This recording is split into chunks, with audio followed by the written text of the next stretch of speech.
Sup, my fellas. Don't forget to leave feedback, and enjoy the story. Who is the absolute leader? When the hero swings his leg to strike, everything turns into rubble. He makes a powerful blow, smashing everything around into small pieces with the release of energy. A crack appears on the stone block. The gray fist breaks through it. Titan was already leading the fist straight to the protagonist. But when he jumps, it can fly to the very sky. He was approaching his huge opponent at great speed. Suddenly, the big guy began to suck in the surrounding energy. He released a purple beam from his mouth straight towards the hero. But when he raises the blade and begins to swing it, a strong wind blows. The tailed one with a smile raised the blade in which he collected energy. A powerful explosion of aura occurs. He used meteoric speed and a powerful blow of the sword. Then the huge creature received a blow to the throat and lost its head. The Taoist rushes at great speed through his body, because his power is the will of God. The black-haired man goes far ahead when he defeated his enemy. He stops and says that he hasn't fought like this for a long time. Then the guy turns around, standing behind the head, and offers to finish quickly. But the creature turns to him and says that if he kills him, then outside of this place he will be trapped, and asked if he decided to die, along with him. But then the swordsman with a smile went to him and said that he hadn't thought about it yet, but he would still die sooner. The creature looked at him again and asked if he really wanted this so much, and asked if he wanted to defeat him. Suddenly, a reflection of the galaxy appeared in the monster's eye and he froze. A large rift occurred. The blade immediately pierced it. From the blow, a powerful aura and bright light began to spread everywhere. And then the hero said something unintelligible with a slight smile. He immediately froze in a powerful stream of light when he told him to step where he wanted. The sun was shining brightly above the Imperial Palace in the Forbidden City, and the palace was originally planned to be the largest and most magnificent building in the country, because the emperor himself lived there, but everything was not so. Another palace, Confronting, was more magnificent and majestic than the emperor's palace. And this meant that its owner stood higher in status than the emperor of the empire. The hero was lying upside down from idleness, and was the very owner, an absolute warrior with enormous strength. He closed his eyes and said with displeasure that this could drive one crazy, and wondered what he could do besides martial arts. Suddenly the guy jumped to the window and said with a displeased look that he should not have taken this position at all and should have done something else. But suddenly he again refused his words. And then he started shouting in rage and said that he shouldn't have been born at all, to which the servant immediately told him that his subordinates could hear him. But he didn't care and immediately asked if it was true that he shouldn't speak at all. Then Juchen calmly said that he should be able to control himself and his body. But he immediately became indignant at being scolded. Suddenly the hero looked at him menacingly and asked if he was standing behind him to protect him, to which the servant answered in the affirmative. Then the protagonist imagined their ranks and asked where it was seen that a tiger could protect a dragon. Then he took off and asked if he could fly, to which the servant immediately said that he knew that he was much weaker than him, but in an emergency he would be ready to sacrifice his life for him. The black-haired man was immediately wildly surprised and asked if he was in danger, and then said that he really needed it. He immediately imagined hordes of enemies and shouted a question about why no one was attacking him. For example, a secret force hiding in the darkness and wanting to overthrow the government. Or for example, the same foreigners. The hero poetically put his hand up and said that it could even be treason for selfish reasons, to which his subordinate calmly said that all the elders who were plotting conspiracies were finished and his subordinates were already investigating the invasion of foreign citizens and everything had long been decided. But then his gaze was filled with a thirst for murder, and he said that if he finds out that the elders are planning something again, he will immediately kill them, to which the protagonist immediately asked why they should be killed, because the elders will not live long anyway. But he did not hear him and said that if the elders are unhappy with him, he will kill them all. The hero immediately looked at him with horror and demanded that he stop, because this already looks pretty scary. But Juchen still did not listen and said that then they should attach a special surveillance group, to which he thought with horror that from the outside it looks terrible. Suddenly, something from the outside attracted his attention. He immediately grabbed his blade and with a smile and sarcasm said that someone was at the front door and asked if he felt this energy, and said that he hoped it was a hired killer and offered him to come out and fight, to which the servant immediately asked what kind of hired killer was entering through the main door, to which he said that no one could know, because perhaps this person was very smart. So he decided to use an unconventional approach. Suddenly, a huge man appeared in the passage. He immediately stood at attention and screamed about 100 million lives. He fell and hit his forehead on the ground while continuing to praise his ruler, and the ruler looked at him with aggression and said that he asked him not to do this. Sandgrim immediately looked up with alarm and decided to try to justify himself. Then the hero sat down more comfortably in the throne and decided to mock him, asking how he dared to be impudent to him, and who allowed him to raise his head. The big guy bowed again and said that he deserved to die, to which he immediately asked if he really wanted to be killed, to which he heard an affirmative. The black-haired man with a smile immediately released his energy, and said that he would not hesitate, and then asked if he was mocking him. But then he calmed down and lowered his gaze, saying that it took more than 2 years, and then asked how the people in the western region were doing. He imagined several magicians at the pentagram and said that he heard that in the west they invented firearms that are superior to what is in the dynasty, and if in the central plains they practice martial arts, then in the west there are people who call themselves magicians who practice magical art, and said that he is much more interested in their strength. The hero immediately assumed an extremely interested expression and said that if they were a threat, then he should think about protecting the people, and asked if this was true, and then asked what would happen if they were stronger and there was a war, and then said that then he would have no other choice.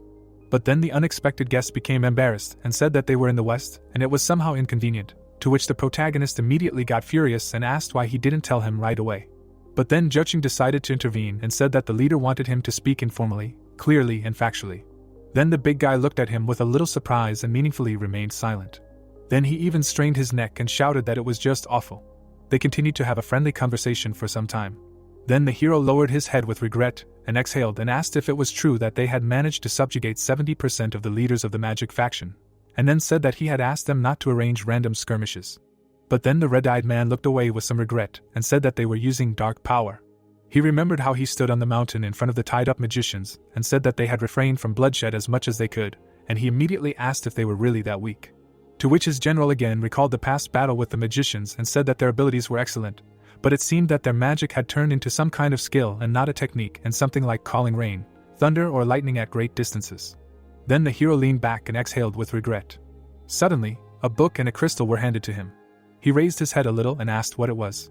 Then the soldier, still sitting in front of him, said that the head of the Western Region Mage faction gave it to him, and said that their ultimate goal was alchemy.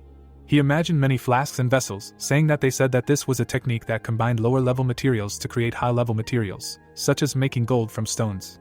The protagonist looked at the book in surprise and asked if this was something that scammers on the streets usually did, to which he said that this time it was real knowledge. He raised his head a little and said that the final goal is alchemy, and therefore, this is a chance to enter a new world, and the book describes the method of using alchemy. The hero opened the book with interest and asked again, while his servant in the background suggested that this was an ordinary fairy tale. The warrior lowered his head, closed his eyes and said that a delegation of magicians arrived with them, and therefore they could ask them directly. A blue-eyed girl appeared in front of him, who folded her hands in greeting and was a representative of the magicians of the West. After she sat down, she was asked if something could be done with the help of this book, because nothing was clear yet. Then Mulder stood up, lowered her hands and said that theoretically everything was possible, but in practice it was difficult to implement, to which the hero immediately said that it was quite interesting, and asked how she learned their language so quickly. She looked up and, imagining the streams of information, said that this was one of the new skills that allowed them, foreigners, to quickly learn their language. Then the Taoist put his fingers to his chin with a smile, and said that they were really ahead of them, and then they were already losing to them. The blue-eyed girl looked at him at that moment, and thought that this was truly incredible magical power. She saw how the most powerful streams emanated from him, and thought that she could not believe that such power was hidden inside this person. But then she was distracted from her thoughts by the question of why it would be difficult to implement, and asked what the problem was, to which she said that there was no energy to activate the gate. The guy was a little surprised and asked about the energy and the gate, to which she immediately said that she apologized for not explaining. Suddenly she looked at him with a sweet look and said that the gate in the language of the dynasty means the gate of pleasure, and he can think of energy as a life force. The hero smiled haughtily and turned away, asking if there would be problems if she were. Suddenly the servant perked up when he was asked about the woman. The protagonist imagined a vampire that absorbs the energy of seduced men. Then he smiled sweetly, clutching his cheeks, and thought about whether it was worth inviting her to dinner and getting dressed up, to which he immediately became indignant and asked to concentrate. Then the Taoist cleared his throat and said that this had already become a habit for him, and asked about energy. He looked seriously at the guest and asked why they were passing on such important information to him, which was also unknown whether it would work.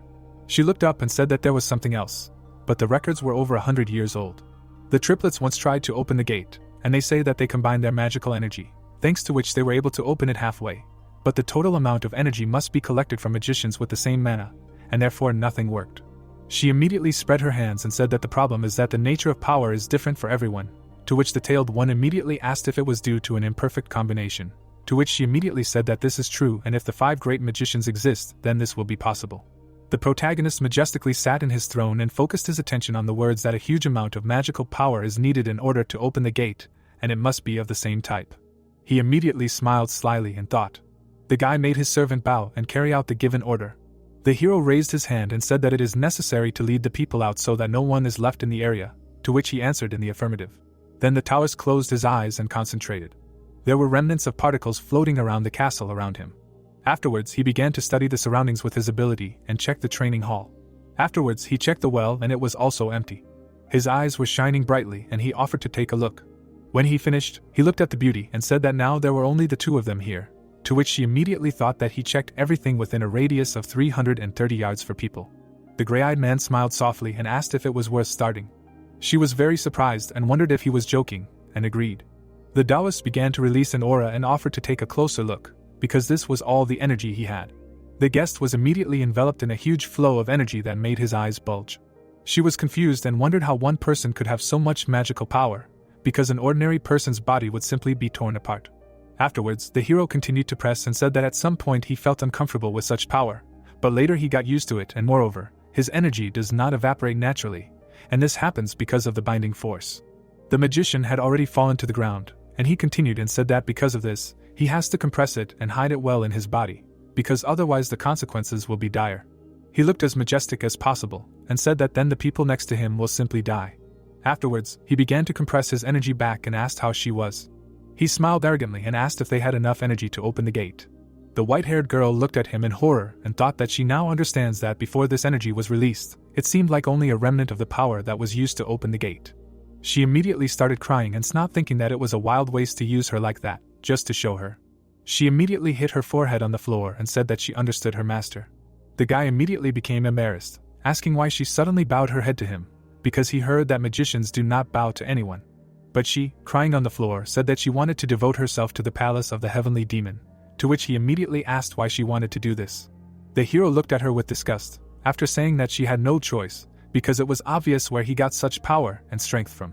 She again cried and snot while he sent her back. Suddenly, the protagonist instantly disappeared from the spot. The blonde immediately became embarrassed, surprised by this, and said that this was apparently that very teleportation and incredible speed.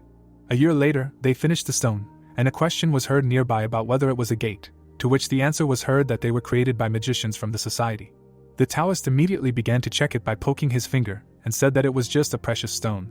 And then the blue-eyed girl intervened, saying that he could not see it, but a huge altar was built in the ground, which immediately surprised him. The black-haired man clenched his teeth and with a wild smile said that he definitely felt a strange energy from the stone and said that now it was not clear. Suddenly he folded his hands behind his back and said that it sounded interesting and asked if it was worth checking, to which she said that of course it was possible and asked to pour the energy evenly and slowly. The guy extended his palm over the stone and agreed, saying that it could be dangerous, so you need to stay away from it. The tailed one closed his eyes and concentrated, collecting his aura. Suddenly, a huge flash of light occurred. The stone began to emit a strange energy. Yuzeong looked at it with interest and said that it was incredible, because he was putting in a lot of effort, and it didn't even fall apart or crack, even if it took 10,000 years. He frowned and his eyes sparkled as he said that it hurt his pride. The Taoist's eyes lit up with a bright blue light. He continued to pour his aura with a wild smile.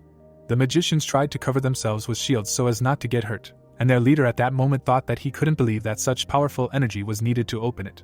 Suddenly, the red stone began to sparkle brighter and brighter. Light cracks began to appear on it. Then suddenly it flew apart, and in its center there was another one, which was burning brightly and releasing energy. A huge and very powerful beam began to fly from the sky. The hum and aura rushed through the entire castle. There was complete silence under the veil of smoke. Blue-eyed looked at what was happening in horror and could not believe her eyes. Everyone immediately began to rejoice when they saw the hero standing next to the open gates and honored him. Then the Taoist smiled softly looking at them during the compliments. It was approaching evening and the question was heard about whether he was coming. The big guy smiled broadly and said that he would go first. The hero looked at him in surprise and asked why he volunteered, to which he said that he was sure that there were other civilizations.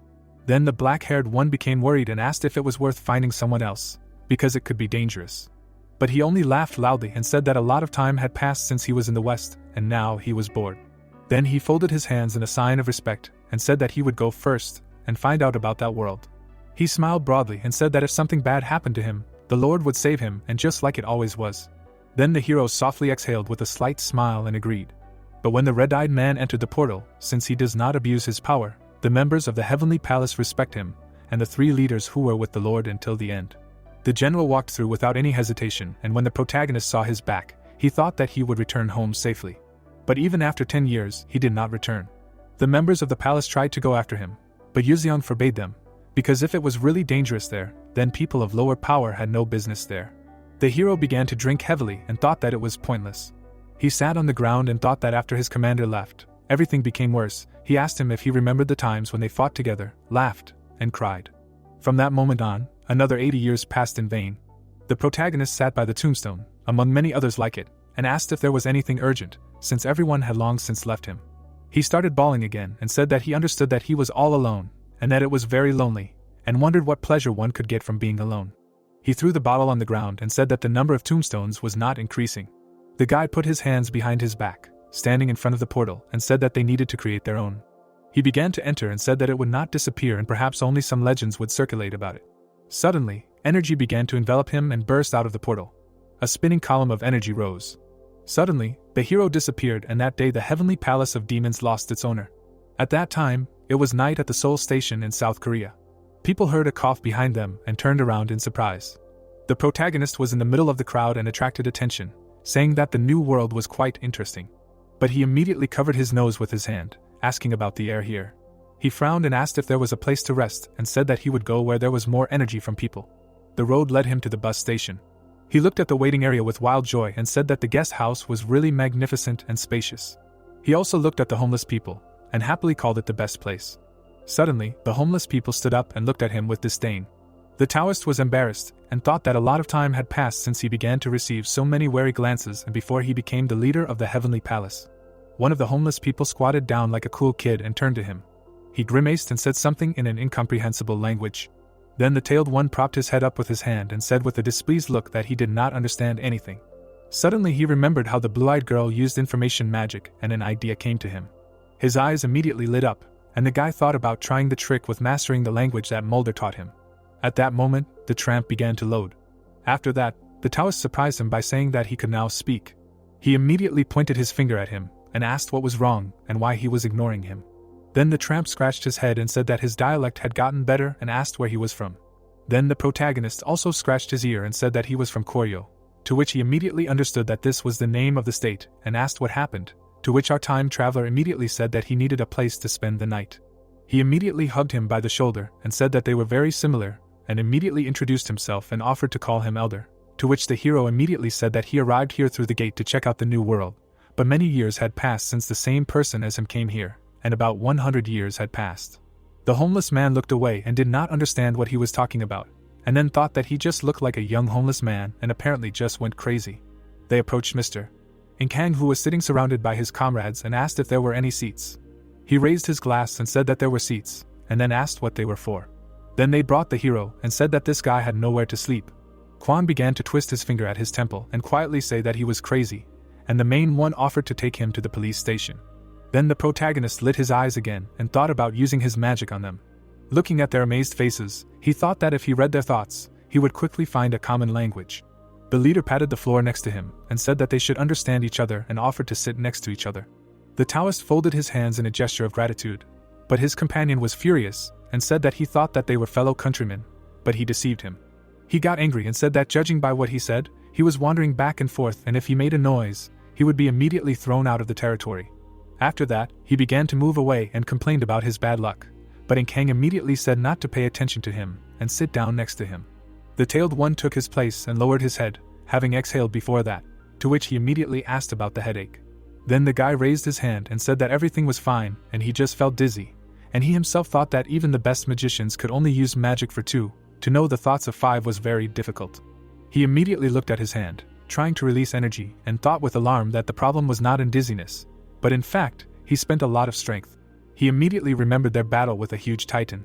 The gray-eyed man looked away with displeasure and thought about how he had met him at the gate, and thought that he was a pretty nasty guy. The old man turned around and introduced himself, to which the hero was about to introduce himself by his name, but he paused. He lowered his head and thought about how he couldn't tell his real name to strangers and needed to come up with a fake one, and then introduced himself as one who. The old man looked at him carefully and studied him, saying that the name sounded Chinese, and then asked how old he was, to which the protagonist immediately said that he hadn't counted since he turned 100. The leader poured him a drink and thought at that moment that the guy seemed okay, but he felt so sorry for him, and then asked if he drank alcohol, to which he said that he hadn't had a drink for a long time. At that moment, the tailed man knocked back the shot. His eyes immediately lit up brightly. He was in a state of euphoria, while everyone was confused about what was happening, while he was thinking about the fact that he was drinking something so incredible for the first time. He turned to the leader and asked if there was a better drink than this, to which the tramp sitting next to him was surprised and said that this was the cheapest option of all and that this is what poor people like them drink. The hero looked at the crumpled glass with a smile and said that it means that if you get money, then the alcohol will be better, and then asked about how to make money, to which the bespectacled man regretfully asked if he really thought they knew that. Suddenly the bald man joined the conversation and said with a smile that if they want to make money easily, then there is no better way than to get into the gate and wake up, to which the man sitting next to him immediately added saying that one guy at the station had an awakening some time ago, and now he drives a bunch of foreign cars. The black-haired man frowned, pointed his finger, and asked what they were waiting for, and said that SG was currently protecting the gate, and the bespectacled man sitting next to him immediately cursed at them and asked when guys like them would get such a chance, and wondered what would happen if the government eventually took all the resources. And then the protagonist intervened in the conversation, asking about the gate and asking if there were any here. Someone's boots were standing at a distance from them, and they continued the dialogue about how there were many gates here and no one knew who opened them. The Taoist immediately looked away and thought that if he had managed to open only one, then someone had apparently managed to open several at once. Then the leader turned to him again and asked what he had been doing before that he didn't know what was currently happening in the world, and then asked if he remembered how he lived before. When the hero was poured, he said that he had a long history, and he was immediately hinted that they were in no hurry. The tailed one sat down more comfortably and decided to begin his story. In childhood, he was the Prince of Goryeo. At that moment, the leader spat out the soju in surprise. Due to the fact that the protagonist was the youngest, he was quite far from inheriting the throne, and since he respected his brother very much, he lived his life without any dissatisfaction. At some point, the soldiers rebelled and began to cut everyone around, seizing the royal throne. Taoist was the only one from the royal family who was able to cross the border of the dynasty with the help of servants, and then he was captured and sold into slavery to mountain arsonists. He didn't know if it was luck or bad luck, but the dynasty was attacked by a demonic cult, which he managed to escape with, and this situation forced the orthodox factions and the evil factions to join forces. The place where he was sold was a secret organization called the Destruction Squad. The protagonist was raised as a killing weapon to put an end to the demonic cult, and he became the strongest warrior among them. But the real problem arose after a few years. The demonic cult disintegrated after its leader suddenly died, so an absurd ending came, because the demon cult no longer exists. The weapons that were used to destroy them must be destroyed. A huge and ominous shadow of the protagonist appeared behind the ordinary scribe. The Taoist stepped back in surprise when a blade was pointed at him, because they decided to get rid of them to avoid a sudden rebellion. But the weapons did not accept death, and out of 13 fighters, only a few managed to survive. They fought and fought repeatedly to survive, but only 3 survived until the end. They were Sandrim, Yixiang, Juching. The 3 of them promised to take revenge and subjugated the remnants of the demonic cult and took revenge. The hero said with an arrogant smile that then the heavenly palace of demons was born, which in the future will rule the Min dynasty, and thought that he was sure that everyone was so touched that they did not even know what to say. The homeless people surrounded him from all sides and asked if he was laughing at them, and it seemed like it was a fairy tale. Then the protagonist tensed up and said that he should not talk about it so easily, because he had been through a lot. But they again surrounded him and enthusiastically asked what happened next, and what kind of novel it was, because there were no such stories in martial arts magazines, and all sorts of questions on the topic came up. But the hero got mad and demanded to stop mocking him, because it was a real fight for survival. Suddenly, the man in the Panama hat climbed into the bag and asked him to wait with a smile and asked if he liked the soju, and then said that these were valuable reserves, but he was going to share. He took beer and soju out of the bag and said that it was just a bomb, and from the point of view of martial arts, it was yin and yang, and even tastier when combined. The Taoist pretended not to be interested, and he asked for a continuation of the story in exchange for a drink. The homeless man began to mix drinks, and he immediately drooled at the sight of the drinks. Suddenly, a bright light appeared from this wonderful mixture. The hero immediately became wildly happy and shouted that this was a rare drink, and there was a huge amount of energy. But the bespectacled man was very surprised and wondered if he had done everything right.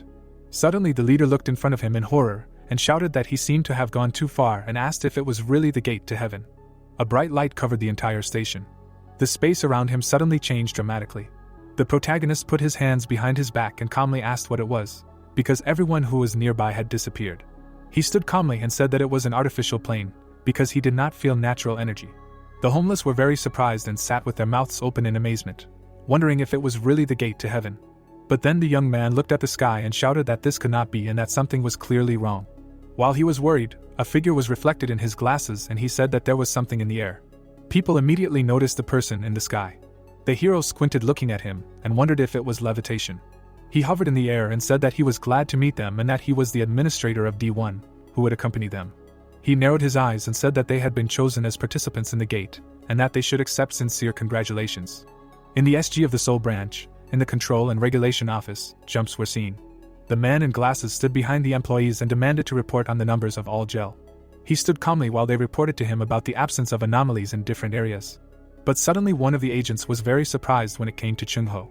On the monitor, all the indicators increased incredibly and rose to 9 gel. The manager turned around in horror when the data was announced to him. He immediately spread his arms and screamed that this meant that the gate was about to appear, and asked what they had been doing all this time.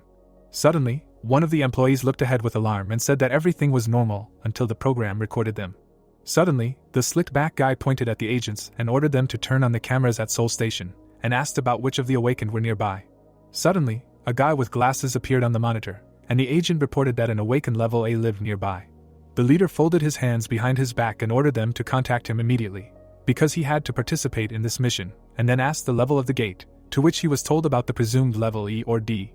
The leader adjusted his glasses and turned on his thought process, thinking that if the gate was not cleared, the energy release would lead to an explosion, and its power depended on the level of the gate, and the speed of its development.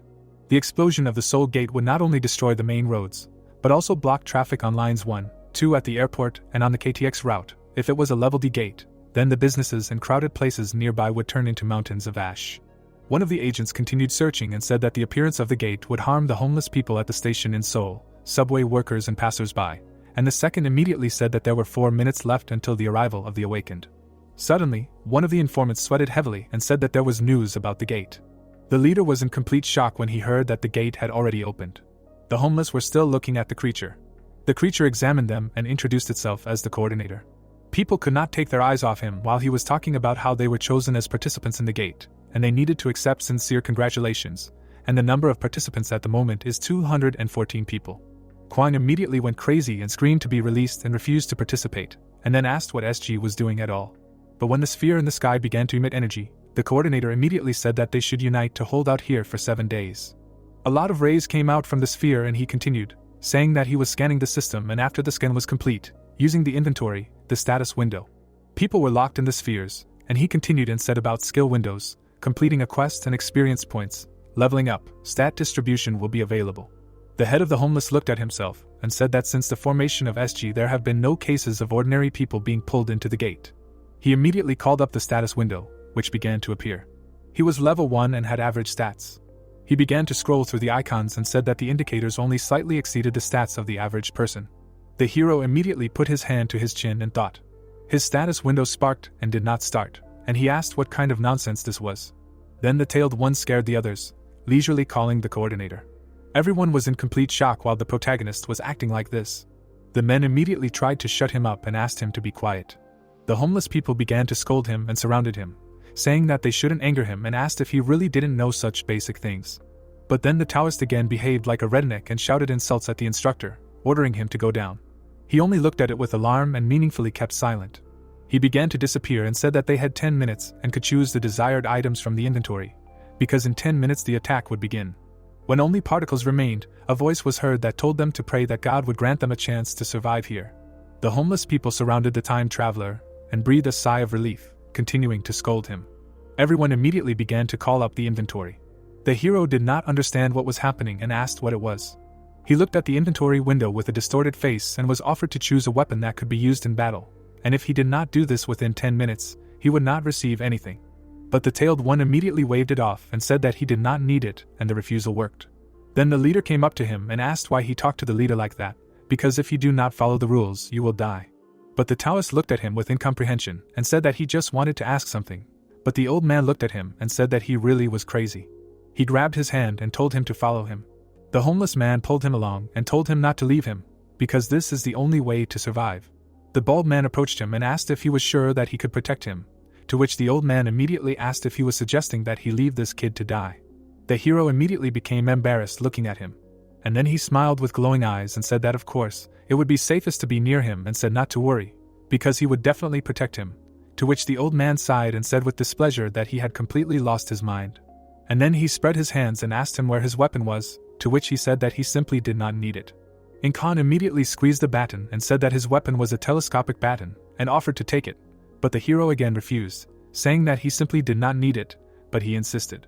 After the notification, he became even more insistent, but the protagonist no longer listened to him, because the first battle would soon begin. He looked straight ahead and thought about what about 500 people felt. In the distance, huge monkeys were running, weighing more than 200 GYNs, and their number, mass and speed exceeded people. The evil Bibizin was already approaching with a wild smile. The homeless tried to concentrate while the others were running and assumed that the enemy was 3 to 4 meters tall. The homeless gathered their will into a fist and took up arms, shouting that they were just monkeys and they could easily deal with them. The hero stood calmly during the entire run and thought that the monster's muscles were much superior to humans, and wondered if they should destroy them. Suddenly, the leader approached him and addressed him. Immediately after, he went crazy while his comrades were holding him and asked if he had gone crazy since he was going there, but he was asked not to leave the circle because it was dangerous. Khan looked after his new friend and demanded that he return, while he was walking towards danger. A flock of monsters was right in front of the warrior who released the aura. The monster was already ready to strike, but Yuxiang lit up and calmly said that it was worth teaching these rude people the doctrines of the heavenly palace. The macaques jumped on him in a crowd to attack. The homeless people immediately got scared and were about to run. But then the monsters froze. They were in complete shock, standing in a pile of dust. It turns out that the target of their attack had disappeared. The hero stood on the head of one of the monsters and said that the first teaching of the heavenly palace of demons says the following. He put his hands behind his back and said that they need to worship the heavenly god. They tried to catch him, but he immediately jumped off and said that he had roughly estimated their physical abilities. The protagonist turned around menacingly and said that now they need to test their endurance with the help of punishment with a whip. The monsters immediately got scared. He abruptly hit his hand, releasing a wave. The monkeys immediately received multiple injuries and flew apart. The gap passed along the ground, scattering the army. Notifications about leveling up poured out like a river. The protection system of the awakened, who raised his level for the first time, was turned on, and all the monsters around immediately froze. The hero looked at the notification window, where it was written that from the next level up, the time stopped to protect the awakened will not function. The guy looked around and thought about why everything suddenly stopped. He was going to poke, after the notification, that it was necessary to distribute 10 stat points in 10 minutes, and asked what he should do. Suddenly, scanning errors and the inability to measure the object's abilities flew again, and the values \U200B \U200 dropped to the first level. Suddenly, his status window appeared with unknown data. An aura immediately enveloped him and notifications came out that due to an action, points were distributed randomly. He looked at his hand with an aura and said that now he understood that this is the awakening that those guys were talking about, and the strength itself increases. He closed his eyes, imagining a victory over a monster, and said that if you kill monsters inside the gate, then with the help of the kid who is called the system, you can awaken, and with the increase in level you become stronger, and this is a pretty good system. But he immediately released a huge amount of energy, and said that he did not need it. His eyes glowed and he said that his power was not so simple, and only he himself could awaken it. A clot began to form in his hand and he immediately said that it was good that the energy was so pure. He smiled with all his teeth and said that he could now use it. After the appearance of the Rasengan, the system wrote that an error had been detected, but he told her not to reject it. The protagonist continued to accumulate energy and said that if he entered his territory, he would not be able to escape, and then notifications appeared that due to an unknown error, the stats were not distributed and there was a failure in the system. Yuxiang pressed his hand to his chest and used aura when his level returned to first. The monster slowly resumed moving after removing the protection. The time stop effect was removed and the monkeys rushed to attack. Suddenly, something cut through their bodies with lightning speed. The hero, like a demon, chopped everyone around. Notifications continued to pour in and give errors. The tailed one held a weapon in his hands with a smile and shouted that this was great, because for killing only 4 of these creatures, he received as much energy as it would take him 6 months to restore. All the monkeys instantly froze looking at him. The guy immediately rushed in pursuit and ordered them to come to him, calling them Dasharak. The homeless watched this spectacle in a stupor. The system issued an achievement about defeating a huge group of monsters and mentioned that it was incredible that the player single-handedly destroyed 100 members of the tribe, and a rune was issued for the player, as well as installation details and a choice of actions. But the hero again waved it off, saying that he did not need it. Suddenly he was again inundated with notifications and he meaningfully remained silent. The Taoist went crazy and began waving his arms, saying that he would not accept anything and asking where so many achievements came from. Suddenly the system praised him for his modesty and automatically gave him a rune, but he continued to stand his ground. It was a legendary rune that increased experience by 30%. The tailed one suddenly calmed down and agreed with a smile, because this way he could accumulate power better. A protective rune was received. At this time, his newly made comrades were watching him. The homeless admired him and his abilities, saying that it was a huge relief that there was an awakened one among them. But then one of the crowd called out to the others in a trembling voice. He frowned and said that if he cleared out everything for the aces, then they would not be able to awaken even while in the gate. He grabbed the blade and said that they needed it to get rich, but then he was immediately asked if they were strong enough for this. The leader immediately began to rush forward with anxiety, and shouted that this was certain death. But the swordsman immediately smiled and asked not to stop them, because the kid seemed to be having a hard time and should help him. Half of the homeless people huddled together, and were afraid of what was happening.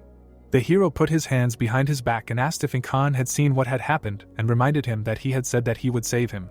Suddenly, he came up to him and asked how old he was, to which he said that he was over 100 and was the Prince of Koryo. The leader frowned and thought that it was surprising that with such a mental state, he had such incredible strength, and perhaps his mind had wavered upon awakening. They began to discuss food and what was in the inventory, but then they were called. A young guy with puppy eyes looked at them and asked what they should do. Then the hero calmly looked at him, and asked why they were asking him, and said that he would catch the instant noodles himself.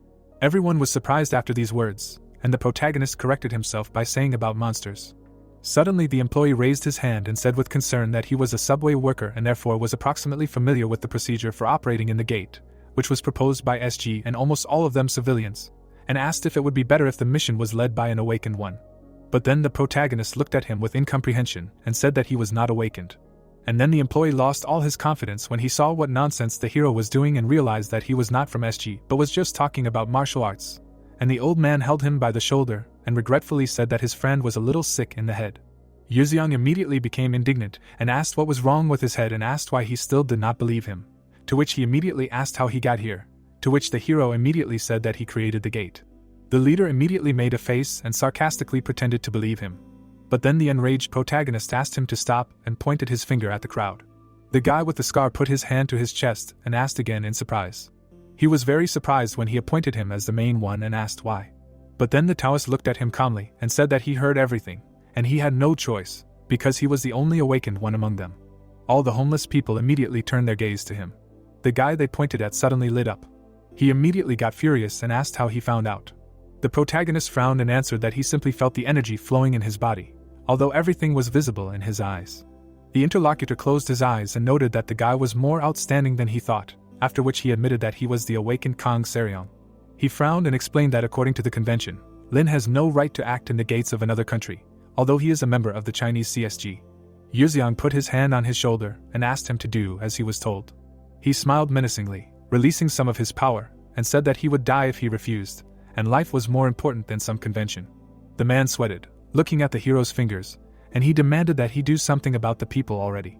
Kang remembered how the long-haired man fought and thought that the world was full of strong creatures, but few of them could deal with an entire tribe of Nuka with such ease. The protagonist smiled and his eyes sparkled, while the interlocutor wondered if he was a high-level ranker who should be in the top 200, but for some reason no one knew about him. Finally, the man nodded and agreed to save the people first. Yuziang turned around, waving his hand, and said that he would go fight alone, and the brunette would take care of the others for now. The awakened one made a hand gesture and reminded him that in the E-level gate, on the second day, monsters begin to attack everyone indiscriminately, and the brunette asked again. The man raised an eyebrow, not believing that he really didn't know. He introduced the man in the cloak and said that the coordinator here called himself D1C, and his name code contained information about the gate. The man remembered the half-gorilla and explained that the first letter denoted the strength of the monsters, and if the rank was even a little lower, then even those dead people would be able to cope with the monster and awaken. Then the man presented a table and said that the middle number denoted the type of mission, protection, as in their case, attack and raid. The last letter denoted the difficulty of the gate, and was determined by the number of participants. The fewer there were, the higher the level. He remembered the diagram and added that if it was C, then the difficulty level was uniform for the number of participants. The protagonist yawned when the interlocutor clarified whether he understood, and nodded. Kang sweated, trying to figure out whether the guy really knew nothing or was just pretending. The man stood in front of the long-haired one, asking his name, and the hero said Wang Hu, after which the awakened one warned that tomorrow anyone could become a target, although today, on the first day, the enemies attacked only the first attacker. The others whispered anxiously when the man said that then no one would be able to avoid the battle. Yuziang arched an eyebrow in displeasure when the interlocutor said that he would take command and try to hold out so that the hero could deal with the monsters as quickly as possible, and the guy agreed that he did not see a more suitable option. The other man crossed his arms, listening to the clear explanation, while the brunette asked if the level goes up with every 3 to 4 monsters killed, to which he received the answer that it depends on the monster. The protagonist raised his hand to his lips and thought about it. When the awakened one added that with the level up, the experience points also change exponentially.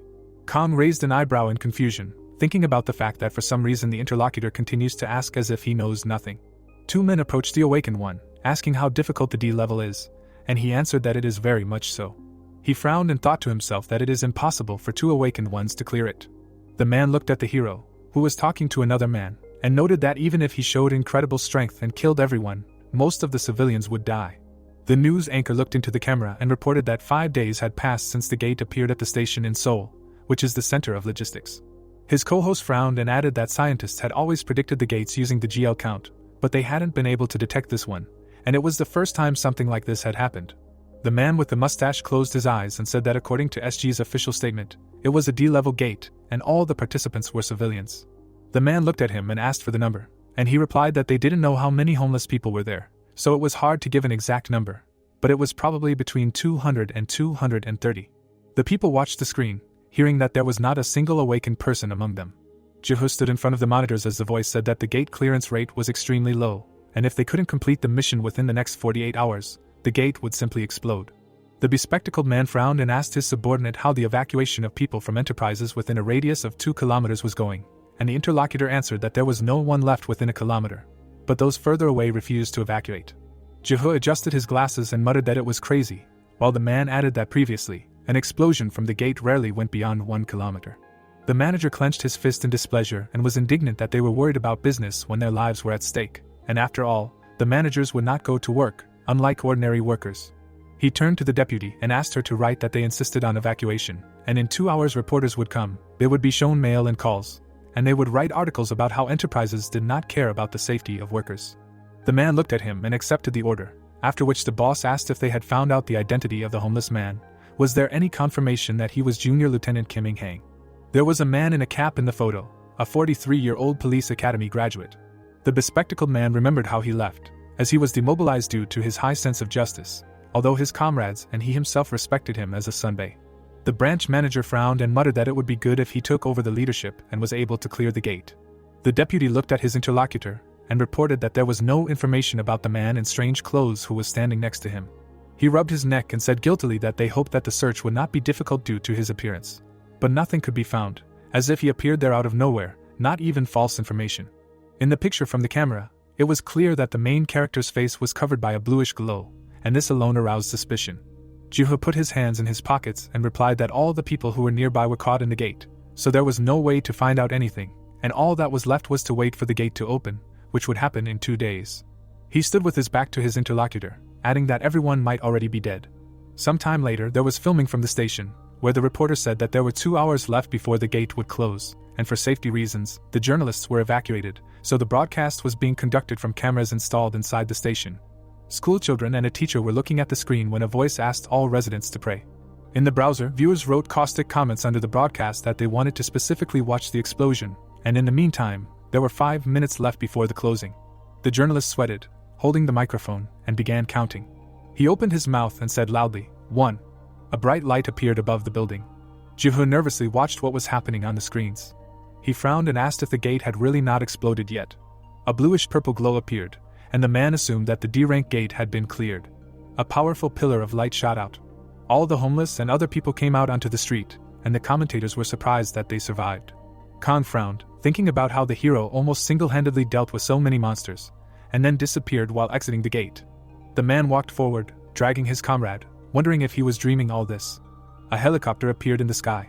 Yuzeon looked at it with delight, wondering how they came up with this. He ignored the looks of the passers-by, muttering that Kong said that clearing the gate was like a miracle, so the guy ran away immediately so as not to cause a stir, but it was unclear what to do now. The brunette put his hands behind his back and decided that he could earn some money and buy that flying thing. Suddenly, the hero stopped. His eyes widened as he recognized someone. A man passed by, whom the guy called Sangrim. The man looked back and asked if someone had called him. The protagonist smiled happily and asked if it was him, but in response he saw a shocked and pale face. Sangrim turned around and started running, while the brunette exclaimed that he did not expect to see him here. The guy squeezed his hand in displeasure when he saw that his friend did not want to talk. The protagonist grimaced and angrily muttered how dare he run away from him. The long-haired man lowered his hand and frowned in bewilderment. The fat man ran away, but Yuxiang thought that his comrade was not so clumsy, as if he had never practiced martial arts. He imagined a man who in the past ran so fast that even with his flying speed, the hero could only catch him after 10 to 15 entries. The brunette rubbed his chin and wondered if it was Sangrim, although he had a similar face, only he was bald and fatter. The boy remembered the last opponent and assumed that his friend had lost his energy. The man turned around out of breath and asked if it was really him just now, and at that moment the protagonist was already standing in front of him. Sangrim froze when he saw the leader. He held out his hand in fear and asked if he really used martial arts and had not lost his internal energy. The long-haired man glared menacingly and clarified that he tried to run away even after recognizing him. The interlocutor shuddered and thought that if he remained silent, he would be killed. He immediately hit his head on the ground and greeted the heavenly leader protector. The people around him watched this show, assuming that they were filming a video. Sangrim blushed with shame, not expecting that at such an age he would have to kneel in the middle of the street. He awkwardly rose to his knees. However, he was immediately pressed back down. The protagonist stood over him menacingly, and the man thought that his strength was too great, and that it would take exactly 60 years of accumulated energy just to rise. The subordinate closed his eyes and asked to go somewhere else and talk in private. After a while, they sat at the table in silence. Sangrim sweated, thinking about how he had been here for 22 years, and how he had no one to practice the language with, so the guy had safely flown out of his head, as had the faces of many people, except for the leader, who was impossible to forget. The man narrowed his eyes and noted that he was a little over 30 the last time they met, and now you wouldn't even give him 20. The protagonist looked away and suggested postponing greetings for later. He glanced at his interlocutor and said that he would kill him if he didn't give a good reason for running away from him. Sangrim nervously folded his arms and muttered that he thought he imagined it. He lowered his head and explained that after arriving here, he had been seeing the leader's face for a long time. The man sweated as he explained that when he ran away screaming, his image dissolved like smoke, because it was an illusion. The fat man quietly took out some eye drops and added that, according to the doctors, he had developed an illness due to not being able to return home, and the hero's appearance reminded him of his homeland. He covered his face with his hands and said that the doctor said that if he avoided him, he would be cured, so he started running away. Yuxiang nodded, making the other man think that it worked, and he added that it had been a long time since the last illusion, but lately he had been going through hard times. Sangrim's tears began to flow, and he hid the drops in his hand and exclaimed that he was scared by the fact that the illness could appear again, so he ran away, for which he apologized. The protagonist remembered his subordinate in the past, and thought that it was easy for him to learn the language with the help of technology. But Sangrim clearly had a hard time. He imagined him in the city, and decided that being alone had a negative effect on him. The guy looked at the sobbing interlocutor, and noted that the loss of energy played a cruel joke on him. He saw that the core inside the man was empty. The barista looked at the guests and called out to them. Sangrim hurriedly took the menu when he asked to hurry up with the order. The man showed the positions to the leader and asked what he would like, and the hero asked what kind of place this was. There were drinks on the menu, and the interlocutor explained that they served coffee here, surprised that he did not know this yet, and Yuxiang said that he had only been here for 2 days, if not less. Sangrim's eyes widened in surprise and asked how he was able to master the language in such a short time, and the brunette replied that they were taught the technique of language recognition. An employee approached them while the man muttered that the leader had come from the heavenly palace yesterday. The barista smiled tensely, and the guests decided to order drinks first, so as not to upset the man. The protagonist stared at the menu, refusing to be consulted, and decided that since all the drinks were in order, the very first one should be the best. A cup was placed in front of him. Sangrim smiled and asked if the guy had tried espresso yet, and he answered negatively, only noting that the mug was nice. The man smiled warmly and offered him a try, but he only wanted to see his reaction. Yuxiang brought the cup and closed his eyes. When he took a sip, the interlocutor tensed in anticipation. The subordinate rubbed his chin and was surprised that there was no reaction, and at first everyone found the drink very bitter. Suddenly, the man froze and frowned, hearing the leader's voice in his head, who demanded that he be silent and just listen. Yuxiang's eyes flashed, and he said that someone had put poison in his drink. The other guy looked at the guy awkwardly, who thought that he was the enemy's target, not the hero who had just arrived in this world. The brunette pointed to the glass and said that, judging by the lack of signs of poison, this was the work of professionals, and then asked him to bring the drink to his lips, but under no circumstances to drink it. The long-haired man dipped his finger in the coffee. The man smiled, while he asked him to blink twice if he had already been poisoned. Yuxiang frowned in displeasure when the other guy said that it was not poison, and this drink always tasted like that. The protagonist frowned and objected, because for a moment his heart began to beat faster, and Sandgrim explained that this was the effect of caffeine. A drop fell on the table and hissed, and the brunette said that the poison dissolved it. The two sat opposite each other, and the man quickly agreed, then asked why he didn't use telepathy, since the killer could be watching them now. Yuzeong narrowed his eyes and said that he had already escaped. Sandgrim looked away and thought that the leader had used internal energy and ruined the table, but there would be many more such situations in the future, so there was no point in focusing on it. The man froze and opened his mouth, thinking about something. He smiled nervously and asked if the hero had a place to stay. The guy pointed at him and answered in the affirmative. When Sandgrim asked again, the brunette pointed at him again. The interlocutor turned pale and asked if they were talking about him. He jumped up, slapping the table, and exclaimed that he would rather find a home for him. The protagonist smiled menacingly and waved his hand, muttering that he couldn't leave his subordinate alone. The man fell to his knees and begged, stating that he was not allowed. Yuzeong put his hand on his shoulder and asked what would happen if he followed him and then came to his house, and then he would not be able to stop him. The boy patted his interlocutor on the shoulder and offered to walk him home himself, while he realized that he was missing. Sandgrim shed a tear and felt his being dissolve into dust. While the joyful hero hugged him, the man thought about what his wife and daughter would do if the head of the family brought a strange guy home from the street. The sun was shining brightly over the city. The girl sat at her desk and looked out the window. She frowned when someone behind her was surprised that the D-level gate was cleared without a single awakened. The classmates looked at their phones, discussing that there were only about 40 casualties, but there were rumors that there was an unknown high-ranking awakened. The schoolgirl glanced sideways, curious about this fact, while the boys assumed that the man had received an unusual protection rune or skill. Someone slammed his hand on the table and asked what was going on. The head of the Awakened Management Branch frowned and shouted that the UN Convention stated that those who awakened in Korea belonged to that country, so why were they hiding the Awakened's data, as if SG wanted to appropriate him? Jeho folded his arms, and the interlocutor demanded to say something already. He remembered how the homeless people told him that the idiot guy single-handedly destroyed thousands of monsters. The man with glasses shrugged and added that there was another awakened from China, but he did not participate in the battle. They described the monsters, and said that on the sixth day there were so many enemies that everyone had to fight. A bright blue light engulfed the monsters. The protagonist waved his hand, cutting off the heads of his opponents. The leader frowned and thought that since that guy had handled everyone by himself, only 22 people were able to awaken, and 178 people came out of the D-level gate, but 156 of them were still ordinary civilians. The mustachioed man clenched his fist, while the bespectacled man thought that this fact was beyond reason, and if they told about it, their organization would only be criticized by the international community, and everyone would think that SG was up to something, so they were passing off the awakened ones as ordinary civilians. He sat at the table, noting that it was hard to believe that this guy named Wang Hu existed, and the awakened one from China also left in time. The man imagining Kang in the hospital, and realized that they would only be able to get answers to their questions when he awakened. The soft light fell on the glass of drink as Sandgrim asked what happened to the great empire, since the hero had to go through the gate. Yuzeong shrugged and replied that it was nothing, but the people there would manage without him, to which the interlocutor noted that the leader's departure could cause general unrest. The brunette frowned when the man suggested that Juching was probably beside himself. Sandgrim's eyes widened when he heard that they were all dead. He sweated and asked if a civil war or an epidemic had started. The hero leaned over and said that none of that had happened, they had all just died a natural death. The brunette closed his eyes and said that 90 years had passed since Sandgrim's departure, and his peers had died one after another, while their children and grandchildren remained by Yuzeong's side, but it was no longer the same. The man looked at the interlocutor with regret when the latter added that his descendants considered him a god. He looked down, realizing that he was the only one left of the hero's supporters, and said that 22 years had passed. Sandgrim smiled awkwardly when the brunette said that it was quite a long time, and countered that it was nothing compared to him. The interlocutor pulled the hero's cheek and asked why he only looked younger after 90 years.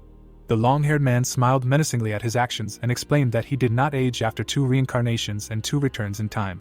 Sandgrim quickly showed a thumbs up and admired the hero, because those who were able to return to the past can be counted on the fingers, and he did it twice. He frowned and asked how he did not lose energy. The guy created a sphere on his palm and replied that it would take a long time to explain, but he had to, and now he was restoring it. The interlocutor looked down and said that he lost all his chi, and the remaining part dissipated in his body, so now he is an ordinary person. The man put his hand on his chest and asked if there was a chance to restore energy, and the hero responded, "Why not?" Yuzeong remembered the streets of the city and said that the energy here is polluted, so cultivation will most likely not be useful. He thoughtfully touched his chin and suggested that there was a clean place somewhere here, and if the subordinate collected energy, and the hero blocked the contaminated part, there should be no difficulties. Sandrim jumped up and asked if this was true. The protagonist smiled slyly when the interlocutor began to beg him to do this, and asked if it would be possible to stay and live with him. The man bowed and agreed, realizing that he would come anyway. He approached the brunette and asked if the leader had met that strange guy at the gates of the Heavenly Palace. Sandrim imagined himself with a spear and said that it was more like a dream, so he did not remember the details, but it took away his energy. The long-haired man thoughtfully looked at the ceiling, while the man clenched his fists, and replied that he had seen it too, and that creature had taken more than half of his strength. The hero punched him and explained that nothing had been taken from him, but he had spent his own energy fighting him, but unfortunately, his internal chi was not restored. Sandrim shuddered and, turning pale, asked if the leader had really fought that scary guy. He hugged himself when the hero clarified that he did not remember the details, but he remembered the enemy's appearance, and muttered that it only made it scarier. The man remembered how his strength was sucked out of him and said that he was, of course, weaker than the hero, but he was not called a brilliant martial artist for nothing, but it did not help him. Yuxiang laughed at the trembling interlocutor, who suggested that the creature was a god, but the brunette responded that in that case he would have lost to him. The ice in the glass melted, and Sandrim asked in shock if the leader had really won that fight, after which he asked for more details. The protagonist looked at the man and said that the enemy wanted to take away his energy, so he fought seriously, and the battle must have lasted a month without sleep or food. He remembered himself in outer space. The floating head looked at him, saying that if the guy killed him, he would be trapped outside this place, so did he really want to die with him? Yuxiang swung his sword and said that he hadn't thought about it yet, but the enemy would die first anyway. The enemy narrowed his eyes and asked if the brunette wanted to defeat him. The protagonist smirked and raised his sword, thinking that he was only transmitting messages, but did not feel any emotions. The enemy's eyes reflected the universe, and Yuxiang decided that his words were true. The blade pierced the body, and the long-haired man thought that his statements were not empty words either. A bright flash lit up at the place of impact. Among the twinkling stars, a voice said that this was a space of loss, and one could pass through it, leaving something dear to oneself, but there was a chance to keep it. Bright lightning cut through space, while the opponent said that one could lose oneself and 10% of nothing, or lose 90% of nothing and 10% of oneself. The protagonist frowned. He stretched his lips into a smile and gave an answer. A bright light enveloped him, and the interlocutor said that he was the first one to pass through without losing anything, and now they would watch to see if the protagonist could close the door. Yuxiang closed his eyes and added that it seemed like there was something else, but he could no longer remember the details. The brunette shuddered and realized that his sword Inmial was still there. He remembered the shining holy blade that symbolized the cult of the heavenly demon, which he needed to absorb the remnants of the demonic cult. The guy remembered himself on the cliff in front of the followers and thought that that sword was the most suitable.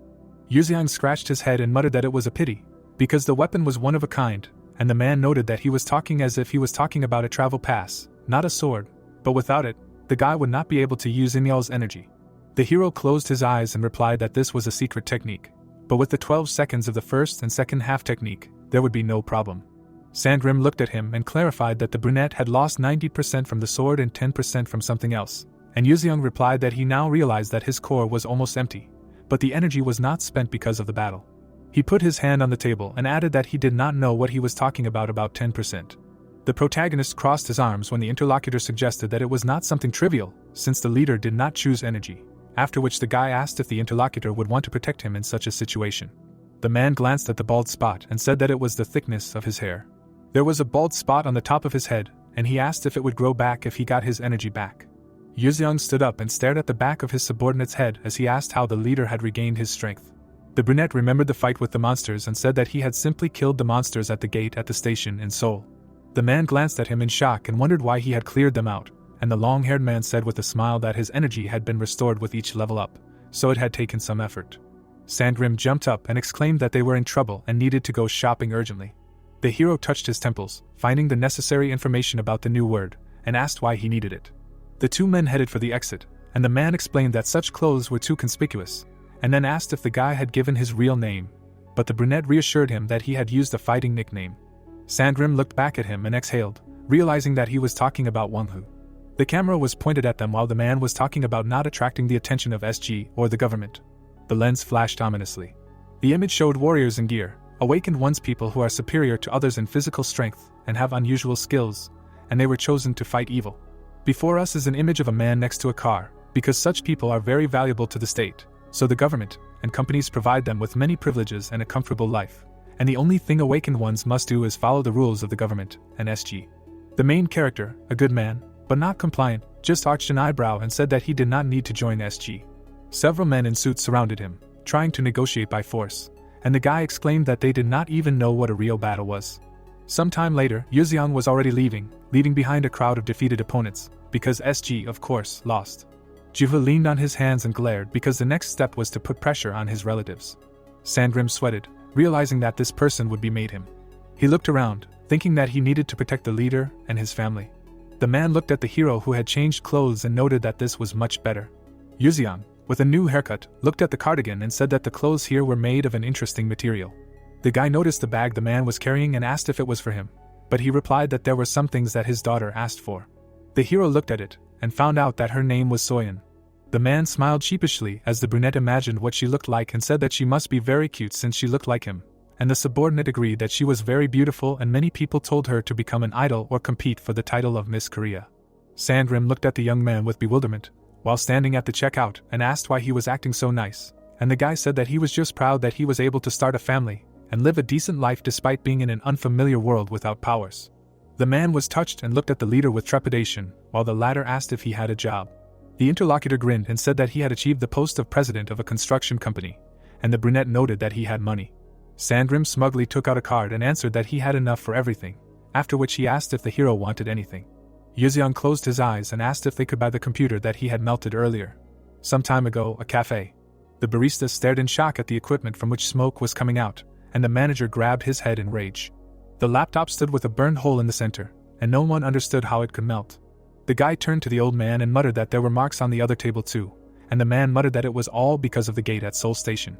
The man looked at the hero and advised him to use a smartphone if he was going to take pictures. Yuxiang turned to him and, smirking, said he wanted to try soju with beer. The man looked at him in surprise. Then he laughed and promised to buy as much as he wanted. The brunette raised a finger and added that there was one more thing, and the subordinate eagerly exclaimed that he would buy it. The man slapped his chest when the leader objected that it looked expensive and said he could do it. A helicopter flew across the sky, and the hero pointed at it. Sandgrim looked up and asked again when the man said he wanted one. His face immediately turned gray. He pretended not to understand and mumbled that the toys were on the 3rd floor, and the hero repeated that they needed a helicopter to ride with people inside. Sandgrim sweated and muttered that the price of a real helicopter was a bit too much. Yuxiang glared menacingly and asked again. He squeezed the other man's shoulder, releasing energy, and reminded him of his promise, after which the man became indignant that the leader used force at such moments. The subordinate turned pale and exclaimed that his shoulder would soon fall off, but promised to buy one later.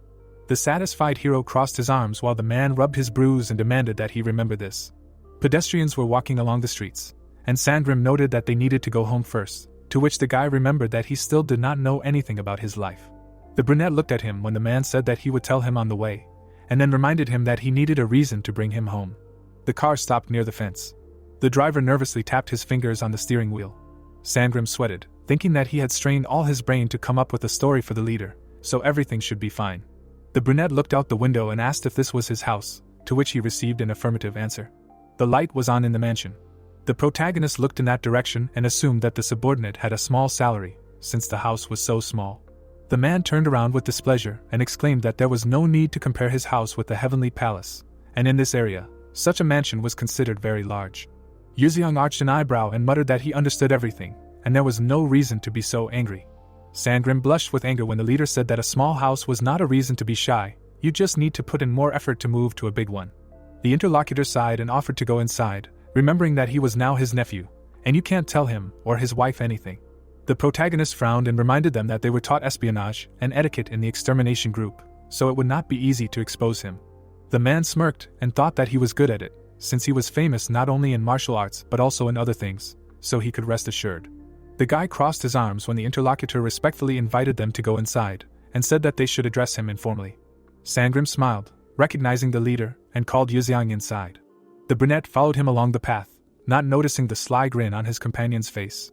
The hero looked at the fountain and thought that he looked cute, although the yard was small. A woman came out to meet her husband. Hyan smiled and asked if they had guests. The man sweated and replied that it was his nephew, after which he offered to say hello to him. Yuxiang resolutely looked forward. The protagonist fell to the ground, bowed respectfully, and introduced himself. The woman looked at him in confusion as her husband slapped his face from behind. The man gestured nervously, deciding that he needed to explain to Hyan how this had happened. The wife listened patiently, looking at her husband as he told her a fictitious story. Soyeon began to sweat and asked if the young man could live with them. The woman looked at him intently and did not answer right away. The man turned pale and thought that this was a failure. Hyun smiled and easily agreed. The husband's eyes widened and asked why. He raised an eyebrow and wondered why she would agree, even to his request. The woman smiled softly and said that she could not kick out his only blood relative. The man froze, feeling the accumulated stress inside him because of the leader. He relaxed and shed a tear, feeling all the tension being washed away. Hyun took the bags from the protagonist and led him inside, saying that she would tell her daughter herself that she had a cousin. Sangrim held back his tears, thinking that he had met a very good man who was ready to believe in the alibi he had made up. He clenched his fist and mentally thanked his wife, promising to quickly regain his strength so that he could become a better husband with thick hair for her.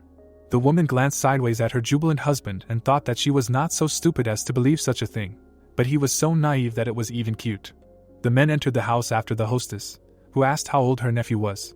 Her husband smiled tensely and replied that he was 18, like their daughter, although the protagonist himself almost let it slip. Sangrim turned pale when his wife asked if the guy went to the same school as Soyeon. The light was on in the living room, and the woman introduced herself and asked to be called Aunt. The protagonist knelt down and said he understood, after which the interlocutor exclaimed that it was not necessary to bow.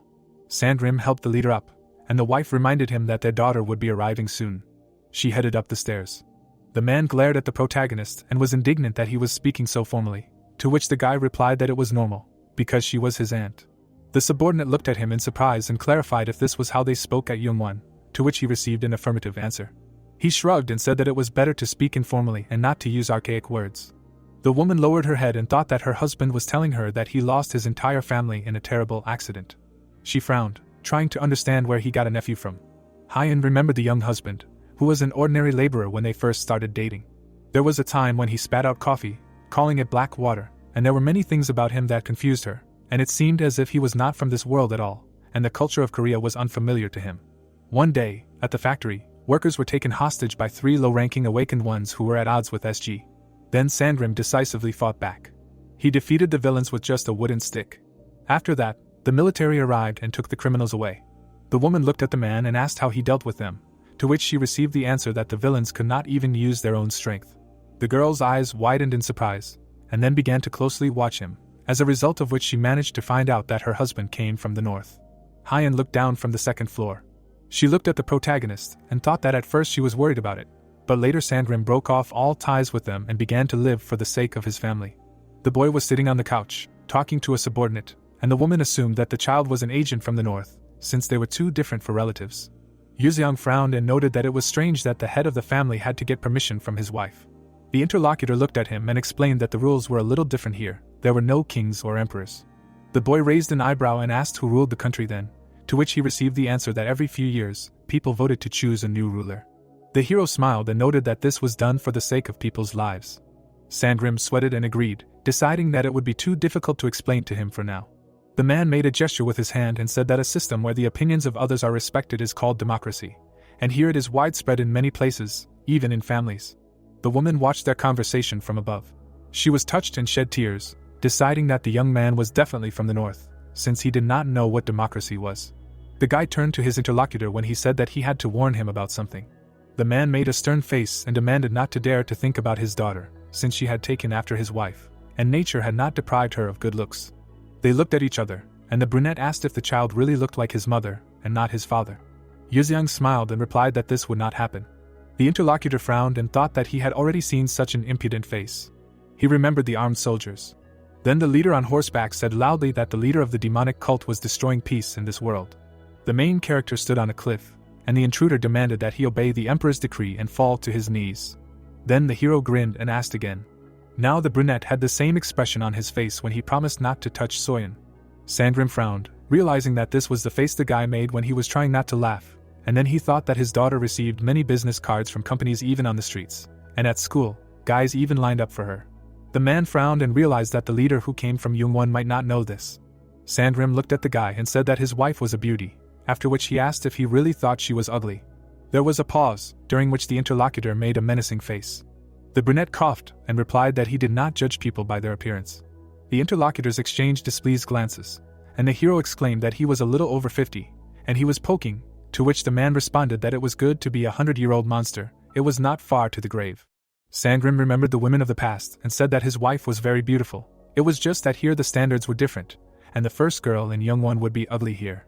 The protagonist closed his eyes and sighed that he understood. The interlocutor stared at him and demanded to know if the woman was beautiful. The light was on in the ceiling. Yuxiang imagined himself at the interrogation table in front of the man. The man slammed the table and demanded to get out of the house when the guy said that his wife was really ugly. Yuxiang smiled awkwardly and objected that it was even good if you think about it. The interlocutor raised his eyebrows in surprise when the brunette said that he definitely would not be interested in her since she was not his type. The moon was shining in the sky, and the man agreed that the leader was right. Qingdao Luqing Airport. A man was sitting in a chair. Kang folded his hands behind his back and apologized for the wait. Wulsong turned and asked the guest to sit down. He opened his mouth and noted that the interlocutor was an A-rank supporter with a Korean mother, after which he clarified whether he was on the list of participants at the gate at Seoul Station. The man looked at the boss and answered in the affirmative. He frowned and started by saying that he was there by pure chance. The awakened one opened his mouth and explained what had happened. The man with glasses listened attentively. Wulsong, the head of the Chinese SG, frowned and asked what level the man with the glasses was. Kang remembered the image of the main character and guessed that it was more than 200. The brunette raised his hand to his face and muttered that for a teenager it was incredible. The interlocutor remembered how Yuxiang looked at the screen in bewilderment, and noted that he might have been losing his memory since he didn't know anything about the system. The man looked at his boss in surprise when he replied that it was unlikely. Wulsong looked at the sweaty warrior with displeasure and said that if you chop fruit in a blender, the remains will remain on the knife, and it would be funny if that day they turned out to be as thick as the juice itself.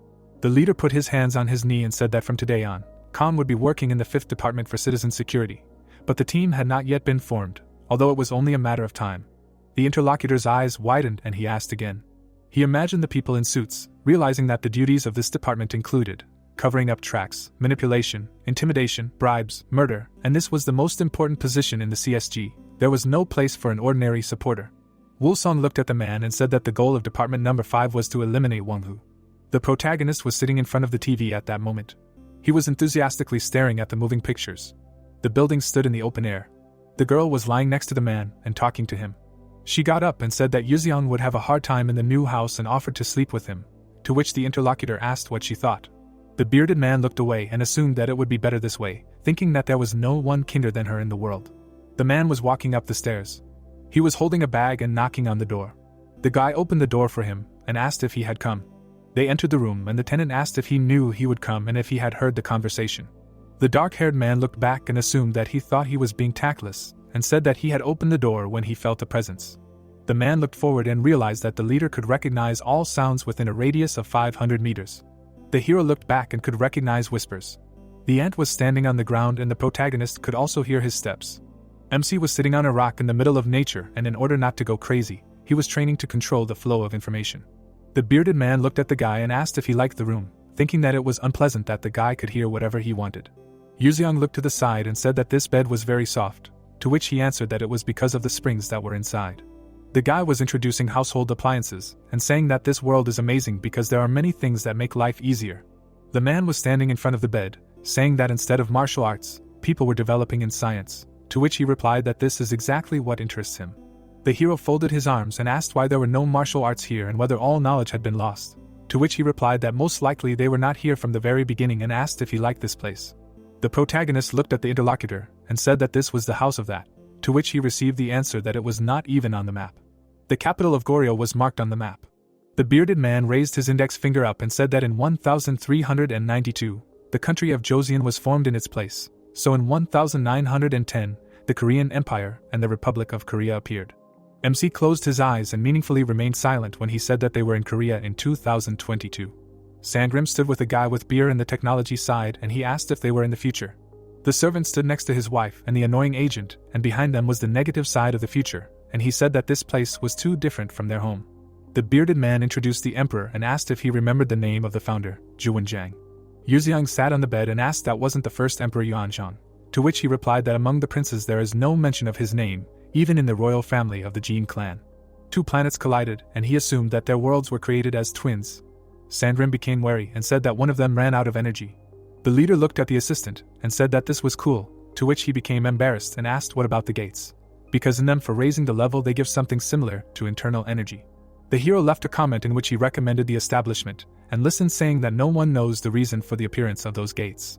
Yuzeong looked at the man and asked if he had ever been there, to which he replied that SG usually did that, and asked if leveling up gave internal energy.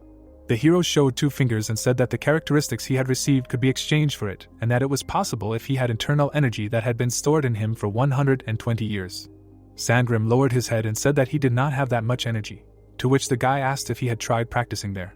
He imagined the substance in the blood and said that just the thought of all the goodness in his blood made him shudder, to which the interlocutor replied that these particles needed to be blocked with energy while breathing. The man pounded the table and suggested starting with removing impurities and stagnation in the body with internal energy, and suggested that he lie down so that he could open the blocked meridians with tapping.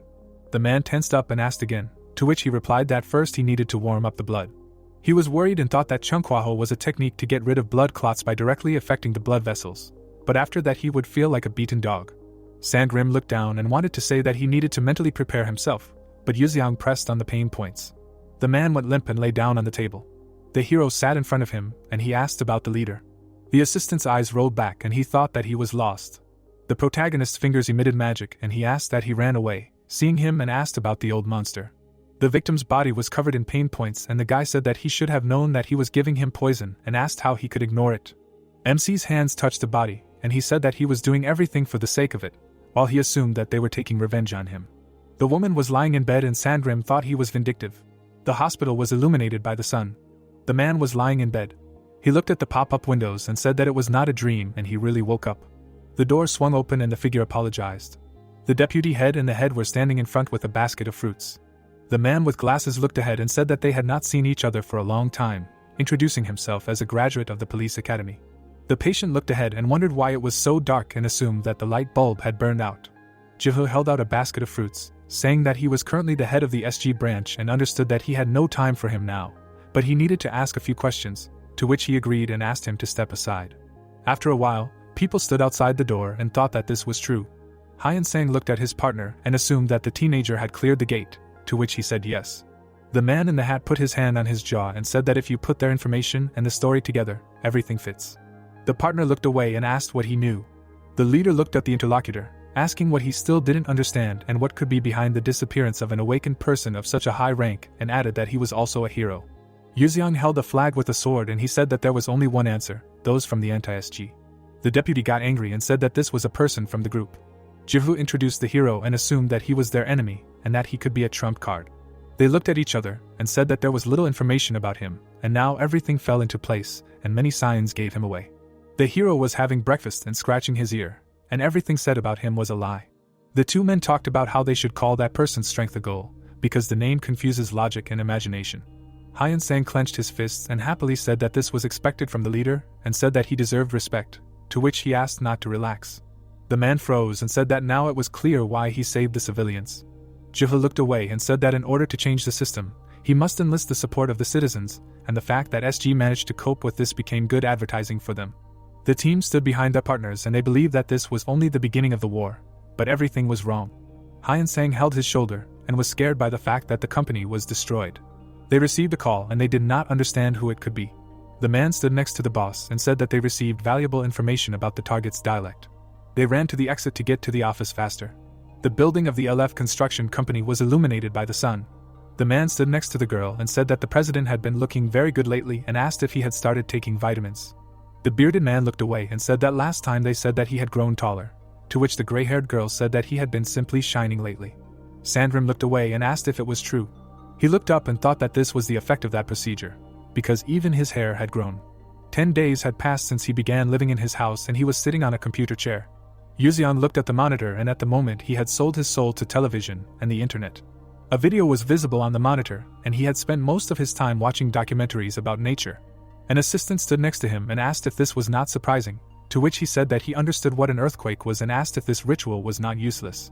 He was walking with a girl and said that what surprised him most was that the earth was round, and when he first heard about it, he thought that the world had gone crazy. The hero leaned back and said that he knew it, to which the bearded man said that he was lying and it was all just a bluff. The leader's assistant held the legs of a man who clung to the leader, and he asked if he remembered what he said when he went to the Western lands, talking about what would happen to him if he tripped and fell off the edge. They looked at each other, and MC said that he was calming him down, because the earth has no edge. Sandrim looked at the guy and asked if those weren't words of comfort, and how he knew about it if they didn't study it. Yuzeong was striving upward and one day decided to climb as high as possible. He looked down and then saw. The hero looked at the ground and that's when he realized it was round. The bearded man didn't believe him and asked how a person could even reach the stratosphere. He calmed down and said that if he dealt with the guy in the gate, then there was nothing surprising. The protagonist was sitting on the couch reading comics, and the leader's second hobby was novels and comics about martial arts, and interestingly, the worlds from the books were similar to their world. MC looked at the book and asked if that meant there was another person who could open the gate, to which he replied that he hadn't read it for a long time. Sandrim read a comic and said that literature reminded him of his homeland, which is why he read them often. The hero threw the comic away saying that such a thing was impossible and that one should rely on reality. And when the main characters looked stronger than him, the leader reacted like this. The man looked at his phone and his daughter was calling him, while he thought that his partner was living more peacefully than expected. He looked ahead and asked what was going on.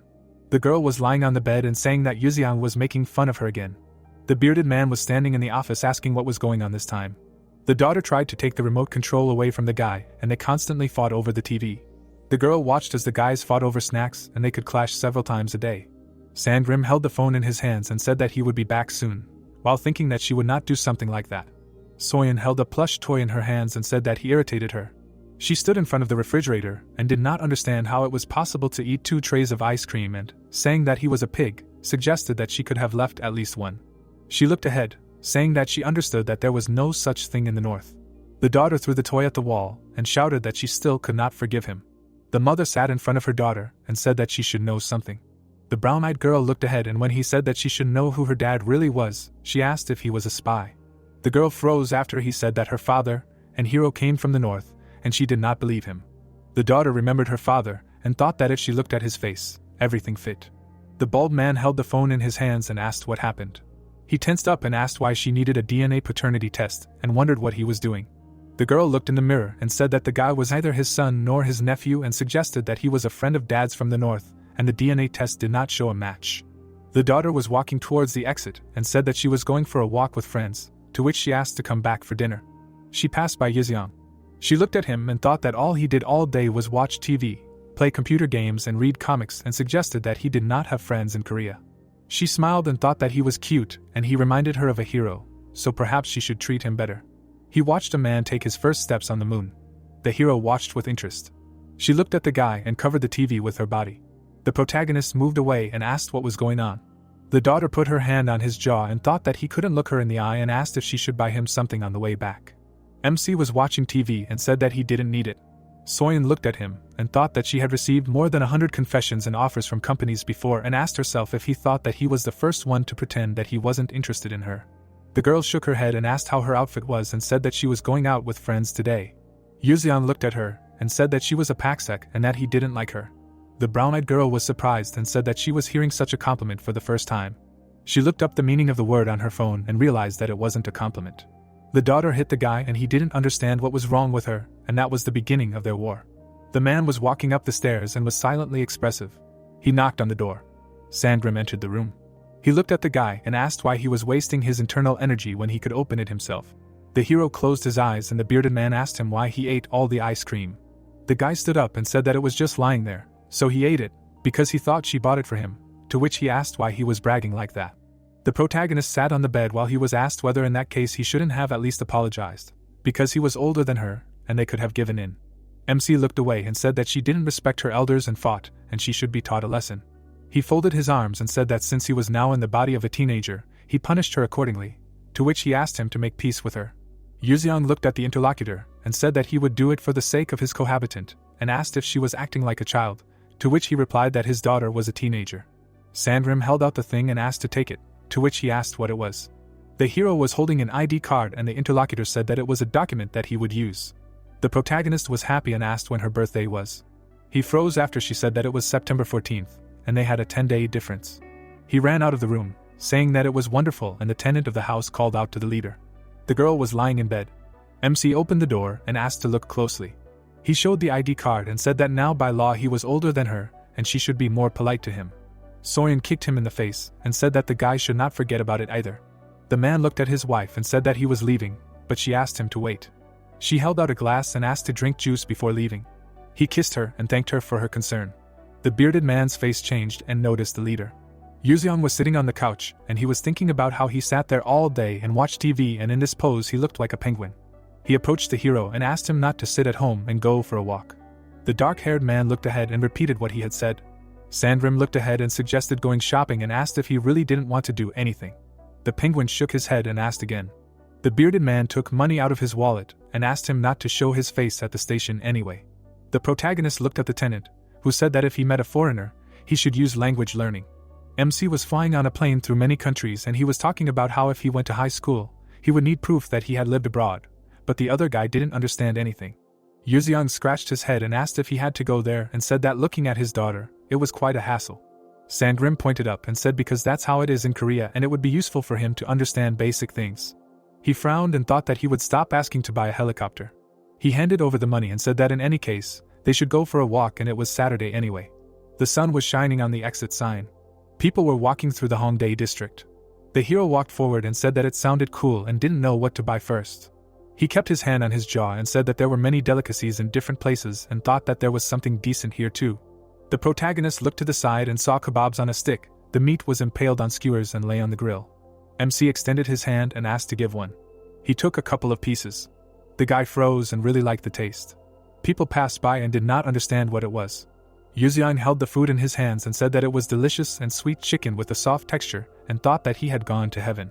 The hero cried with pleasure and said that it would be even better with soju and was afraid that he could die like that, to which the seller asked if it was really that delicious.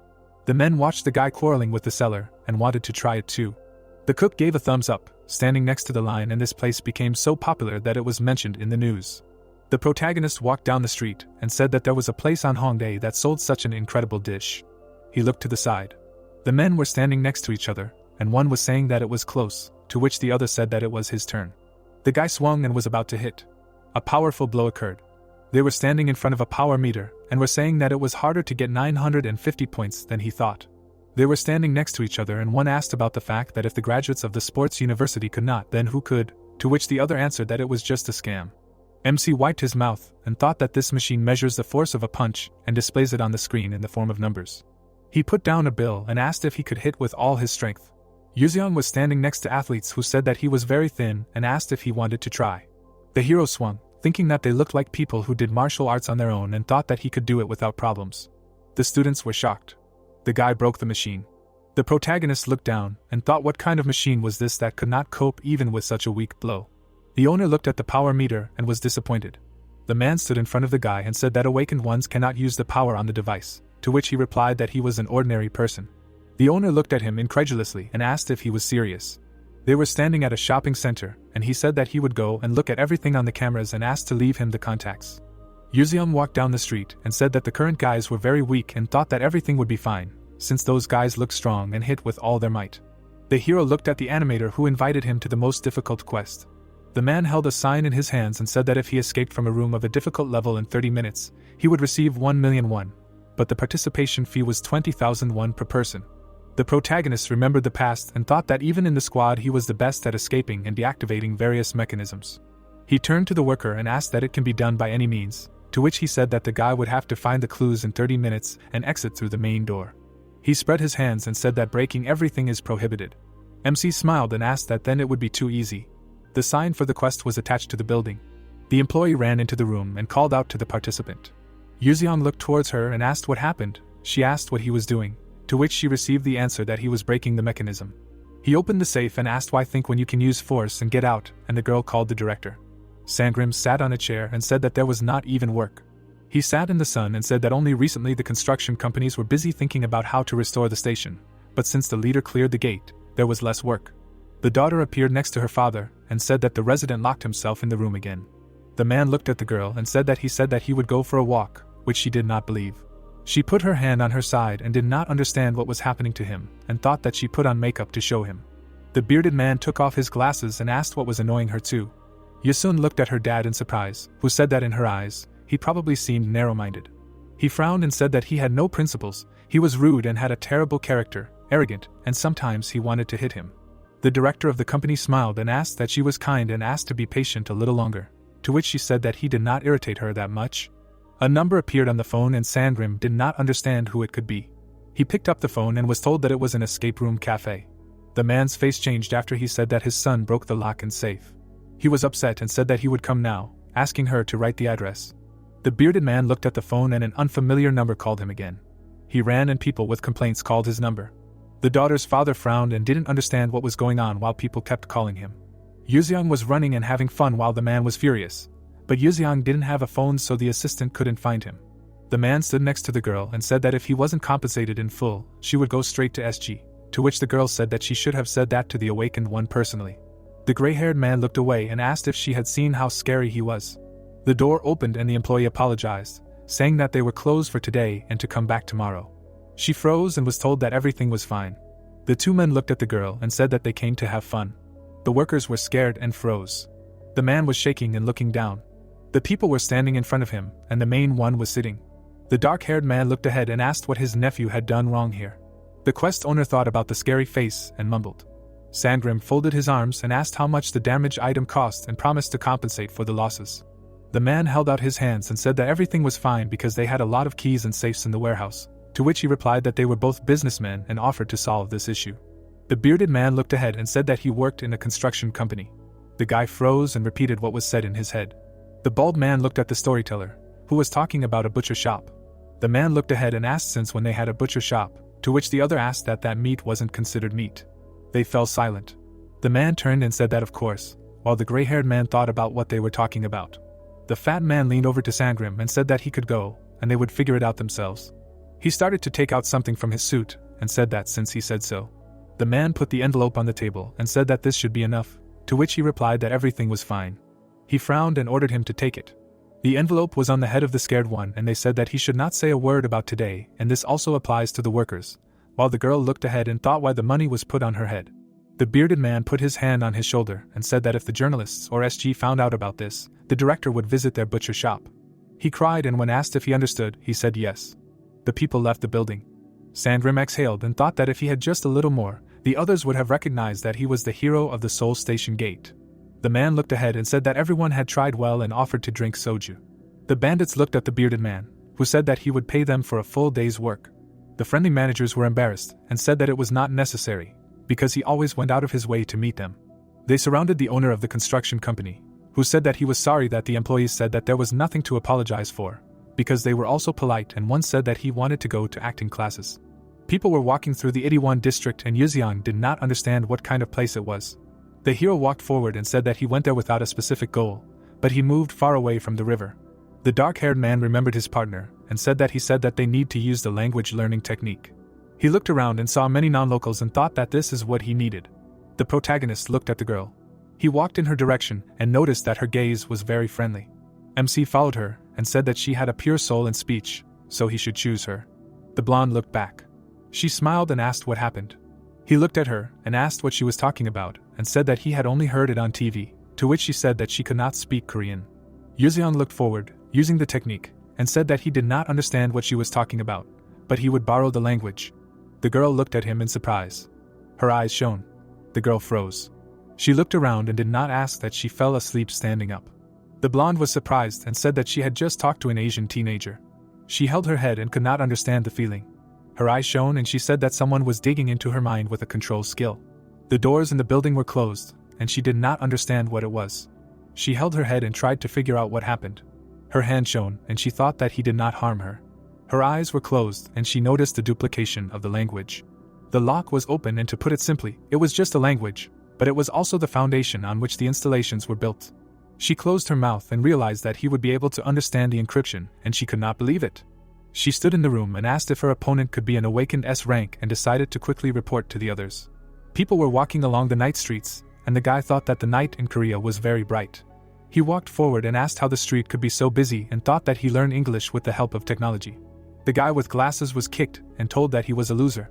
Bullies humiliated him and said that he would die today, and Yuziang watched it. Schoolchildren beat the guy, and the bald man asked that he thought that everything would be resolved by complaining to the teacher, to which he apologized. The blue-eyed man looked away and said that it looked like a group of classmates bullying an outcast. The glasses flew off his eyes and he thought that even if the world had changed, the humiliation within the walls of schools still remained. The hero went to the store and thought that if they did not see his face, then everything would be fine, and this store sold masks. He looked in the reflection and thought that everything was already closed. He reached through the door and thought that the mask would be used for a good cause.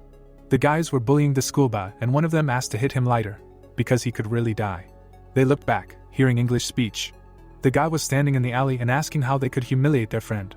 The dark-haired one looked forward and said that there were a lot of foreigners here, and the other asked what happened to his face. On the guy's face was a character mask. He stood in a stance and they assumed that it was an Iron Man mask and, it seems, he knows martial arts. Yuzeon was holding a sword in his hands and had never fought for others before. The warriors were pulling their swords towards him, and one of them was saying that the guy had nowhere else to run.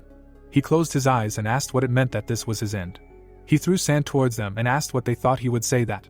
He grinned and said that instead of dying at their hands, he would rather become a heavenly demon himself, and all he did was try to survive.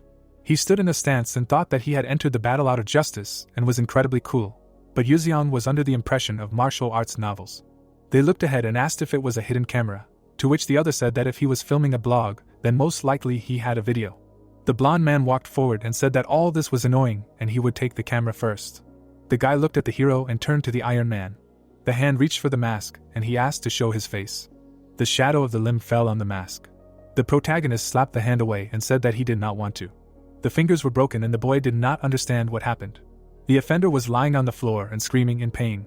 The bullies were scared and went into a stupor. Yuzeon looked ahead and said that at that age, people of the family create and wear swords and noted that words will not achieve anything. The student stood in front of the defender and asked for mercy, saying that they did not do anything bad. The hero looked ahead and said that if they say what that child did, then he will think about it. The bullies tensed up. They were enveloped in energy, and they looked at their fingers. Their fingers were curved and he said that he understood everything. The mask's eyes were shining and he said that, unlike those, he knows how to admit guilt and noted that they are incorrigible. He walked forward and said that since they did not have a weapon with them, he limited himself to his hand, but from now on, they will no longer be able to hit anyone. He extended his hand towards them and it exuded magic. The victim began to levitate. He rose up and asked for mercy, to which he asked him not to be afraid. MC raised the attackers up and said that in order to prevent unforeseen circumstances, he would make them fear him. The bespectacled man's eyes were glowing red and the offenders could not look him in the eyes. The schoolboy stood in front of the savior. He put his hand on his shoulder and addressed him. Tears appeared on the victim's face and he was asked to become stronger. Yuzeon walked to the side, thinking that he was cool, and the dark-haired man looked at him and felt an overwhelming fear. Light was pouring out of the house. The woman looked ahead and asked if he had returned too late, and said that she was worried about that. The hero stood at the door and said that he would know from now on, to which she asked if everything was okay. He smiled and said that it was light and safe at night. The owner's wife froze and thought that he had mixed something up. Tears appeared on her face, and she thought that he came from the north. The woman hugged him. Her eyes were closed, and she said that if he had any difficulties, he could just tell her. The protagonist looked away and kept a questioning silence. He went up the stairs and thought that she wanted to please him like that, and they told him that he was late. Yasun stood on the stairs and asked where he had been if he had no friends. MC looked at the interlocutor and said that he had been having fun at Hongdae, but she did not believe him. The brown-eyed girl looked at him and said that next time he should warn her about his departure, so that she would see him off and ask if he knew where they could have fun. He stood next to his partner's daughter, who said that her mother was worried, to which he said that he had seen his mother. Yuzeon closed his eyes and asked her not to be rude to her, to which the girl got angry and asked what kind of instructions she had started. He dodged the comb while she said that he first had to learn to treat people well. The hero looked at the girl and said that they used to say that a tree wanted silence, but the wind did not subside. A child wanted to take care of his parents, but they were not expected and she did not understand anything. He stood on the cliff and said that this was an excerpt from a story about a boy who could not fulfill his duty to his parents because they died. Inside the dark-haired girl, everything broke after the words that nothing lasts forever. Yasun closed her mouth and was surprised. They broke up and she thought that he became like this after the death of his parents. She grabbed her hair, understanding that she needed to think before saying anything. Yuzeon looked back and did not understand what was happening to her. The girl held her hands to her head and the guy thought that his instructions had such an effect on her, and although she constantly grumbled, she was kind. He was sitting at the computer. Sangrim stood next to him and greeted the leader. The hero put his hand on his neck and asked if he had been drinking. He looked at him and said that they had only just gotten rid of the dirt in his blood. The man was embarrassed while he said that he was no different from a newbie, because a flame based on alcohol was more dangerous than on bad energy, to which he apologized. The bearded man got angry and asked, but wasn't it because of what he had done during the walk? The dark-haired man looked ahead and, while he was talking about how he had to turn to his friends to settle everything and had to drink in gratitude, He did not understand what he had done wrong. The owner of the house looked at his partner and asked to let him tell everything. The protagonist looked at the interlocutor and asked that because of such a trifle, everyone thought that he was awakened, which he confirmed. King Kali was held with 2 sticks and MC said that one feast in the establishment had made more noise than. Sangrim grinned as he said that the training would have to be postponed until tomorrow, and thought that he didn't even apologize. The man froze and was told that he did well today. He looked back and asked again. Yuzian looked away and said that he did well. The bearded man looked away and thought that he would recognize him now. Tears came down his face, and he praised himself. The owner of the house rushed to the leader, who asked why he was crying and assumed that someone had died. He cried, but he missed something. His wife was crying. His daughter was holding her hair. Sangrim's face was covered in tears and the hero never apologized. He looked at his trembling partner, and the man who was always bad did a lot of good today. He closed his eyes and thought that everyone in this family was sensitive. The guy angrily prepares to attack. He deals multiple blows to the monster. The monster, dying, says that the hero has won, but does not think that this is the end. Disappearing, he tells the hero that there are many in the world who are stronger than him, and no matter how outstanding he is, you can't defeat everyone. MC sullenly asks to tell them that they can come at any time. Yuziang has warriors behind him, and he explains that he is not the only one defending the land. The heroes are watching TV. Sangrim, sitting on the couch, says that although he is watching this movie for the second time, the emotions are the same. Turning to the guy, he asks his opinion about watching it, to which MC replies that he finds it very interesting. Introducing a guy in a jacket with a sword, the man explains how lately they don't use computer graphics on filming, and they take awakened ones for the main roles, so the sword that the actor is holding is actually real. Scratching his chin, Yuziang declares that movies are much more interesting than he thought. Sangrim wonders why, if the protagonist constantly sits at the computer and TV, he has never watched a movie, to which he receives the answer that the guy watched about the Ming Empire, but the viewing time constantly made him sleepy. The character thoughtfully asks about its name, but the guy does not know it, and the man suggests that it was probably a third-rate film. Leaving, Sangrim yawns and says that in any case, there are many interesting ones, and he will go to bed. He hears the protagonist decide whether to take a nap for the first time in a long time. Turning around, Sangrim asks if it is true that he usually does not sleep, and MC explains that in the last 10 days he has slept about 4 hours. The character is confused by the fact that the protagonist sleeps so little. The guy calmly answers that with the help of technology he replaces sleep, so there is no need for it. Sweat drips from Sangrim's face and he wonders why he decided to take a nap then, receiving an answer from MC that he is mentally tired. Holding a mug of beer, the man cools down and the protagonist says that it is like drinking tea or another drink when he is not tormented by thirst. The drawn characters are watching TV. The leader is sitting with headphones on after watching a movie on the weekend and watched them for several more days without a break. Around the guy's silhouette are different genres of films, and he did not care about the genre. The main thing was that it was interesting. Sangrim watches him watch movies 24/7. The man is annoyed, not believing what he sees. The computer screen is rewinding 8 times and Comrade MC is amazed that he is watching them at such a speed. A movie is playing on the phone and Sangrim is even more surprised that he is also watching it on the phone at the same time. With a tired look, he asks the leader what he will understand if he watches like this, and Yuziang asks if he knows that when the technique of the border between life and death is used, time slows down. MC recalls fighting an opponent and adds that the field of view increases, including raindrops, brightness, muscles, ball movement, and the opponent's emotions, he sees in slow motion. Looking at the screens, the guy asks his comrade's opinion on why this is happening, and Sangrim suggests that it is because the concentration reaches its limit. Holding his forehead with his fingers, Yuziang explains that the brain simply reaches its maximum concentration at the moment when its life is on the verge of death. MC looks at the blades and explains that he instinctively uses his cognitive abilities to the limit. Sangrim tensed up and does not understand why he suddenly started talking about this. The hero sits in a chair and looks at his phone, says that now he is on the verge of life and death, and you can say that he watches movies at full volume.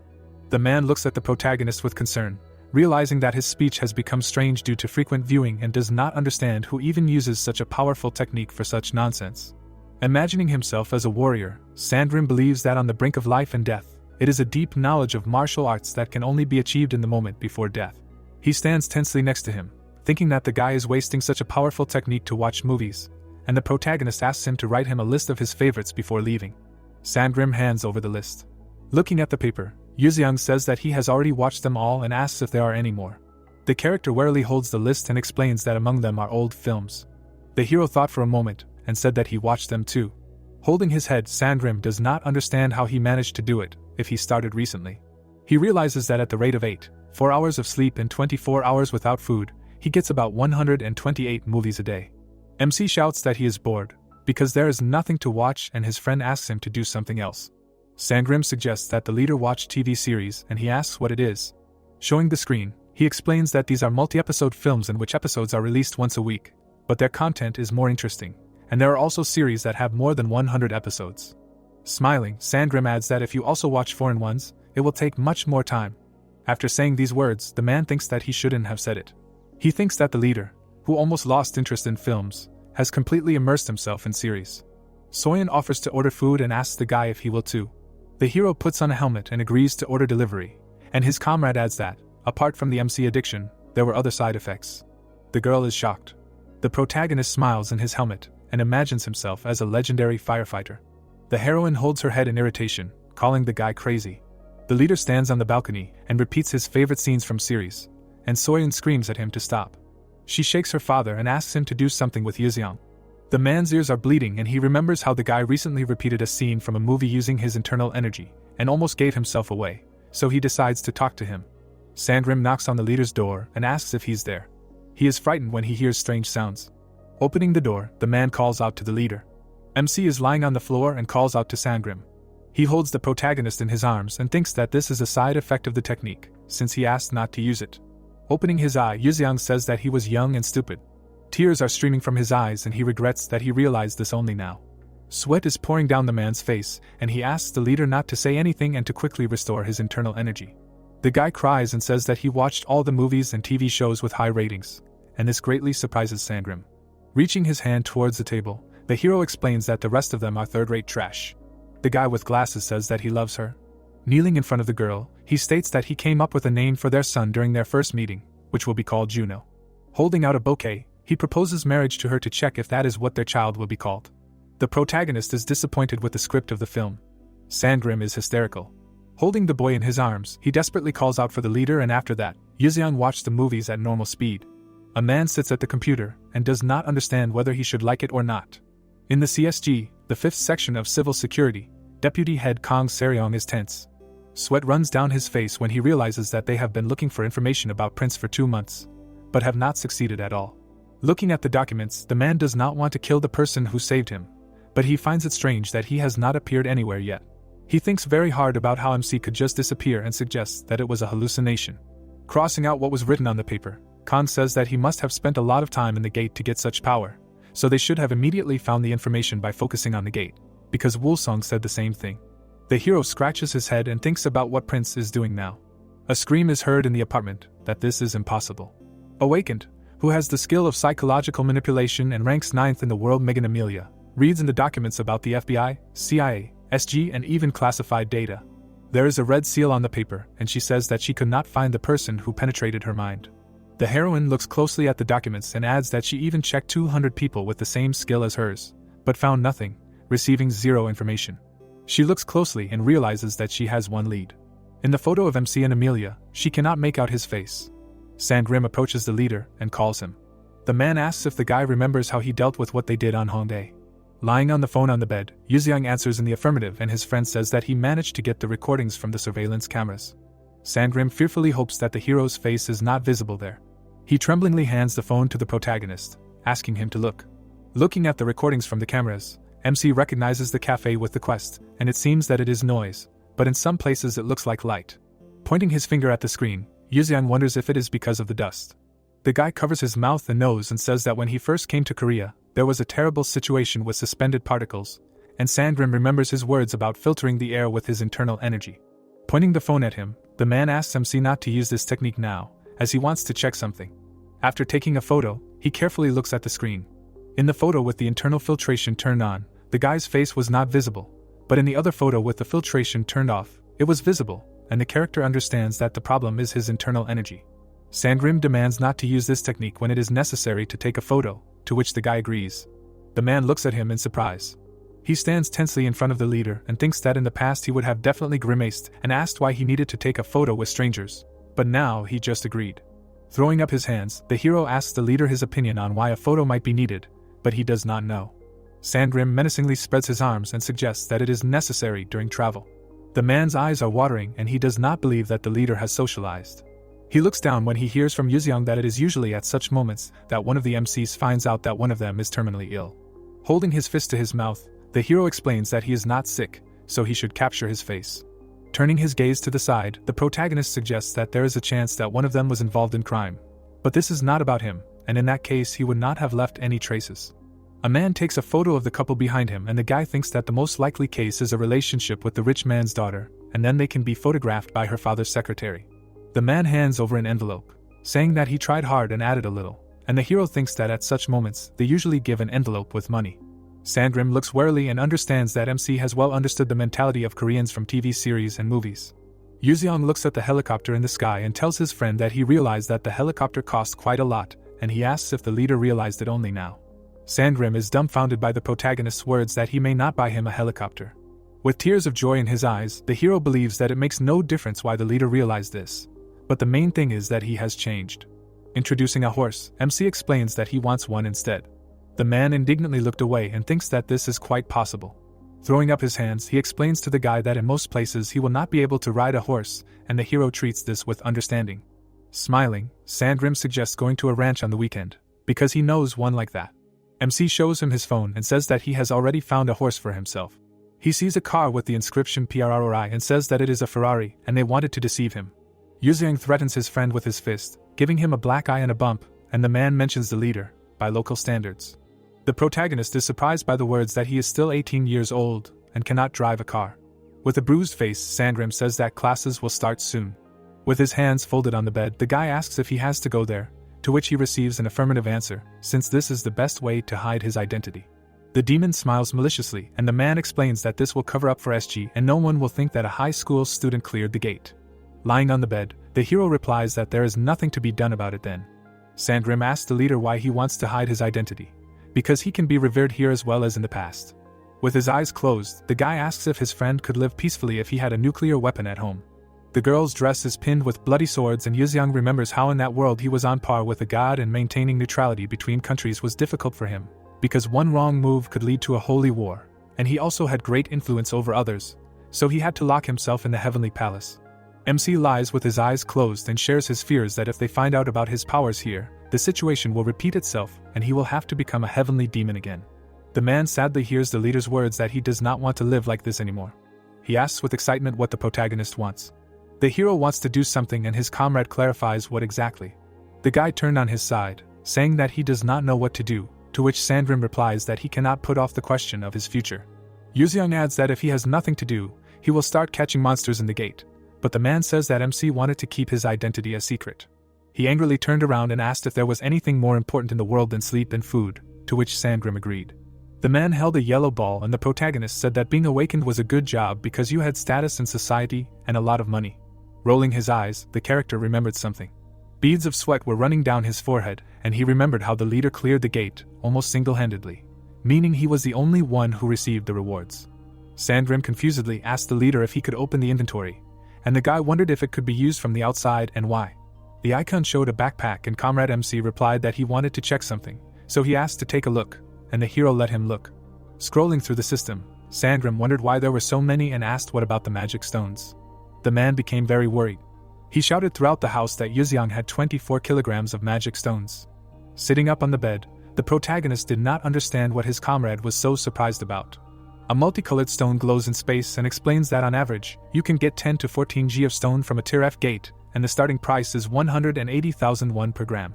Sandrim sits in shock in front of the hero and he calculates how much you can get, taking into account the minimum cost of 180,000 won and 24,000 G. MC holds a glass of wine and gold bars fly around him as he says that you can get 4.3 billion or 53 gold bars weighing a kilogram. Leaning over in front of the guy, the man clarifies if he said that he wants a helicopter and a car, to which he receives an affirmative answer. Sandrim's eyes show money symbols and he says that they can buy them.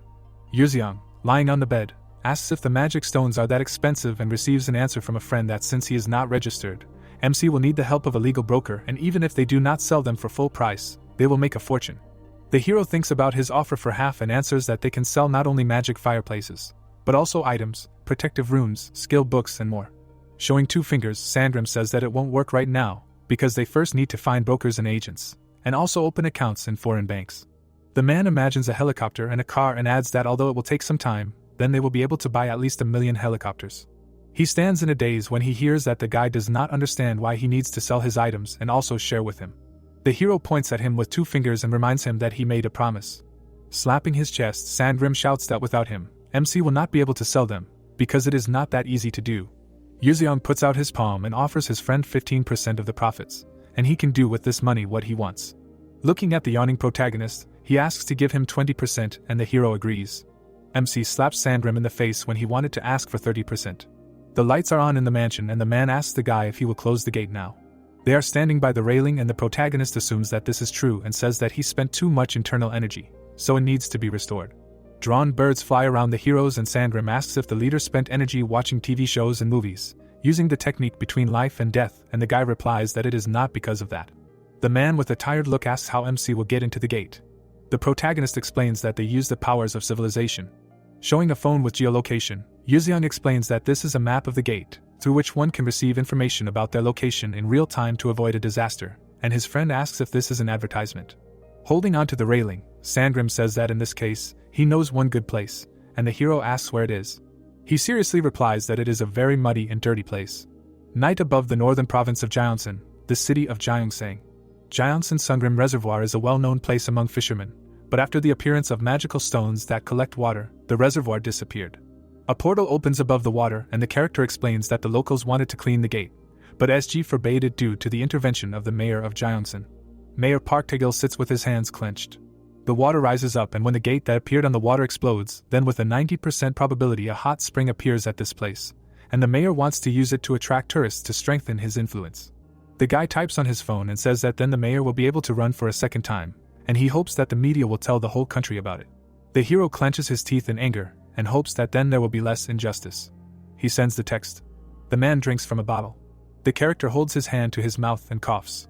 The guy walks, staggering and declaring that although he was not an exemplary son, these greedy creatures want to smash his mother's corpse to pieces. He shouts in rage, addressing his mother that her useless son cannot even clear the F-rank gate, and soon he will come to her. Lights illuminate the street. Predators run after MC. Wolves jump on the hero. The beast runs furiously. There is smoke behind the guy and he jumps back. Turning his gaze back, MC finds this strange. The wolves stand angrily and the protagonist does not understand why. If they are afraid of him because of the difference in strength, they still continue to attack. The predator's eyes shine blue and Yuzeong assumes that they are obeying someone's order. MC sees the wolves jumping on him. He rubs his face with his hand. Blue light comes from the protagonist's hand. The wolves are amazed by his magic. The bodies of predators in the air. They disappear and the system writes that the hero's level has increased, and due to an unknown error, the stats were not distributed and the user lost them. A blue glow comes from the guy, and the sign says that his level has returned to 1. Walking along the corridor, he says that the internal energy obtained in this gate is equal to 30 years. There is smoke behind Yuzeong, and he understands that at this level, the experience points will also be low, and compared to those monsters, these are very weak. The icon shows the absolute of the F-level gate, and the system says that he has cleared this gate, and its absolute has been applied, and also says to collect 5% of the points earned by other players in the F-level gate. The hero sees that an error has occurred in the system. The sign asks if he will accept the protective hand, and this arouses suspicion in MC, since before, when receiving a protective rune, permission was not asked, as if they were reporting on his skill. The protagonist sees one full cell and says that there is only one rune here. After pressing the button, Yuzeong thinks whether he succeeded or this is another mistake. Smoke follows the guy and the sign says that all the monsters inside have been destroyed. He has cleared the gate. Magic stones will be automatically credited. His contribution is 100%, and after a while the player will be moved from the gate. The sun is shining brightly over the lake. A portal opens in the sky. Coming out of it, the guy walks on the water. Water splashes around him. MC fell into the lake. His boots and feet are damp and he sees that he is wet. Steam rises from the protagonist, and he decides to dry his clothes first. Bubbles from the water come from Yuzeong's feet. He is surprised at how much steam there is and the old man behind him asks if the hero is talking about him. The old man looks at the protagonist's back and the guy thinks if this is really the scene of MC's appearance. He turns his gaze sharply. Seeing a man in the distance, the protagonist realizes that someone is here. The character is sitting in a green liquid and is confused by the fact that the man is standing on water. Gritting his teeth, the protagonist thinks about why teleportation is so bad here. The man opened his mouth in fear and thinks that after leaving the gate, all feelings are dulled, and the energy is blocked, and it will be difficult to feel someone's presence. A tear comes out of the man's eye. He bows to the ground on his knees and calls the guy God. MC points at himself and asks who he is talking about. Yuzeong hears that the man considers him a god because he cleared the gate alone and walks on water. Bending down to the ground, the character asks if he is Jesus or Buddha. The guy stands around the smoke and thinks about this situation. The man raised his head when he heard that his guesses were wrong. He is shocked to hear MC explain that he went down to get rid of the gate that is so annoying to people. The protagonist introduces himself as a sky god while floating in the air. Looking at the man, the protagonist asks what he is doing at the gate. He is sitting on the grass and introduces himself as Kim Unchil, adding that he was going to die here. He is very sad after Yuzeong asks him what made him do such a thing. A woman holds a baby and Kim explains that when he was 3, his father died, so his mother raised him alone. A woman washes dishes with the baby on her back and he explains that in her 26 years, she went through a lot of hardships to raise him. A guy walks into the house in a jacket, saying that he finally got a job in Seoul, and Kim explains that he wanted to repay her, so he tried to find a good job. The man looks forward. A photo of Kim's mother is near the wreaths and he says that she died without ever having lived a good life. The guy sits by the coffin, saying that after that, he gave up his job in Seoul and decided to live by her grave. Kim holds the grass in his hands and adds that the mayor of Jeonsan decided not to clear the gate, and his mother's grave was in the blast radius. But he was not given permission to move her body. The guy remembers how he wrote about his story to the media on his phone, and then would have died from the gate explosion. He aggressively shouts that the hero ruined everything and this is the only thing he could do to pay his mother. The heavenly god approaches the guy and he asks what he should do now. He cries when MC replies that he should live according to the will of God. Stretching out his hand, the protagonist explains that all mothers were sent to Earth by God. Kim squeezes the grass in his fist and remembers that his mother always told him to be kind to others. He screams in despair that he can't do that. The mayor crossed his arms over his chest and the character does not understand why bad people get everything so easily, so there is no point in being kind. MC sees a man lying on the ground out of despair and does not understand why all this is necessary. Kim cries and Yuzeong explains that he is not the only one who lives like this and that this is the path that people should take. The girl walks and calls her son. She picks up the child in her arms and says that he must be a good person. With a tear-stained face, the boy looks at the protagonist, who states that this is not what his mother wanted for him, and he knows it very well. He shows Kim that the gate that caused him so much pain is no longer there. Closing his eyes, MC says that he is glad that he was able to save his mother's grave. The man looks at the forest. The trees grow high up. Yuzeong tensely says that he almost got caught. Walking through the forest, the protagonist remembers Sangrim's words that no one will be here and thinks that he was convincing because he used omnidirectional voice transmission, heart voice, and levitation. He is glad that in his past life he used this often. The hero opens his eyes in shock and hears someone not understanding why they did not explode, asking to send someone here. MC looks into the forest and hears that they might explode later. A shout is heard from the trees that he has invested a lot of money into this. The mayor points to the workers and shouts that if the gate does not explode, his political life will be over. So he orders them to quickly go and check the gate.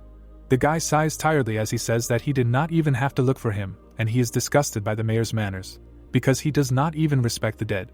The mayor of Jeonsan, Park Tae-gil, was accused of neglecting the gate at Sungrim Reservoir, and after conducting an overnight investigation, he admitted his guilt. Sangrim watches on TV as the mayor is accused of using the gate to increase his political power. Yuzeong holds a mug in his hand and says that good deeds are praised and bad deeds are punished, to which his friend expresses doubt that this situation will end there. After clearing the gate, the leader gives Sangrim documents, asking him to reveal them to the world, and the man asks where he got them and does not think that such things can be found in the gate.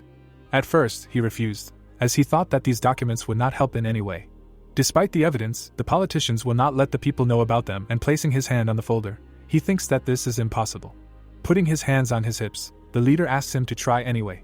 Sitting at his laptop, Sangrim decides to send the documents to the media to ease his conscience. To his surprise, the mayor was indeed accused and the man asks if it worked. Park is accompanied by guards and he thinks that the other politicians abandoned the mayor, and the leader was right. Holding his chin, Sangrim remembers that this has happened in the past. The man teaches the warriors that it doesn't matter whether it works out or not, you have to act, and the man tells how this ninja always stood his ground until the very end, even when everyone was against him. The master stands with the warriors and Sangrim says that of course, he also had failures. But even his failures were later said to be good, that he at least decided to try once. Looking at the leader, the man realizes that he really is amazing. Frowning, the character thinks that his comrade was also a little carried away by power, especially when the cult of the heavenly demon ruled the central district, and MC asks why the man is looking at him like that. Clicking the remote, Sangrim says that it looks like no one will ever know Kim's story, although he may have touched upon political activities there. Yuzeong looks out the window and says that the last words only make sense after the death of a person, and since he did not die, then there is nothing to believe. The guy hears his friend's words, who says that now he should worry about himself, and the gate that was supposed to explode is protected, and this is a big problem. Holding the remote control in his hands, Sangrim explains that many people began to draw a parallel with what happened then at the station, although, of course, few believe it. The protagonist seriously replies that he should not worry, because MC was not found. The guy stands in front of the lying park, declaring that maybe his face was not on the video, but the energy can also serve as evidence, and the chance of exposure is increased by the fact that he stole these documents. Smiling, the hero explains that he was very careful this time, and no camera in Jaeonsan spotted him. Sangrim, with his eyes closed, asks what to do with the video recorders and how MC managed to avoid the cameras at all. Yuzeong is in different poses, explaining that he can distinguish the sounds of devices. The protagonist runs alongside the train and says that he walked there and back, and Sangrim asks if he ran that far.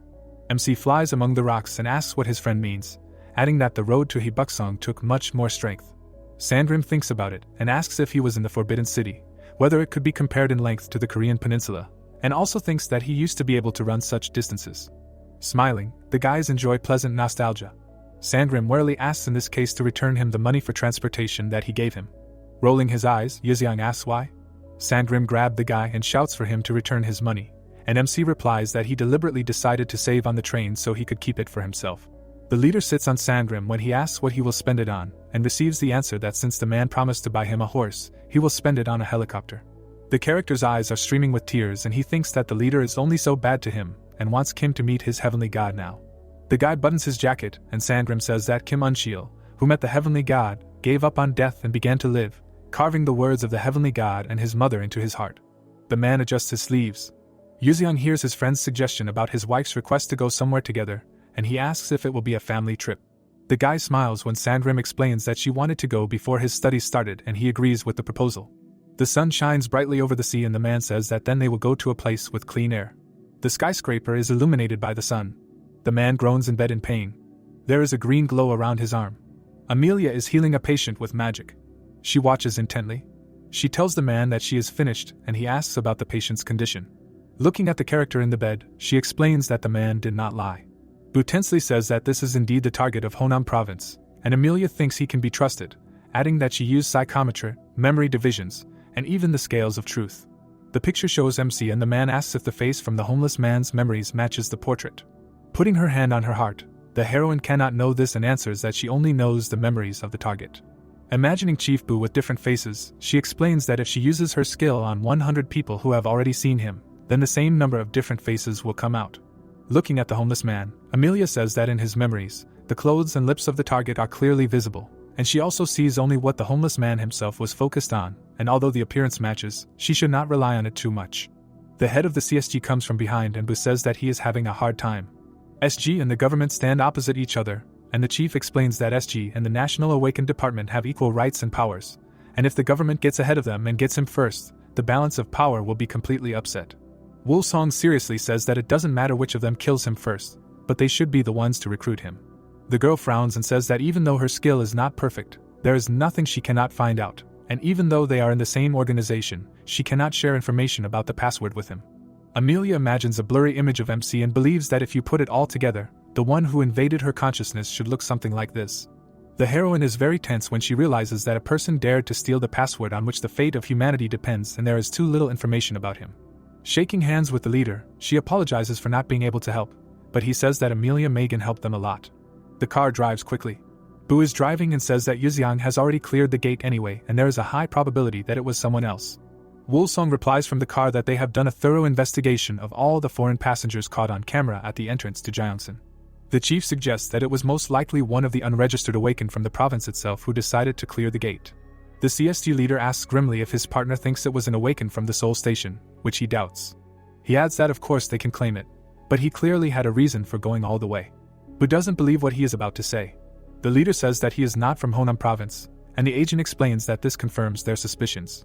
Yuzeong's eyes glow green and Woolsong thinks that perhaps he wanted to confuse them and spoke their dialect on purpose. The chief's face is dripping with sweat, and he guesses that MC is from Honam. But he pretends he's not so that they'll think he's really from Honam. Or maybe this guy isn't from Honam, and is trying to convince them otherwise. The chief seriously states that the hero is actually from Honam.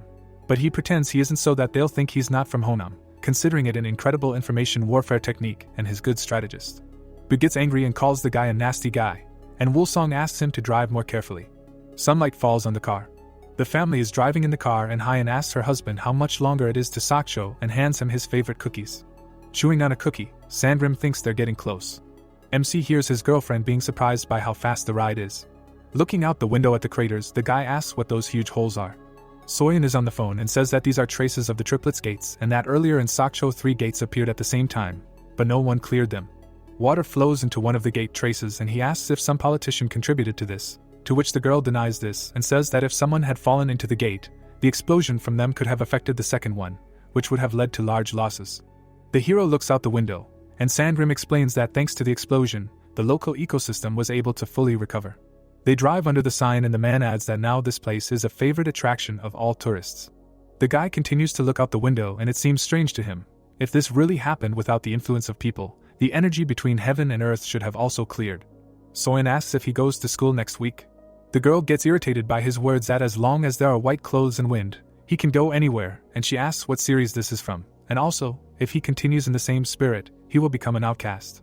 Hyan turns around and does not think so, unless they scold him, and the daughter asks why. The woman, touchingly, calls Yuziang handsome and thinks that he will definitely become popular, but the girl does not understand what her mother is talking about. Sandrim frowned with resentment, and does not understand that if he is driving everyone, then why only the leader is praised. The car goes on, and the man thinks it is unfair. Sunny seashore. The mother is standing with her daughter, and says that they are going to eat fish soup. Sandrim is next to MC and says that they will go to the mountains, since there is delicious meat soup there. Hyan waves to the guys and asks her husband just not to overdo it, and Yuziang says that they are leaving. The man waves back, and the hero wishes his aunt a good time. He looks at them into the distance. The protagonist sternly asks if his comrade has prepared the promised money, and Sandrim thinks that he is now talking like a mafia leader, and even his voice is similar. The leader pays for the training through the phone. He points his finger in the direction to his friend and suggests going to the mountains now, and the man asks him not to make such a voice anymore. Daytime forest. The coach blows a whistle. He shouts at Sandrim to move even faster. MC says that this is why they came to Sakcho, and he must break through the gates of life and death. Sandrim crawls on the ground and it seems to him that he will soon die. The leader kicks him in the ass, telling him to die. He stomps on the man with his foot and shouts that the mentor is angry with Sandrim, because he is still the third in the cult of the heavenly demon. The character stretches his hand forward and asks why the leader continues to activate Mayamun. Pointing to the man's skeleton, Yuziang calls it a good question, explaining that when it is activated, all the remaining energy in the body is used to restore itself, and if it is constantly spent, the energy will move freely throughout the body. He hits the man on the back and yells that he will not leave, calling him a scoundrel. Blood spurts out of Sangrim's mouth, and he thinks that at this rate, he will die because of this damn leader. Taking off his glasses, MC is surprised to see black blood. He grabs the falling Sangrim in his arms. The character is lying in front of the protagonist on the ground. The man is unconscious, and the guy says that he will now open the gates of life and death. A large green flash comes from Yuziang. Raising his palm, the guy says that by clearing them, he can become strong again. He raised a glowing finger above Sangrim. Yuziang sits next to the lying man and thinks about how he removed the bad energy. But at the same time, the main problem lies elsewhere. The warrior sits in the lotus position in front of a waterfall, and the protagonist explains that opening the gate between life and death must be done in a place where there is pure energy from heaven and earth. He adds that this is the only way a person will not lose control of ki. Yuziang looks out the window while sitting in a car. He sees purple smoke in the field and remembers that the lands here are covered in dirty energy.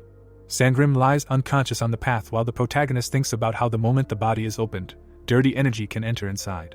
The picture shows a dirty shirt, which is compared to how it is similar to lying on the ground in white clothes, because it is useless to hope that it will become clean after that. Yuziang's eyes glow, and he declares that he is the strongest warrior and the god of martial arts. His body begins to emit blue energy, and he exclaims that he will simply filter out the dirty particles. A bright glow fills the surrounding space. He raises his hand and with a burning gaze understands that the area within a radius of 3 meters around him is the purest place on earth. He touches the liquid and wants to direct San Lin's energy with the help of acupuncture. The picture shows 2 fingers of the protagonist, and he realizes that each particle flows through the meridians. The names are written, Bahu Point, Minmen Point, Huaim Point. The picture shows a conditional diagram of the body with these points. It is written out with the help of the directions of internal energy. Yuziang was able to achieve balance. The protagonist holds a stance, wanting to repeat this several more times. The man begins to open his eyes and recognizes energy. He sees the protagonist in action, realizing that he is going through this for him. Sangrim closes his eyes and cries, mentally apologizing for swearing at him. Yuzeong holds a finger near the surprised character and says that he will have to start over, demanding not to move, otherwise nothing will work. The sun fills the crowns of the trees with light. Someone quickly runs through the forest. The man jumps professionally on a wooden fence. Sangrim says that he felt the same way. He blazes with red flames and states that although there is very little internal energy left in the body, the information received by the senses has greatly expanded. Sangrim turns around and addresses the leader walking behind. Yuzeong, gritting his teeth, hears a question about stopping hair loss, to which he replies that this is all that worries him. The protagonist closes his eyes and states that there may be gray hair left, but new hair will definitely grow healthy. Sangrim embarrassedly touches his index fingers and asks about something that should also return. Yuzeong with a grin clarifies about male energy, he in turn objects, calling it temporary minor problems. Sangrim is surprised to hear that it depends on internal energy, so perhaps everything has already returned. He looks at the leader and asks, hinting at something. He agrees. Sangrim wonders if he got married, because 90 years have passed since he left. Yuzeong proudly raises his head and states that he couldn't do that because it would have thrown the country into chaos, and he was considered a god. He opens his eyes and thinks. He tells his assistant that he hasn't even met anyone, who in turn has a few more questions. They walk down the path and Sangrim asks how Juching died. The man, not receiving an immediate answer, turns back and looks at the protagonist's face. Sangrim is shocked to hear that the man lost control of Ki. Yuzeong sadly says that he doesn't know, while the protagonist exclaims that Juching was second in strength to him. Sangrim asks again in surprise when the protagonist states that the assistant most likely overdid it for him. The picture shows Yuzeong and Juching in the past, and the leader states that after breaking through the last boundary, he no longer aged, which cannot be said about the second one. The frame shows the old man and the protagonist at sunset, and he says that if the assistant died, he would be alone. The picture shows a tired old fighter and an explanation that Juching has switched to closed training to reach the same level. In the frame, the protagonist holds the fallen old man and says that he could not break through the last wall and died due to losing control of Ki. Yuzeong was crying at that moment. Sangrim listens to this with a sad look. The protagonist looks at the man and says that all this is in the past, and the ward himself suffered for 22 years, he answered that about 17, since the last 5 he lived quite well. Yuzeong praises the surprised Sangrim. The guy turns around when he is addressed. Sangrim, smiling, offers to go back and eat something delicious with his family. The protagonist is glad that cooking is very developed in this world. They go further and Sangrim blames spices for this, but the leader replies that in any case he is resistant to poisons. A question about immunity to money is heard against the background of the sky. The action takes place on the seashore at night. There are many prepared dishes on the table. Hyan is surprised to say Yuzeong's name. The protagonist, sitting with a glass, hears a question about alcohol. The drink is foaming in the glass, while he denies it, calling it beer with soju, but the woman objects. Yuzeong is sitting with his family, while the girl declares that it is still alcohol, and he replies that it may seem so at first glance. He puts his hand on the glass and says that in fact it is an elixir created in perfect harmony between the energies of yin and yang. The interlocutor calls it nonsense. An angry man in an apron runs behind Hyan, surprised by what she said. Sangrim grabs the glass and shouts that the protagonist cannot drink alcohol. He asks with displeasure if he hasn't seen in dramas that minors are not allowed to drink it. Yuzeong asks what the reason is, to which he refers to the laws. The woman at the table holds her shoulders and says that it's getting cold outside. The protagonist and Sangrim look at each other and hear a suggestion to go inside. The guy gets up from the table and asks Soyun to go for a walk, to which she replies that it's already cold. He throws his jacket over her. He leads her by the hand and says that it's warm now. Yuzeong turns back in displeasure. Sangrim holds the shocked woman in his arms. He looks at the leader leaving and mentally thanks him, calling it a free seat for 100,000 won service. The events take place on the shore of the night sea. Soyun hugs his jacket and thinks that it's too cold to walk here now. The protagonist walks forward in a hoodie and she thinks he is made of steel. Yuzeong looks ahead and realizes that he hasn't walked like this for a long time. The picture shows warriors running. A tired Sangrim says that they have been following them all this time. A running fighter behind does not understand how they managed to collide with them. Samurai quickly move through the night forest, and someone exclaims 3 Hinam swords. In the frame is the leg of one of the fighters. In the memories, there is an old man with glowing eyes, who is the master of the Hinam cult. They run on. There is a huge rock on the shore. One of the warriors asks the leader what to do next, because there is no more road. The enemy stands in front of the 3 fighters and says that this is the end for the leader of the demonic cult. The old man stands behind his wards and says that there is nowhere else to run. The protagonist sighs from the tension. He holds the sword and understands that he no longer has inner strength and energy, and it seems that the end has come. The old warrior looks at him and states that the two are filled with hatred and stubbornness, then suddenly notices that one of them is crying. Sandgrim and the assistant turn to look at the leader in surprise, while the enemy notes that even he is afraid of death. Yuzeong is surprised by the tears, since there is no particular reason for them. In front of the heroes, a view opens up on the edge of the cliff, and he says that it is the first time he has seen something so vast. The leader continues to look forward and hears a question about how he has not seen anything except human bodies. The old man looks at him with hatred. He closes his eyes. The old fighter turns around and orders them to go back. The protagonist asks why he is letting them go. He replies that there is no particular reason. The enemy states that he will not be able to embrace his potential like he did the sea. The events unfold 12 years later in the Heenam faction. The fighter strokes his beard and drinks a hot drink. He asks Yuzeong why the deceased leader made such a decision. He replies that from the political point of view of the Heenam faction, it made no sense to let them go alive. The assistant looks at the interlocutor in surprise after being reminded of the tears and asks again if he really still thinks that way. Yuzeong says that they weren't tears then. The protagonist looks at the girl with the same expression on his face. Soyeon asks what he's thinking about. Yuzeong says his past is the reason. He smiles and talks about the person who saved him. She looks at him nervously and mentally asks how he lived, realizing that it's dangerous to touch on this topic. Then she asks if he has a girlfriend. They look at the sea and the guy says that father and daughter are asking about the same thing. Purple energy shines in Yuzeong's palm and he thinks about the inventory. He holds out a precious ornament and asks her to take it.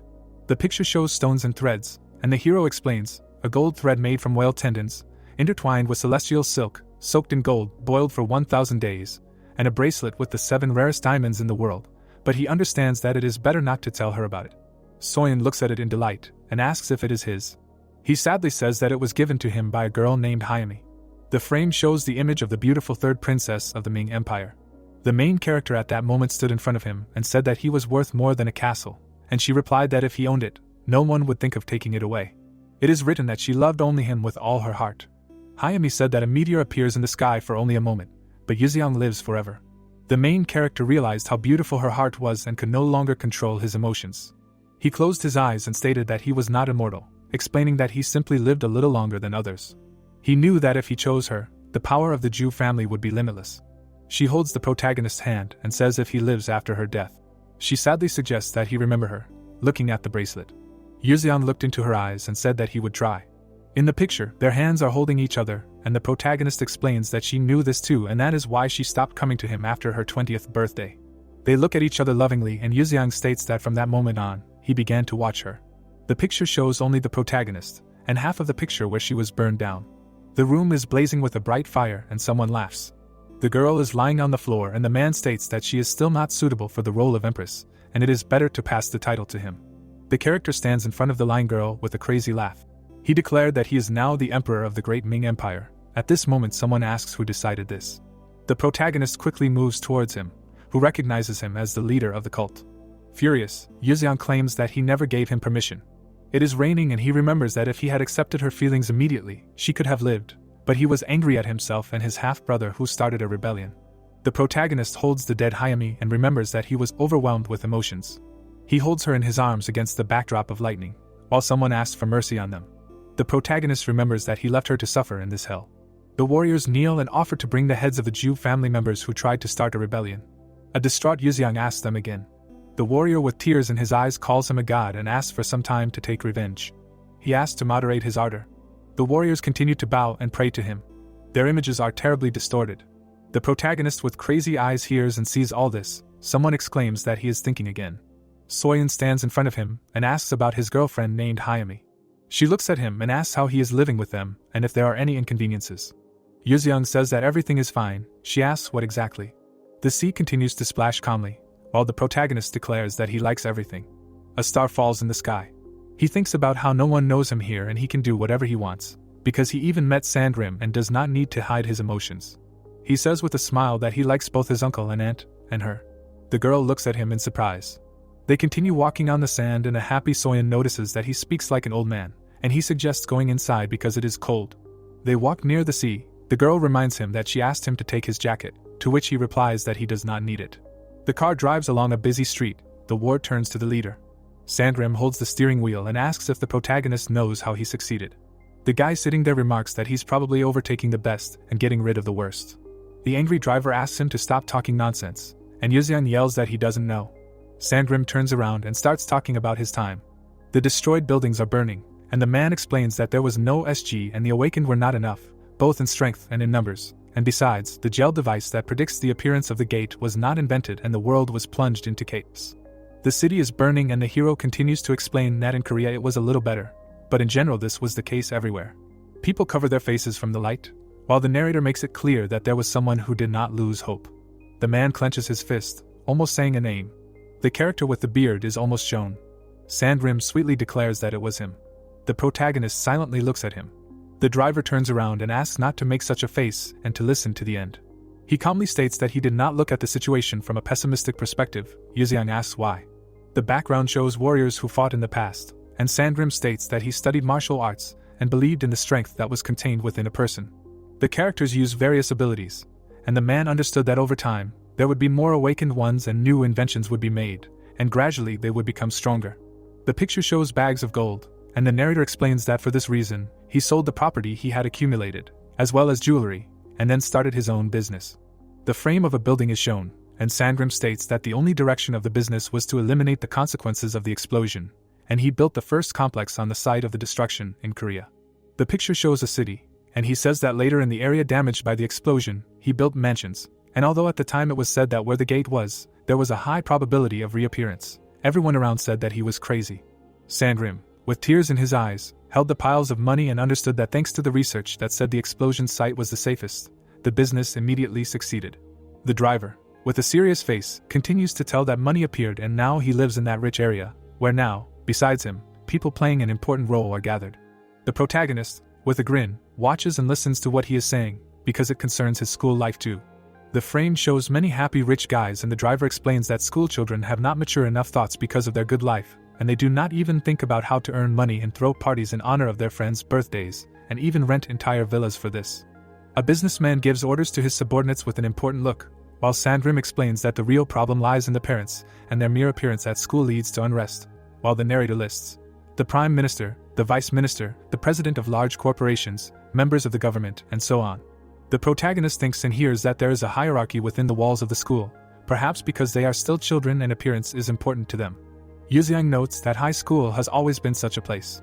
Sandrim says that in the end it will be necessary to solve problems only with words. The man looks at the guy and declares that no one should be hit for anything. The car stops and the driver asks again if the leader understood everything. He answers that he did. The events unfold within the walls of the school. Students are walking down the halls. The scene is in a consultation room. A man with a tablet says he grew up Korean American, asking that the lifestyle is more like the American lifestyle. Sandrim sits across from him and states that his parents mostly did business in China, so it's more of a mixed style. The man with glasses calls it interesting. He hands over the tablet and says that these are the questions he asked student Yuziang. Sandrim takes it and looks at him in shock. The picture is of a statue of the protagonist, and the question is, if you could write one article for the world's constitution, what would it be? And the answer is, Demon Lord Worship. Yuziang is covered in flowers, and the next question is, what is Korea's situation in the midst of the current international situation due to the gate? To which the answer is, everything will be fine because they have me. The tablet shows the answers, and Sandrim stutters as he begins to speak. He sits across from the school worker and laughs, but the worker points out that the character and knowledge tests are even more surprising. The diagram shows a pyramid, and the man states that Yuziang is in the top 5% in knowledge. Sandrim is surprised to hear this and assumes that he used skills. He looks at the other man in confusion, while the worker says that by common sense, the main character is in the top 1% from the bottom, meaning he is autistic. The old man adjusts his glasses and makes it clear that they need to remove the last test. The worker nervously looks ahead and realizes that this is the first time he has seen a student who is so smart. Sandrim looks at him and asks if this is a simple test for children. The worker starts shouting that the test is held at Taejun High School and was developed by the best specialists, and the difficulty is high and requires various skills and even the smartest specialist cannot get into the top 0.1%. Sandrim shouts back the name of the test. He quietly asks what about his daughter Soyeon's results. The worker does not understand. He pokes at the tablet and thinks about how they are related, but the man doesn't care about the boy. The old man looks at the screen in shock. He asks if this is really Soyeon's father. The old man sheepishly states that she is a famous person in high school. Sandrim asks what kind of expression he has. He sweetly says that she is very kind and has good social skills, and the interlocutor in turn asks for the test results. The old man adjusts his glasses and tells the man to focus on his nephew's admission. He says well with tears in his eyes. The school employee flips through the tablet, and says that Yuxiang is in the top 1% even among Ivy League students, but the problem lies in his very low sanity score. The diagram shows a diagram of sociality, morality, consistency, and the old man explains that he showed quite good results.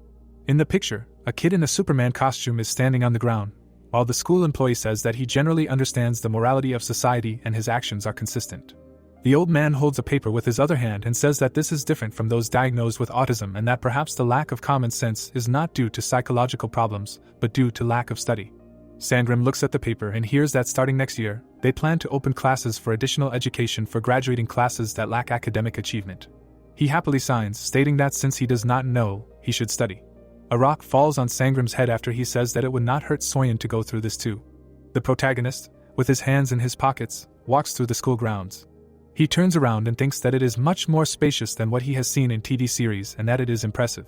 The protagonist stands in front of lovers and realizes that this is a place where students have romance. Athletes run along the ground in unison. Students in red and white suits move forward. The protagonist looks at this silently. He sees a character with long hair. Yuxiang is surprised by what is happening. The group of students runs on. The protagonist looks after them and says that if you live a long time, you will see a lot. He could not think that he had an ideal type. Yuxiang continues to stand, looking in front of himself. Meat is grilled on the grill and someone asks how he met his wife. The protagonist sits in front of Sangrim, who asks why he is suddenly interested in Hyen, and he asks him to just answer the question. The man holds up a cutlery and says that they first met when he was a laborer at a factory, and to be more precise, he was just starting to work after serving in the army. The guy asks if he really served in the army. He calmly replies that when he first came to Korea before the gate began to appear, because there were few deaths due to accidents, buying an ID was not easy. In a flashback, Sangrim carries bricks and explains that he did not know the Korean language and so they treated him as an illegal worker and there were many unfair cases. He argues with his superior and remembers that after working hard for a month, they gave him 800,000 won and said that it was his salary. He screamed, exclaiming that he couldn't live like that and so he decided to buy himself social status, even if it meant selling jewelry. The bald soldiers in the army address the new recruit as the narrator says that after this, he finally gained social status. But it turns out that Sangrim was quietly meditating in the common room, emitting black energy. The soldier holds his hand to his head and identifies himself as a private. Sangrim salutes and states that he received his enlistment order on March 7, 2001, but according to his ID, he was not there. The surprised guys ask how old he is. They look at the soldier in shock and hear his age of 25, then ask what happened to his face, to which he replies that he overdid it with medication when he was little. Yuxiang asks how he likes the army and if it is as cruel as they say. The man chews food and says that it was much easier than demon training, but there was a problem with people. He clarifies if it was with seniors in rank. He says enraged that he could kill them with one finger.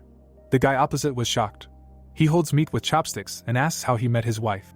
Sangrim embarrassedly says that while he was working, there was an incident when a banner fell and he saved her because of which he earned a scar on his face. The protagonist in shock remembers the footage with the samurai asking to be careful.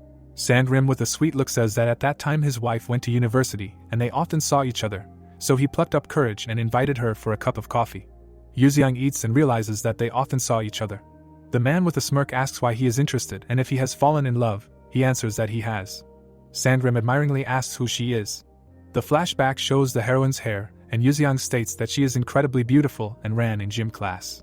He teases him with a smirk that she was the same girl who ran by. The man starts laughing loudly, exclaiming that he is right. Sangrim gradually stops laughing, thinking about what the family tree would look like if classmate Soyeon became the wife of the cult leader. He realizes with a thoughtful look that there is no guarantee that she is his classmate. The protagonist, crossing his fingers, says that he is embarrassed to ask, but what do Korean girls like? The man claims that he cannot understand the hearts of the younger generation and can tell that they are all addicted to social media. The picture shows a public declaration of love and Sangrim says that it will make the heart flutter. The man awkwardly asks if he liked her appearance, judging by the fact that he is so straightforward. Yuxiang with a smirk states that the soul is most important. He drinks tea and asks how he managed to see this in such a short time, because this can only be understood with time. They are walking down the street and the guy says that he can feel the innate chi. He in turn asks since when he has such a talent. Yuxiang states that when he reached the state of absorption, and if you think about it, it was after the interlocutor left through the gate. The main character shines with a bright light, and it is explained that the innate chi is a pure resource of life and, unlike the internal, the innate cannot be improved or changed. In the picture, there are variants of evil and good Yuxiang, and it is explained that it accumulates depending on how a person lives and his values. Because people with dark innate chi are gloomy people, and those with light are positive. The main character remembered a blonde who had the same light energy as the girl from physical education. Sandgrim is surprised and offers him to become his business partner in this case. He smiles as he talks about being a bounty hunter, because there is no one more brilliant, and there are companies that look for honest people when others look for sober-minded people. Sandgrim happily offers to join him as an interviewer next week. With the city at night as a backdrop, the man offers to pay for the expenses. The interviewer agrees. Sandgrim asks with a surprised look how innate she feels. The protagonist looks at him and states that people with inner strength can probably see it unclearly. The interviewer asks what he felt when they first met. Yuzeong starts to get angry. Sandgrim is taken aback when he hears that it was the same chi as a bald eunuch who deflated like a balloon. The man lowers his head and states that this cannot be true. The protagonist calmly says that even fighters can have clouded chi, and he asks if he really thinks that he does not know how he and who they went through life and death with. In the frame, the weapon is burning and he states that he was a sword forged by fire and was generally naive, but a fiery sharp sword was hidden in it. Sandgrim holds a fighting stance with this weapon. The man is upset and thinks that now the fire has gone out and the sword has been buried. Yuzeong looks at him and realizes that the innate chi has not changed, although he lived for 22 years, having lost the inner one. In the picture, the hidden face of the character, opposite whom is a fighter, and the assumption that this is because of him, because this is a space of losses and he can pass it only by losing what is dear, and his fighting energy gives the opportunity to choose. Thoughts arise that usually there is no other choice and he necessarily lost what was most valuable. The main character looks at Sandgrim, who turned away from him, and assumes that he treasured the possession of martial arts. The fighter in the past screams and Yuzeong assumes that he lost something related to this.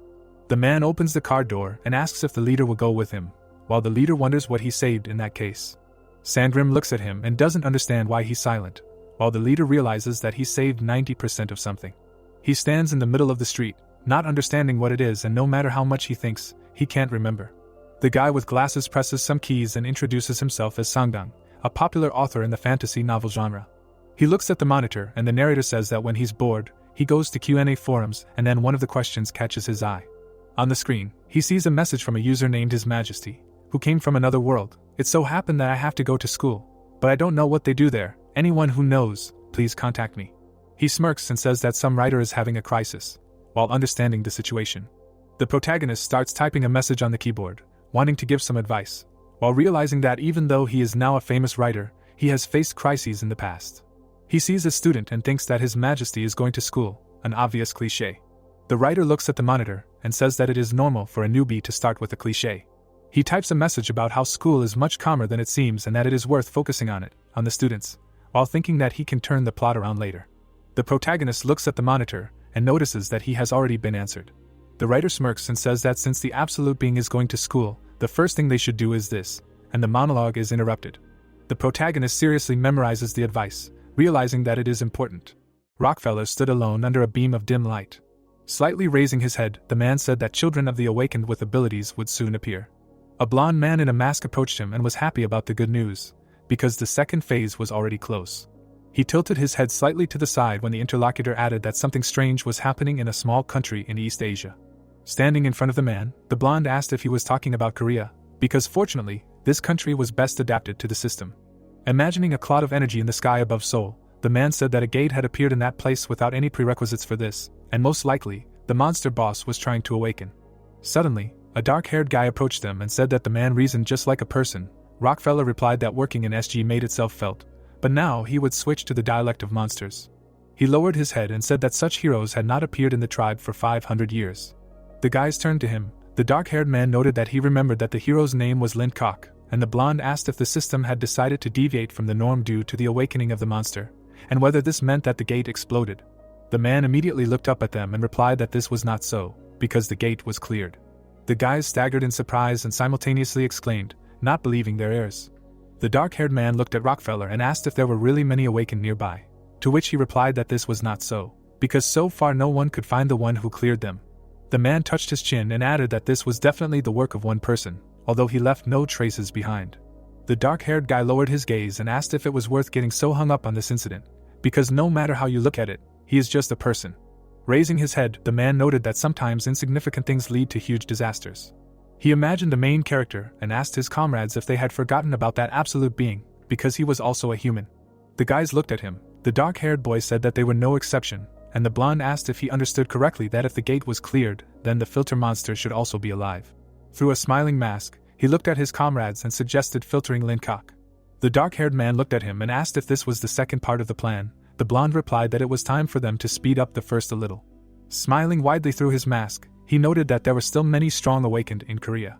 The interlocutor spread his arms to the sides and replied that in any case, Linkok needed to be gotten rid of, so he agreed. Rockefeller raised his hand and added that in that case, he would activate SG Korea. The next second they disappeared into thin air. One of the guys said, "Linkok will stay on it," and the other decided to prepare the filter. Their muffled voices echoed throughout the room, rejoicing at the imminent meal and praising the Koreans for their strong spirit. A bright light illuminated the hall. The guys noted that they were doing this for the sake of a deity. Fluffy clouds floated across the sky above the high school. Hyun and the young man sat opposite the vice principal in his office. The woman raised her cup of tea and asked the man not to talk about the relationship between Yuseong and Soyeon. The man folded his hands and asked with a polite smile what was wrong with that. The woman smiled awkwardly and said that the girl did not want everyone to know about it, and referred to adolescence, after which she asked to say that due to the closeness of their parents, they often spent time together. The man thought for a second that their relationship could be left unmentioned, but keeping it a secret was somehow strange. Suddenly his expression became more serious, and he noted that he shouldn't forget about the teachers either, but it would be better not to ignore the request of a rich family. The woman sat with a radiant smile when he thought that she was, after all, the wife of the head of the LF construction company, and that they were the first to help rebuild the city. The man abstractly imagined the growth of the construction company and thought that one might think that they had no influence on politics. But if they wanted to, they would find loopholes. Smiling broadly, he decided that it would be better not to quarrel with them, and suggested that they be assigned to different classes. The woman slightly bowed her head and replied that it would be better for them to be in the same class, after which the head teacher replied that they had a rather unusual family. Hyun looked into the boy's eyes and asked if he knew that you can't beat up your comrades just because you don't like them. The young man looked at her in confusion and asked what she meant, to which she awkwardly replied that she meant her friends. The students were sitting quietly in their classroom. The girl suddenly yawned widely and said that the guy was the reason she had to come early.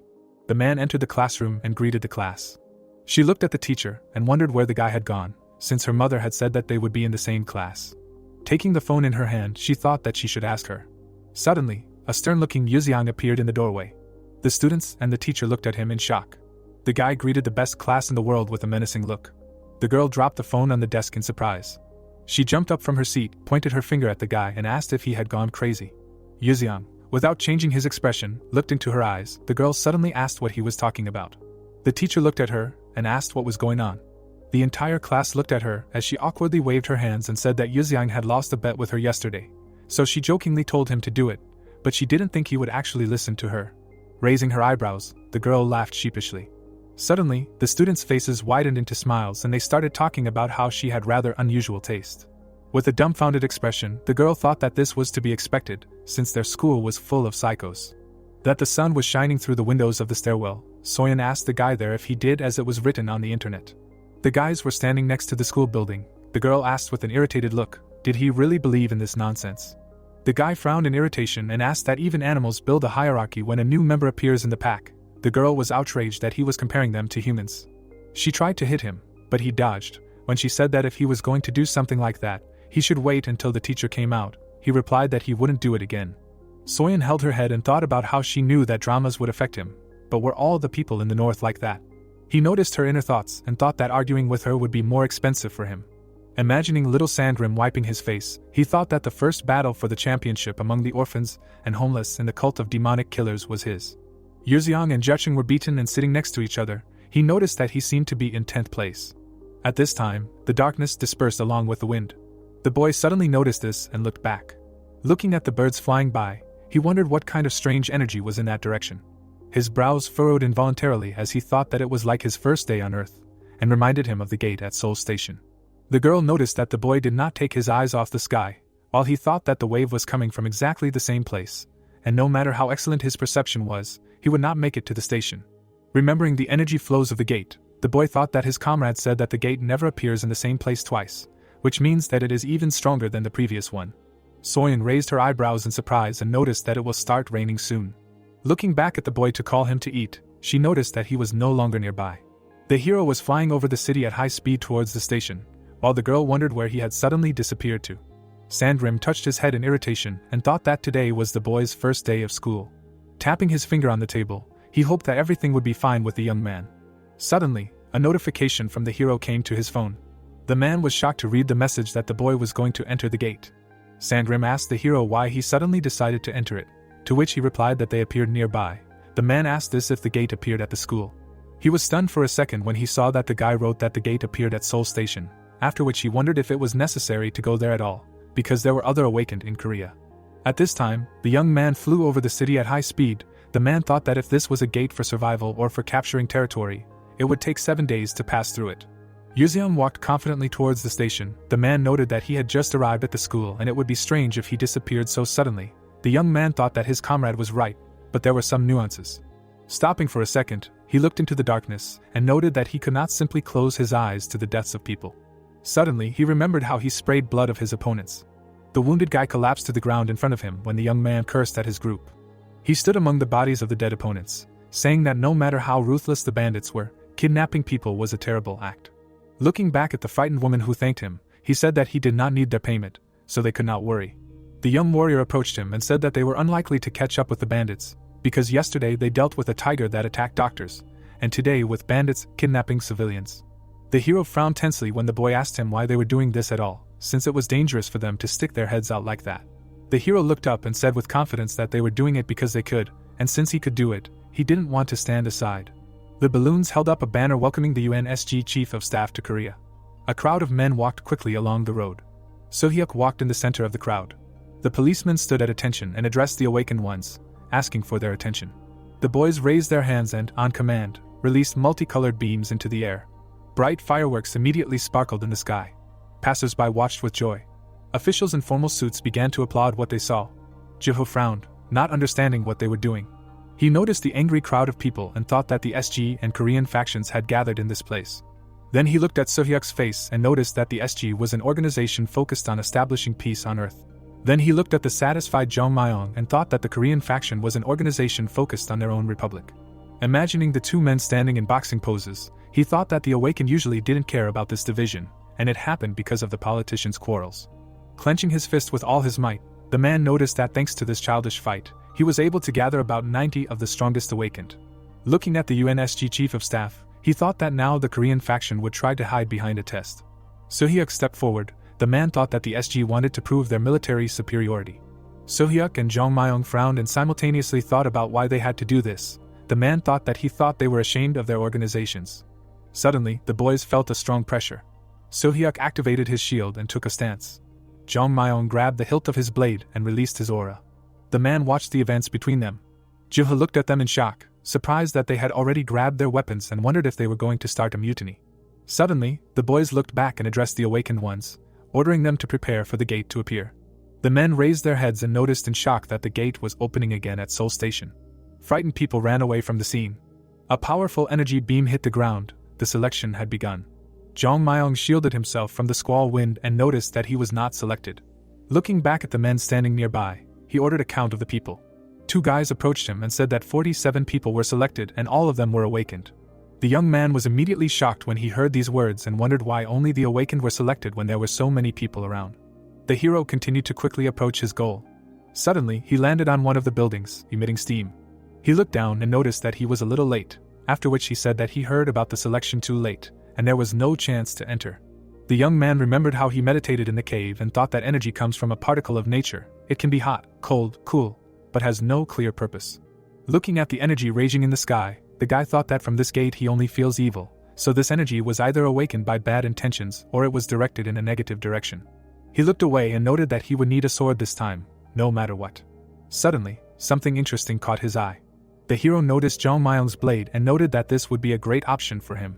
He exploded from the roof. In an instant, he closed the distance and decided that he wanted to borrow this blade for a while. Jong Myong jerked in fear, dodging the attack. The man quickly turned around, waved the blade and asked the guy who he was. Suddenly, dust rose in the middle of the street from their squabble. Yuzeong took a stance and said with a smile that the man was really strong, because he was able to dodge his attack and counterattack. The warrior lunged forward, pointing the blade at the hero. The young man snatched his sword right from his hands and said that it was time to stop there, because he couldn't be seen. The man stopped in shock. Yuzeong sneakily attacked his neck when he realized that his sword had been taken away. He immediately staggered and said in a trembling voice that the enemy's speed was almost equal to the speed of light. The hero rose to the gate, while people were fussily trying to figure out who attacked their ally. The boy held the blade in front of him and said that it was even better than he thought, and this was truly an excellent option. With a slight movement of his hand, he used the Nirvana technique, hidden meaning, life. The youth remembered the image of an old man from the Haina cult. Then he imagined a small island hidden in fog, and thought that after meeting the leader of that cult, he hid on an unknown island to recuperate. The youth remembered how he came across a wooden table inside a cave, where he received something mystical. At the table sat the skeleton of a dead monk, and on it lay a blade and a book in which the technique of immersion in nirvana was inscribed. The young man noticed the monk's skull and thought that if he mastered the skill of immersion in nirvana to the end, he could control the immersion of life and death. He schematically imagined 4 different forces and thought that this technique is divided into 2 stages, consisting of 6 steps, and is carried out by 4 hidden meanings: life, death, immersion, and nirvana. His blade was destroyed when he cut the space with this technique and thought that the most important meaning is life. Imagining how the blade passes through a butterfly, he noted that this technique is not capable of killing anyone. Suddenly, a giant rift shone in the sky. The young man thought that the technique can still cut anything his heart desires. Having penetrated inside the gate, he said that he guessed that he would be able to expand the entrance. Suddenly, he noticed that nothing was left of his blade. Remembering the unconscious body of the man, he thought that the blade looked very strong, but apparently nothing would work without a special blade, and now he was ashamed in front of its owner. Suddenly, he felt energy coming from somewhere. Looking at the city in the distance, the young man realized that there was a monster there. The giant monster stood with a sword in his hand. The young man noticed that its energy was quite strong. The monster covered its mouth and frowned sternly. Scattered across the field were awakened ones who were taken by the selection. One of the men frowned and cursed, indignant at being sucked into the gate at Seoul Station again. The young man put his hand on his shoulder and told the mister not to worry. Looking around at the crowd of people, he said that all those present were awakened ones, and many of them were in the top 200 rankers. He also paid attention to Suhyuk and noticed that next to them there were 2 men who occupied the first place in the top, so clearing them out would not be difficult. The man looked back at him and asked if he understood correctly that SG does not rank the awakened ones to prevent unnecessary fights. The guy smirked and replied that it was purely to maintain image, and although no one officially said it, there was a hierarchy. The man frowned tensely when the guy added that no matter what, this was his chance to rise, and the young man would personally cheer for him. The man looked at Suhyuk and thought that he was an awakened one of the S level, so there was no doubt that he was the strongest in the country, but for some reason he felt that the guy would not be able to defeat Wang Hu. Suddenly, an image of Yuxiang appeared in his mind. The next moment, an administrator in a dark robe appeared in front of the awakened ones and said that he was glad to meet them. Raising his head, he introduced himself as the administrator of this mission and was called S35. The people looked up at him in shock when the administrator said that he wanted to congratulate them on finishing the selection. The man frowned in fear when he realized that the gate would be S level. The administrator said that the current number of participants was 48. Panic broke out among the people as someone shouted that the gate had only opened 6 times in all time, meaning that this gate would be the 7th Esther gate. Gritting his teeth, the man thought tensely that as far as he knew, the percentage of clearing a gate of this level was 0. The people looked at the administrator in shock while he thought that everyone present here was a veteran, so they did not panic. But he did not know if they would be able to get out of there. The hero raised his eyebrows in surprise. He stopped at a large marble building and said that it was similar to the architecture he saw in the documentary. Walking up to the door, he saw a sign that the raid mission had not yet begun. Touching the walls, he noticed that there were no windows or cracks that could be penetrated. The next second, the young man dealt a powerful blow to the marble. With an unperturbed expression, he looked at the place of impact and noticed that the wall was quite strong, which meant that he would have to wait for time to clear it again. He immediately became gloomy and said that he would like to have everything done by the beginning of the lesson. Moving away, he gathered strength in his hand and decided to simply knock down the door. Suddenly, the system reported that a code word was required to enter the sacred garden. The guy paused for a second, noticing this inscription, and wanted to say that he did not need it. Suddenly, an image of a structure appeared in his memories, forcing the flow of mana along a pattern, but he did not know whose memory it was. Suddenly, he remembered the blonde girl and realized that he had adopted her memories. Concentrating on the door, he said that then he acquired not only the language, but also a strange pattern, but it seemed to him that this knowledge was related to the language. He touched the wall of the surface and wondered if it was really a code word, since it looked more like that diagram. He released some of his aura and decided to try it. A shining diagram opened up to his sight when he poured in enough energy. The hero frowned and noted that it took quite a lot of energy to open, and a simple person would not have enough strength. It parted to the sides, opening a passage for him, and the system reported that the guy proved that he was a master. The energy began to return to him again after the system's message. He entered inside, where someone was already waiting for him, and asked if there was anyone nearby. The monster leaned on his blade and growled. He raised his sword to his shoulder and released steam from his mouth. The next second, the beast broke away from its place. Opening his mouth, he approached the hero and screamed. The monster delivered a sweeping blow. The heroes dodged, rising into the air, and prepared for his attack. With a quick movement, he kicked the monster, pushing it back. Yuxiang frowned slightly, noticing something. He noticed the monster's frantic face. He noticed that the beast did not open its gaze from him even after the blows. The monster stabbed the blade into the stone floor to stop. Closing its jaws, it prepared for another charge. The boy smiled widely and said that the beast was not that simple, so he wanted to fight it with all his might, then asked what its name was. Suddenly, a system notification opened in front of him. The boy looked at the beast, then read that its name was Lindcock and it was a hero of its tribe. The youth remembered similar beasts that were at Seoul Station, and noted that it would be larger in size. His face became more serious when he said that now he understood everything, and then asked the monster not to think that he was mocking his revenge, because last time he simply had to kill monsters to protect people. Taking a stance, the young man beckoned the monster and asked him to attack, because he would also fight seriously. Lindcock pointed a sparkling claw at him. The monster began its movement, raising its blade behind its back. Streams of its energy began to blow around the guy, which made him think that the monster's movement was honed and close to perfection, and this was an incredible result. The beast swung its right hand, while the young man thought that he could try to use the step technique, but the enemy's attack range was too large. If he tried to dodge with his whole body, he would run into his sword. Yuxiang moved to the side, deciding that many cult leaders would have lost an arm in this situation. The opponents headed towards each other, preparing to attack. The young man thought that although the monster was close to perfection, he had already achieved it. Yuxiang spread his arms out to the sides, using the snake style. He imagined a giant snake wrapping its opponent. Putting his hand forward, he imagined that it was the head of the snake. The next second, the young man was behind his defeated opponent. The monster choked on blood. The guy approached its lifeless body. The system reported that the filter monster was dead. Yuxiang frowned slightly and called the opponent's strike incredible. Suddenly, the building shook, and the system reported that the filtering percentage was currently 33%, so the absorption of the filtered energy by the master player began. Shining streams of energy swirled, heading towards the guy's body when he thought that incredible power was filling his body. He gathered a small amount of energy in his hand and thought that it was very dense and pure. Imagining the root of 1,000-year-old ginseng, he thought that even his energy could not compare to this. Folding his hands on his waist, he began to meditate again. The guy concentrated on his goal. The energy inside his body began to circulate.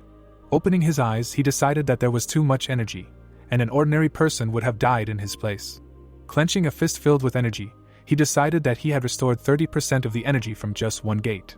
Suddenly, he felt something behind him. Seeing a crowd of people in the distance, he thought that the awakened ones he saw at Seoul Station had reached him. He rose from the ground and realized that he was too carried away by absorbing energy that he did not even notice them. Looking back, he opened the system window and decided to quickly change his clothes. An hour before this event, the administrator, hovering in the air, said that the awakened ones should combine their forces to defeat the boss, and they were given 12 hours to do so. The boys frowned tensely, surprised that they weren't even given a week. Some of them hung their heads in despair, thinking that it was impossible, but King said that it was time to move. They immediately looked back at him. The man raised his hand and said that the more they delayed, the more fear would fill their body, so they needed to act now. The young man touched his chest and said that they should worry about more than just clearing out. He looked back at the desperate awakened and noted that if everyone died, the gate would explode, so they needed to give the people time to evacuate. The man imagined the blast radius, and said that the S-rank gate would be enough to cover all of Seoul, so they should start the mission and reduce the blast radius instead of just waiting. Sohya caught up with him and said with a smile that he didn't know if the man was brave or just giving up. Suddenly he became more serious, and said that he completely agreed with him, because it was better to go now, until fear took over them completely. Their group approached the Marble City. The man looked at Sohyuk and asked, "But what would the boss be like?" To which the young man asked, "The first time or a man in such a raid." He imagined various images of monsters and said that each time they are different, because there are valiant warriors, knights, and there are killers hiding in the shadows, or summoned and magicians. He looked at his hand and asked to look at the scar. The man was surprised that his hand remained in place, because note that it is quite deep. Looking at his scar, the young man said that he got it in a fight with an A-level boss on the island 6 years ago, when 70 people participated, but only 5 survived. Remembering that raid, he said that he still cannot forget it. The image of the dead boss appeared in his mind as the man asked if he was dead. One of the participants sighed in relief and said that he was nervous when he heard that the boss was of such a high level. The young man was worried, asked if he was definitely dead, because the gate was still not cleared. He looked at one of the allies, who said that the time might not be up yet, so they can rest nearby. Walking away, the young man looked back at the monster again. After some time, a shrill scream was heard throughout the room, indicating trouble. The bodies of the dead awakened were lying on the floor. The man reported that 10 guys were killed. He was met with skepticism, because it was impossible, because only they were inside, and they did not see the monsters anymore. The wounded Sohyuk attracted their attention and said that everything was strange from the beginning. Touching his chest, he said that the boss's corpse was fake. Suddenly, one of the guys also fell to the ground, bleeding. The people were shocked to see another one stabbed to death, while a creepy figure stood behind them. Sohyuk gritted his teeth and told them that the real monster was hiding and copying their appearance. The creepy creature smiled widely, looking at him. The boy frowned and shouted that they should kill anyone who looked suspicious, otherwise they would all die. The dungeon floor was littered with dead bodies. Sohyuk snapped out of his memories and said that he was trying to remain calm, but in reality, he was no less afraid. The man looked down tensely after listening to his story. Looking up at the pink sky, the boy explained that a high-level monster could be much more cunning and intelligent than a normal one, and it could even pretend to be a human. The man looked back at the boys and asked what they should do.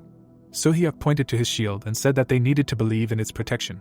The sun's rays glinted off the golden surface of the shield as the boy explained that like the magical sword Jongmyeon, there were only 2 of them in Korea, and this shield was an SS rank item. He slightly frowned and added that his tool would be able to withstand even a powerful attack. If he had this shield in that gate, he would not have been so easily deceived. Looking back at the guys, he asked them to attack without hesitation when he gave the signal, and even if the target looked like their comrade, family members or friends, they must kill decisively. Their group headed inside the room. The guys frowned in fear, finding a monster inside. They noticed a hole in his chest and realized that this was a corpse. Sohyuk frowned in fear, then thought that the scenario was the same, but there is one difference. Noticing a silhouette in a cloak next to the monster, the guy noted that now the boss is not hiding. Yuzeong put on a stone mask and pompously said that he was waiting for them. A little earlier, Sangrim, sitting on the couch, said that in order to hide his personal, the guy needs to change his manner of speech, because the use of archaic words is very conspicuous. The boy looked at him while eating ice cream and asked if it was true. The man looked at him and said that there was no point in denying it, because there were hardly any people left in Korea who spoke like him. Raising his hand, he also added that if the boy wanted to hide his identity, he should imitate the manner of speech of others, for example, adopt it from people on TV or the internet. He looked at the surface of the ice cream when the man said that the boss clearly understood this better than him, after which he replied that he would try to listen to this. Yuzeong stood next to the corpse of the monster that the guys stumbled upon. Turning to them, he pompously said that he was waiting for them. The guys fell into a stupor, deciding that the boss was talking to them. Sohyuk frowned tensely and thought that he needed to calm down, because he was not the same as before, and he would not flinch no matter what tricks the boss used. The boy took a step towards them and said that he had news for them. He made a goat sign with his hands and happily said that while they were getting there, he had beaten the crap out of the boss. The guys immediately darkened when they heard these words from him. Sohyuk shouted loudly that everyone needed to rush to the attack. The guys immediately jumped up from their seats and headed towards the hero. The boy trembled in fear, not understanding what was wrong, because he had parroted the speech. The team leader stepped forward and wished death on the enemy. The guy clenched his fist and wondered if it was really that bad. Jumping above their heads, he also wished death on them and used fashionable slang. Sohyuk put up a shield and used his skill. A powerful beam of energy hit the hero when the guy used Spell Destroyer. The hero fell to the ground, not understanding what had happened. Suddenly, the system notified him that due to the effect of the Spellbreaker, the buffs from defensive runes, skills, and items would be disabled. The awakened immediately surrounded him, preparing to attack, when the boy shouted that the boss could not use skills. Yuzeong quickly delivered one kick to each of them, knocking the boys back. The young man tensed up, thinking that the boss was very strong. Yuzeong calmly showed 2 goats, knocking the boys back with his feet. Sohyuk thought that all the awakened fell from just one kick.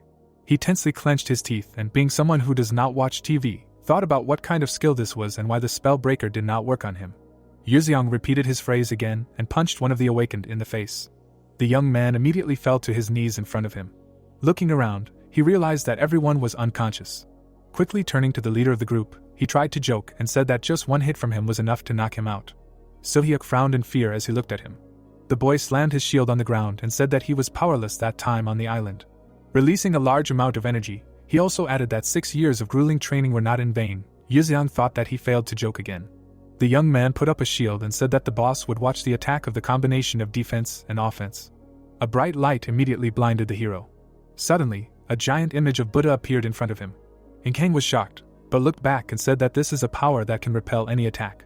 Sohyuk looked at his opponent and thought that the S-rank boss would not die from one attack, but it would cause significant damage to him, At this time, Kang and the rest of the awakened would finish him off. The hero immediately jumped up from his place. Heading towards the guy, he gathered energy in his hand and said that he was tired of joking. The energy of the young man illuminated the entire room, surprising Soo-hyuk. He saw an even more gigantic image of Wonwoo. I don't understand what's going on. His shield broke into pieces, and Buddha with tears in his eyes began to disappear. Suddenly a roar was heard from the room and a cloud of dust flew out. Kang tried to cough, calling the head of the team. Suddenly the hero came out to meet him and said that there was only one left. Looking at the man's frightened face, the guy thought that he could laugh even at unfunny jokes, and this is the one who tries to smile even in a difficult situation. Smiling under the mask, the guy decided that the man would definitely understand his humor, after which he said that he had beaten all the nonsense out of the awakened. The man grabbed the blade and also wished him death. The next second, the young man knocked him out and showed the goat again. The system rolled out several notifications and reported that the monster was destroyed inside the gate, and depending on the contribution to the mission, the magic stones would be distributed automatically. Taking off his mask, he tearfully said that he needed to return quickly to have time to eat. A bright light began to take away the awakened. The system reported that they would leave the gate. Suddenly, the hero looked back, hearing someone's voice asking how this was possible. In the distance, the silhouette of a man appeared, who said that the souls for the deities had disappeared. Frowning tensely, the young man tried to understand who it was. Bright rays of the sun illuminated the school building. Soyeon looked into the office and asked if Yuzeong was there. A group of guys were sitting inside, listening to the news on the phone that the gate had disappeared at the same time as the 47 awakened, but they were all unconscious. The girl said that she thought they would not study for a week, and the guy remarked that they could have taken their time. Soyeon frowned in annoyance, and said that she was very hungry, and then wondered where her friend had disappeared to. Suddenly, she imagined him sitting on the toilet, and wondered if he was eating there alone. Suddenly, the guy approached her and asked who would eat in that place. The girl asked where he had been, since because of him they only had 15 minutes left for lunch. The guy, with a puzzled expression, asked if she thought they could do it in 15 minutes. Soyeon pointed at him and asked what drama this scene was from. Since she had seen it online, the guy said that she had time to think while they were walking to the cafeteria. She opened her phone and tried to remember the name of the drama. Two guys were watching them from the side. Looking after the guys leaving, one of them asked if Soyeon and the new guy were dating, to which the other replied that they were just childhood friends. Suddenly, they looked back, hearing an irritated voice behind them. Jansu frowned angrily and said that no matter how he looked, the new guy was very suspicious. The events unfold in a city high-rise. Soo-hyuk suddenly wakes up in a hospital bed. He looks ahead with fear in his eyes. He sees his ward and realizes that this is a hospital. The guy next to him says that he was just discharged, but ended up here again. Patients walk along the corridors of the hospital. The hero says that the gates are cleared and all the awakened are alive. Soo-hyuk sits on a bench and realizes that they are lucky. He realizes that after all, it is not about luck, but about the desire of the boss. The hero recalls the moment of the battle in which he broke the shield and the Buddha Shakyamuni's fortitude skill with just one blow, but he was not hurt at all. Soo-hyuk looks at his hand and realizes that now he has no shield and can say goodbye to first place. But Jong Myung has a magic sword. He suddenly understands something. He grabs his head and declares that people are ridiculous, because even in such a situation he thinks about how he has fallen to second place. The girl drinks juice and reflects on the fact that Yuzeong has been going to school for 4 days already. She, with a wary look, did not expect that he would be able to get used to school life. The boy is chatting cheerfully with his classmates, and she realizes that everything is going suspiciously well. Yuzeong looks at the interlocutor with a smile, while the others laugh, and the girl notices that he, like at home, repeats lines from TV series. The classmates enthusiastically say that he is very funny. Soyeon is displeased to realize that for some reason many people like him. The image of the main character appears and she wonders what they saw in him, while his characteristics, tall, good physique, confident movements, and she finally understands that he is good in all respects. Yuzeong, keeping his hands in his pockets, overtakes all rivals, while Soyeon notes that he has no equal in sports and most of the school is from good families, so they are more interested in beauty and sports than in studying. The girl realizes that this is all because she cares about him and hopes that the hero understands this. Soyeon turns around to see some incident. Jansu is burning with black and purple smoke, clenching his fist and saying the main character's name. He stands in front of his other classmates and asks if Soyeon and Yuzeong live together, because if you look at movies and TV series, there are many such moments. The guys are shocked that he is still thinking about it, offering him to give up. He furiously declares that he has been unrequitedly in love with a girl for 2 years, and if you believe in intuition, everything is so. They look at the thoughtful hero and say that from all her suitors you can put together a whole football team, and they heard that Soyeon's mother gives him a ride. Jangsu is surprised to hope that there was someone else on the shore with him. The guy gives his clothes for the frozen lady, while he is sure that he definitely gave her a sweater, and then they talked about the past. Classmates say that most likely it was so, and is he too sensitive for the head of an industrial company? Jansu shouts loudly that the new guy has definitely fallen in love with her, while the other guys notice that he scared them. The guy furiously claims that he will expose him, while the friends are surprised that he is planning to do something crazy again. The main character's name is written in the frame. The guy in the t-shirt invites Yuzyang to play football. Jansu holds out the ball, flaming with fire, and says that it is missing one person. The hero says with a smile that he would like to play just once. The envious guy exclaims with a cute look that football is very interesting. Jansu is presented with a crazy look, mentally mocking that the fool is playing it for the first time. The frame shows the guy's achievements in football, and he thinks about how he trains with the third reserve team of the league every weekend and goes to a youth camp in England during the holidays. The distraught envious guy declares that he can defeat him in front of Soyeon. The football is raised high into the sky. The girls in the stands shout Yuzyang's name. Jansu is kneeling in front of the protagonist, as his team won. The envious man angrily declares that he was beaten 12-0. Yuzyang realizes that football is more boring than he thought. Someone hands him an envelope, declaring that this is his share of the winnings. The interlocutor says with a smile that almost all of them are from wealthy families, which is why the spectators bet. Yuzyang happily looks at the envelope, thinking that football is interesting after all. A tired Jansu angrily thinks about revenge, while the protagonist asks to be called next time. Yuzyang recounts the money, and the envious man is sure that this is not the end. His classmates are not surprised that he does not give up even after such a failure. The next day, the spectators chant the protagonist's name.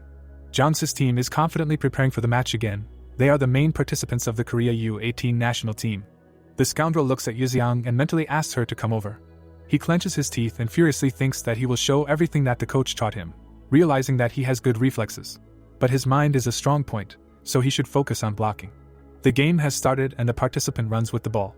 Yuzyang begins to use his abilities. He moves very quickly across the field, dribbling past the players.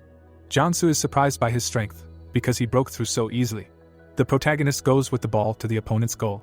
The goalkeeper reaches out with his hand, realizing that the shot will be in the right corner. The ball hits the goal in the top corner. Yuzyang says that the goalkeeper's movements are quite easy to read. The notification says that the protagonist stopped counting after the 30th goal. A little later, the defeated envious person lies on the ground, while the spectators rejoice. Yuzyang realizes that he completely subdued his internal energy and therefore, even with the body of an ordinary person, he was able to run well. Soyeon stands next to the protagonist, and says that he has become closer to Jansu lately. She states that he played football with him, he specifies with which of them. The envious loser mentally apologized to the coach, who did not expect more from him. The villain's friends stand next to him and say that when football comes first, love no longer matters. The hero in the gray sweatshirt stands next to the school and declares that he found him. He sees Yuzyang in a football uniform and understands that he is a genius football player. A large raven is next to the building and the inscription says about the school. The guy is surrounded by evil looks and the inscription says that this is a place where, when money goes missing in class, people are used to blaming the weak. The main character sits on the couch and imagines images of people, thinking about violence among friends, visiting places where parents often appear, and all this is usually shown in dramas and films, but in reality everything is much more boring than he thought. Yuzyang understands that although this is unfortunate, he is satisfied with everything, because before he only dreamed of such a quiet life.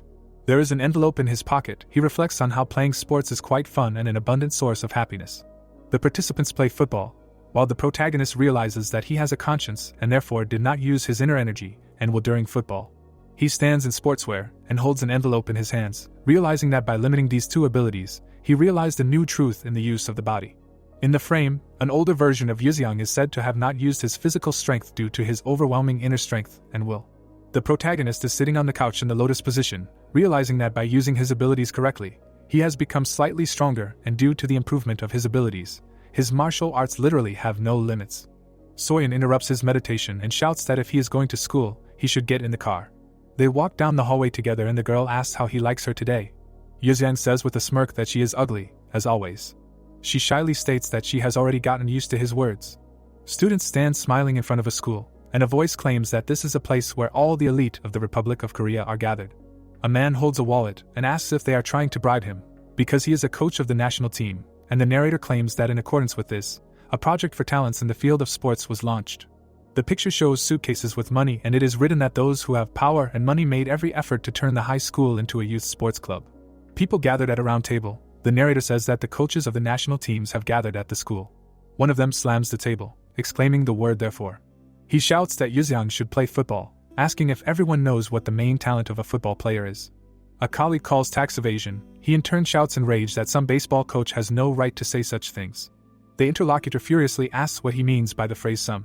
They butt heads and the football player asks how many professional baseball leagues there are around the world. He replies that the Korean Professional League is recognized all over the planet, specifying what about football, because they can't beat the kids from Brazil. The other participants ask why the protagonist should become a football player. The coach says that he controls the ball perfectly and keeps his balance well. In the picture, Yuzyang jumps over opponents, and the man says that no matter how you push him, he still won't fall and skillfully uses the opponent's strength against him. Another coach shouts that this skill is also useful in wrestling. The interlocutor says that this sport has also gone out of fashion, but he replies that wrestling has preserved the soul of the Korean people. The coach loudly shouts that he doesn't want to know anything and will offer the protagonist a place on the football team, but he is told that he has gone too far. He receives a strong blow to the head. A colleague with a golf club declares that the protagonist will become the king of his sport. The picture shows Yuzyang in various sports, and each coach exclaims that he will be doing basketball, track and field, swimming, tennis, archery. One of the participants raises his hand and asks about the fact that regular students did not seem to join the sports department. The other colleagues turn around in surprise and hear that Yuzyang did not enter the arts and sports department, and most likely he should continue the family business. The esports coach adjusts his glasses and states that they are already fighting before they even asked him. The colleague with the bloody head says that Yuzyang does not have a family business. The other coaches hear that his parents died and left him a large inheritance. The beaten man states that he has no hobbies and does not care about studying, so why not suggest that he take up sports?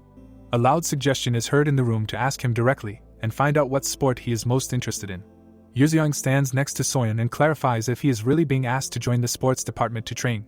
The girl is displeased that he is good at sports, but has attracted so much attention. The coach grabs his shoulder and exclaims that he has a perfect body and it should not go to waste, because it will be a loss for the entire nation. While the protagonist is being shaken, he remembers something. Images of old men in various robes and weapons appear in his mind, remembering that this was the case in the 1000 Demon sect, when the elders of the 9 great factions taught him the methods of the sword, saber, spear, bow and assassination. He kneels before them and realizes that he had to choose one art back then, and 8 of them came to his house. The coach loudly asks him if he has a sport he wants to do, saying soccer. Yuzyang points out that he doesn't. Another coach happily exclaims that it's baseball then, since he saw the hero throw a fastball at 170 km per hour during lunch. He replies that he doesn't. The big guy excitedly suggests wrestling. The coach is shocked to hear the sport of weightlifting. Everyone around the protagonist is shocked by his answer that it's what interests him the most. They imagine Yuzyang standing with a barbell, wondering why. The girl looks at him and realizes that he hasn't even tried it. Someone runs towards them and shouts the main character's name. The man, with tears in his eyes, shouts that he's great, while the caption says that he's a weightlifting coach who didn't come because he wasn't sure he could win. He lifts Yuzyang and Soyeon onto his shoulders and invites them to lift the world of sports together. The coach quickly carries them away in his arms, asking what he's good at, the clean and jerk, or the snatch. The others look at them with displeasure at this moment. The caption talks about the events that happened a few days before the above. The girl shows Yuzyang, who is sitting at the computer, that he needs to go here. The main character's Instagram profile is on the screen. Soyeon says that if he says at school that he hasn't heard of this app, they might suspect him, so he should look into it and subscribe to her. The guy clicks on the computer mouse, thinking about subscribing. He is surprised to see the "Recommend for you" tab. Yuzyang is shocked to realize that it is the same girl in front of him. The photo shows Yuri, a weightlifter in the 53 kilograms weight class, who he learned was his love from the first day he met her. He notices that even with the many wrinkles on her forehead, her determined expression as she lifts the barbell is beautiful. Yuzyang remembers Sangram's words about children expressing their crushes on social media these days. He starts typing on the keyboard, realizing that this is a modern approach. The message talks about the girl's pure energy, and he would really like to talk to her. The message also says that he is waiting for a response. He warms up his fingers and realizes with a smile that this will do for now. The caption says that Yuri thought Yuzyang's account belonged to scammers. The heroine with the red mark on her forehead asks if the other person believes in fate. She tells the other person that she feels his worries and that she was sent to this world by the ancestor himself, and that she can help solve all problems. The woman states that the girl looks kind and that she senses good people. The man holds a small child and tells him that if he attends the Church of Truth, he will become healthy and strong like him. They hear someone say with a displeased face that he has very pure inner energy and lives a righteous life. The protagonist nearby states that he would like to get to know him better. The 3 believers run away thinking that he is real, while Yuzyang says that the energy itself means breathing and everything is reborn. The protagonist looks at the screen of his smartphone and says that he sends her messages and leaves comments every day, but she does not respond. He thinks about how his compliments embarrass her, noting that this energy is great. The protagonist imagines her image and thinks about how her innate chi is incredibly pure, which is rare. Sangrim, holding a coffee in his hand, asks what the leader is thinking about. He gives the cup to the protagonist, who states that compliments embarrass the girl he likes. Sangrim drinks a drink and offers to give her something, because the girls are happy about it. They walk down the street and the man suggests starting small, like buying something tasty, meaning candy. Yuzyang imagines a whole table of food, but the assistant says that he did not mean that. Hyan turns to the guy and says his name. He approaches her and asks what's wrong. She says that Soyeon sent her a photo. The woman shows the screen of her smartphone and says that his account was hacked and someone is preaching religion through it. Yuzyang looks at her in surprise. He asks why they think the account was hacked. He says with a serious face that he wrote it. Hyan, shocked, asks again why he is doing this. The guy asks if she thinks he went overboard with compliments. The woman with a displeased face thinks about the fact that he is interested in this girl, but she did not know that in the north it is considered a compliment. The protagonist turns around and leaves to buy food, while the woman thinks it's terrible. The events take place in a high school weightlifting club. A tired Yuri looks down. She looks at the barbell and realizes that it's hard for her, but other people get up early to train hard too. She grabs the barbell and is sure that she needs to try harder. The girl lifts the barbell, while two people watch her nearby. The coach writes something down and tells the other that Yuri had to change her weight class due to her height, but it seems that she is adapting quickly. The interlocutor says with a smile that she will be able to get gold at the next Olympics. The group, doing exercises, hears that they are free and can go have breakfast. Yuri is walking near her teammates. She looks at her smartphone in surprise, realizing that she has received a message from him again. She sees Yuzyang's profile and says that she has been receiving strange SMS from him for several days now. Yuri sheepishly notes that he is handsome and that is probably why scammers use photos of beautiful people. The group stands in front of the coach, who asks if everyone has eaten. They answer that they have. He shouts that there is very little time left before the competition and therefore they need to try hard, and if something worries or bothers them, they can speak up. They are surprised to hear that from today onwards, a new student will be training with them. The coach says that he did not get in under special conditions, because they will understand everything themselves. A teammate says that he has strange tastes because he compares ordinary students with athletes, to which Yuri asks him not to say that. The coach tells him that the new student is famous at school, so they have definitely heard his name. Yuri is shocked to see him, recognizing him as the same guy. Yuzyang waves his hand and introduces himself by name, stating that he has recently become interested in weightlifting. The athlete next to the girl thanks him for being interested in her too, while she realizes that he also studies at their school. The guy heads towards them. Yuzyang hands Yuri a bag, claiming he found it on the road. She sheepishly asks if it's hers, while the others excitedly ask if they know each other. Yuzyang walks away and waves, claiming that it's nothing special. She sniffs the chicken kebabs, saying they smell really good. The frame cuts to a pile of food, burgers, pizza, chicken, and a caption says that from that day on, the protagonist started showering her with gifts. The men pull the guy with the bags away, trying to stop him. Yuzyang stands against the night sky. The caption says that he continued to wait for her at the gym to give her the food. Yuri says she's already had dinner. Yuzyang asks her upset that she won't eat. They sit on a bench and the girl eats a burger, asking where he bought it, to which he replies that it was at the exhibition gallery. She looks at him in surprise. Yuzyang recovered, saying that he picked it up on the way. He lies on the couch and thinks about how close they have become. Soyeon throws a punch, but he deftly dodges. He jumps back and asks her to be careful, because the ugliness extends to her face. The girl asks why he mocks Yuri. The guy asks when he said such a thing. She replies that bringing her food is real mockery. Soyeon objects that she watches her weight. The protagonist notes that she has never refused food. Surprised, Yuzyang hears that she is actually embarrassed, because the athletes train at their expense, ordinary students who pay for their education, and the budget is formed from these funds. Soyeon says that one of the athletes eventually left the school, which is why the atmosphere is like this now.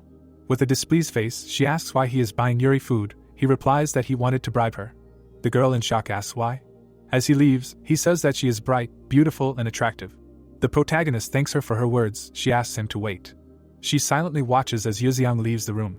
Soyeon looks after him in surprise, realizing that he likes Yuri. The teacher is standing near the board, on which is written, "The History of Human Philosophy, What is Beauty?" Soyeon listens to him sadly. She remembers the words of the protagonist that Yuri is bright, beautiful, attractive. Soyeon thinks about the fact that he likes her. An image of her appears in her head and she realizes that this is possible, because even though she doesn't wear makeup, she has pleasant features and thick eyebrows. The girl reflects on the fact that since she is in the 53 kilograms category, she weighs the same. The teacher tells the children that the beauty standards of men and women have changed over time, asking whether idols are popular now and whether they would be considered beautiful if they were born in prehistoric times. The girl exclaims that they would be popular even in another dimension. The teacher states that he doesn't know about other universes, but in prehistoric times they definitely wouldn't, since at that time the standard of beauty was the ability to survive among dinosaurs and predators, and thin men and slender women were called freaks. 4 beauties of China appear in the frame, whose beauty standards were very different from today's. He continues to say that these paintings were restored by modern people and therefore some elements could have been added here to meet the standards. Soyeon notices that they have the same aura as Yuri. The teacher says that in some places the beauty standards have not changed and one of them is not far from them. Soyeon asks if it is North Korea. The teacher agrees, saying that although the research on this country is not yet fully completed, but the further away from the capital, the more. Soyeon hears that the more tall and strong women you can meet. The girl pokes a ladle into her rice. She eats her lunch furiously. Her friends are surprised to ask what happened to her, because she usually ate little and never opened her mouth so wide. She says with a dissatisfied face that she is hungry today. Yuri warms up in her tracksuit with a smile. The events take place in the gym. The surprised athletes look at what is happening. They look at the barbell and ask the coach how many kilograms it is, specifying that it is about 130. Yuzeong lifts it with ease, while his discouraged colleagues look at him. Yuri finds this cool. The coach watches in amazement and reflects on how he is an ordinary schoolboy who has never trained and wonders how he managed to lift 130 kilograms, and in such a great pose, because even doping would not have helped here. One of them tells Coach Kim to add more weight. He asks if it is dangerous. He replies that it is not and asks to look at his face.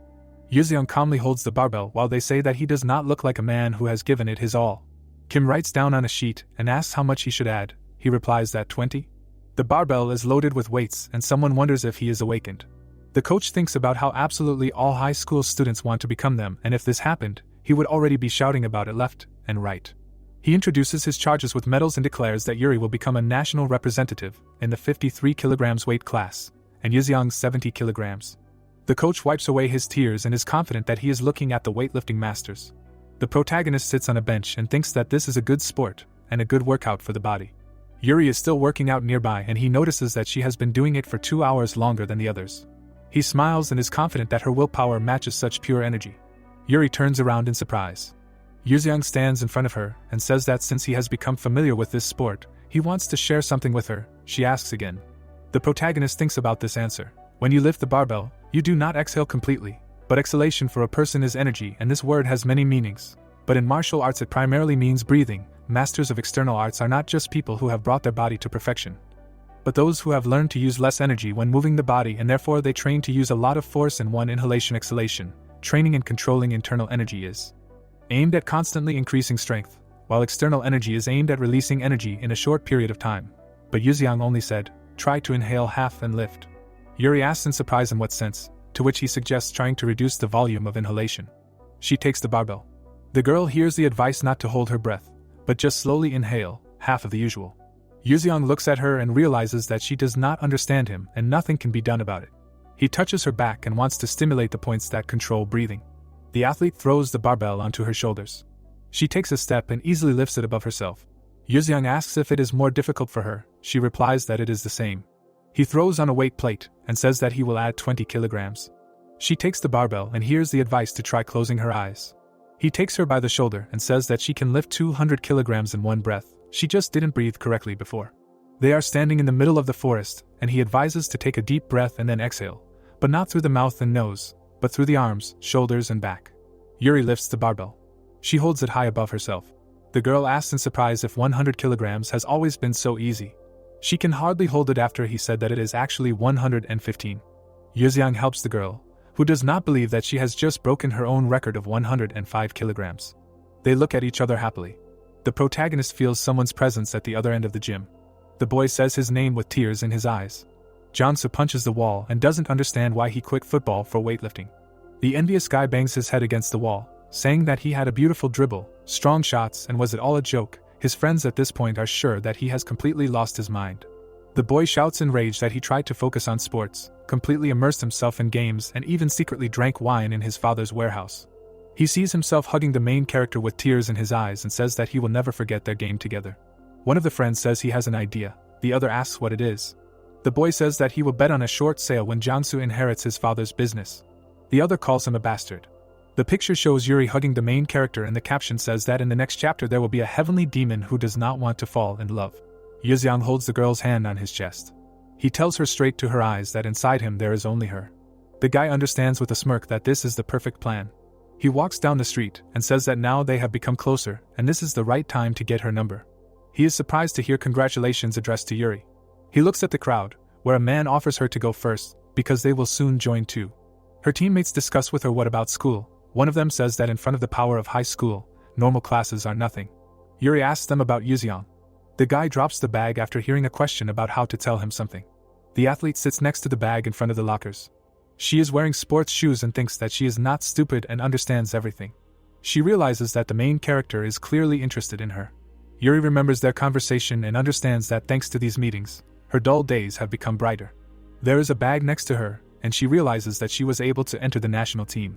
She sadly realizes that this was her dream, but for some reason she still feels strange and there is no joy. The girl raises her head in surprise after someone finally found her. The guy is standing in front of her, and she exclaims his name in fear. The surprised girl says tomorrow, and he replies that he is tired. Yuzyang tells her that he is tired of everything, both her and weightlifting. He stands with the bag and says that he wanted to play, but got too carried away. Yuri catches the bag and hears that he does not want to talk about it anymore. He slowly walks away, not wanting her to catch his eye. The girl at this moment exclaims his name. She sits on her knees and says Yuzyang. She mentally thanks him for everything, promising to try harder. The protagonist walks with tears in his eyes and hears this.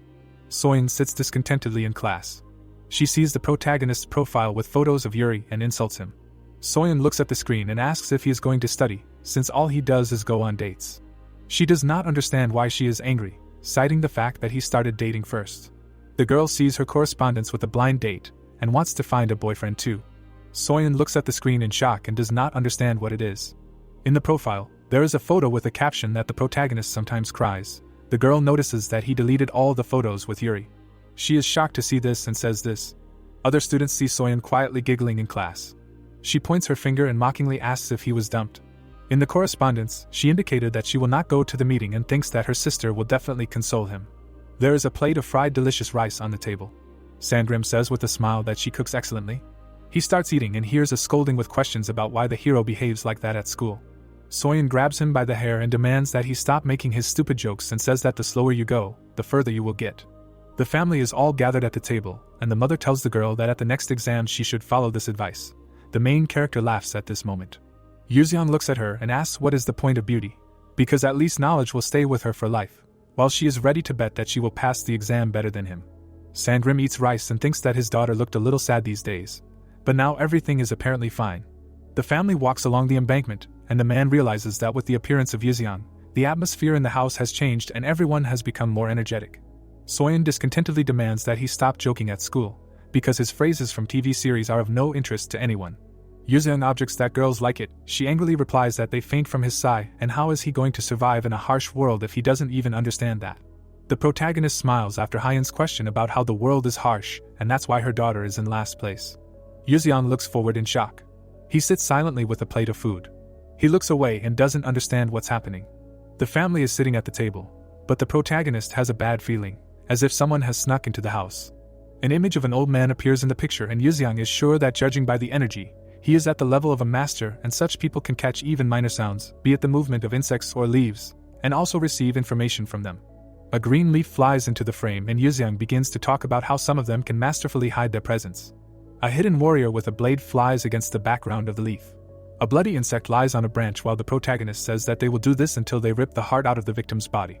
Yuzyang looks away and is sure that the enemy is strong, since he was able to completely merge with the surroundings. In the frame, a fierce warrior with a katana is shown and the protagonist understands that with such skills, he can kill half of the heavenly warriors. Yuzyang's eyes are burning with fire and he mentally asks if the enemy really hopes to be able to hide from him, because he is the one who defeated the head of the heavenly warriors. He furiously declares that it will not be difficult for him to find him. Firecrackers are fired in the room. The guy and his sister congratulate Sangrim, above whose head there is a sign, "Hooray, now there will be 5 of us." Soyeon asks in surprise if she will have a younger brother or sister. Yuzyang asks if she does not like it. She replies that she is simply amazed by it. The protagonist thinks about the fact that he simply felt the energy of this child. Yuzyang tells her that she will be a good brother. She protests with displeasure, asking why he said that. Sangrim cries, touching his face to his wife's stomach. while the guy states that they do not know the sex of the child yet, to which Soyeon yells that he knows her sex. She turns to her brother and asks how he feels after breaking up with his love. Yuseong with a smirk states that he does not cling to the past too much. Soyeon with a playful smile asks how she looks today. He notes that she is a little less ugly. She asks why.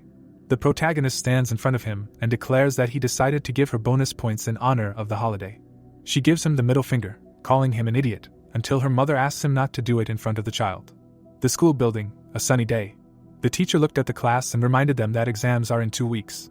The students froze tensely when the man said that, by order of the principal, their grades will also be sent to their parents' phones. The students turned pale when the teacher added that tricking their secretary or faking grades would no longer work. The protagonist leaned on his hand and thought that he was only interested in science. He remembered his past, where he often had to perform rain rituals for the townspeople. Another memory was related to ceremonies during earthquakes and tsunamis. At home, he spent time watching documentaries, when he realized that all the previous ones were not helping, and became interested in science. Yuseong folded his hands behind his head and decided that there was no need to go into other subjects. The two classmates looked at each other and agreed to go to Hongdae today. They turned to Jansu and asked if he would join him. The guy nervously bit his finger, asking how the protagonist managed to come to school with Soyeon. His friend smirked and assumed that his classmate wanted to go with Yuseong. He slammed the table and exclaimed that he really should invite the hero with them. Jansu grinned and said that if they got close to him, they would find out what his connection with Soyeon was. Sometime later, the classmates were walking down a busy street. One of them was sweating and thought that this was all very awkward. He looked at the hero and spoke to him. Yuseong turned and, when asked about his parents, said that they had died. The interlocutor awkwardly raised an eyebrow and thought that they must have left a good legacy, judging by the fact that the boy was attending their fee-paying school. Jansu pointed behind himself and said that it was time to warm up. In front of them was a punching machine. The boy smiled slyly and thought that this entertainment was quite popular with athletes. He imagined dozens of people trying to get to the machine, where it was difficult to even reach 900 points, and the schoolboy himself had only scored 950 points once. The high school boy rolled up his sleeves and decided that this was his chance to win and win Soyeon's heart. The protagonist hit the machine, trying to be careful not to break it. The other two looked at the numbers in surprise and exclaimed that it was impressive. Jansu froze and turned pale when he heard that his opponent had 979 points, which was higher than his own. One of the classmates smiled and said that he would call the owner because there was a prize for getting more than 950. The man came out and asked if the guy was a boxer since he got more than 970. He froze when he saw the protagonist. An image of Sandrim immediately appeared in his mind, wondering if his nephew had caused trouble. The owner imagined an ominous man with his subordinates, who were muttering that the owner's happy days would come to an end. Yuseong put his hands in his pocket and asked what the prize was. The man handed him a folder with trembling hands and called him young master. The brunette flipped through the pages and asked if there was anything else. The owner smiled nervously and handed over the headphones he had bought for his son. The protagonist looked at them, and his classmate noted that they were the latest model, and it was even strange that such a thing was given as a gift for winning the machine. The next stop was the quest room, from where an enthusiastic exclamation was heard. Yuseong and his friend left the room, and he noted that it was cool, after which he asked if the companion had been here. But the hero replied that the traps were just easy. The manager smiled tensely and clarified whether the students had had fun, to which he received an affirmative answer. He handed over the bills with a trembling hand and muttered that he was returning the money that the new employee had mistakenly taken from them. The classmate looked at the protagonist in bewilderment, and at that moment Jansu left the quest. Next was the gaming area. The target was marked with bullet holes and the employee exclaimed that it was a new record. The bespectacled man nervously clapped his hands and noted the incredible skills. The schoolchildren were loaded with a mountain of gifts, and they did not even understand why they got it too. The boys looked at each other and noted that it was strange, because wherever they went, everyone was too kind to them. One of them raised an eyebrow and compared everyone to the directors who had just started working at his father's company. They looked outside and decided that most of Hongdae belonged to the main character. Jansu, holding the bear, raised his eyebrows and muttered that the opponent has high speed, balance, strength, insight, concentration, and is also rich, so this is a well-deserved victory. Dusk fell on the city, and the boys noticed that it was already getting colder, and the sun would soon set completely. They stopped near a glowing sign and decided to end the day with a song. The group moved to the karaoke, and one of the guys was singing, holding a microphone in his hands. Jansu looked at the main character and asked if he would sing, to which the guy replied that he did not like it. Yuseong crossed his arms and explained that there was no favorite song here, although he was simply not used to K-pop yet. The interlocutor chuckled and asked if he really did not like these songs. The guy widened his eyes when he heard that Soyeon told the main character not to sing anywhere. The high school student immediately imagined Yuxiang hugging a girl, and they agree that this song will be only theirs. The brunette looked at the extended microphone in surprise.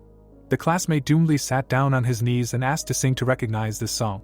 The main character took the tablet and agreed, since the guy wanted to listen so much. The students looked at the screen in bewilderment, hearing the music, and thought that the young man was mistaken. The title of an old song appeared on the monitor 500 years. Yuxiang closed his eyes and began to sing the lines. His classmates stared at him, immediately guessing why Soyeon warned him not to do this. Jiangsu blushed and put his hand to his chest, mistakenly thinking that the girl liked such songs. He looked closely at the hero and thought that the music was not over yet, and the student would try to show his feelings through it, and was later rejected when he carried out his plan. The masked man crossed his arms and wondered who killed Lin Kok and took the souls. He froze and guessed that it was Yuxiang. Construction Company LF. There were people sitting at the conference table, and the voice noted that opinions differed about that gate. The woman looked at the sheet and said that construction companies that have been in the market for a long time are not very happy about this situation, unlike new ones. Everyone sat and listened until someone suggested that this was the second time they had appeared at Seoul Station, as if the place was cursed and there was no guarantee that it wouldn't happen a third time. The bald man leaned on his hand and asked what if they suddenly appeared again and exploded there, and then the companies doing the restoration would get rich. He turned to Sangrim and asked him if they should worry about that. The man looked in his direction and suggested that they leave Seoul Station alone and focus on the surrounding areas. The man winced and countered that if the gate exploded, it would be too late and the other companies would get there first. So what was he basing his decision on? Sangrim put his hand on his chest and said that it was his intuition as an entrepreneur who had built a company from nothing to this level, and he thought that the worst-case scenario would be that the CEO would just clear the gate again. He closed his eyes and declared that everyone was dismissed, while the bald man chuckled that such a person was also a businessman. The two of them walked down the hallway, and the manager asked if the boss was leaving for China tomorrow, to which he received an affirmative answer. Sangrim smiled and lied that his nephew had recently found out that his real family was in China, and since they couldn't come here, he would have to do it. He closed his eyes and thought that he just wanted to sell magic stones on the black market, and then the leader would become incredibly rich. Masks appeared from the darkness, discussing that there were no traces and signs of leveling up, as well as signs of using skills and items. The three stood nearby, and the blond man clarified that he hadn't fought Lin Kok, in which case there should have been traces left. The blue-haired man looked at him and replied that there were none.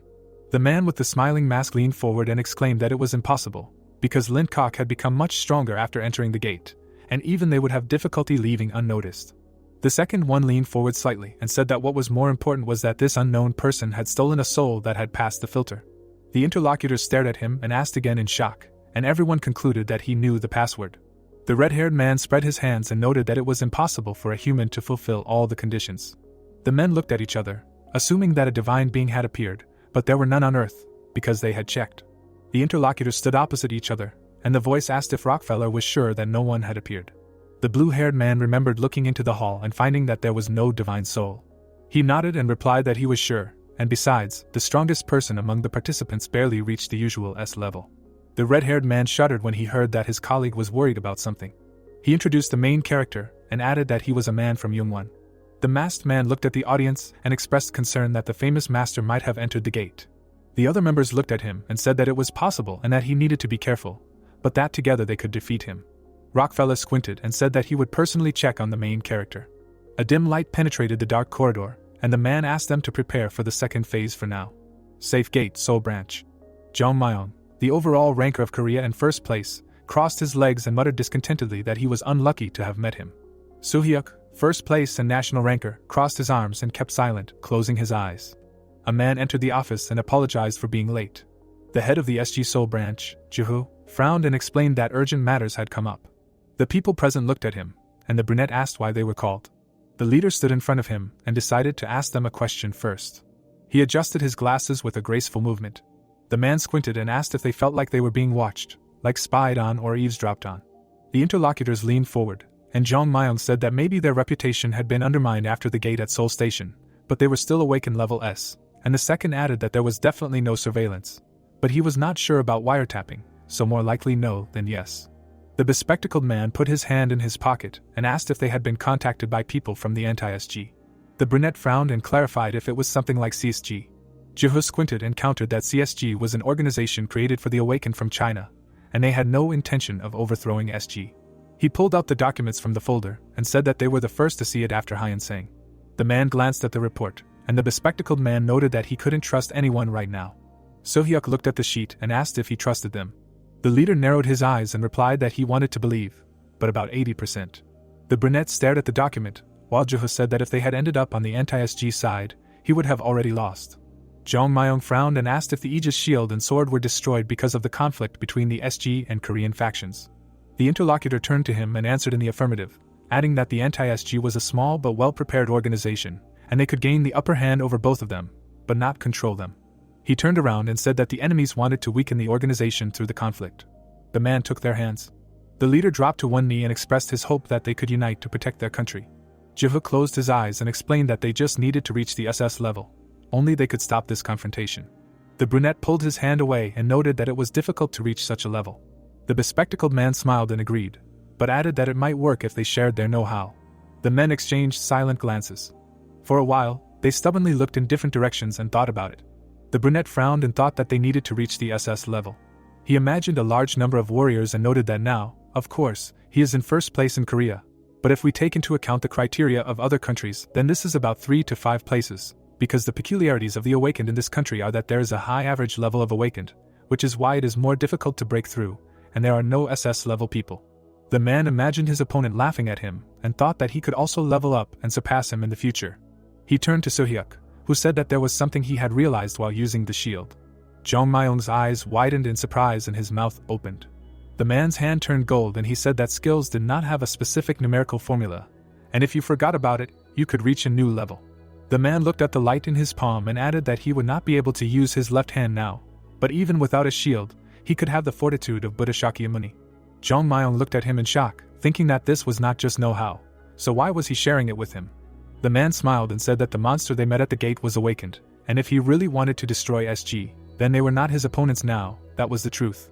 The brunette gritted his teeth in irritation. He turned to his colleague and asked if he had the F-rank skills release of feelings and resistance, to which he received an affirmative answer. Jong Myung frowned and advised him to buy the E-rank fear skill from the shop, and if he used the emotional release, resistance, and fear skill at the same time, he could improve the emotional release skill infinitely. The leader leaned against the door while the two opponents discussed their realizations and shared information. He put on his hat and said with a smile that he now saw the path to victory. Jiho took the suitcase and walked down the corridor. The buildings were engulfed in flames, because the appearance of the gate brought with it a series of serious problems that China would face. The house was empty and darkened by the smoke, because although there were more awakened than average, this number was not enough to protect such a vast land. The man put a seal on the document, and China applied to join the UNSG for protection, where they were supported, since the destruction of one country would have a huge impact on the global economy. Our planet was shining in space, and since the world was already unstable due to the emergence of the gate, it was impossible to allow China to fall. It was a forced measure. We saw the image of a person leaving a colleague, because when the crisis passed, China left the UN and created the CSG using the know-how of the SG. Wool Song became the leader of the new organization, and this turned out to be the best decision. We can see many warriors, because this is how the era of the awakened began, and China was confident that it would now take the leading position in the competition between nations. The CSG, left behind, bit its nails, because it made a mistake when it ignored the store for the awakened. These were various mana stones, unique items and much more. The Chinese organization looked greedily at the UNSG, because it was the heads of their branches who ran everything, and this platform quickly began to enjoy the trust of users. The warrior stood on gold bars and raised his sword. Here you could not only buy the goods, but also get a guarantee for them, and thanks to this, sales increased. The men looked at the bag, deciding to take a risk, because the money was good, and the awakened ones also remained in the black, because a new opportunity to improve their abilities and combat skills appeared. The warriors were leaving the CSG, because it left the SG, and access to the store was closed for him, which greatly disappointed the awakened ones. The man grabbed his head, realizing that if this continues, in 10 years it will be difficult to guarantee the safety of the nation. He pointed a finger at the people and set a new goal for himself to create a store that will surpass SG, and for this, the triads were involved, which is why they indiscriminately buy items from the awakened ones. The main character and his companion were wearing caps and glasses, getting ready to go sell. Shanghai was shining with bright colors. Garlands and signs were burning on the streets. The guy walked behind the man, constantly looking around. Sandrim glanced at him and asked him not to do that, because they were already too conspicuous. The passers-by also wore masks because of the dust, which played into their hands.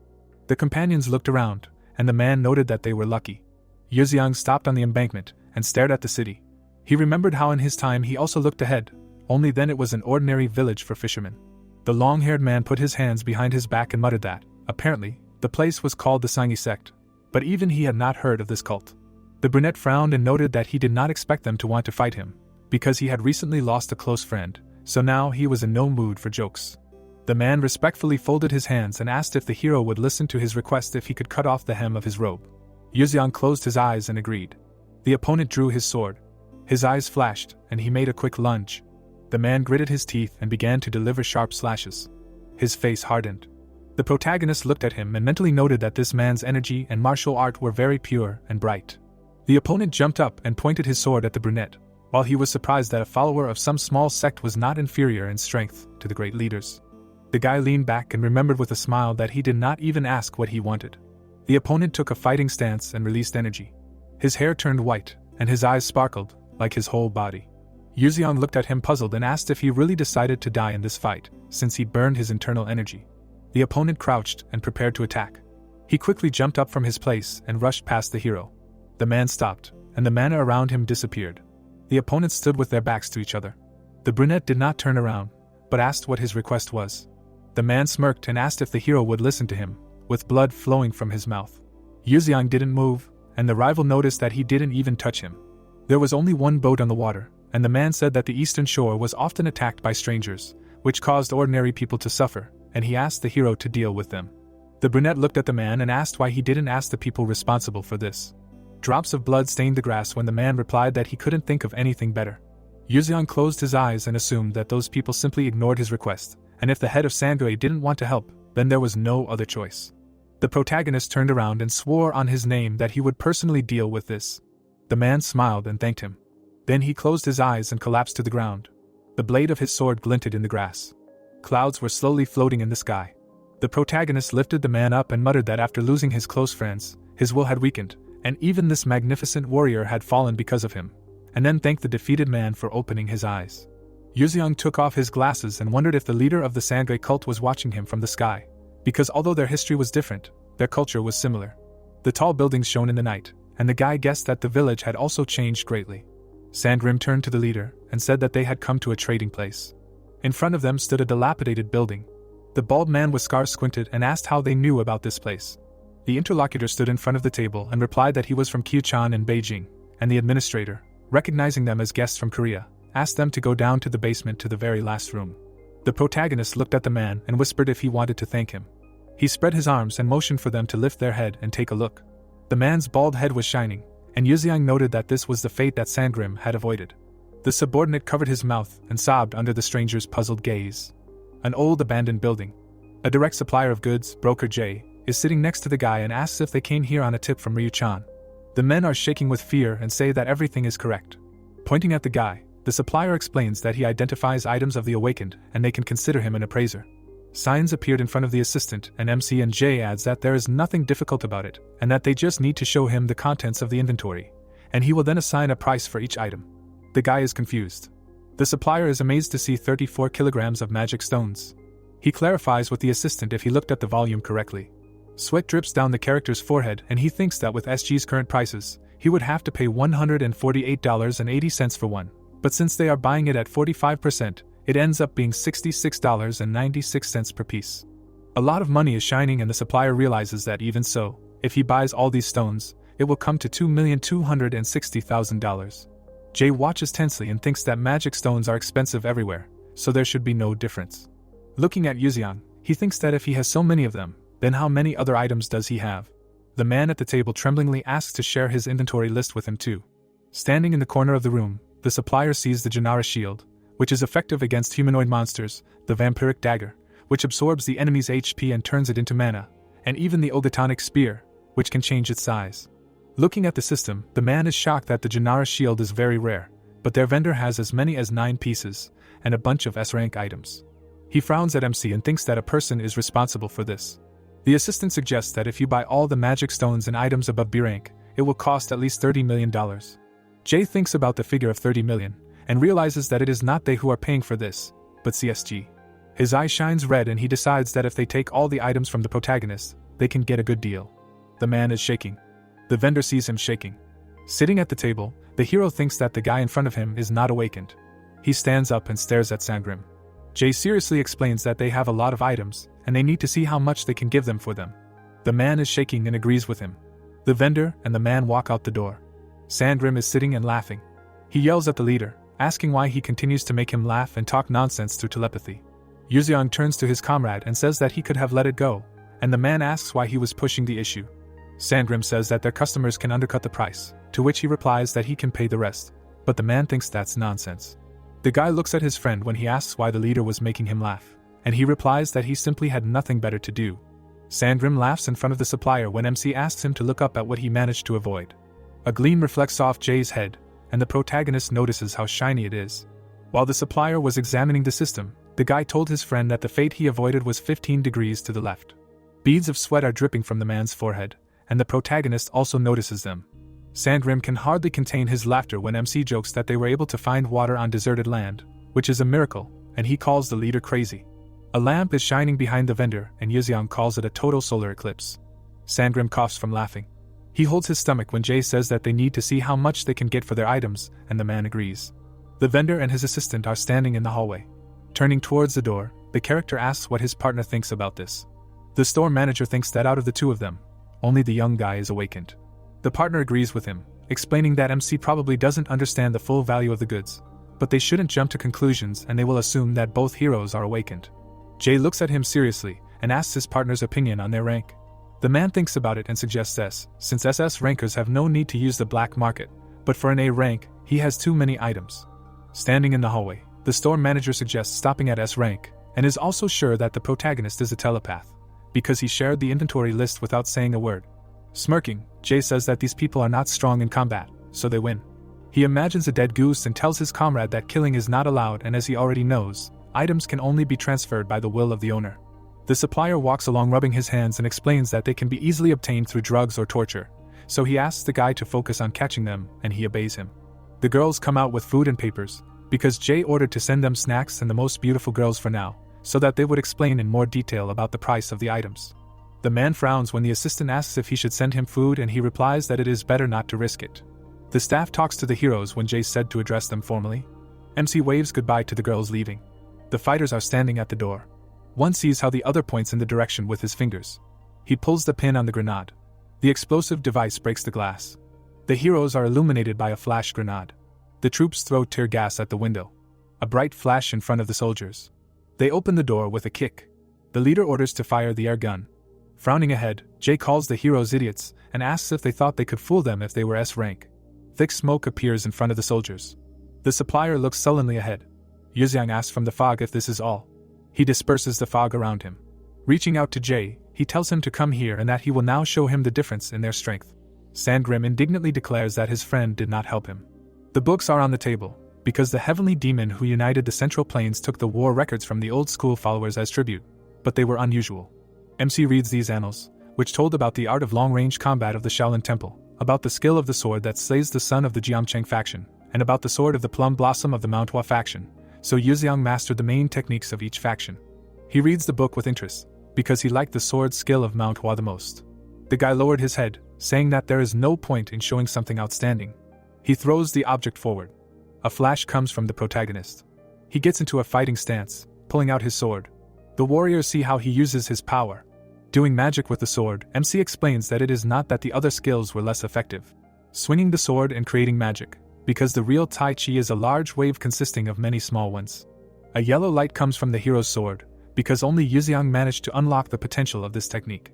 From the bright light, he closed his eyes and he realizes that this skill looked much cooler. Jay orders the warriors to shoot, and they can't let him get away from here. The leader uses the magic finger skill. The antagonists are hit in the head. They all lie in front of the hero, and he says that everything is ready. Sangrim crawls out from under the table and asks why the leader changed the Tai Chi sword to the magic finger skill, and MC says that he has already shown all his cool moves. The supplier and his assistant are kneeling with their hands up. They sit in front of the heroes and Yuzeong says that he doesn't want to go back empty-handed. He commands the bald man to come to him. Crossing his arms, the guy says that today he is kind, so he will pretend that nothing happened and even agrees to exchange his stones and items. Jay, with a broken forehead, asks if he is telling the truth. The hero sullenly replies that all this will cost him a pretty penny, specifying how much money he has. The man folds his arms and hopefully says that they will be able to give them $17 million. The protagonist angrily replies that he will take twice as much, wondering where his mercy is. With tear-stained eyes, Jae says that then they will have nothing left. Hugging his enemy, Yuzeong calms him down by promising to be merciful. Snapping a finger in front of the supplier, he considers whether it would be better to pierce his forehead, but the man does not like this prospect. MC shows the system in front of Jae and asks him to relax, adding that in return he will exchange any item. The man cannot believe his eyes and asks if he can really choose whatever he wants, and the hero confirms this. Sandgrim hears his friend declare that he is not the type to stab in the back. An arrow spins on the table and the guy starts a random game, and Jae asks if the inventory looked like this before. The warriors cheer for him, saying that their lives are in his hands, and the protagonist explains that with luck, the item he chooses will be able to cover everyone's expenses. Looking at the system, the supplier states that there are rare items, such as the Qin shield or the Mjolnir handle, so he simply has to knock them out. Pressing the button, he shouts forward. The leader is very surprised since the items he pulled out were only worth $12 million. A tear flows from his eye and in the end, he went into the minus by $5 million. Desperate sounds are heard from the apartment. Jae is drinking alcohol and thinking where he can get another $5 million. He holds his head in despair and says that if he knew that this would happen, he would never have messed with him, although it is unlikely that it would have changed anything. The man is standing with a bottle in front of a large safe in the wall. In the safe are wads of money and he realizes that fortunately, the market has a stash of $20 million. Putting his hand on his hip, he thinks about just running away with this money. The supplier hiccuped when he was hit in the back. He lies paralyzed on the floor, and the man stands by the safe. Gritting his teeth, he asks who it is. The man takes the wads of money and Jae yells at him not to touch it. He watches very tensely. The supplier sees that the character has taken half of the amount. Yuzeong stands with a bag of money and explains that he will only take half of his money, asking how it belongs to a man. Jae calls the hero names and aggressively asks to see his face. Lights are on in some of the windows of the building. Sandgrim, standing next to his friend, asks if the loan shark has been hiding it all this time, and the guy replies that it was predictable. MC asks about the amount received, and the man replies that it is about 22.5 billion, if not more. Putting his hands in his pockets, the leader asks how much it is, and his friend says that you can't even dream of such an amount. Frowning, Sandgrim adds that the hero has a lot of money, and this is only the profit of a construction company. The guy is lying on the bed and thinks that they won't be able to trade here now, to which the man agrees. Sandgrim looks at his friend and explains that China is big and there are probably markets, so he will look for them. Yuzeong winks and calls the boss. Comrade MC's eyes shine with hope. He is happy when he hears the protagonist say that 20% is his. Sandgrim tensed up after hearing his promise. He remembered that the hero asked to buy a Ferrari, and calculated that if he buys it, he will have $4 billion left. The guy shows his phone and says that he decided to simplify the search for him, so he has already found himself a horse. On the screen is a car for $4 million and the protagonist says that this is a model created in memory of the founder of the company, Enzo Ferrari, so he likes this horse. Sandgrim warily peers at the phone and does not believe that it costs $4 million. He stands there with his hands down after calculating that with a 4.5 billion reward and buying a horse for the leader for 4.7 billion, he will be in the red by 200 million. Shanghai, China. Sandgrim stands at the door and tells the leader that he will be back soon. The guy scratches his stomach and asks where his friend is, to which he explains that he still has things to do. He asks the hero to be careful and remember that they are now abroad. MC smiles and states that he is not a child anymore, but this does not calm his comrade. In Central Plains, it was believed that it was better to first prepare food for the leader, and only then, from what is left, make dishes for the emperor, and the man at the table asks if this is true. Yuzeong levitates in the air, and in fact, this only shows how great the influence of the leader is. There is a lot of food on the table, and this is because the dishes that Yuzeong ate were prepared by the best chefs of the empire. The protagonist eats fried scorpion and says that in the past they were crispy on the outside and soft on the inside, but here they are thin and hard. Walking down the street, the guy regrets that in all this time he still has not managed to find a place that would cook as deliciously as in Central Plains. Something caught the hero's attention. He approached the doors, seeing that this used to be the name of the Imperial Kitchen Department, which was responsible for the emperor's food. The leader sniffs the smells and recognizes not only the name but also the smell of food. He pulls the handle, but the door is closed. Folding his arms, MC finds this strange. The chef eats noodles and Yuzeong is sure that there is definitely someone there. The man threw his spoon on the floor, shouting that it does not taste right. The chef of the Imperial Kitchen, Wang Hoyel, is unhappy with his dish, saying that this is not traditional Imperial food, but garbage that has a similar taste.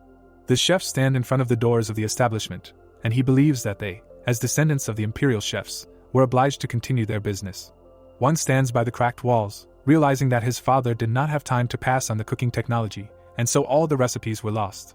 The men sit at the table and the chef explains that he tried his best to repeat those dishes, but it turned out badly, so even regular customers left him. He shouts in despair that something is still missing and the taste is different. The protagonist frightened the chef with his presence and says that this is because he made a mistake. Wang asks in shock who he is, but the guy does not understand what this will give him. There is a dish on the table and MC clarifies whether he is currently preparing 8 treasures longevity broth. The chef stands tensely and asks if the hero recognized the dish by sight, adding that he loves it. Yuzeong tries the dish and explains that he added the ingredients in the wrong order and removes the mushrooms from the finished dish, and also asks if he salted the meat. Standing behind MC, Wan says that it was written that way in the recipe, but the guy assumes that they most likely meant to put salt under the meat. The man warily asks how he knows this, and also does not understand, since the door was closed, how he got here and also knows about longevity broth, considering him a strange guy.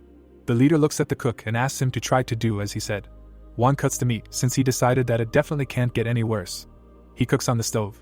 The protagonist shouts that he told him not to fry the mushrooms, and this scares the man. He tries to justify himself by saying that he is already used to doing this, and MC asks why he is torturing the mushrooms, because even the teachers from Righteous did not fry them like that.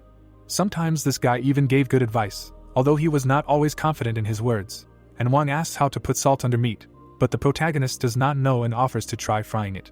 The cook stirs the dish, and at the end of cooking he felt that very aroma that made his heart beat faster. The man looks at the finished dish with excitement. Bringing a spoon to his mouth, Wang tries it. Yuzeong asks behind him if it is tasty. The cook offers him to try the dish and the guy agrees, saying that this is why he taught him. He eats the food with pleasure and says that this is the real 8 treasures longevity broth. Wang, shedding a tear of happiness, agrees that this is the very taste that he has been trying to achieve for so long. The protagonist shows 0% sympathy and offers to cook him mystic 12 courses.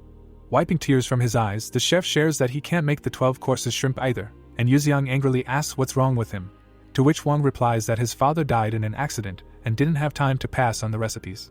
The chef folds his fist and is glad that the leader will teach him how to cook the ingredients. The dishes glow on the table. The guy eats the shrimp and is surprised that his assistant almost succeeded. The chef shows the bottles and the protagonist asks what they are. One stands in front of the containers, explaining that they are a liqueur made from bird cherry and pine, handing them over to MC as thanks. Yuzeong closes his eyes in pleasure when the man asks if he's heard of these drinks, to which he answers in the affirmative. Smiling, Wan explains that the first liqueur is infused in a house made from bird cherry, and the second under the leaves of a pine tree, and the protagonist offers to tell him the recipe. Placing his hand on the table, the chef refuses, as he shouldn't rely on the guy forever. Bowing to the ground in front of the leader, he says that he will never forget his kindness, calling him an ancestor. Sweat drips down MC's face, and he doesn't understand why Wang thought he was his ancestor. There are many empty plates in front of the hero, and the chef explains that Yuzeong suddenly appeared, ate so many dishes and was not even full. Bowing to the ground, he adds that as his descendant, he promises to continue the dynasty of imperial chefs, thanking him once again. Wang looks up and sees the light, hearing how the hero decided to watch him. There is a bright flash in front of the character. The leader walks down the street and thinks that not only did he eat his usual food, but he also got it for free. Licking his lips, he thinks that pine liquor can't beat anything, and also thinks that maybe it's a matter of cooking technique. Sangrim waves to the hero from afar. The friend asks the protagonist where he has been, and he replies that he went to eat. Entering the house, Sangrim thinks that he bought so much in vain, but Yuzeong asks him not to worry, since as long as he uses internal energy, he can eat as much as he wants. But the friend does not understand why he should waste it on such useless things. The sun illuminates the mansion. Sangrim is meditating. MC sits in front of him and thinks that his friend has made good progress during this time, which is not surprising, since he has already gone through this before.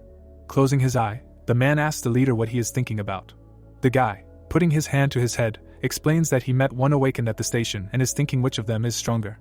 He reaches out to Zhang and does not understand why he cannot determine the abilities of the awakened, and the fact is that each has its own characteristics and items, so it is difficult to evaluate them. Sangrim frowns from hearing his friend's assumption about his defeat. He awkwardly scratches the back of his head and asks the reason, adding that he was the 3rd strongest in the heavenly demon cult, but the leader says that he won't even be in the top 20. Sangrim's eyes widen and he tells the leader that he has defeated some awakened ones even without martial arts. The man is very annoyed by Yuzeong's words that his energy is the size of a bug and he has seen the best awakened ones with his own eyes. The friend angrily asks what if he regains his former strength, but the protagonist is still sure that he will lose. Laughing, Sangrim says that this is not true, and if he had the strength, he would have defeated that scumbag, and the hero thinks that for a person with 20 to 30 years of experience in martial arts, his pride. He calmly looks at his friend and thinks that there is nothing to worry about. MC introduces the wounded Sangrim, suggesting that if he fought to the death, only a few could defeat him in the Central Plains. The leader walks behind the corpses when he received the destruction in Hanem's skill and returned to the Central Plains to take revenge. The bloody blade shines, and his target was the heads of the Great Sects and the Righteous Alliance. Yuzeong fights the demon, and after absorbing the minions of the demonic cult, he realized that they were inferior in numbers, so he went against their leader alone. MC hits the antagonist, because he wanted to see fear in the eyes of the leader and first cut off his right hand and then absorbed the core. The monster screams in rage, because it is the same as taking the soul of a warrior. Many hands reach out, and hearing that one of the sect leaders was defeated, the rest tried to run away, but as they say, you can't run away from fate. The men are in Mount Taishan, Shaolin, and guard the Righteous Alliance, and it was guarded by 108 warriors. Yuzeong walks down the corridor, having succeeded even here. The warrior menacingly asks, addressing the heavenly demon, how he managed to get here. The hero's eyes sparkle in the darkness, and he answers that in critical moments, people's senses become heightened. His eyes glow in different colors, and he adds that this is how he learned to use a special technique, immersion in nirvana, and based on it, the heavenly demon's movement was created. The antagonist is very tense when he hears that this martial art allows you to kill anyone in your field of vision. A man stands in front of MC, and he adds that no matter who tries to track him down, they won't be able to find him. Laughter is heard in the room. The warrior laughs loudly. The character sits in front of the hero and says that this is the first time he has ever kneeled in front of someone, acknowledging the victory of the heavenly demon. A bright light comes from the man, and he decides to destroy his core himself. The mansion is in the daytime, and after defeating righteousness and uniting the Central Plains, the heavenly demon has stopped using that technique. Sangrim runs towards the sound. The protagonist's car crashes into a parked car. Yuzeong turns his head to look at his comrade after using the technique to steal the keys. After crashing Sangrim's favorite horse into another favorite horse, the leader explains that he just wanted to practice until his horse arrived. The angry man hears his friend explain that it was harder for him than he thought. Tears flow from his eyes, and he says that the hero can't even drive a car, and Yuzeong apologizes, covering the cost of repairs, accommodation, and tuition. People are in a large hall. Sohyuk stands in front of Jong Myong. The guy stares. Jong Myong runs at his opponent. Sohyuk dodges the attacks. The hero spins with his sword. He rushes at his comrade. Jong Myong's hand turns yellow. Sohyuk sends his yellow hand at the guy. An explosion is heard. Wulsong sees their battle and is glad that they have finally reached the path of SS rank. The man is also surprised that the guys use skills even without the items themselves and change the area of use at will. The leader continues to watch their fight and realizes that these are battles of SS rankers who have overcome the boundaries of the skill. The guys hit each other. Jong Myong suggests ending it here, and his friend agrees. He looks up and asks the leader to call SG headquarters, who asks why. Jong Myong seriously replies that it's to apply for promotions. The boys are in front of Wulsong when he asks if it's too early for them, although he understands that they have a great goal in front of them. Sohyuk, with sweat on his face, explains that it's not that and that they were just competing with each other before. But now their work has gained meaning, all thanks to him. The CSG leader is very flattered by their words. While Sohyuk wipes the sweat from his face, Wulsong asks if they are ready to fight the Awakened from the anti-SG. Jong Myong spreads his hands, unsure of their victory, which surprises the leader. Sohyuk sullenly replies that he will definitely not hesitate this time, and that they will hold him until the other Awakened come from behind. Bowing his head, Wulsong agrees that this will be enough. As Jong Myong leaves, he tells the anti-SG that they will protect Korea at all costs, so don't even expect to win. The men leave. The leader is lost in thought, and his girlfriend asks what's wrong, but he replies that nothing happened. The frame shows many heroes, and it is explained that the Awakened are people who received power in the gate. The caption says that the media is used to showing the Awakened as rich and powerful people, but this job has its downsides. People clutch their heads, and it is explained that if the Awakened stop receiving experience points, they will start to suffer from headaches. Negotiators are sitting at the table, and it is explained that SG, instead of simply hiding the truth, set a limit according to which only 0.4% of the Earth's population can become awakened. Men in robes are looking at the monitor, while the inscription says that this figure was derived by scientists during the research, because this is the only way to control the gate and maintain not only the economic balance, but also the social satisfaction of the awakened. The monitor is glowing, while someone is indignant at the fact that they are doing whatever they want with the country, and now it is unclear what to do next. The hero in glasses angrily exclaims that now you can only become awakened after the SG military academy, and in this way they limit the citizens of their country, and this law must be repealed. The guy is standing in his underwear in front of the mirror. He sits down on a chair and with a satisfied look declares that it was cool. The hero types that the intellectual abilities of today's people are meager, and only he and the head of the country understand this. He looks at the monitor and declares that he cannot stand this injustice. The hero leans back in his chair and thinks that if he had a chance to become awakened, he would definitely reach the S level. He continues to dream about it, looking at the ceiling. The overgrown man reaches out and announces the status window. The small character stands in the middle of nowhere. He writes something down in his notebook, thinking that he has been calling the status window for 475 days now, but the system has not responded to his call. He looks ahead in shock, not understanding what is happening. He sees that the status window has finally appeared. The queries say what they are currently looking for: awakened outside the gate, reawakened, suddenly awakened. It says that the expected percentage of awakened is 0.4, and then became 2%. Soyeon walks around the house with a satisfied face. She approaches the other family members sitting on the couches and thinks about watching TV. Hyun pinches her and asks where she is going. The girl with a dissatisfied face asks why her mother is fighting, and her mother replies that Soyeon has an exam soon and she needs to study. The girl waves her off and asks what is the point of studying on the last day. The furious mother says that she still allows herself to brag, hinting that she could at least pretend to study. Soyeon hugs her belly tightly and asks the hippo if her mother is very hot-tempered. The woman replies that she needs to set an example. Hyun turns to the protagonist, asking if he remembers about the exam. He says that he knows about it. The girl smiles and says that he does not study, but only watches TV, and she is sure that she will pass better than him. She offers to bet, thinking that he is afraid of losing, but he replies that falling for such a provocation is a defeat. The protagonist is furiously told that he does not need to say anything, because he will lose anyway. Yuseong thinks that the ability to piss off an opponent reminds him of Sangrim, because blood is thicker than water. Hyun with a sweet look asks them to bet for points, and the loser will grant a wish. Soyeon stands in front of him with her arms crossed and says that she agrees, but she has to do it. He replies that he won't have any regrets later. The action takes place at school. The guys in the class are discussing those awakened outside the gate, because every 1.7 out of 100 became 1, and in Korea, 1.4 out of 100. The guy says that even in their school, for have awakened. The classmates are discouraged when they hear a request not to chat before the exam. Jansu stands in front of them with a cool look while they exclaim his name. He smirks and says that education cannot be hidden while they tell him that he studied. Yuseon looks at what is happening questioningly. Jansu looms over him and asks if the protagonist studied. He tells the impressive guy that he watched something last night. He starts laughing, exclaiming that these are the top 3 comments on the day of the exam. Jansu says with a serious expression that he acknowledges his speed, balance, destructive power, insight, focus, money and experience. The boy picks up the book and exclaims that a student should study after all. He says admiringly that if he beats him in studying, he will become the best student in school. Jansu runs out of the room, confident that luck is on his side.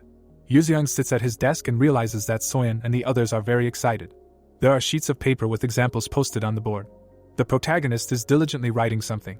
The girl looks at the notes and thinks that she has a good feeling. Jansu writes furiously and declares that this is easy. The teacher asks him to behave more calmly. The action takes place the next day. His friends tell him that he is too arrogant. They tell Jansu, who is in 91st place, that they do not understand how he was able to enter the answers into the computer incorrectly. He sadly thinks that he can just become awakened. One of his friends asks what place Yuseong is in. In the class, someone says that he took 9th place in school. The protagonist teases Soyeon that beauty will disappear in 10 years, but knowledge will remain forever. The girl meanwhile took 96th place. He follows her while she covers her ears, saying that her sister does not want to study and only swears. The girl sits next to a classmate. She looks ahead and Jansu does not believe that she sat next to him.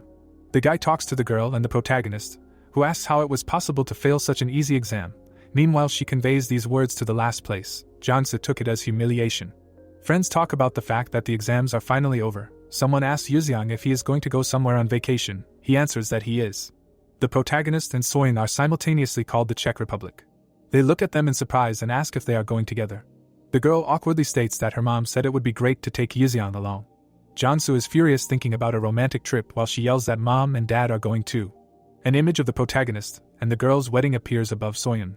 Yuseong says that 97th place is more erudite than 96th. He tells her that he wants money as a wish. She replies that he has gone crazy. The events take place in sunny Prague, Czech Republic. The family looks ahead in dismay and Soyeon admires the view. They see the main attraction, called Charles Bridge. The protagonist wonders if Mulder lived in such a place, because as he remembers, he was from modern Spain. Mom suggests that they go to a local restaurant. Yuseong says that he will now find out if this place is good. He approaches the man and asks for a restaurant recommendation. The seller happily says that he will help, while Soyeon does not believe that he speaks Czech. She approaches him and asks with a displeased look when he managed to learn the language. The guy replies that he managed to look at the information sheet on the plane. He smiles and declares that 9th place in school can learn any language on the first try. The surprised heroine hears if she understood 96th place. She scratches her head and thinks that if 9th place is so great, then there is no need to be ashamed of 96. During a walk around the city, an offer comes to go to a sports pub. Sangrim says that today is a friendly match between Korea and the Czech Republic. While Soyeon takes pictures of the sights, Mom says that in this case they will walk near the clock tower, specifying that Yuseong is not allowed to drink. Sangrim, smiling and with sidelong eyes, declares that there will be no alcohol. They wave to each other and Hyan offers him one shot, since he wants it so badly. A man stands next to the protagonist in a cap with beer cans and asks if he learned the language with the help of skills. He answers that he did. With the city in the background, Sangrim declares that this is an incredible skill. But is there anything else useful? He says no. Yuseong holds a flaming fist and says that many of his skills are only suitable for combat, but his fist can handle them without them. The protagonist walks near Sangrim and regrets not learning magic to change the weather. The interlocutor does not believe that this happened. Something is heard in the branches of the trees. The protagonist caught this sound. He stopped and thinks that he feels a gloomy energy, suggesting that there will be an earthquake or a typhoon. He sees Sangrim turning to him and hopes that the gate has not opened, and the rest is not so important. Events take place in a stone castle. The guy in the mask says that he has not returned yet. The other replies that the city is far from them. While the smoke spreads across the floor, he adds that in order not to be seen by the administrator, you need to go through dozens of low-level dimensions, and he must return before the start of Phase 2. Rockefeller hopes that there will be no interference in time. There are many characters with screens in the frame, and he says that the awakened second generation has finally arrived and the third is not far away. He tells the other that people adapt quickly, and so they will be able to see the result in 5 to 10 years if he manages to return to the second phase. Rockefeller says that the biggest problem now is Akasa. The interlocutor asks him not to worry, because he has no will and both problems will be solved with time. The blue-haired one asks what they should do if the first one does not return before the beginning of the second phase. The other one answers that in this case they will enjoy a wonderful dinner, just the two of them. He begins to dissolve and says that he went and their plan is perfect, so there is no need to worry about trifles. He blurs and congratulates the other on the new year. Rockefeller stands silently opposite. He thinks that he went to check the absolute, but it is too risky and there is probably another reason. He sits up and realizes that no matter how much he thinks, he cannot figure out the reason. He does not understand what is in front of him. The guy at the window asks why it is so dark. Rockefeller turns around and hears that the energy reminded the interlocutor of the gate at Seoul Station, so he decided to check. Yuseong looks at him and says that he recognized him, because he mentioned spirituality and a deity in the Seoul Gate. He comes up and asks if the blue-haired man is the leader. The protagonist considers the option with an alien. He pokes his finger and asks the connector of his index fingers, who answers in an incomprehensible language. He asks in surprise what he said. The protagonist activates the Mulder skill and tries to understand what this language is and whether it exists. Rockefeller looks at him silently. They stand opposite each other. The villain puts out his hand and black smoke emanates from it. The protagonist kneels and sees the attack. He is puzzled. He realizes that this is an incredible concentration of hostility, and judging by the energy released, it surpasses him in strength. A memory of Yuseong with a huge creature appears and he reflects on the fact that the enemies he has faced so far were not able to kill him, except for the strange creature from the gate in the palace of the heavenly god. The protagonist looks at the opponent and realizes that he is strong. He prepares to dash. A bright green field forms around him. He says with a smirk that even if he has strength, he will not be able to use it against him. Yuseong deftly jumps over the opponent. An inscription appears stating that he could previously expand his energy reserve, but it was pointless. The protagonist flies furiously, preparing a kick. It is written that he does not need to have more energy, because in 3 steps, he could lower the sky. Yuseong calmly looks forward. The protagonist approaches the opponent with an extended leg. The inscription says, "Reach the opponent in 3 steps." Rockefeller sees a bright flash. His mask splits and his true face is revealed. There is a strong flash and explosion. Smoke fills the building. Yuseong adjusts his clothes and, in front of the defeated enemy, says that he is ill-mannered because he attacked him without warning. The protagonist looks away. Black smoke gets into the mouth of the defeated enemy. He notices with a grin that the energy has become weaker, and this is his true form. A huge monster appears in front of him, and he understands that this is the very absolute. The frame shows 3 embryos, and the inscription says that the triplets are demons capable of using dark magic from birth. The picture shows children with different emotions, while it is explained that when they became stuffy in the womb of their mother, they tore her flesh and drank all the blood. 3 monsters in cloaks burn everything around, while the narrator says that the triplets kept the West in fear for 100 years and most committed suicide before they managed to get to them. Yuzeong listens to Mulder tell him that the records say that the triplets died when they tried to open the gate to another world. He reads the book. It is explained that this is not true and it is not that they could not open it. The inscription says that they passed through it, but there they were met by an unknown creature. A white something looks at them. This is a space of loss, and only by losing something dear, he will be able to move on. Black clots of smoke fly around the city. The narrator says that the triplets, who cared only about murder, debauchery and their own happiness, lost their bodies because of an unknown creature and ended up on this planet. They look at the bustling metropolis and realize that this is a beautiful and successful civilization that they want to destroy and break people. The demon reaches for the bird. The narrator says that their powers had no effect. It flies past, because the will of the universe rejected them. The inscriptions say that when they tried to resist, Akasa punished them and condemned them to eternal existence as ghosts. A boy with blue hair sits on a throne, and the narrator says that after some time, they were able to gain bodies and accumulate a lot of money to get what they wanted. The picture shows a red eye. It says that the thirst they felt due to the loss of the real ones could not be quenched, but there was only one way to suppress it. The inscription says that one had to go beyond the limits of human existence and become a god. Yuzeong looks at the enemy and asks what this means.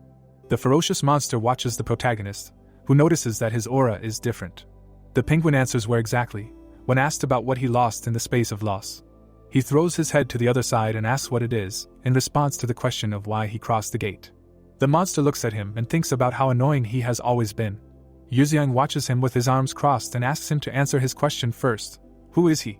A creature with a huge mouth asks if the hero remembers him, because they met before. Yuzeong points his finger and demands that he stop talking nonsense and answer his question. A huge monster with a skeletal body with horns looms over the protagonist, who asks if he is afraid of him.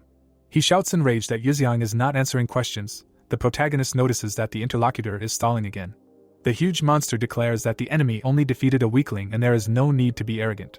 Tentacles fly towards Yuzeong, shouting die. The protagonist deftly slides, not getting caught by them. He jumps and rushes on until they almost grab him. Yuzeong's eyes burn with a bright blue fire. He flies around the room, performing a slash. The monster holds his head, which laughs arrogantly. He declares in rage that his attacks are useless. The tentacles grab the protagonist and lift him up. They pull all his arms and legs. He writhes in pain. He clenches his fist and hears that the time when he could resist them is already in the past. The monster tells Yuzeong that they managed to trick Akasa and achieve unimaginable growth. The protagonist has difficulty breathing because of the tentacles on his neck. The enraged monster declares that Yuzeong is no match for them now. The mutant limbs pulled the protagonist, and he begins to use the skill. Clones appear around because he activated the ability of mirror illusions. The enemy directs his magic at a bunch of identical Yuzeong. Many of the main characters have their eyes shining, and he says that this is a dream he created and he projected these illusions from his memory, and they have the same skills as him. The monster wishes good luck in defeating himself, because he can fight to the death. The creature looks down and sees copies watching him. They stare at him intently while he tries to order them to move forward. The masked monster does not understand what is happening. All the copies of Yuzeong are smiling, and the enemy does not understand how this is possible. The main character takes a step and says that the ideal can only be achieved when the mind and movements coincide. He says with a smile on a pink background that there is an option in which the mind will be slower than the body, and if you stop the heart and work only with the body, you can bypass perfection. The copies of Yuzeong with blue eyes look in front of him, and he says that if the mind and body become one. The main character with a smirk says that in this case, he will gain an internal weapon. The masked enemy asks what this means. The old version of Yuzeong rushes towards the enemy with a sword. The inscription says about the use of internal weapons. Other copies look at the damage they have done. A monster with a severed head lies in front of the protagonist and realizes that he cut it, having no form, adding that he does not believe it. Yuzeong looks at the dying enemy and asks where they met before, while he is sure that this power cannot belong to a person. The monster with an open mouth begins to disappear, thinking about the need to run and tell the brothers, and then they will come up with another plan together. Yuzeong looks in surprise in front and does not understand where he is going. A bright flash occurs and he tries to close himself off from it. A strong explosion is heard and the protagonist is outraged why it was necessary to destroy the fortress. The action takes place under the cover of a starry night sky with a beautiful moon. The protagonist sits on a stone and declares that the enemy still escaped, and after all, he used so much strength, but could not get what he wanted. Yuzeong looks down, seeing the glow, and asks what it could be. He sees a purple space glowing with blue flames and thinks about the property and color of the released darkness.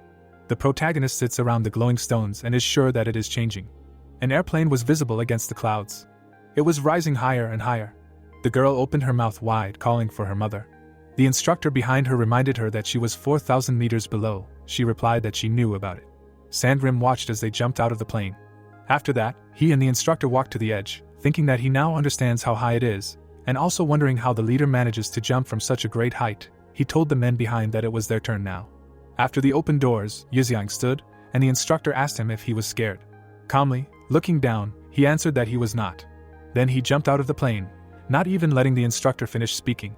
The two of them flew down faster than those who had jumped out earlier. Haiyan extended her hand, asking if Yuxiang was okay. He took off his helmet and said that everything was fine, and the woman said that when she looked, it seemed to her that he was flying faster than the others. The instructor nearby was trying to come to his senses when he said that it seemed that it was because he was very experienced. Then she showed him the screen of her phone. Only a blur was visible on the screen, and Haiyan said that they sent a video of his flight. However, he was not visible in it because he was flying too fast. She also showed Soyeon's strange face, noting that she was very funny here. He picked up the phone and started typing something. Curiously, looking at the phone, Haiyan asked him what he was doing, and he replied that he had been inspired. Under this photo was a caption that even if the world abandoned her, she would endure it. Yuxiang had a sinister smile on his face. The woman looked into his eyes. She noted that if he posted it now, he could get caught right away, and suggested turning off notifications and exiting the app, to which the guy replied that it was a great idea. Soyeon ran up to them, asking if her video was ready. The hero looked away. He remembered the monster and its words about the guy being the absolute, thinking about who it was and how the monster knew him. He also imagined its silhouette. He also thought that it was strange that he didn't remember it, because monsters look quite memorable, but after searching through his memories, he found nothing.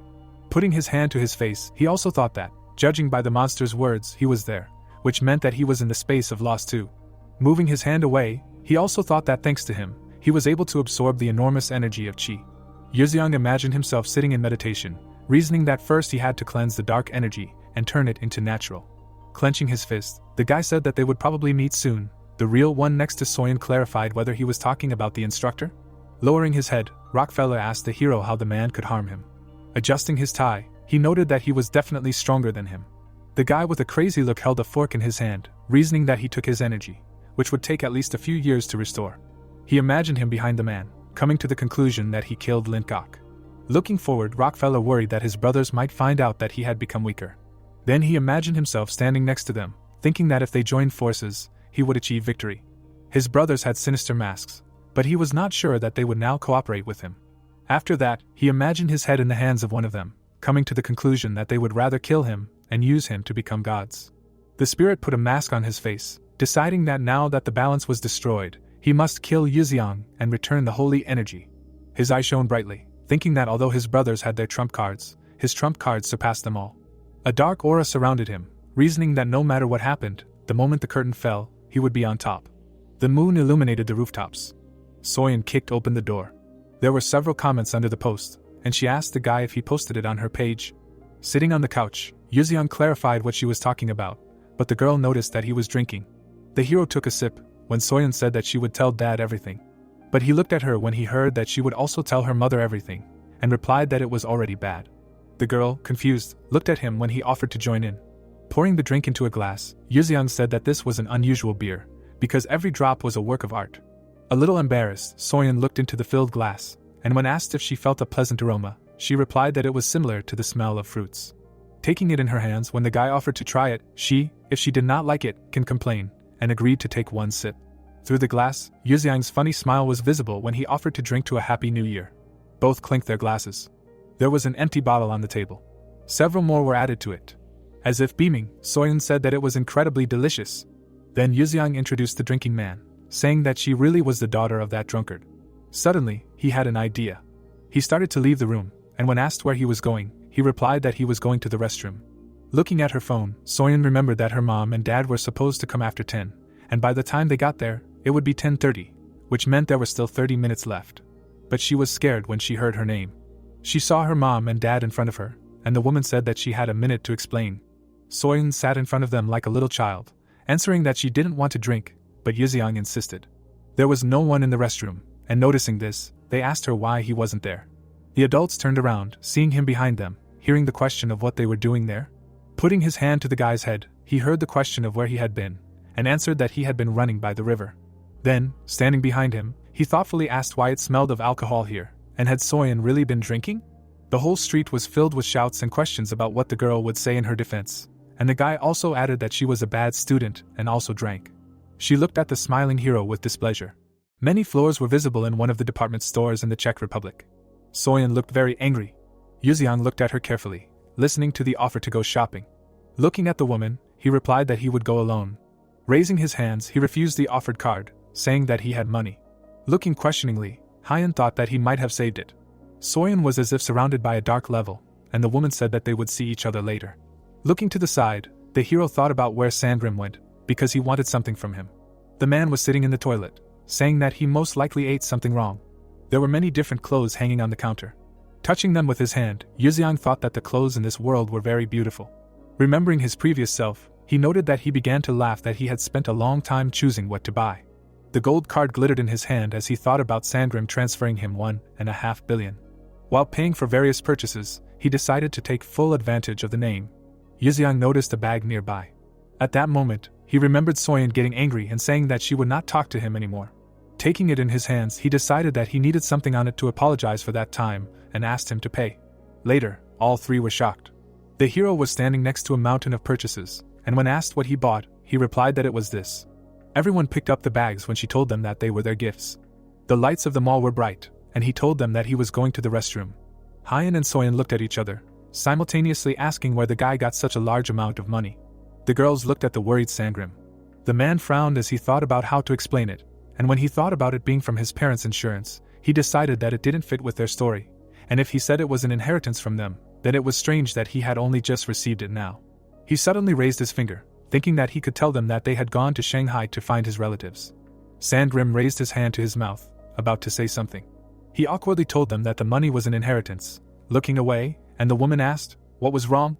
Putting his hand behind his head, Sangrim explained that although he hadn't said it, the person they had met there turned out to be his relative. The woman asked, "What was the outcome?" The other man shook his other hand and explained that the person didn't want to keep in touch with Yuziang, afraid of hurting him, promising to give him part of the inheritance from his parents in exchange, and so he was using it. Looking at him attentively, Hyun asked why Sangrim didn't tell her about it. He looked at her confusedly, trying to find the words. Folding his arms, Sangrim still answered that the hero asked him not to say it. Soyeon looked at her bag when the woman said that it was probably because they broke up after a fight, and now the hero wants to spend the money as soon as possible. And Sangrim was glad that she believed her. Pointing his finger to the side, the man said that something was going to the restroom, thinking that he needed to warn the leader about it. He immediately rushed there. Both of them watched him and Soyeon was surprised because they should believe it, and Hyun called the man naive. Looking at her, the girl assumed that it would turn out badly because it was too similar to him. The woman looked at her daughter and was surprised to hear this from the 97th place, and she clarified that she was in 96th. Looking down, Hyun thought that Yuziang had recently visited relatives in North Korea, and then he suddenly had money. Raising her hand to her face, she also thought that he was only 19 years old, so it was unknown where he could get so much money from. Then she remembered Sangrim's communication with the hero, also noting that her husband behaved with him as if he was his subordinate, and looked at him with respect. Then she imagined flying missiles and wondered if his real name began with Kim and he was a member of the family that runs North Korea and, unable to withstand the struggle for power, fled to the south. Putting her hand on Soyeon's shoulder, she understood that this was not so. Looking at her daughter attentively, the woman asked her to pretend that everything was fine, and she asked why. The woman explained that the guy was very lonely now, and he couldn't even open his soul to anyone, and also that it was good that they had sheltered him now, and they needed to treat him with warmth. The girl agreed, her boots creaking. Yuziang and Sangrim were walking back. A little embarrassed, the girl told him that they still had to catch a plane. Looking at her, the hero thought, where did such kindness come from? After that, he smiled slightly. Clenching his fist, he remembered the answer to the question of how to calm down an angry girl, and the answer to it that she needed something, and decided that the internet was not lying. There were clouds of dust everywhere. Arnold flew through them, his hands spinning. His opponent immediately pounced on him. Soo-hyuk pulled his hand back to strike. Then he struck him, but missed. Someone's shadow behind the man. Arnold noticed it. Jansa left marks as he swung. Then, an explosion sounded. The two stood next to each other. Soo-hyuk and Jansa stood in the ruins. Arnold gritted his teeth and said that they fought well together. A bright aura surrounded him. The guy frowned and said that they didn't even scratch him, and his comrade noted the strength of the strongest awakened. Arnold smiled widely. He pounced on the guys, saying that he wouldn't hold back either. Arnold walked down the red carpet, and it was said that there were only 3 SSS rank awakened in the entire world, and he was the very first. The man's hands were shining brightly. It was also noted that when the gates first started to appear, the number of A-rank awakened had not yet reached 100, so Arnold took the lead of A. He also cleared the Los Angeles rank gate, the Beijing rank A rank gate, the twin AAA rank gate in Accra. The man walked along the red carpet among the flags of various countries. It was said that he created SG together with the UN, and then countless countries joined him. Everyone recognized his dedication in the face of humanity's crisis. Now he had a smile on his face, so he became the emperor. He charged at Suhyuk and Jiangsu, holding the SS rank awakened promotion exam. The impact created a huge explosion. Dust rose everywhere. Later, he placed his hands on their shoulders. Many people gathered in front of them, and a banner said that this is now an SSS rank awakened. The man in the hat folded his hands, and it was said that the first and second places in Korea had united, becoming the first SS rank awakened, and had also received high praise from Arnold. The man in the hat began to laugh, and although all of this was the result of Yuseong's actions, the leader did not know about it. The hero scratched his ear. The bright sun shone on the walls of the house. The hero and the girls gathered in a large room. Raising an eyebrow, the mother told her daughter that she understood that it was the holidays, but still, she was already a graduate, and was she not worried about it at all? Putting her hands on her hips, the woman added that she should find herself a job since she did not want to study. Frowning, she replied that she had not yet decided what she wanted to do in the future, so she would think about it a little more. Hyan hit her on the head, demanding that she stop making excuses. Then the girl pointed at Yuseong, saying that he was also a senior. Both were sitting silently on the couch, but the hero was ranked 9th in the school, and she was ranked 96th. Hyan noticed that the girl had gotten up from the couch, and when asked where she was going, she replied that she didn't know, but everything was annoying her. Yuseong's attention was drawn to something. Sohyuk and Jangsu were shown on TV, and it was also said that they were the very first SS rank awakened in Korea. The hero raised his hand to his face, surprised that they were the strongest in the country. A notification appeared on his phone, when he thought that the fact that there were many strong awakened in Korea was a lie. On the phone screen was a message from Sangrim, offering to talk in his room. Yuseong sat on the bed, asked about the raid on the F-rank gate boss, and the man replied that this was classified information, since the gate was not displayed on the portal site. Frowning, the guy asked why? Raising a finger, Sangrim said that perhaps the awakened ones paid to get the rights to the gate. He moved his hand to the side when the guy asked if he could clean them out completely. Sangrim pointed at himself, asking why he didn't care about him so much.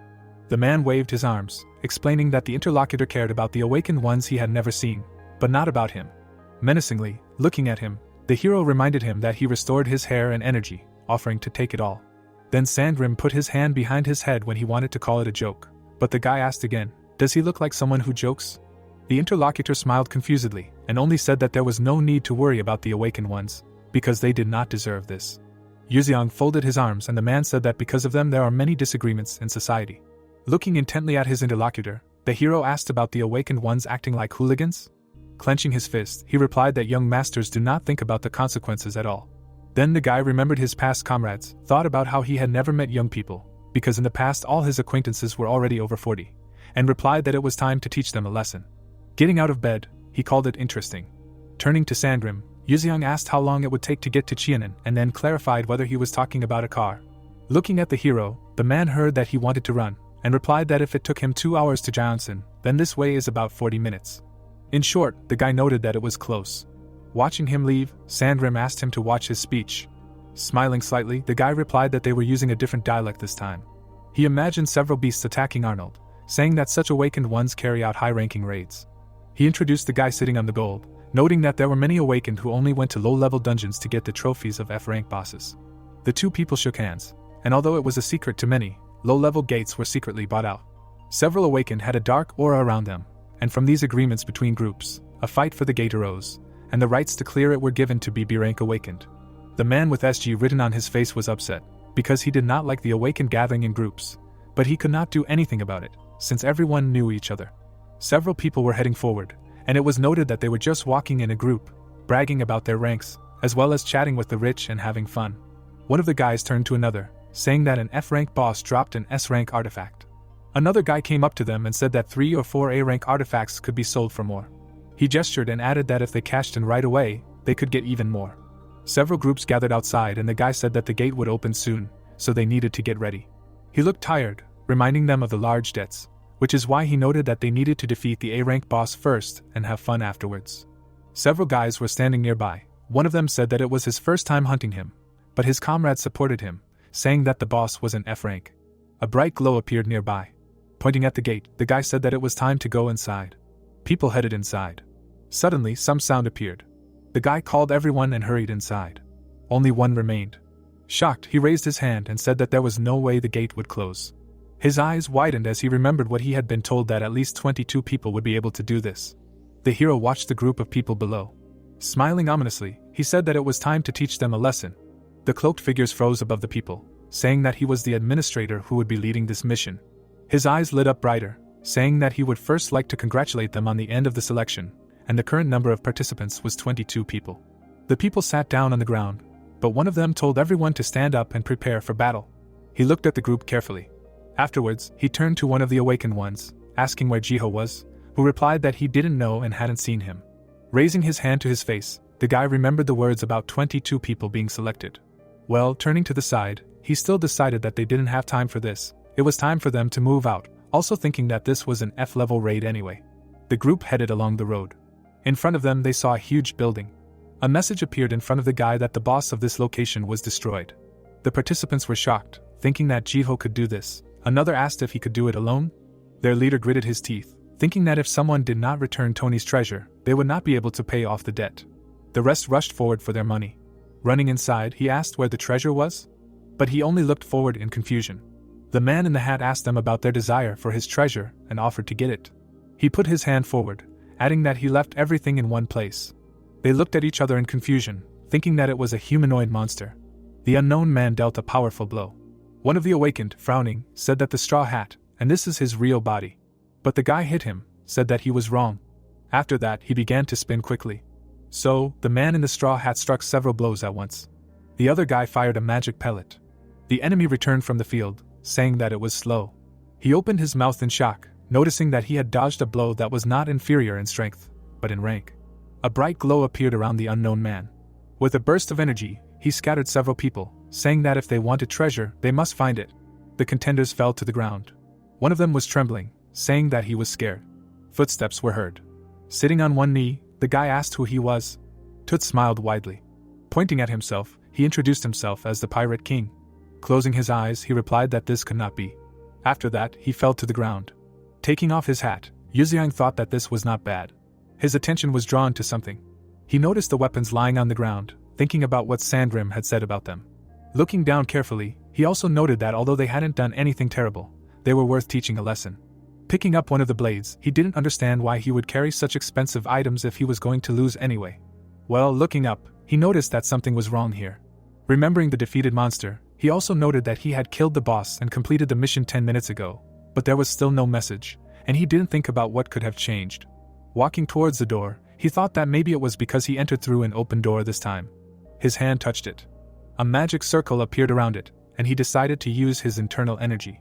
Several system messages appeared about confirming the right to a master player, and that the energy had been restored.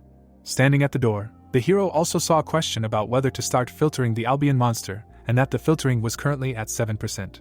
Looking at the screen, he decided to give it a try. A new message appeared that the filtering had started. The new message notified that the restrictions on the Albion monster had been lifted. The glow changed color. Something dark reached out to him from behind his back. Turning around, he saw various monsters. Yuzian looked confused. Eyes and teeth mixed into something common. After that, everything fell to the floor. With a smile, the hero said that they had not seen each other for a long time. A warrior with a tiger's head appeared in front of him, and the guy noticed that he had changed. Now he walked on two legs and seemed to have intelligence. Nodding at him, Yuziang asked if he was an alien. The monster began to take out his sword. Then he pointed the blade towards the guy. And also, opening his mouth wide, he growled. The hero frowned. The blade left a bright mark. A glow appeared in front of the guy, and he thought that if we were to evaluate fencing, then Sandrim was much inferior to the Albions. Lowering his eyes, he also noticed that he did not feel any fighting spirit or desire to kill in him. Stepping back, he noticed that the enemy instinctively understood that he would not be able to defeat him. Lowering his hands, Yuziang asked him if he wanted to talk about something. Holding the blade in his hands, the monster growled. The light was reflected in his eyes.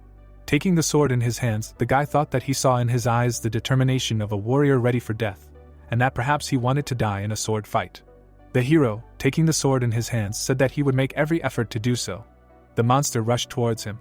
Yuziang moved the sword aside. A bright light surrounded him. The enemy's sword almost caught up with him. The hero calmly watched the blade approach. The swing left a bright mark. For a moment, the guy was behind the enemy. Blood spurted from the monster's mouth. Yuzeong lowered the blade down. The system notified that the current filtration rate was 7%, and he was also absorbing energy. The guy walked towards the defeated enemy. Then he suddenly raised his hand. Looking at the monster, the hero asked if he was giving it to him. Holding his raised hand, he growled. Still looking at the defeated enemy, he agreed to accept his gift. The monster's body began to dissolve when the guy said that he would accept it by absorbing it. The enemy only looked up. All the power moved to Yuzeong. He felt the absorbed energy. After that, he held a new sword in his hand. Looking at it, he said that something was wrong here. A gate opened behind Jiho. Turning around, he asked if the passage was already over. He saw a man in a straw hat in front of him and asked what was going on here. Smiling widely, Yuzeong told him that he was the king of the pirates. But then he rushed away. Shocked, he did not understand what was happening here. The hero ran along the forest. Jumping up, he reasoned that this gate was not a natural phenomenon. Throwing his head back, he also thought that the bro had been appearing here for almost 20 years, and therefore no one was surprised. Closing his eyes, he still thought that Albion did not become a boss by his own will and who pushed him to do this. Raising his eyebrows, he remembered that all restrictions were removed from him. He remembered about meditation, noting that originally the Earth's energies could not be converted into fighting power, and so he used the energy obtained from the gate. After that, he imagined a flask with green liquid, reasoning that the gate was a tool for creating energy, just like the flask, and the boss monster was a filter paper, and if these two elements purified the energy, then something remained in the original material, and also went somewhere later. He said that he needed to find out. Later, his foot touched the ground. A view of the city opened up in front of him.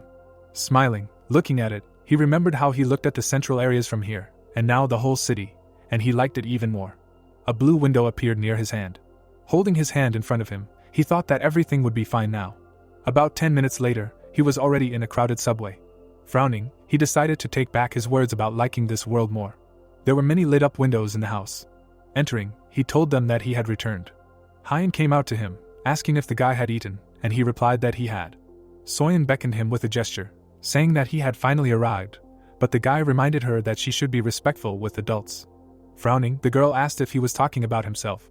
The hero noted to the side that he should be called brother, but the girl was indignant, calling it impudence. She noticed a bracelet on his arm.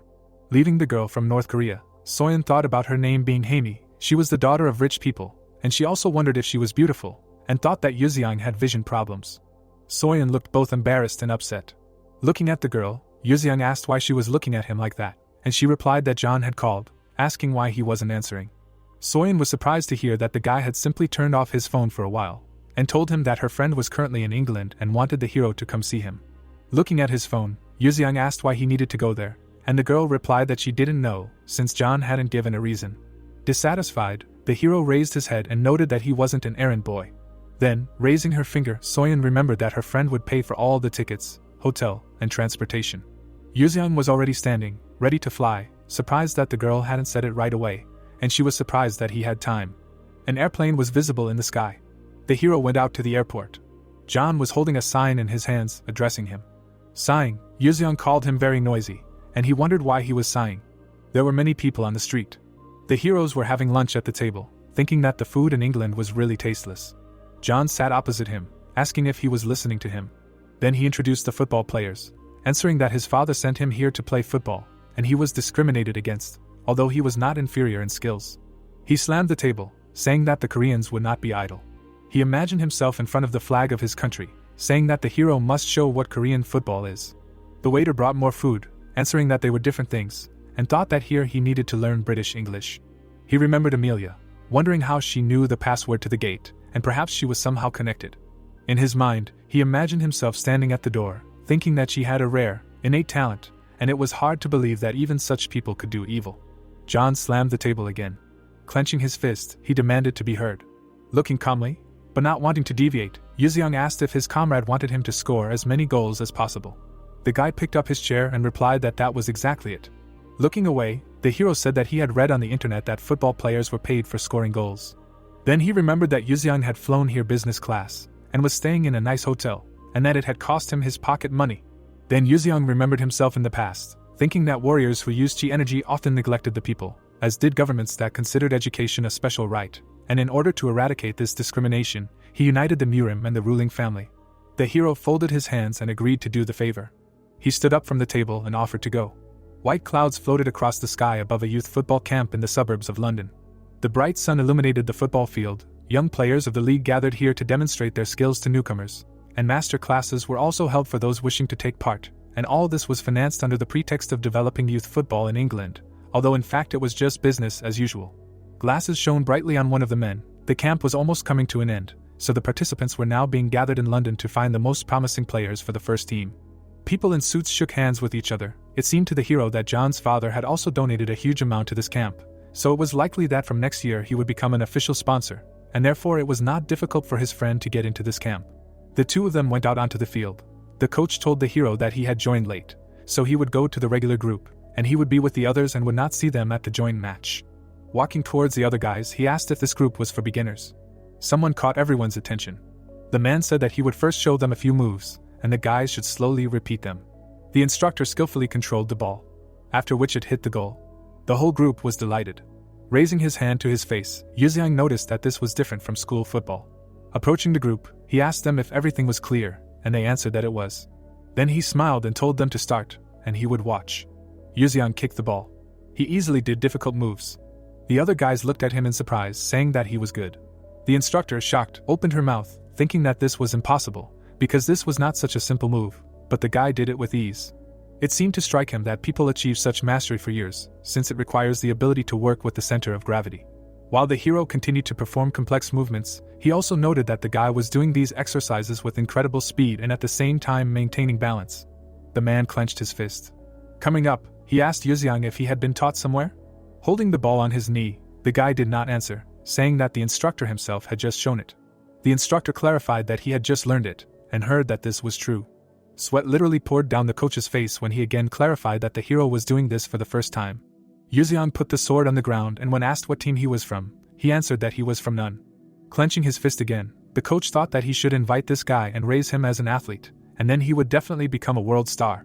Yuziang looked without interest at the interlocutor, who asked him if he wanted to undergo an examination and an entrance test, and answered, no. Seeing the coach's excitement, he told him that he had every chance to become the best football player. But to the exercise with the ball, Yuziang replied that he knew it. The confused coach only asked him why. Looking up, the hero replied that it was too trivial. The coach's body began to tremble. He pointed to himself, offering to play once, after which the guy could choose his own reward. Yuziang offered £50 for each goal, but folding his arms, the coach said that this was not enough.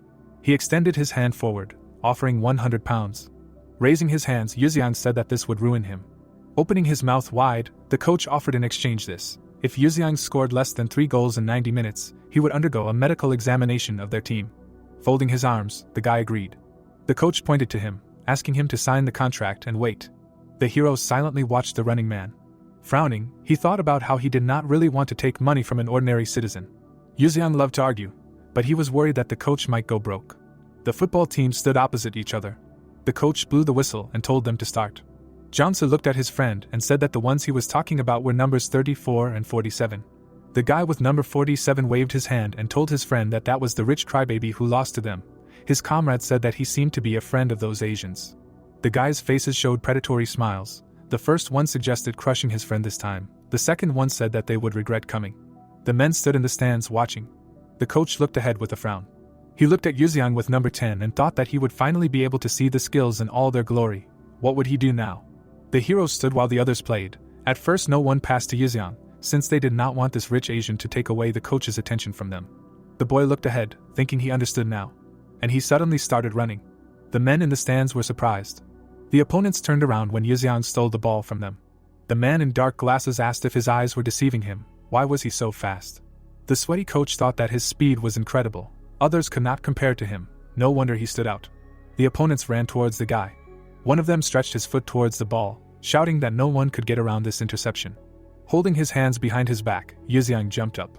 The opponent lying on the ground was surprised. The hero scored a goal with a powerful kick. The man in dark glasses exclaimed that he was not only faster than them. Who was this guy? Looking ahead in shock, the coach thought that of course he knew that he was unusual. But he was still surprised. Football is a team game. You can't do it alone. Several opponents ran towards Yuziang at once. But he was taking the ball away. The coach thought that in his case the others were just a hindrance. The guy number 47 asked on the run what the defenders were doing. Let them block him. Rushing forward, He shouted that they wanted to lose to some Asian, let them move faster. Opening his mouth wide, he shouted, surround him. Yuzeong was surrounded by the players of the opposing team. He smiled, thinking that they thought this would help them. He held the ball with his foot, thinking so that they would not make him laugh. The ball flew into the air. The opponents looked at it in surprise. The guy asked, threw it so high. The second one clarified what he was going to do. With a sharp movement, Yuzeong jumped high. His foot touched the ball. The coach opened his mouth in surprise. The man said that it was impossible, from such a height. With a slight smile, the guy kicked the ball, and the coach shouted that he kicked it over himself. Jiangsu looked at this in surprise, thinking that he knew Yuzeong was good at football. But to this extent, had he not been playing at his best all this time? The referee extended his hand and announced a goal. Keeping his hands behind his back, Yuzeong thought that he got a little carried away. He shouldn't have hit so hard. The opponent frowned, asking who the Asian was. He was definitely not awakened. The second one replied that it didn't matter. The main thing was that he managed to get around them. He clenched his teeth in anger, cursed, and said that he would not forgive him for this. From his kick, the ball flew into the guy's back. Glancing sideways at the ball, the brunette said how brave he was. Let him attack. With a deft movement, he blocked the pass, saying that he was just showing them once again. The ball flew back to the dark-skinned guy. Then it crashed into his face. And then flew to the side. The ball flew straight to the goal. The man with glasses opened his mouth, exclaiming what kind of artistry and excellence. They need him. The future of football is in his hands. The guy with number 47 was lying on the ground next to a pool of blood. Yuzeong was furious at how Jiangsu said with admiration that he didn't think he would do such a thing for him. The ball was in the goal. In the end, Yuzeong's team won with a score of 9.1. Since he scored 8 out of 9 goals, he was chosen as the most valuable player of the match. It was a great show. The coach was on his knees holding the guy's leg, who demanded to let go and asked him to think again. Tears appeared in his eyes. He exclaimed that he had a great future. As he walked away, Yuzeong repeated what he said. It was corny. He walked up to his beaming friend and asked, "Is there anything else?" Putting his fingers to his mouth, Jiangsu asked, "Does he really not want to play football?" Yuzeong slapped him on the shoulder and said no, he would go, and wished him luck. Several men in suits jumped out from around the corner. They surrounded Jiangsu, asking where Yuzeong was. He was just with him. They surrounded the frightened guy, asking if they were friends. Let him tell them where he went. At this time, the hero was walking out of the arena, humming. The lanterns were burning. Yuzeong was sitting on a bench. Looking ahead, he said that there were so many places to visit in this world. He had been here for several days. He looked ahead, noticing something. Turning his head, looking back, thinking what kind of strong creature was this, trying to pass through his barrier of hundreds of hands and 3 treasures. He was different from the black one. A figure was visible among the flames. He thought it was time to use a new helmet. A man with red hair stood in the fire, clenching his fists. There were golden lightnings in the air. The reason why Arnold had to urgently come to England was because of the sudden appearance of a gate. Fortunately, it was F rank. The 2 men were sitting at tables opposite each other. However, if such incidents were to happen again, then the world situation would turn into an uncontrollable natural disaster. So SG asked Arnold to visit the gate in Cambridge. The man stood in the square with his fists clenched. Even though they were open, it would not be difficult for such a great awakened to understand the reasons for their appearance. At least they hoped so. The red-haired man walked with his hands in his pockets. Arnold was about to head to Cambridge when he noticed something strange. The man looked down. It was the barrier of hundreds of hands and the 3 treasures of Yuzeong. He walked along the path near the benches. Then he came across a young man sitting in the park. The man stopped. He waved his hand and said that he was wondering who was emanating such a terrifying power. A sword began to materialize in his hand. He said that his name was Arnold. Let him show him his face, or he would take him for an enemy. The hero in the Darth Vader mask turned around and said that he was his father. The blonde girl stood in front of a group of people. Arnold was not only in SG, but in another secret organization. Amelia, the famous telepath America, was there too. To contact the organization, you needed to know the code word, Mom. The man with the sword froze tensely, thinking, what does this have to do with his father? He did not watch Star Wars, so he was confused. Frowning sullenly, the man thought, is it possible that he has something to do with a secret organization? But why did he come here? The man held the sword, thinking that maybe he did it on purpose. No one in their right mind would wear such a helmet. His body was covered in a glow. Arnold thought that he was too suspicious. First he will find out his skills. He rushed at the cloaked figure with his sword. However, the hero blocked his blow with a large sword. The guy in the black helmet was surprised, crossing swords with Arnold. Yuzeong realized that he was far from simple. He imagined 3 figures engulfed in flames: the Emperor of America Arnold, the Sword Master of Mexico Carlo, the Sword Lord of China Wulsong. These 3 were awakened SSS rank. Their strength was compared to deities. 3 blades connected, each was the best in their organization. The man, with his back turned, held a sword in his hand. All 3 used swords, but even among them, Arnold's skills especially stood out. A bright flash appeared from the attack. The red-haired thought that he blocked his blows so easily.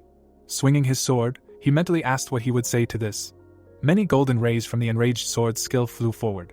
The hero's cloak fluttered from the energy. A golden flash crossed with his sword. Arnold opened his mouth in surprise, thinking that not only could he replicate his skill. Blinding light beams flew forward. The man thought that he also increased his attack power. Arnold jumped away from the bright beams. Landed behind. His eyes were glowing. He thought that this skill had its downside. It hits a single target. Engulfed in fire, he extended his hand with the ball and thought that this way he could cut his sword in an instant. Arnold approached the guy who said that this is what his fighting style looks like. The two blades connected. Extending his hand, Yuxiang in a suit said that he was too honest. The opponent opened his mouth in surprise. The guy kicked him, leaving a bright flash. Flying away, the man hit the fence. Yuxiang approached and asked him if he wanted to die. Extending a glowing blade, he told him not to slack off, but to fight with all his might. Arnold stood up and asked again in surprise. He grabbed the handle with both hands and thought that he realized that he was left-handed. He was left-handed from birth. But after diligent training he learned to use both hands. The man held a sword, but in martial arts, it is not the acquired skills that are more important, but the innate feelings. The force of the blow of the left hand was greater than that of the right, but Arnold hid this feature for emergency cases. Yuxiang extended his hand with the sword. The man did not think that the unknown man in the Darth Vader mask would be able to reveal his secret in a second. Intercepting the weapon in his other hand, he asked if he won, would he show him his face? The opponent standing opposite agreed. A drop of sweat ran down the red-haired man's face. He asked, "Is it true?" The guy in the suit answered that yes, but he still would not be able to win, and thought that the matter was that he was self-taught. His martial art was too honest. He imagined a long-haired warrior next to him, and thought that he reminded him of his style. Yuxiang held a large sword in his hand and called out to his opponent. Standing in front of him, he asked, "Is he a good guy?" Looking at him excitedly, Arnold replied, "Can a person understand this on his own? It is easier to see from the outside." The guy in a cloak and mask asked, "What is his dream?" Censorship hit his eyes. He asked, "Does he not have a dream that he is trying to fulfill? How does he see himself in 10 years? Gritting his teeth, the red-haired man answered, "The one who ended all the gates." The guy standing in front of him was surprised, asking, "Is that all? Aren't there enough awakened ones of his level? What is his place?" Arnold frowned and replied that it didn't matter. Holding the sword in his hand, he explained that because between spiritual enlightenment and the prosperity of humanity, he would choose the latter. The blade pierced the ground. Turning around, Yuxiang told him to watch closely. Clenching his fist, he quickly approached, saying that he would show him a way to separate the speed of his heartbeat from the speed of his movement. He was next to him in an instant, saying that he had just reacted to the movement of his heart. A bright beam of attack crashed into the man's body while the guy said that he needed to watch the movement. Arnold fell to his knees, heard the question of how if he showed him again, would he be able to learn? Closing one eye, he answered that he could, and asked to teach. The masked hero told him to clench his teeth tightly. Yuxiang hit Arnold from the left and right.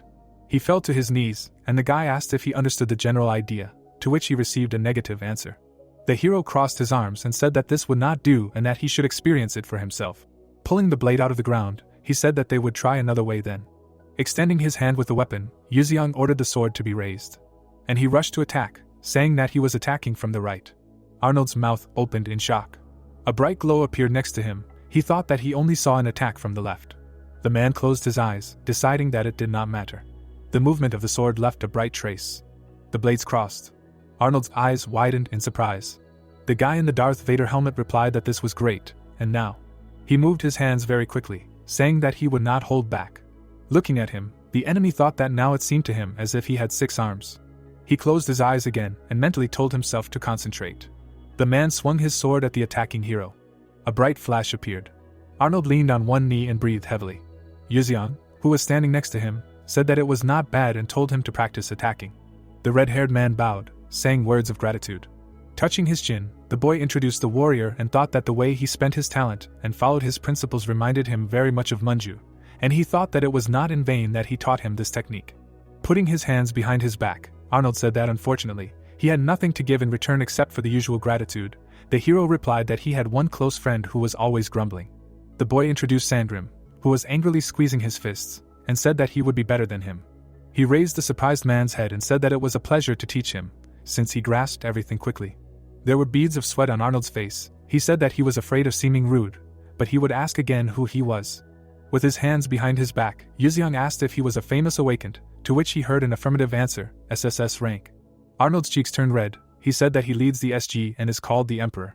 Crossing his arms, Yuzeong clarified that there are only a few such ranks in this world, and therefore he has a lot of influence, to which he heard that to some extent. He extended his hand and asked for his number. The trembling man clenched his fists when he heard that of course it was his, and asked not to anger him. His expression became a little surprised. He gave his number and asked why he needed it.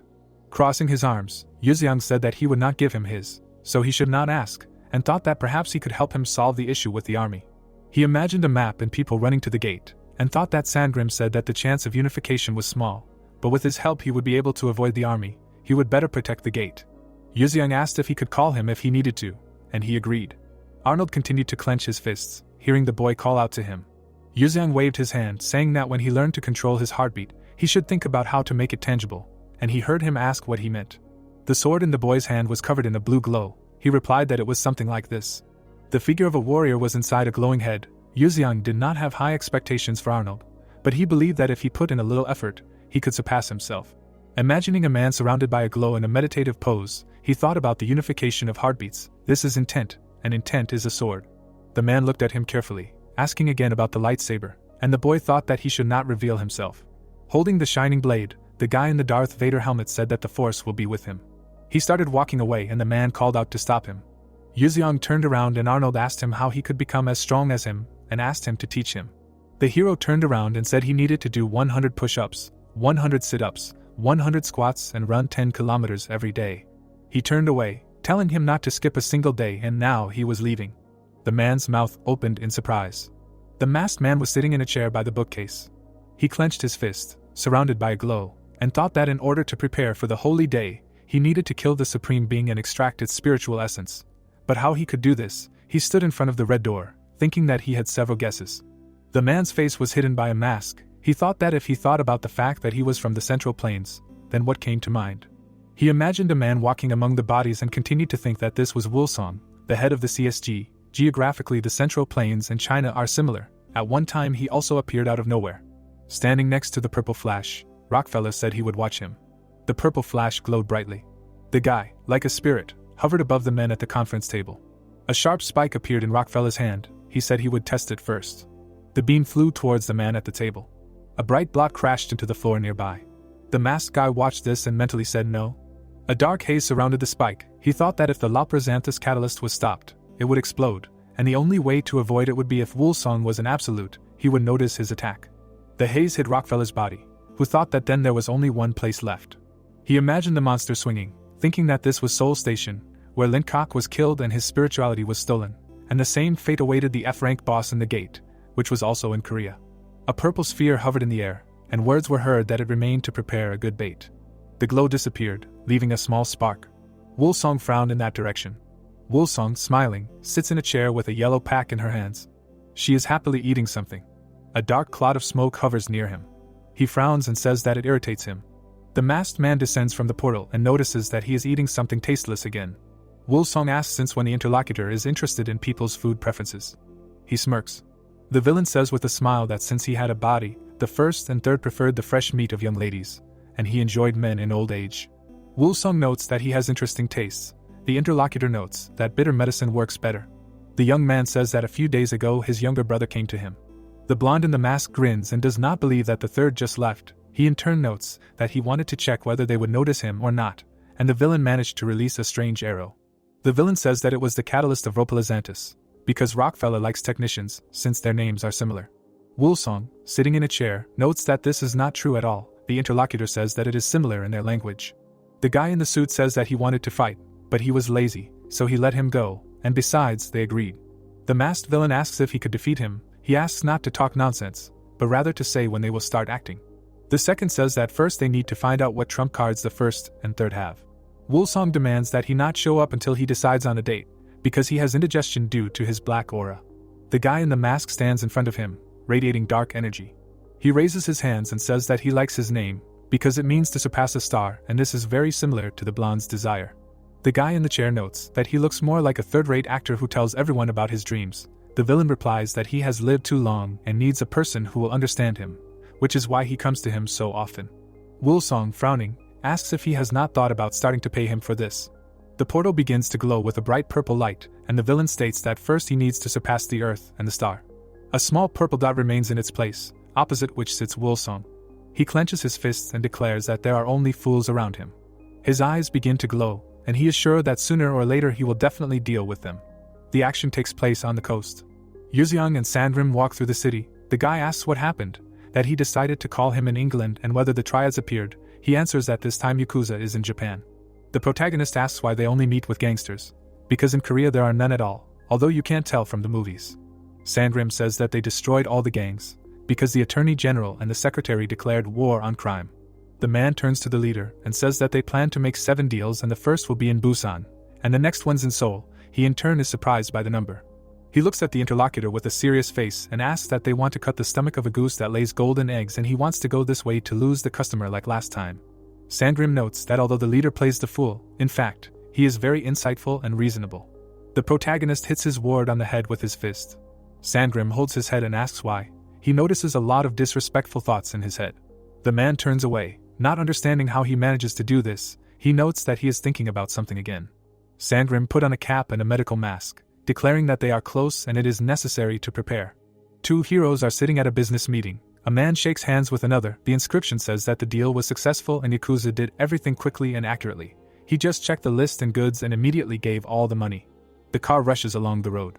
The protagonist, with his arms crossed, thinks that today they made 800 million and for 7 deals it will come out to about 5.6 billion, and if you combine this with those 17 billion from China. Yuxiang tells the driver that they made good money today. He replies that it came out to be quite a lot. The protagonist turns and calmly demands a Ferrari. Sandrim is indignant and says that he will order it now, but this car is not easy to buy, so he will have to wait. He in turn asks to show the receipt later. The car drives on. Shouts are heard from it that the leader does not trust. The events take place in a house on the Easter New Year. The protagonist is lying on the couch and thinking about the fact that it is New Year in Korea and Soyeon and Sandrim went shopping. Hyeon looks at the guy walking towards her and asks if he wants to eat. He agrees. He eats a cookie and says that it is delicious. She is glad that he liked it. Hyeon thinks that he usually acts like an adult, but at such moments he becomes like a child and it would be good if Yuxiang and Soyeon got married. The woman asks the protagonist what he thinks the hippo will be. The guy chews a cookie and answers that it will be someone with their last name. She in turn asks to say the gender of the child.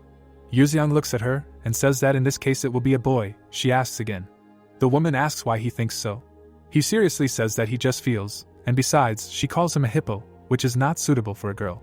Hyeon smiles and says that he is right. The picture shows a child in the womb and the caption says that for the woman it was just a joke. But Yuxiang did not lie, because he already understood the sex of the fetus and even shared chi energy with it, and thanks to this the child will not get sick and will grow up healthy. The main character thinks that Sandrim should be grateful to him. A father and daughter enter the room and she is indignant why he eats alone. He is indignant at such a conversation with his brother. Soyeon stands in front of him and demands that he stop talking like that and acting like an adult. He in turn replies that she is ugly not only in appearance. Sandrim hugs his daughter and asks with a smile to stop, because you can't swear on a holiday. He raises his hand up and happily declares that since it's New Year, they need to play a game and first they will determine the teams. The teams were divided as brother and sister against mom and dad. Soyeon sits next to the main character and asks if he has ever played this. He replies that he has. Yuxiang hears a question about how well he plays and replies that you can't say that about a game with probability, while doubting that the girl is not in last place.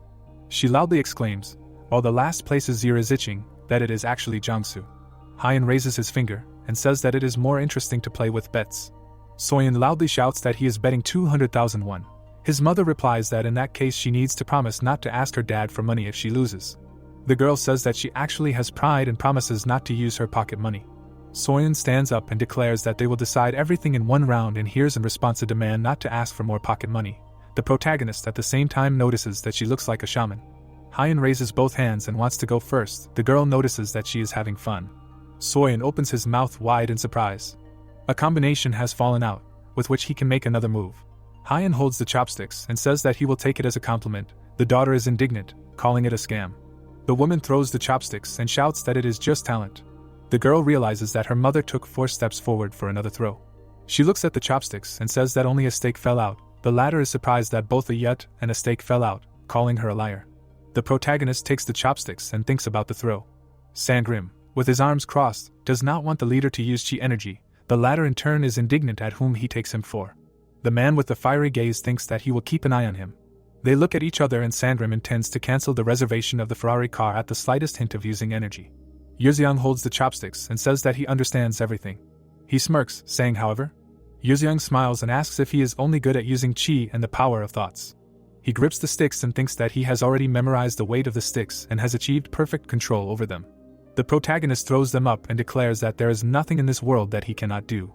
Yuzeong sits on the dragon, exclaiming another throw and 5 moves forward. Soyeon looks at his brother and asks him to continue in the same spirit. The protagonist throws them up again. Yuzeong throws the sticks up, saying 4 moves forward. Sandrim sees what is happening and declares that this is impossible. He looks at the leader and realizes that he definitely did not use internal energy, or the power of thoughts, and must be doing this only with the help of technique. The guy with a smile is sure that Sandrim wants to catch him breaking the rules. He holds the sticks masterfully, realizing that such a tiny amount of internal energy that he pours into the stick before throwing is not noticeable to him. The protagonist holds his protege in his hand, thinking that while he is screaming nearby, even if he throws the sticks with even greater force, he will not understand anything.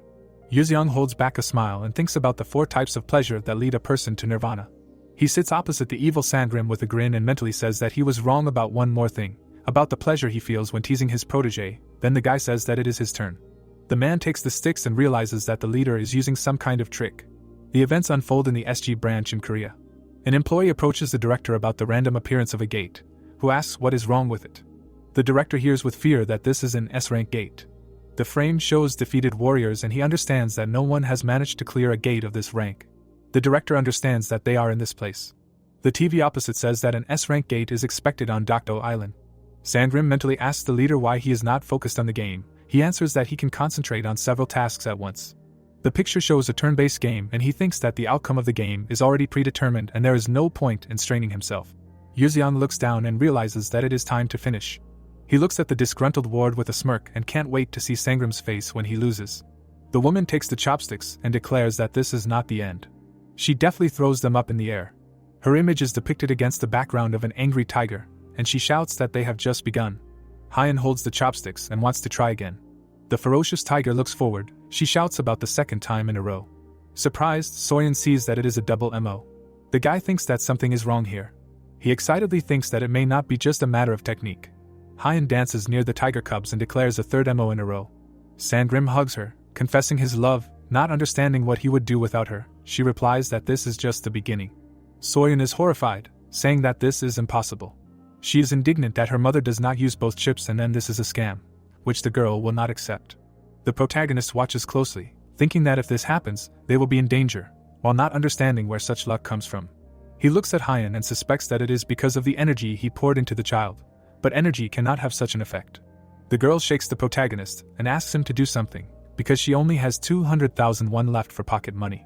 He looks at the game diagram and realizes that Mo has already rolled 3 times in a row and if 2 rolls, the 2 tiles will combine and the game will end.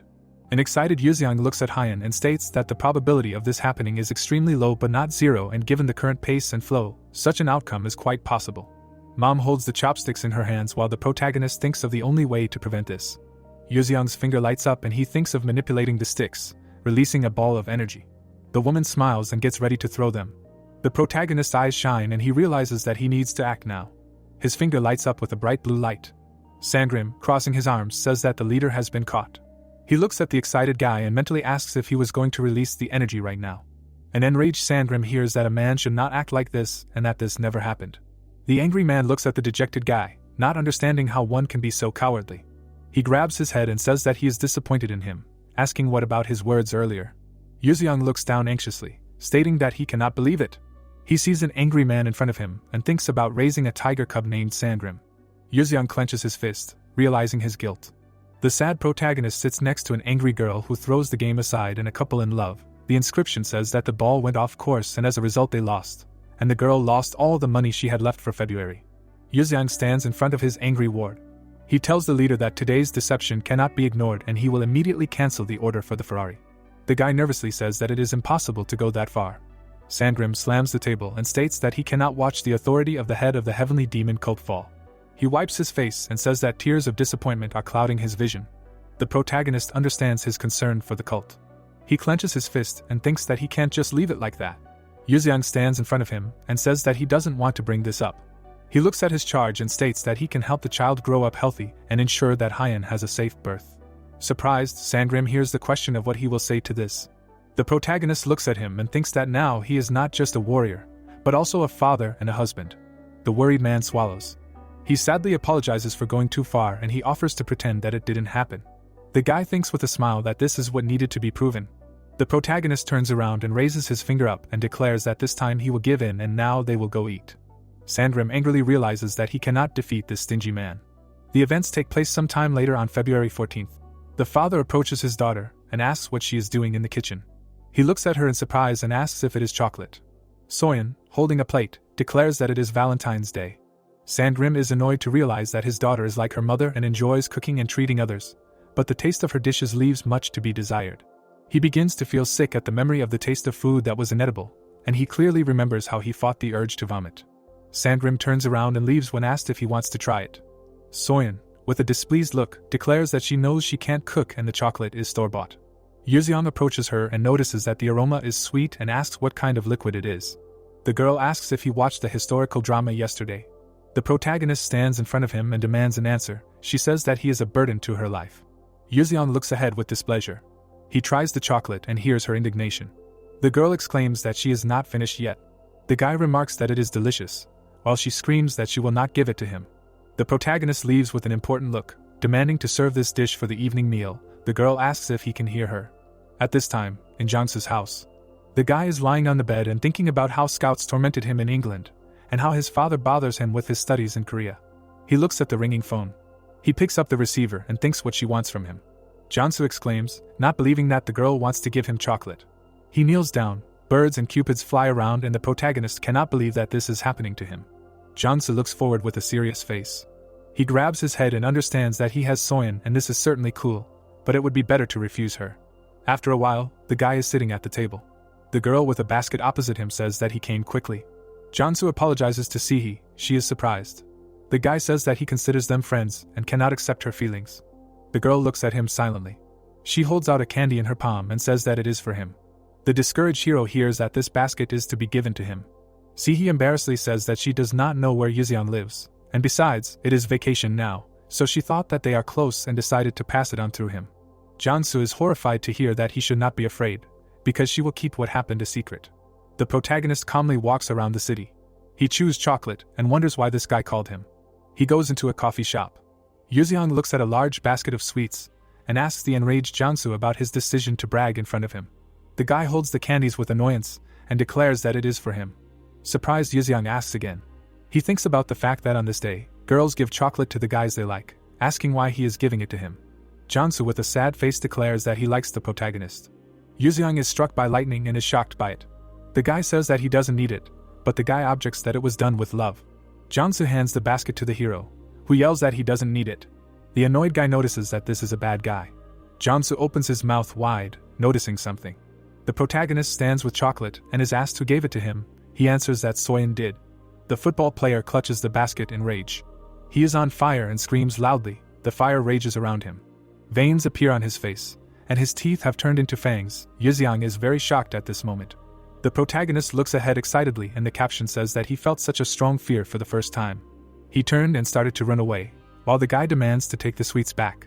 While it is written that Yuseong did not suspect that a mad person could look so frightening, and while the misunderstandings between them grew, the vacation was coming to an end. The tablet in front of the character says Dokdo Gate, exclusive report from SG branch in Japan. The director of SG Korea sits with his arms crossed and asks why this happened. Jiwoo stands behind the podium and hears him addressing himself with excitement. The director with a displeased face demands that he think about the situation. Jiwoo with a serious expression hears that this must be done in order to respond appropriately in the future. It is March. A new school year has begun in high school. Soyeon stands in front of the protagonist and asks what kind of appearance this morning. The inscription says that he has entered the 3rd grade. Jangsu, sitting at his desk, chats with his classmates. It is explained that the composition has not changed much and all his friends were here, including the girls he was close with.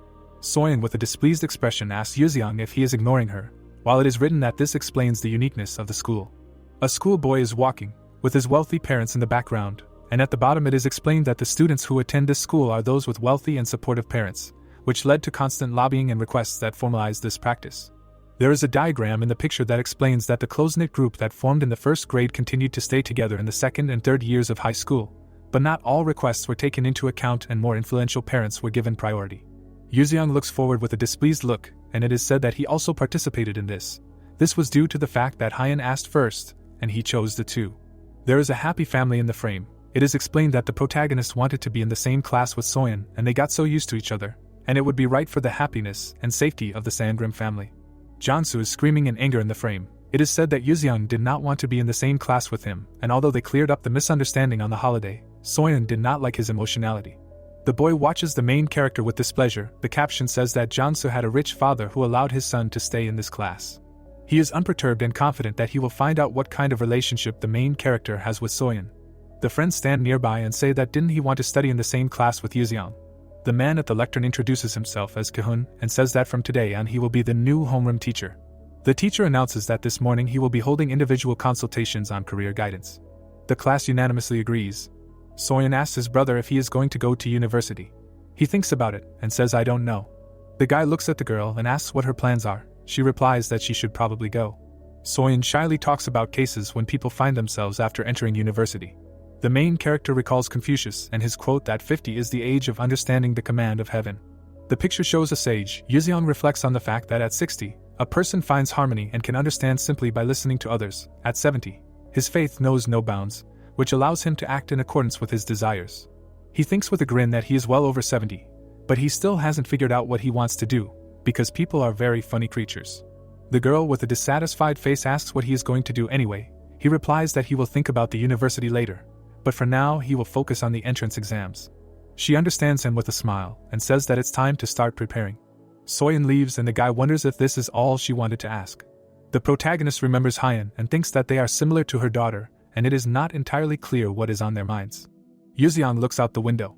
He ponders why SG is still silent. The picture shows businessmen. While it is explained that according to their agreement, the right to distribute official information about the gate belongs to the country in which they are located. A businessman with the face of Japan points to Doto Island to Korea. It is explained that the first branch unilaterally disclosed the information. A knife with the flag of Japan crashes into the planet. It is written that the territory is disputed and the best option to distract the attention of the Japanese government and the public. Frequent explosions of the gate led to the loss of public reputation, and that is why SG of this country acted so rashly. People in business suits are talking about something. While it is explained that they are not able to close the S-class raid gate on Dokdo, help was needed, but Korea would definitely not agree. One of the negotiators holds a knife behind his back, saying that if the gate explodes, everyone will blame Korea, which is what Japan wants. Jiho at the table says that they should not give in to their provocations, and that they should think about more important things.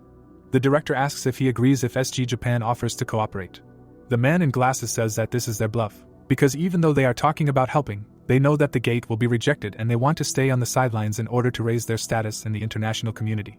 The interlocutor spreads his hands and asks if they really have no choice but to give up when the gate explodes. The island disappears and SG Japan will still be the winner. Jiho slams the table and shouts that this does not mean that they need to send the awakened to certain death. He furiously declares that for the sake of the people and the future of SG, they should abandon Dokdo. All the negotiators are shocked. The events unfold that same night in the house of the director of Jiho. He opens the door and asks who came so late. He looks ahead in surprise. He sees two awakened SS class, the first and second seats of Korea's Sohyuk and Jongmyeon. Jiho is shocked and asks if they heard the news. Sohyuk knows that the boss has given up. He asks with a serious expression if it is a coincidence.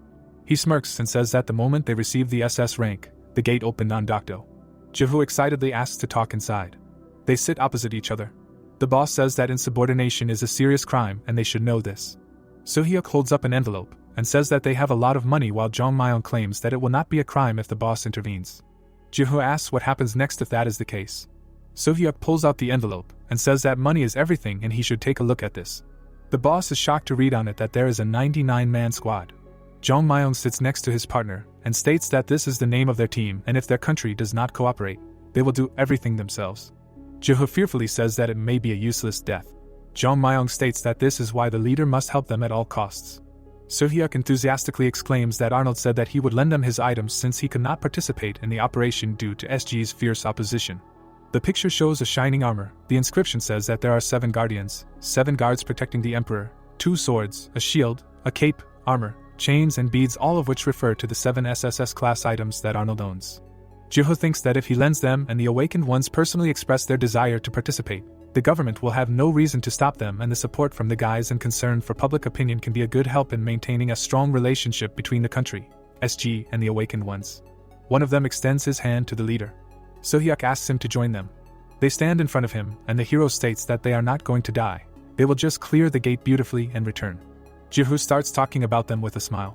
They shake hands firmly, and he states that he cannot refuse them. Sohyuk suggests with a smile that maybe everything is much simpler than expected. The caption says that the team of 99, the umbrella created by Sohyuk and Jong Myong, challenged the S-class gate on Dokdo, enlisting the support of the country. In the frame, a group of awakened with them in the lead calmly walks forward. The events unfold on an island. The ship approached the shore.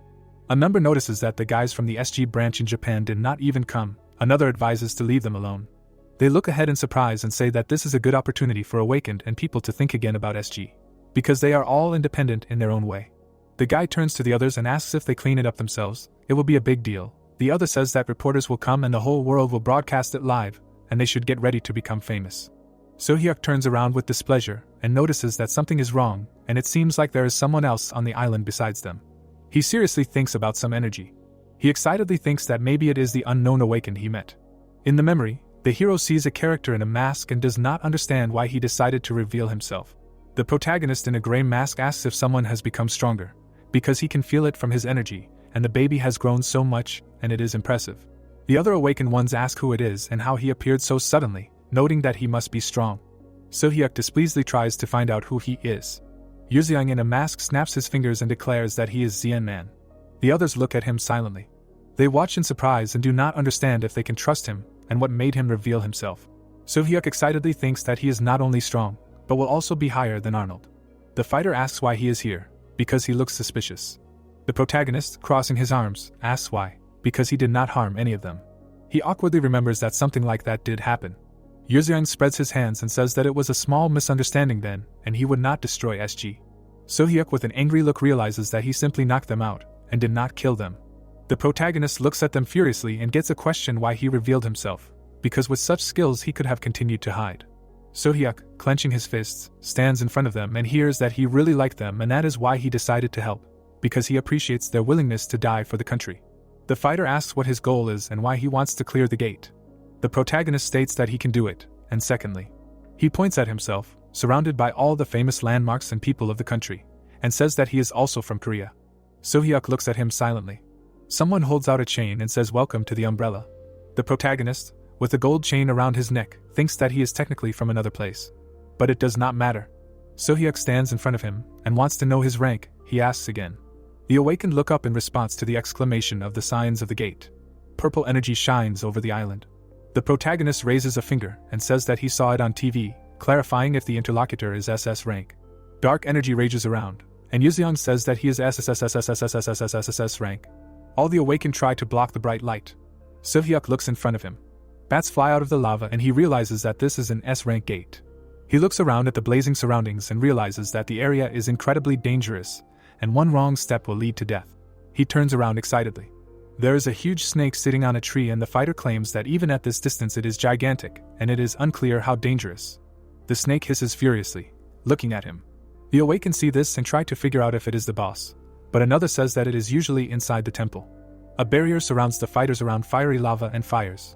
Giant bats are trying to break through it. Sohyuk realizes that if they go outside, the creatures will attack them. He looks and realizes that it is an S-rank gate. A cloaked character is seen in the sky, introducing himself as the administrator of Mission S-35. The hero hovers in midair and states that the current number of participants is 100, and from now on they must work together to defeat the boss within 24 hours. The administrator makes it clear that the temple is in a sacred garden, which they will reach after passing the volcanic zone and the rainforest. The cloaked hero states that the safe zone will disappear in 30 minutes, and he hopes that they survive. The cloaked stranger evaporates in front of the awakened ones beyond the barrier. They do not understand what they are doing here, citing the pursuit of wealth and fame and stupidity leads to suffering and should have studied harder. Jong Myong addresses them, stating that a foreign site has launched bets on clearing Dokdo, and the odds have come out 20 times, and he heard that someone bet 3 billion. The guy happily exclaims that it was him. The other calls him crazy. The protagonist looks at them and hears that if he clears out, the guy will get 90 billion. They wish him luck. Yuzyang thinks that they are scared, but they do not lose hope and try to cheer themselves up, and it is so human. In the memories, the assassins are chasing the protagonist, and he explains that he was once chased by the largest assassin organization in the Central Plains, and they could have killed the surviving members of the organization several times, not counting him. But before that they inflicted injuries and instilled fear. Sandrim judging watch with excitement, while the protagonist says that they thought that more than half of the warriors died in agony. The fighter holds a bloody sword in his hands, and he explains that they did not die at the hands of Blood Demon. Yuxiang in the previous version stands in front of the defeated opponents. It is said that he was the protagonist who could no longer look at those who begged for death and simply granted their wish. The participants held his legs, kneeling. He explains that the survivors gradually began to suffer from mental disorders, cried and made a mess. A bloody hand lies on the ground, and he explains that they begged to be killed and threw away the sword and knelt down begging to cut their throats. The ward approached Yuxiang lying on the rocks and called him. He asked if he was afraid of death. The protagonist said no, he does not like weak people. Yuxiang in the mask in the present time has long regretted that he could not be softer with subordinates, who were waiting for their death. The protagonist looks forward and understands that no matter how strong the despair, a little hope can make a person endure to the end. A giant bat approaches Yuxiang with a sword. He moves his legs deftly. The fighter cuts it into two parts with one blow. Sohyuk and the others are shocked to see this. He holds a huge sword on his shoulder and offers to follow him, because he will be their hope. The warriors fight against bats. The inscription says that the tactics of clearing the S-rank gate were simple. 99 team members defended, and one attacked. The blade cuts through the space with blue light.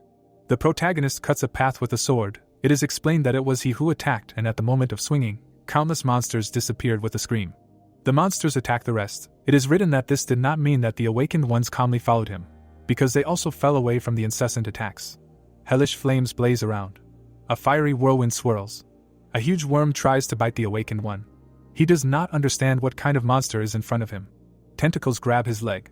He is lifted off the ground and asks for help. Someone shouts that it is a monster living in lava and it is necessary to use ice magic. The awakened shoots ice breath at the enemy. The worm begins to scream loudly from the damage received. The hero swings his sword in flight. He cuts the worm's flesh, performing a hyperstrike. He recommends aiming at the frozen areas in flight. The guy with ice magic replies that he understands him. The severed limbs begin to move. He looks down in shock. They pierce him, causing damage. The hero holds his bloody shoulder. He screams that you need to be careful with the severed tentacles. The girl with the staff sees the worm's limbs flying at her. Someone takes hold of the sword. Zhang Mayong quickly makes slashing blows. He orders them to concentrate, because they can die at any second. The awakened respond that they understand the order. The protagonist bravely fights a giant bat. He looks away, noticing something. The awakened shout cautiously, recommending to attack together. Someone stands near the injured man and exclaims that the injured need to quickly go to him for emergency aid. The protagonist stands in front of all the monsters and realizes that the difficulty of the S-rank gate is much higher than expected and wonders if normal people can clear it. He looks ahead and notices that there are too many enemies, and even Sandrim in his prime would not last for an hour. The picture shows Yuxiang with a snake whose head is cut off, thinking that he could defeat the boss alone in the blink of an eye. The frame shows the awakened being attacked by monsters, and he realizes that it is better to avoid losses. Yuxiang cuts off the heads of the worms in one move and thinks that nevertheless, everyone is adapting well and holding on well and even has some free time. He looks forward and wants to suggest something, then a man with a brown spear shouts. The guy looks up in surprise and asks if he is talking about him. The masked protagonist asks his name. He replies that his name is Wuyong. Yuxiang shows his finger and asks him not to tense his little finger when using the spear. The fighter looks at the weapon, while the protagonist explains that the technique of gripping the spear starts with the little finger, but he tenses too much. The guy excitedly agrees with one thing. Yuxiang chops the head of the bat, and at the same time asks if he injured his ring finger before, claiming that now he applies less force to it and supports it with another finger, so the spear does not rotate well. Wuyong exclaims that he understands him and will try. He makes a swift strike forward. The guy pierces the body of the worm with the spear. Yuxiang looks at the surprised fighter and praises him for what he did. The protagonist turns to the guy, asking his name. He replies that his name is Jonghyuk. He advises the frightened fighter not to retreat when using skills, because this habit bothers him. He says that he did not do this. The protagonist holds a huge sword, saying that he retreats not with his body, but with his mind, and most likely he was once hit on the back of the head while using a skill. The guy with the staff asks in surprise how he managed to find out this. Yuxiang confidently cuts a bat and calls the fighter with a beard, advising to use a lighter weapon, so the accuracy is less. Tired awakens sit on the ground, and one of them is glad that they passed the hellish volcanic area. The other wonders if there will be other monsters. The protagonist looks at the flames and asks if they pass this area and defeat the boss. Then everything should end, because fortunately, there are no enemies nearby. Soo-hyuk turns to Yuzeong with a proposal to make a halt. Jong Myung behind him says that the guys are tired and need to catch their breath and also prepare a little. Another says that they need to treat the wounded. The protagonist turns around and agrees with them. A proposal for regrouping is written. The awakened one uses magic to heal the other one's leg, while the fighter pours magic onto the wound. His cuts on his arm are smoking. The protagonist asks Soo-hyuk what it is and whether new skin will grow if you pour it onto the wound. The fighter does not believe that the interlocutor does not know about potions. The protagonist holds his hands behind his back and asks why he did not use it before. Because you can heal during the fight. Soo-hyuk says that when you use it, magic power is consumed, and if mana decreases, then skills cannot be used, so he does not do this. The fighter looks at Yuzeong and asks if he really did not know this. He replies that he heard about the potion, but never used it. The guy is indignantly thinking about who is in front of him, since he did not use one. The fighter stands up and asks him to answer one question, namely, to state his name. The protagonist thinks that these guys are risking their lives for the country, and there is no need to look into their essence to understand that they have noble qualities. The inscription says that the hero's name is Yuzeong. Suddenly, the ground begins to collapse under them. Soo-hyuk excitedly exclaims what is happening. The ferocious snake Emugi appears in front of them. It is written that it is a boss monster. It opens its mouth wide and hisses. The snake roars at the heroes. The man is frightened by how huge it is, and Soo-hyuk does not believe that this is the boss of the S-rank gate. There is a purple glow around Emugi, and the man explains that fortunately, he cannot cross the border. MC stands with his head up. Through the helmet he looks and understands that this monster itself is not dangerous, unlike the one he met in Prague. Standing in front of the boss, MC feels the presence of that monster even here. He points to the building inside which the monster is. There is blue smoke around the demon, and the guy decides to find out whether he is the creator of the gate or not. The protagonist walks on a stone surface. He approaches Soo-hyuk, and he asks what happened. Yuzeong asks him to borrow his sword. The man is confused. He holds a blue sword in his hand and asks if the hero means it. The leader says that it looks usable. Soo-hyuk rudely replies that he will not give the sword, since it does not belong to him. Turning his head, MC asks whose it is then, assuring that he will not take it away forever. The character frowns and says that this is the sword of Emperor Arnold Beck, and he lent it to him for this mission. Scratching the back of his head, the protagonist asks if it belongs to D-Beck. Soo-hyuk is shocked that MC would call the Emperor that. The guy spreads his hands and explains that he has known him for a long time and that they are good friends, so he will not be offended if the protagonist lends him this sword. Soo-hyuk obediently holds out the sword. The leader holds the sword in his hand and wonders if it will withstand entering Nirvana. Sweat runs down the man's face and he asks if the protagonist will be able to kill that snake. Looking at the sword, Yuzeong replies that he did not borrow it for that, which surprises Soo-hyuk. He seriously asks why the protagonist needs a sword then. MC exhaled. Pointing his finger at Emugi, the leader does not believe that his friend is so afraid of the boss. Leaning back, Soo-hyuk asks if this is natural. The protagonist tries to figure out if his size bothers him. His legs move forward. Yuzeong stands in front of the snake. Turning his head, he states that the appearance is just a shell and only nirvana and emptiness exist in their original form. The man, standing in front of the people, tries to understand what his friend is talking about. Taking a fighting stance, the leader explains that a true warrior must hold on under any circumstances. Emugi opened her mouth. The guy swings his sword to strike. He cuts the snake's head. The boss screams from the blow. All the people are stunned by what they see. The antagonist lies down, cut in half. Holding the hilt, Yuzeong praises the sword. In front of MC, tablets from the system appeared. He watches carefully and tries to understand what it means. The people read that the boss monster in the gate was destroyed and they successfully cleared the gate. A man disappears behind Soo-hyuk when he does not understand why this happened so quickly and whether the S-rank enemy is in a different place. The men disappear and are surprised that they really cleared the gate. Soo-hyuk is very tense and wonders if it was really an S-rank gate, because it seemed to him that there should have been a whole shrine here. A blue flash opens up. There are many blue lightning bolts above the people. The warriors are happy that they cleared it. Soo-hyuk remembered something. While the others are happy, he asks his partner to count the members of the group. Looking at the sky, the man reports that the number of people is 99, and there were no casualties. The man looks into the crowd and asks where the guy went, assuming that he already hid. Jong Myung holds his friend by the shoulder and thinks that it is, offering to remember what happened on the ship. The men cry and hug, happy with their success. Soo-hyuk smirks, thinking that MC can handle it without them.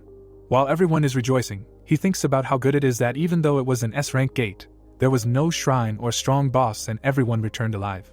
Screams are heard from the island that their umbrella was the first in the world to clear an S-rank gate, and everyone is happy.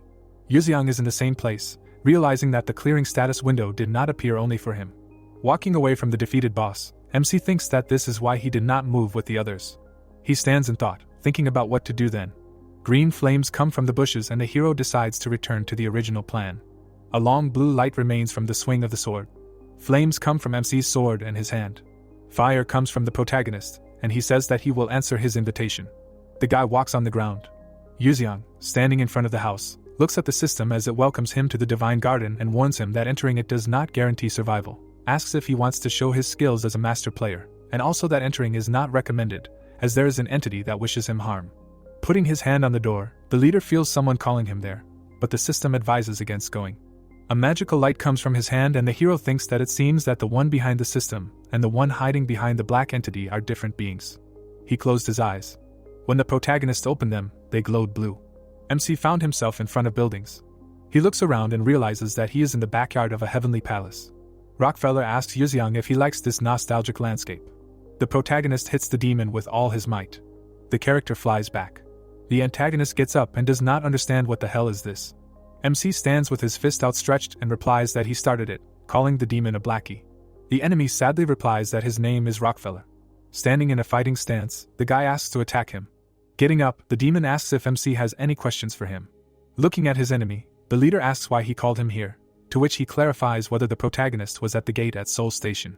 This makes the guy wary, but he gives an affirmative answer, adding that it was obvious. Rockefeller, stretching out his hand, says that he assumed, but was not completely sure, and the leader replies that now he knows the truth, and also asks if the demon was there too and if so, how he managed to hide from him. The antagonist sadly considers himself stronger than the hero, which is why he was able to remain unnoticed. Yuxiang pulls his sword out of the system. Raising his hands, the enemy asks him to stop, asking what the rush is for. Holding the sword over his shoulder, the protagonist thinks that the demon is acting just like a human. Rockefeller explains with his hands that in this space he is no different from the hero, so he offers to talk, and MC says that he is a lot of trouble. The leader seriously asks what he should talk to him about. The antagonist throws up his hands and does not understand why the hero is so hostile towards him, and Yuxiang asks which of them attacked first. Lowering his head, the demon offers his apologies for this. The guy frowns and replies that he should not make fun of him. Putting his sword forward, he calls the enemy a blackie, and does not understand why he wants to talk to him like that, to which Rockefeller explains that he is afraid of him. The leader holds his sword at the ready and sees that his opponent is smart, and the demon himself asks for an absolute creature of the Central Plains. Blue fire comes from the monster, and he asks if the word conversation itself does not sound good. The guy is very tense from what he heard. Rockefeller emits blue magic and MC is surprised that his soul contains the energy of the sword of the heart, and it does not so easily grant enlightenment, and arises only from a clear mind and pure will. The antagonist asks Yuxiang if he can talk to ants or trees, and a conversation is something that can only be between creatures of the same level. Rockefeller, in despair, shares that for 500 years no one has dared to talk to him, and why then should he not be the first? Raising his hand, he adds that in the end, when this night passes, one of them will die, because they are completely different creatures. The guy holds the sword and thinks. The weapon disappears into the system. Turning to the enemy, he agrees to talk. The demon does not believe what he heard. Yuxiang put out his palm and says that he is ready to listen about his life. The character took his face with his hand. He raised his head and began his story by saying that they were born on the same planet and were former sorcerers from the reserve areas. The protagonist is extremely surprised. Rockefeller extended his hand and continued that the three of them originally ruled the western region as a single entity, but he knows how boring it is to be the strongest being. The man leaned back and explained that that is why they opened the gate. MC introduced the two girls and recalled that according to the records, about 100 years ago, the triplets used magic to open the gate, but they only managed to do it halfway. The hero is surprised by his thoughts, and the monster does not understand what he is talking about. The leader, tense, explains that he was simply surprised by his own memory, clarifying whether he really opened the gate, but Rockefeller clarifies whether the record says that they only managed to do it halfway. Tears come from the eyes of the antagonist, and he believes that they definitely stepped into the space of losses and there their bones and flesh were taken away, that is, half of the soul body. The hero asks in confusion if the demon is like a ghost. Standing in front of MC, the character grins and thinks that maybe so, and also turning to the absolute being of the Central Plains, asks what he lost in the space of losses. The guy calmly answers that they did not lose anything and won by fighting.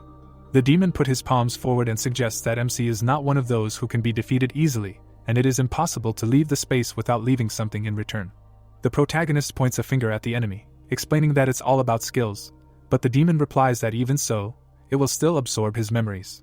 Yuxiang says reservedly that in that case there's no need to explain, and asks what happened after the body was lost.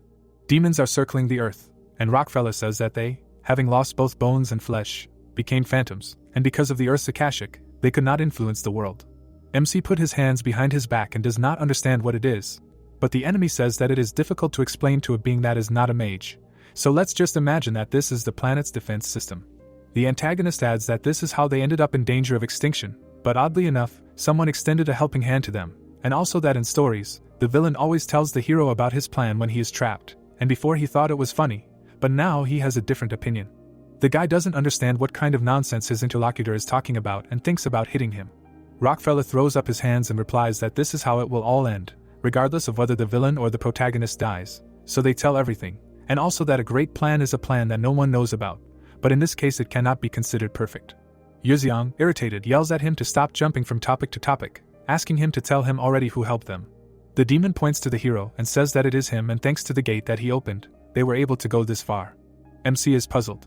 The demons come out of the portal and the character says that the Akashic of the earth is so dense that they did not have enough strength to penetrate it, but the protagonist created a bypass, and thanks to the gate of the heavenly palace, they created a gate on the ground using energy obtained from the lower dimensions. Enemy MC spread his arms out to the sides and addressed him, saying that the gate that torments this world comes from him. That's why he wanted to talk to him so desperately. 3 monsters are standing, and the reason why the triplets who kept the western region in fear opened the gate was that they wanted to become divine beings. The skeleton's head is separated from the body, and the price for this was too high. They lost their bones and muscles. Even creating homunculi did not fix the situation, and judging by their words, it was inevitable. They would either lose themselves or be expelled by Akashic.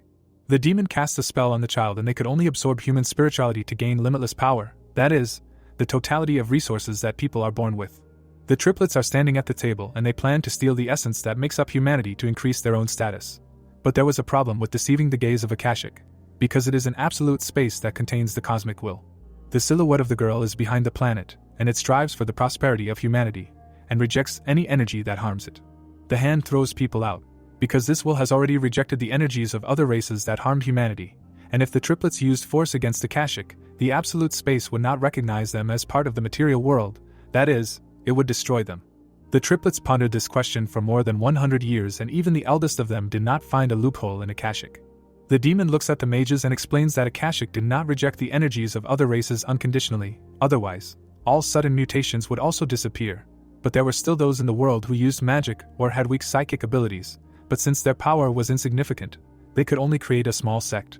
One of the triplets believes that if they record the energies of other races in the Akashic records, they will be able to exist freely.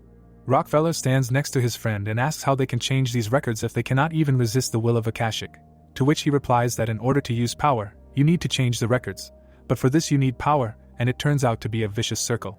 The demon, crossing his arms, explains that they will not change them themselves, because the will of Akashic cannot be touched so easily and it cannot be changed directly, which only people can do.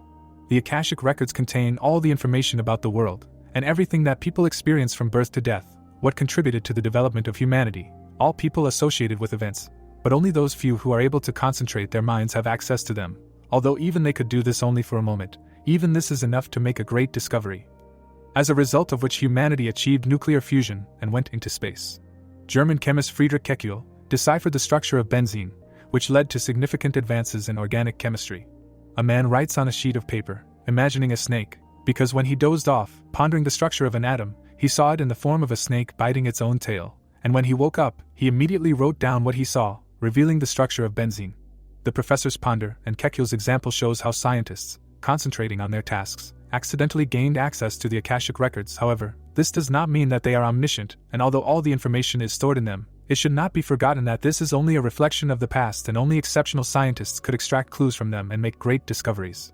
The demon stands against the backdrop of space, and the first answer concerned the form of the records themselves, which should be based on the history of mankind, and the man thinks that if people get used to the energy of other races or start talking, thinking and accepting it themselves. The character ponders whether this would be something natural in the Akashic records, and if it gets into the records, it will no longer be considered alien energy. The demon talks to his partners, and since this plan was developed by the first, the second and third could only agree, starting to build the gate and the system itself. The monster says with a smile that they must create it in a form familiar to people, and only then will they be able to accept it on a non-conscious level. Rockefeller, raising his hand, asks about the game form. The triplets ponder that although all the preparations were completed, but in order to give the awakened ones power and open the gates to the entire world, they too had to have great power, But if Akashic rejected this power, then they would be destroyed, so the beginning of the path was difficult. The demons stand together, and even having united, they managed to open the gate only for a moment, so they were offended by the fact that which guy managed to open it completely. The triplets stand in front of the blue teleporter. Rockefeller sees someone and asks who it is, but his friend says that this is not important now. He seriously says that the main thing is that the path is open for them. The antagonist, standing on the roof, concludes that in this way they managed to pollute the Akashic records. The leader looks gloomily. Walking on the roof, he asks the demon if this is why the system was so generous, and the enemy answers that it is, because they did not want the death of humanity, but its adaptation. A tear comes out of his eye and he asks if Yuziang understands him now, since all this happened thanks to him. The guy puts his hands behind his back and replies that they are not to blame. Stretching out his hands, Rockefeller says that without him they would not have opened the gate, but MC thinks that he is not to blame if he made a knife, and they hit someone with it. The antagonist became very sad. Showing 2 fingers, Yuziang asks if the character said that there are 3 of them, then where are the rest? The demon does not understand why he asks this, to which he receives the answer that the hero is too lazy to look for himself and asks to call them all. Rockefeller sees that he is confident in himself. MC folds his arms with disdain and asks if he did not lose to him once. The demon emits blue energy and asks if the protagonist thinks that he would have shown up without preparation. Addressing Rockefeller, he clarifies whether he said that he had already met him. The man spreads his arms and confirms these words, adding that after he managed to deceive the eyes of Akashic, he went to look for the one who opened the gate. Tilting his head to the side, the character asks if MC does not remember the battle in the Heavenly Palace. A sword appears in the leader's hand and he explains that it seems that it was not him. He puts the sword forward and says that if his enemy really fought him, he would not be so confident now. The demon sees a blue glow coming from the protagonist. The man laughs. He explains to Yuziang that this is how it should be. The ground cracks. The heroes fight, hitting each other with their magic. The demon does not believe that this is possible. An image of the guy's face appeared behind the guy, and it seems to the antagonist that he cannot be so strong not only in attack, but also in defense. Emitting his magic, Rockefeller does not understand how his opponent predicts all his movements. The ground is broken under the guy, and the antagonist considers this to be true martial arts mastery. The demon thought about it. The ground is broken under the man, and stones are flying from above. He tells Yuziang that this is great. The guy seriously asks why the enemy is evaluating him. The enemy leans down and asks if he thinks he is a human, and if he thinks he is too strong to be one. The leader smirks. The protagonist is in the graveyard because Yuziang was lonely after losing so many loved ones, and maybe he had the opportunity to become a god, but he still chose to remain human. MC smiles because he wanted to live an ordinary life. Holding his sword at the ready, Yuziang declares that he is a human. The demon leans back and asks if his opponent decided to confine himself in a frame. Straightening his arms, he believes that the hero cannot defeat him like that. He sends his power forward. Light emanates from the guy's sword. The leader makes a sharp strike. Rockefeller is cut in half. A portal opens behind the protagonist, and the enemy laughs. As the enemy lies down, he asks Yuziang if he understands why this place appeared as a heavenly palace. A portal opens behind the guy. He turns around, seeing the power coming out of him. A bright flash illuminated everything. Yuziang is stunned. He walks in the middle of space, recognizing this place. Behind him is a demon and asks if he remembers the space of loss. Rockefeller laughs and asks if it looks like a sacred space. His eyes shine as he sees his world. Flames come out from the monster's hand. Celaya hits MC. Gritting his teeth, he does not understand why his body has become so heavy. Suddenly, the protagonist is spun in space, as the direction of gravity has changed. Spreading his arms, the demon calls his opponent an absolute being who chose the path of humanity, and calls himself a god. The triplets fight, already knowing what their end would be, and the level of spirituality they absorbed reached its limit, so in this fight, only one could survive. One of the demons emits blue energy, and the winner would absorb all the energy of the losers and be reborn as a divine being. He points his hand at Rockefeller, and none of them wanted to disappear, so everyone was preparing for a fight. Looking out the window, the man realizes that his opponents were equal in strength, so he needed to find a way to become stronger. Two guys are standing with a sword and a shield, and the demon thinks that the most obvious option is to find an assistant, but does not know who could become one. A huge silhouette of a man above the demons, and although Rockefeller focused on the space of losses, they lost to the administrator. Rockefeller fought with him for 3 days, and from the very beginning he knew that he could not defeat him. He clenches his fist and for this reason stretched out the fight, trying to steal the amazing laws on which the space of losses is based, thanks to which he learned several facts. The administrator of losses holds the man in his arms, since the space of losses was fair, and his opponent was much stronger, but did not end this fight right away, and being an athlete, created the best conditions. The character raised his hands and the space of losses existed on the border of certainty and uncertainty, where not truth or inertia ruled everything, but perception. Rockefeller has 6 fingers on his hands, because whatever the hero believes in this space, it will definitely come true. But this is not an easy task, since perception does not work at the snap of a finger, because you must sincerely believe in it. The demon defeats his enemy, and if he really believed in defeating the administrator, perceiving this as the truth, but now this is no longer possible.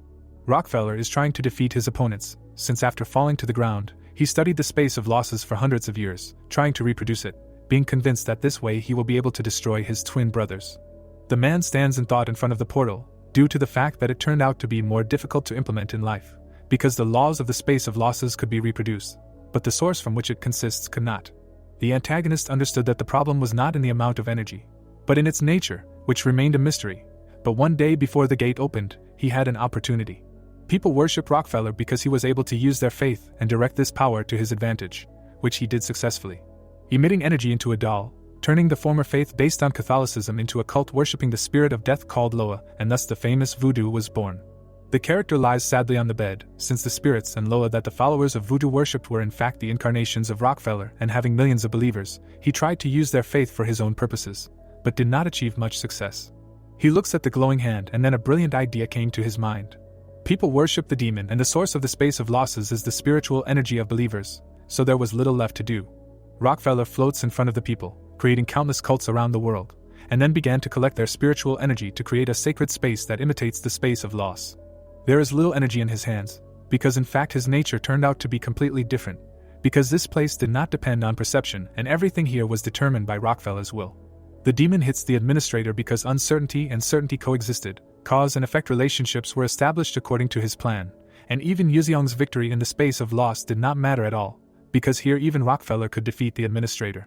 For the antagonist, it was like crushing an ant with a finger, and he says that the absolute from the central planes who chose the path of man, that in this church he is a god. The hero looks at him sullenly. Rockefeller makes an explosion sound. A large explosion throws the guy away. Behind MC, the demon prepares to attack him. The man sends his power forward. Meteorite fragments fly through space. A field formed around the leader. Holding the sword in his hands, Yuzeong realizes that it was an illusion, and the weapon he used was not a spiritual sword. Looking at the enemy, he also realizes that it was concentrated spiritual energy, and this space is also made of it. Flying in the universe, the guy considers his opponent in this place a god. Energy rushes forward. The hero swings the sword. Performing magic, the antagonist is surprised at what is happening to Yuzeong. Purple flames come from the enemy's palm and he realizes that his opponent's attack power is approaching zero, and his is close to infinity. But even so, he blocks all attacks. MC is immobilized and the demon asks how he feels, because now he will not be able to use his magical power. Looking at his hand, the protagonist realizes that his enemy is right and the internal energy that rested in the lower dantian now does not obey him, because Rockefeller sealed it. The leader smirks. He turned to the demon and thought that if he could do it, then his power is limited and if Rockefeller was omnipotent, he would have erased all of his internal energy. Holding the hilt of the sword, MC thought that since the antagonist can't do it, then there is still a chance of victory. The man addressed Yuzeong and said that if he willingly offered his spirituality, he would accept him as his apostle and the guy would support his existence. The hero looked sullenly, asking if his enemy imagined himself as the winner. He put out his sword and declared that the enemy should not underestimate him. The demon sends out his magic and shouts that he still can't defeat him. MC holds the sword in front of his face, realizing that Rockefeller destroyed the air this time, but it's okay because the energy of his spiritual sword is still fluctuating. The weapon glows with a blue flame. Holding the sword up, Yuzeong reasons that life, death, entrance and destruction are the final technique to enter nirvana, since life is the force that gives rise to everything, death kills, and destruction erases, and therefore entrance is the force that interferes with the laws and wedges between cause and effect. MC's eyes sparkle with blue flashes.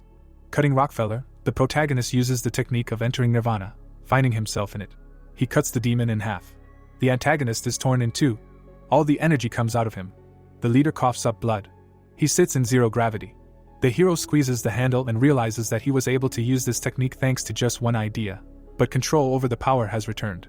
The guy looks very aggressively and realizes that he has spent too much energy, but now is not the time to rest.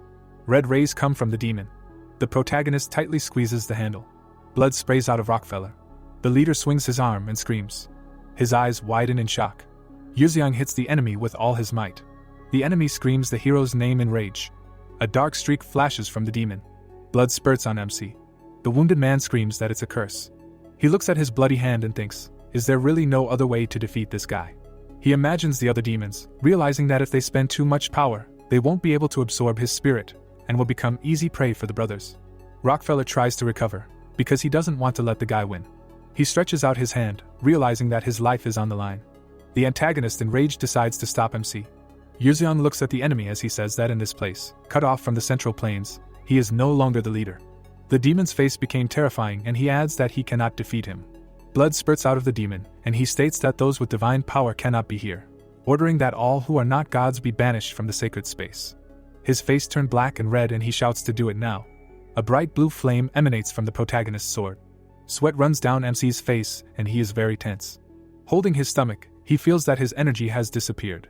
Sitting in zero gravity, the hero remembers that it was the same in the space of loss. Looking at his enemy, he believes that if nothing is done, his body and soul will disappear. The antagonist smiles maliciously and thinks why this guy is still alive. Staring intently, Rockefeller is sure that he took away his divine power, suggesting that he has followers in this world as well. The sun is shining brightly. Kim is bowing at the grave. He is standing with a saddened look. Bowing to the ground, the man thanks the sky god for protecting his mother's grave. People are standing in Yixianbang, Shanghai, China. On the table is an image of MC, and a man pays homage to the spirits of the ancestors who gave them the traditions and lineage of the royal chef. The demon is furious and screams that this cannot be. Looking at the shaking Yuzeong, he sees that he has not disappeared even after a day. The guy's legs are shaking. He gets up. Rockefeller thinks that this is impossible. With a trembling hand, the leader swings his sword. The antagonist is very scared. The hero makes a strike. The line from the sword flies. It becomes brighter. MC's strike cuts the demon. The enemy screams in fear. Dissolving, he says that he lost after all.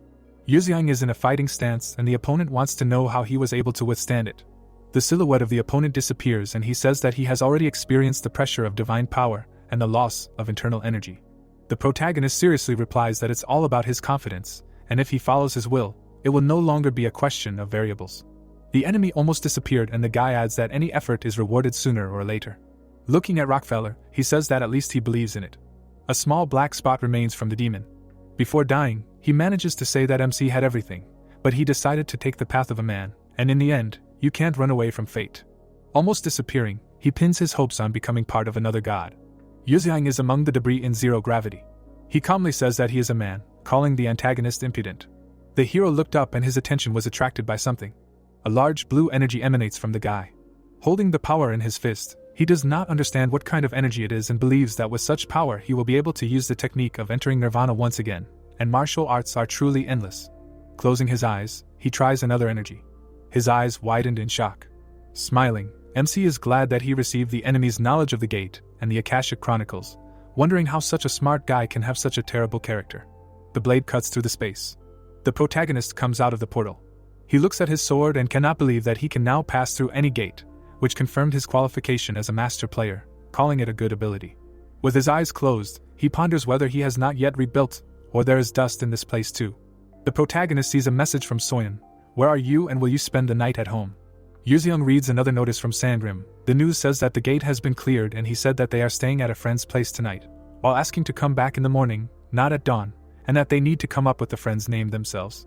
The guy looks at his smartphone and thinks about it, and he becomes really offended. The protagonist introduces his acquaintances, and the first person that came to mind was the person he met at the Jansen Gate, and the second was the chef from Shanghai, but not the bald one. Yuzeong gets angry and wants to give him a little scolding. A man in a business suit is standing in front of a planet, and the inscription says that the clearing of the S-rank gate opened on Dokdo has raised the status and hope of SG Korea, and for the first time in human history, such a gate was cleared and all 99 awakened returned alive. The picture shows a guy scolding another guy. While it is written that because of this, SG Japan has completely lost the public's favor and is now monitoring the mood of the state, and although SG and the country exist, the organization also needs to take care of the interests of the awakened. The director, arms crossed, says that he finds it hard to believe in the unknown hero who cleared the way for them. Jihu stands in front of him and states the testimonies of the participants, which converge. The interlocutor in the red tie suggests calling an awakened with the mind control skill and checking again. Jihu asks why he doubts them, because all the members of Team Umbrella had to die for it to look plausible to him. The director slams his fist on the table and asks who they take him for. It's just hard to believe. Jihu, with his hands behind his back, looks at his colleague silently. The man in glasses calmly asks if he really thinks that Team Umbrella will be disbanded so easily. The interlocutor with a sad face asks again.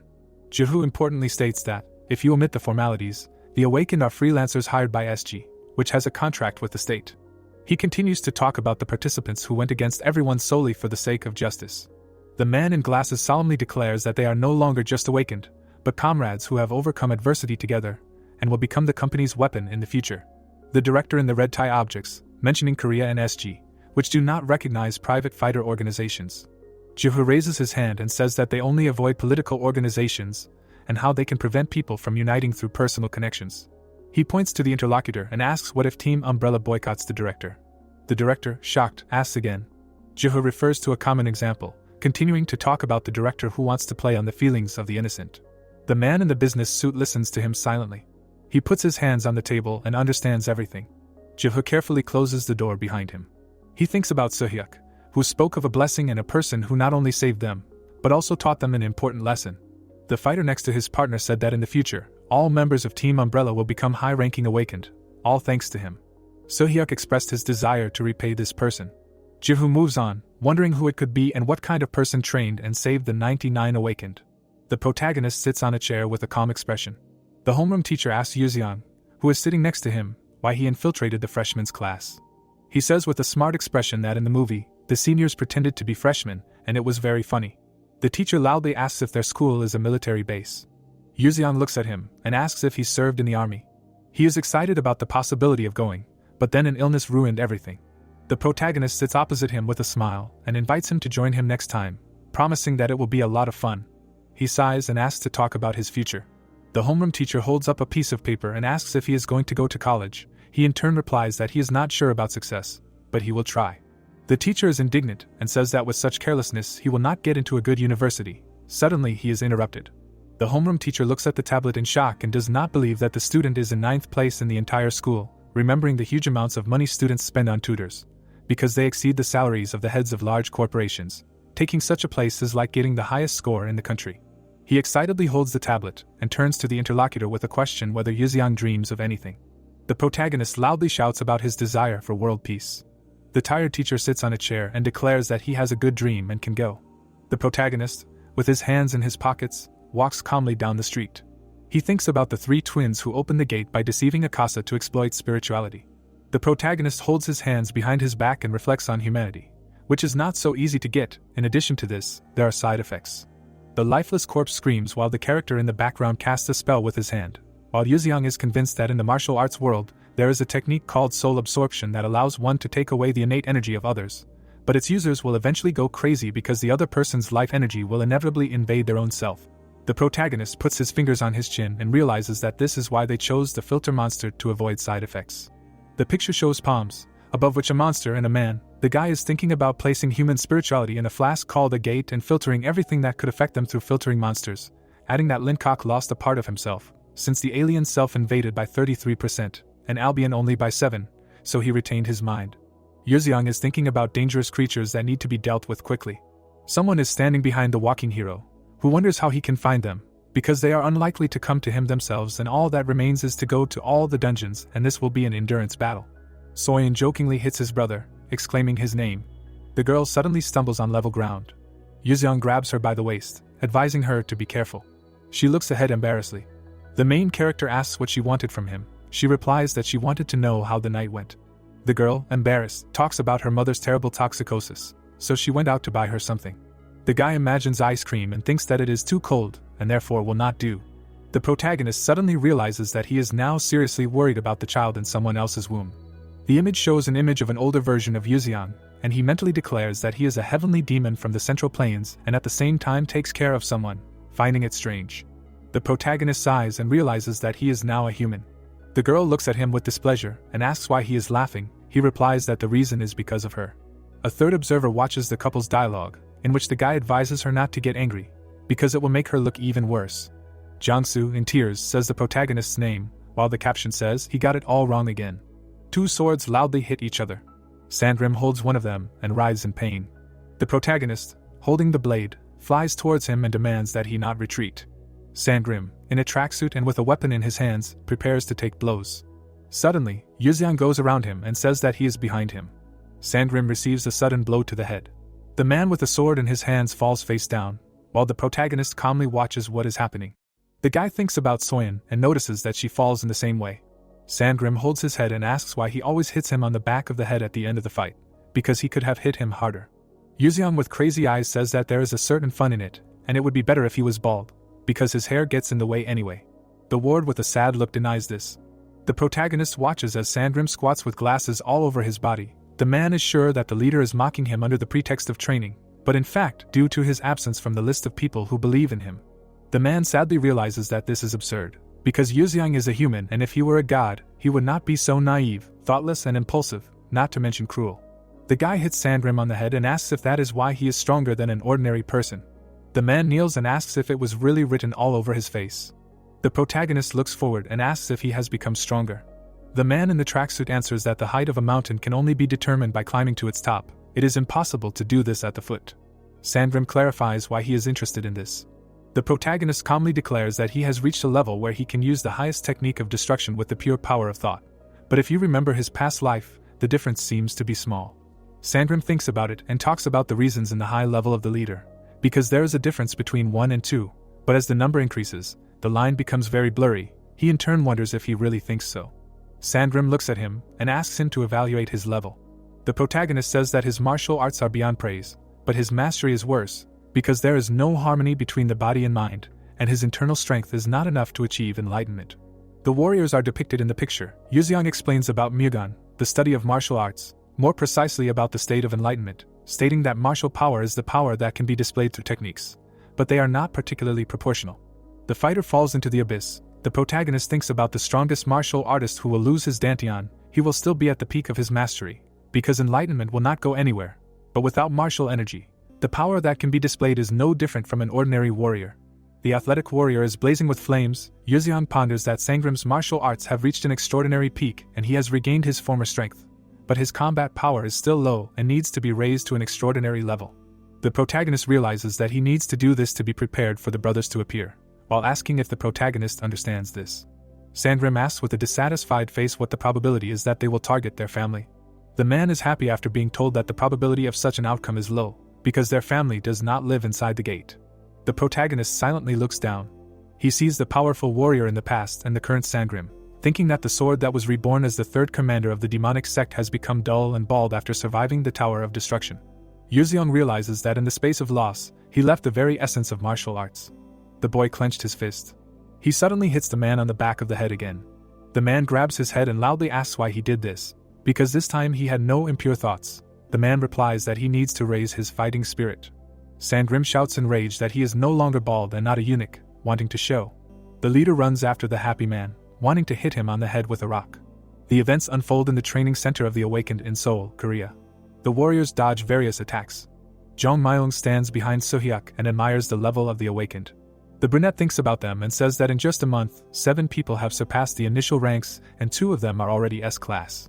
Jong Myung says that the reason is the lessons of an unknown emperor. Sohyuk, crossing his arms, is surprised by such a nickname. Assuming that he was given to SG, he in turn refers to him as SSS plus rank. Jong Myung expresses confidence that Arnold is no match for him. The other man hopes for another meeting. The other asks again. He says that he would like to thank him. He tells Jong Myung that he needs to return one of Arnold's 7 guardians, and the other man hopes that it has not been lost. He sighs and says that it is unlikely. The brunette picks up the phone and is surprised by the call. He is discouraged by the fact that Arnold is on the screen.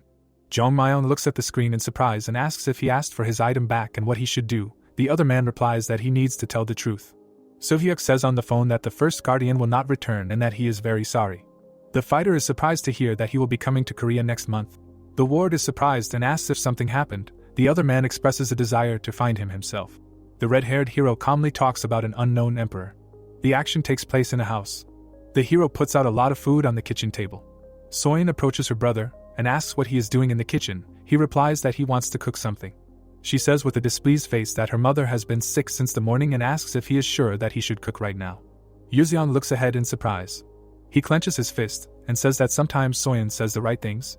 The hero looks at his sister and asks what to do with the food. She replies that this is not for her. Yuzeong puts her fingers to her chin and clarifies that their school has an elective course where she can invite a teacher from whom she wants to take lessons. The girl replies in surprise that for a certain amount of money you can take any instructor for a quarter of the schedule, while clarifying why he needs this information. The main character with a frantic look declares that he will not tell her. At this moment she suspects him of another strange idea. The events take place at school.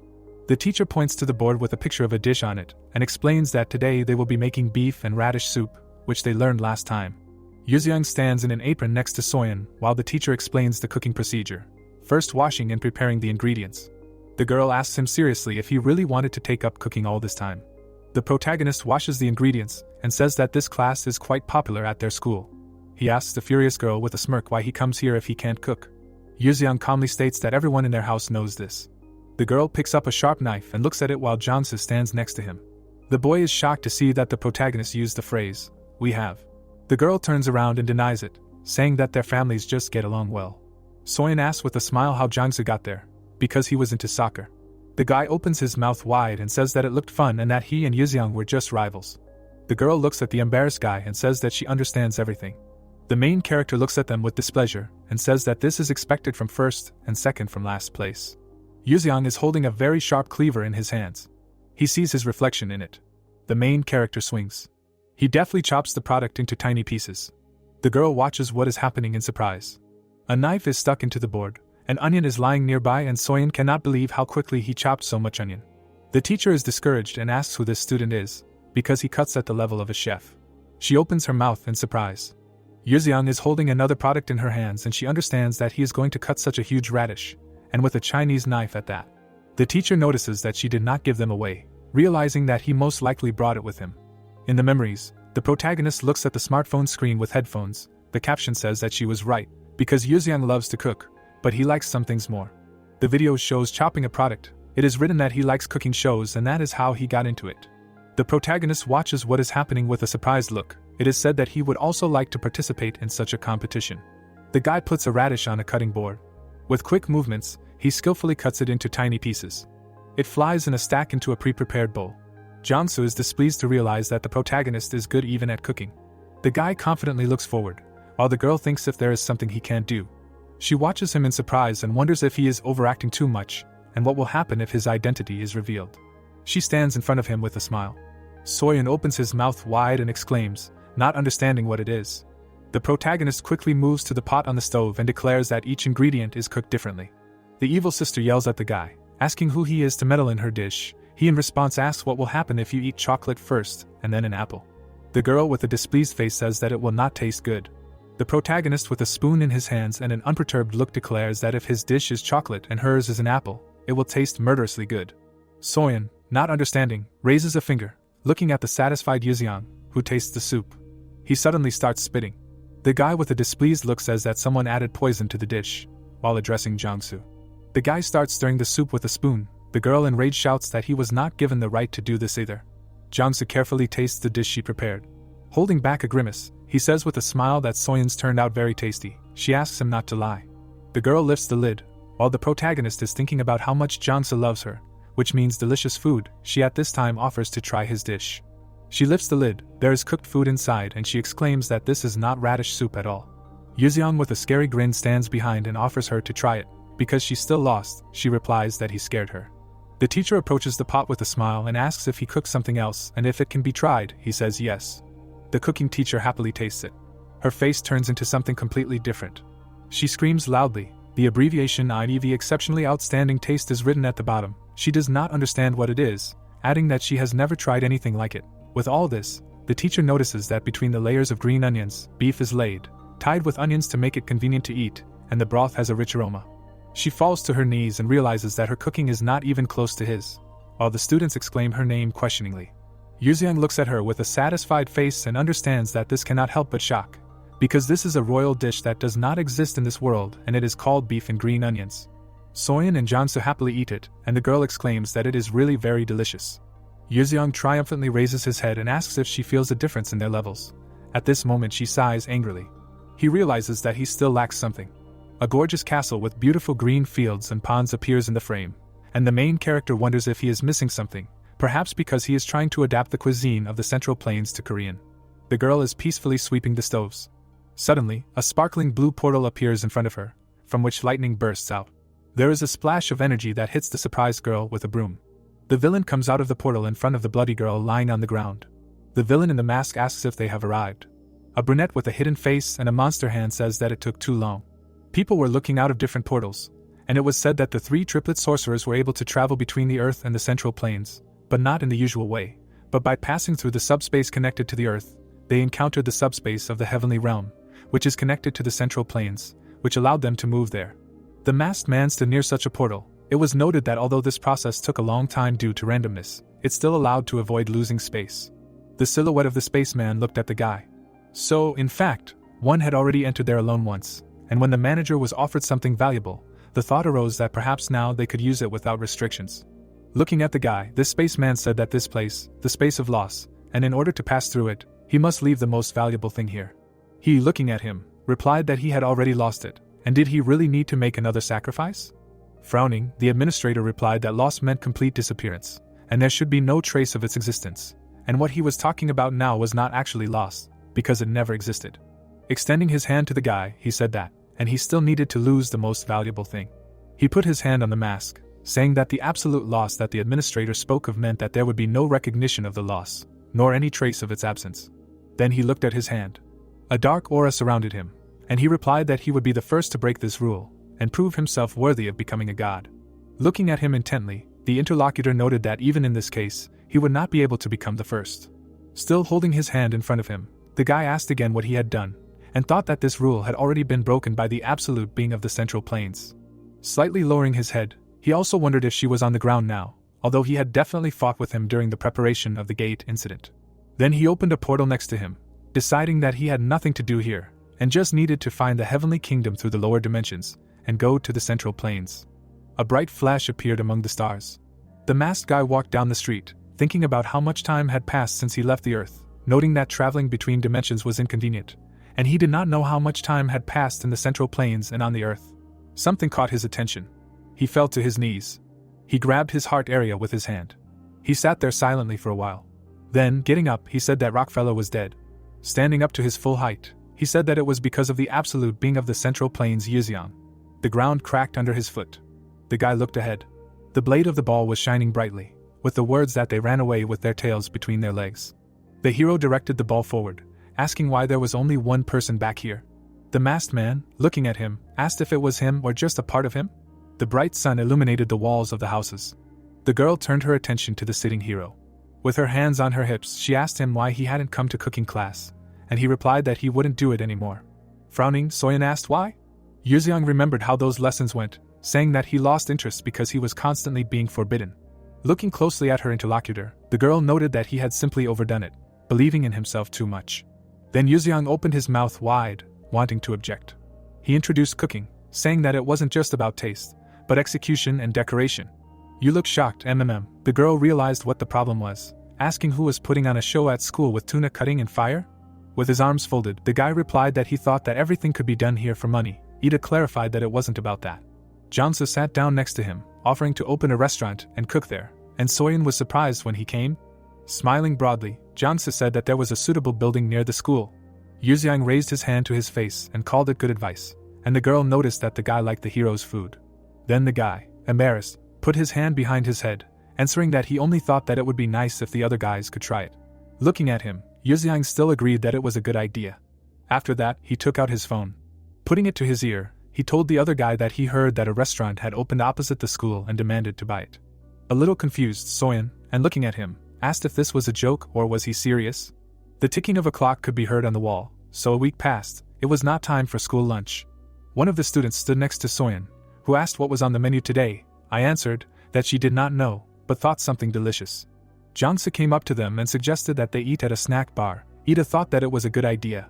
Looking at his phone, Soyeon said that she didn't have enough money this month because she borrowed last month. Then, blushing, Jansu told her that he would treat her. Looking at his phone, Yixiang replied, no. Everyone looked at him in surprise, and Soyeon asked, what did he mean? Without taking his eyes off his phone, he explained that he would cook lunch for everyone today. The girl, with her mouth open, heard everyone follow him. Later, everyone walked along the street. Approaching the door, he invited the others to go inside. The classmates, amazed, raised their heads.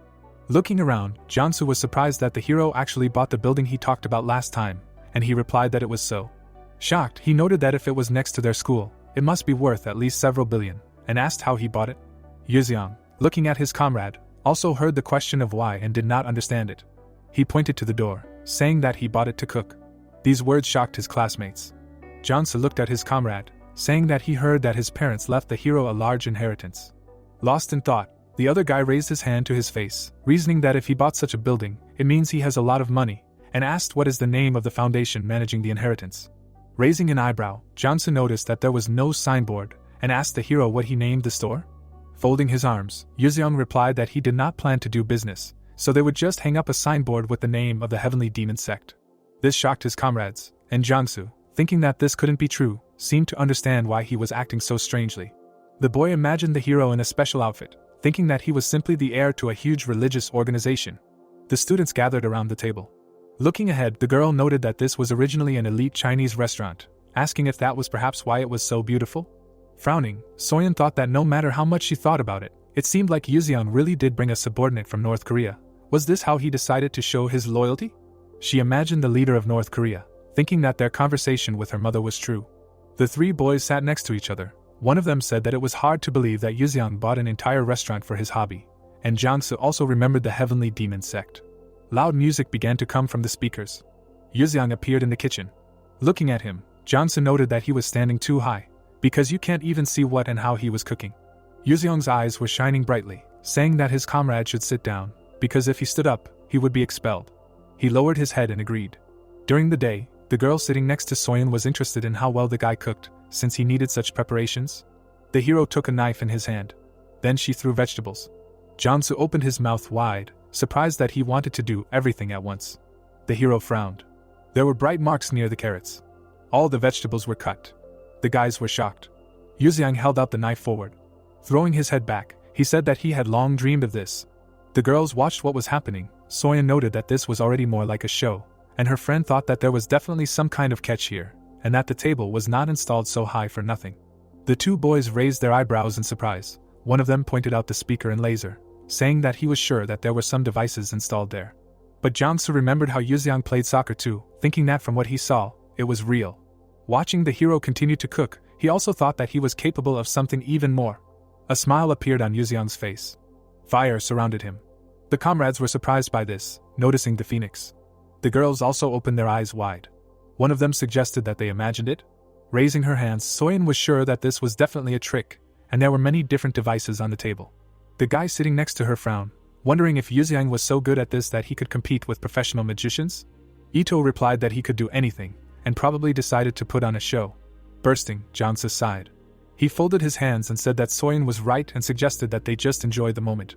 And then, raising his hand to his face, thinking that her cheers were really worthy of being his rival, they came off next to each other. He thought that this was true love. Among the fire. Suddenly, he sharply frowned. Among it were many different dishes. His comrades looked at them with admiration. Taking a bite, the guy noted the incredible taste. The others also ate with appetite. Another said that he had never tried anything like this in any hotel. Chewing the food, Soyeon thought that no restaurant in Korea could compare with such a show and taste. Imagining a smiling Sangrim, she noted that her father could raise a hippo as the heir to his construction company. And then, imagining himself in a business suit, reasoning that Yuzeong would take care of the cooking, and she would take care of the customers and employees, as well as promoting and improving the service, and now it seemed that they could do this for the rest of their lives. Well, she blushed, surprised at her own thoughts. The hero folded his arms contentedly. The guy watched his comrades eat, and it was noted that Yuzeong's cooking really made a splash, and so this restaurant became their secret meeting place. Lightning was visible in the sky. Then a bright flash appeared. Yuzeong aimed his attack at the man in the mask. But he deflected the sword with his hand, saying that it was fierce.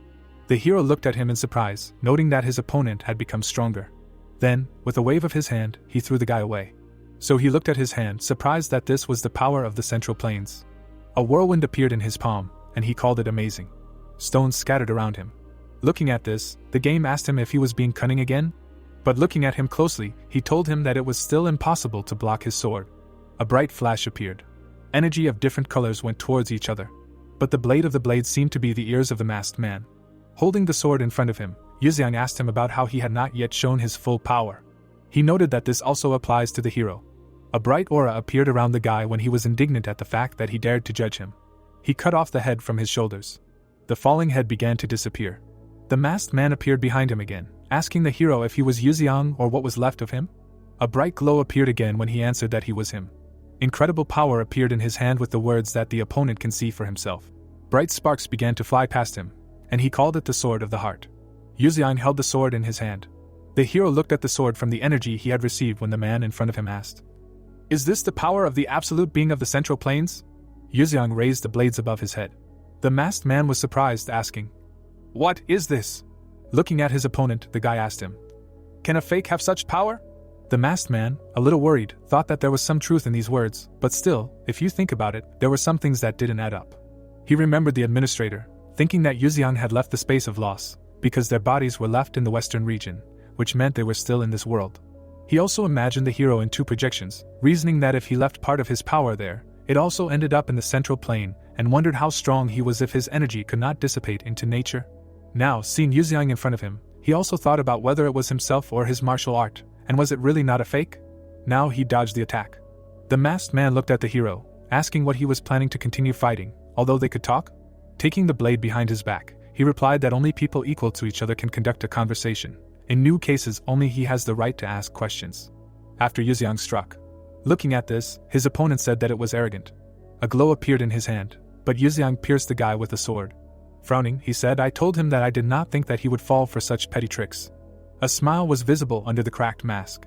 He was turning into something dark, telling the heroes not to think that only he had the power to kill gods. The release of this energy threw Yuziang back. He looked ahead in surprise. Golden lightning appeared in the sky. Now he had to hold back the enemy's onslaught. The revolution showed wounds, and he noted that it was still better than 3, although he thought that they both escaped. The guy who became a dark monster was surprised by these words, and you reminded him that in battle, they always put their lives on the line. His eyes glowed brightly when he said that the other two were born by his will, and originally they were all a part of him. Yuziang waved. The monster spread his hands, asking if the guy still wanted to talk. Looking at him, the hero answered, "No." He charged again, saying that one of them would definitely die. If that someone was him, then he agreed. Yuziang struck the monster. Red lightning flew everywhere. The lightning headed towards the portal. Yuziang and the monster were sucked into it. The monster opened its eyes wide and asked what was this. The hero also looked surprised. A bright flash appeared. White clouds floated across the sky. Soyeon sat near her ramp, surprised that he decided to quit cooking. A little embarrassed, she asked why and about their joint business. Folding her hand, he replied that there was nothing left in this world that he had not already studied, and also people no longer admired his dishes, because they only cared about tasting. Sighing, the guy thought that maybe he should have shown the cooking process up close, and later, when he revealed his identity, Arnold would definitely show the whole process. The girl lowered her head, saying that she was sorry. The man looked at her silently. The boy extended his hand. Putting it on Soyeon's head, he told her that although she was a simpleton, she was quite considerate. As he left, he added that he still had things to do, and thought that maybe he should really try business. An old man walked along the streets. He was the chairman who headed the best trading company in South Korea and retired this year at the age of 77. Today, before leaving Seoul, he decided to take a last look at the place where he spent his childhood. In front of him, he saw a restaurant called Yuzian. "I don't remember there being a store like this here before." Opening the door, the man asked, "Is there anyone here?" The hero pointed to a table, offering him to sit down. As he sat down, Jungchul asked what was on the menu, thinking that the young entrepreneur came on his last day of work. Taking the knife in his hand, he replied that there was no need to choose and that he would just cook a little bit of everything. Later, there were many dishes on the table and the man noticed a very pleasant smell, deciding that it was worth trying. In a moment, Jungchul filled his mouth, surprised by the taste and the feeling that his taste buds, which had been dormant for a long time, suddenly came to life, and he could not stop eating. Yuzian watched him carefully. Standing next to the guest, he heard that it was very delicious and heard the question, "How much is it?" To which he replied that it was 10 million won and only cash was accepted. Taking out money from his wallet, the man said in confusion that he only had 5 in cash and thought that perhaps the price was the reason for the failure. Extending his hand, the hero replied that this was enough for him, but the man also thought that this was a very strange young man. The old man's head was spinning when he said that he had eaten well. Yuziang sat down next to the man who had already passed out, saying that he knew it would be like this. While imagining his silhouette, he thought about what he had noticed right away. The old man's life force was weak and his blood was caked. He then looked at his hand, noting that there were too many streams in a turbid state, and that he was born with a yin disposition and had consumed too much yang energy elixir. A glow surrounded him as he said that he would be able to take the missing 5 million won from here. Yuziang raised his hand above his head, glowing brightly. The setting sun illuminated the sky. Jungchul opened his eye. The man jumped up from his chair, not understanding what was happening, and remembered that he had passed out. He then began waving his arms, saying that his body felt incredibly light. It felt like he had become 20 years younger. I don't understand how this could be. He tried to open the door, but it was locked. Taking the phone in his hands, he decided that he could not part with the benefactor who had given him a second chance at life. He brought the phone to his ear and demanded that they find the man who had cooked for him at the Heavenly Demon Sect restaurant. Someone was holding a dagger with a skull. Another was holding a voodoo doll. A pregnant woman was lying on the altar. In the womb was a child, thinking that his mother had conceived only to use her as a sacrifice for magic. His entire head was covered in veins from the thought that he could not bear this thirst for murder, but in such a body he could not resist it either. 3 children burst out, saying that they would take over this world, become the embodiment of evil. The occultist had separated from his body. The same thing happened to the other one. The children had grown up. One of them said that now they were the greatest sorcerers in the western region. The masked man silently watched what was happening. He saw himself and his brothers, listening to their words that by killing everyone, they would dominate. All 3 of them smiled ominously, and he realized that he had lost the love for his brothers in the space of losses. His hair stood up. The head extended its hand to the globe, saying that it had now become a true evil deity who had nothing more to lose, and all that was left was to seize Akasha and invade the land of the gods. The head, floating in space, said that his martial art had gone beyond all limits, and now he had the right to choose to keep or leave. It melted among the stars, hearing the question that, having given up 900% of his skill, would he leave 90% of the minuses? The head, looking at him carefully, seemed to understand that he had already decided everything for himself. At that moment, a bright light spread from it with the words that he could pass, and also he was the one who had retained his essence completely, and he would see if he could close the gate. The hero closed his eyes. Then he looked forward carefully. His face showed surprise. He was outside the space of losses, but 90% of his combat skills remained. He stood in the square in front of the temple. He was told that according to the laws of space, he should have lost everything and dissipated into nature, but 90% of his strength did not return. Standing among the stars, he moved the blade to the side. Because his energy was felt by itself, it reached not only in quantity. Because these 90% were special, they contained energy that controlled life and death, emergence and extinction. Standing with his back to himself, these 90% escaped destruction, continuing to exist, but he forgot the most important thing: what is minus? Yuxiang fell to his knees, looking at the portal. He wondered who he was, Yuxiang or he? And what is this minus? Then he began to run up the stairs. Stretching his hand forward, he shouted that he was not a fake, but Yuxiang. He found himself again in front of the large figure, who told him that this was a space of loss, and that he could only pass through it by leaving something valuable behind, and the boy demanded that he name the most precious thing to him. Frowning, the figure replied that it was impossible, and that he should either retreat or pass. Yuxiang swung his sword, demanding that he not joke around with him. Afterwards he struck. A bright flash appeared. Clouds of dust were visible everywhere. A flying head asked him what he would choose, to lose 90% of the minus and 10% of the martial arts, or 90% of the arts, and 10% of the minus. Yuxiang looked at it, about to give an answer. A bright light appeared in front of him, and it was said that he could pass by being someone who had retained his essence completely. Surprise was again on his face. The boy found himself again in the same square, thinking that this could not be. There was a way to the ground. Think about the fact that 90% of the minuses and 10% of the martial arts passed through the gate. 90% of the martial arts, and 10% of the minuses remained on the central planes.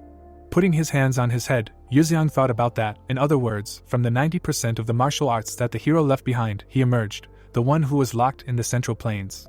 Throwing his head back, he also thought about the fact that he clearly heard his voice behind the gate, but he does not remember the minus at all. The guy left the destruction behind him and passed out.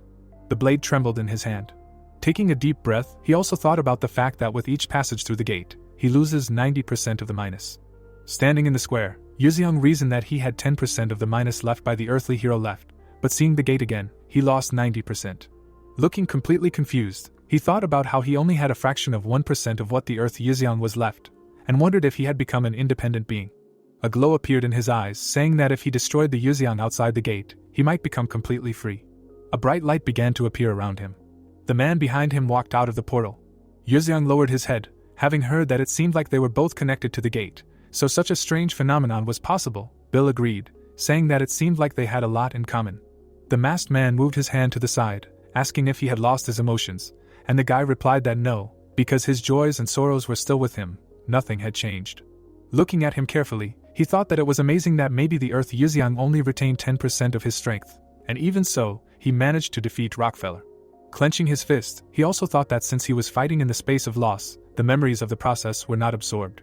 Yuziang turned to him as the masked man thought that if these were not emotions, then what was it, and that the essence on the ground was very different from humans, and asked the hero why he went back in. Lowering his head, the guy replied that he was interested in magic, wondering if there was something in this emptiness, or if the existence itself was like emptiness.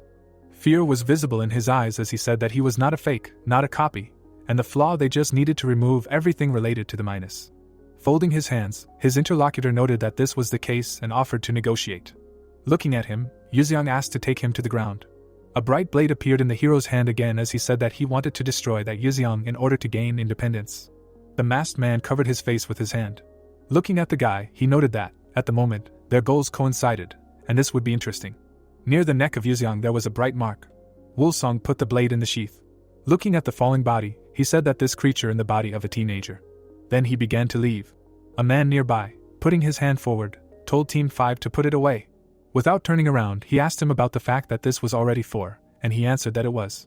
Frowning, Wulsong added that it irritated him. Kong, crouched next to the body, thought that something was wrong here. Seeing the bloody head, he noted that this one was too similar to the guy from Seoul Station. Carefully examining, he also reasoned that he was still different, and something was different about them.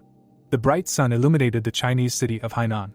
Yuziang was rolling his suitcase behind him, thought that usually students go on school trips within the country. Well, maybe because it was Taejun and they were going abroad. Soyeon appeared from behind him and told him that since she couldn't go any further, he should try to find a common language with the others and they would see each other after registration. The girl irritably waved her fist at him when he told her that she looked even worse abroad and replied that she tried to be nice to him. The hero turned to Jangsu, who asked if he snored. Looking at his friend, he answered that he didn't. Then, looking intently, the guy clarified, "Is this true?" Then the hero pointed at Soyeon, saying that if he doesn't believe it, then let him ask her.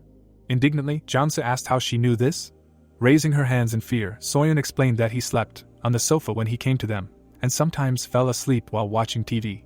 Jangsu awkwardly put his hand behind his head, surprised by this.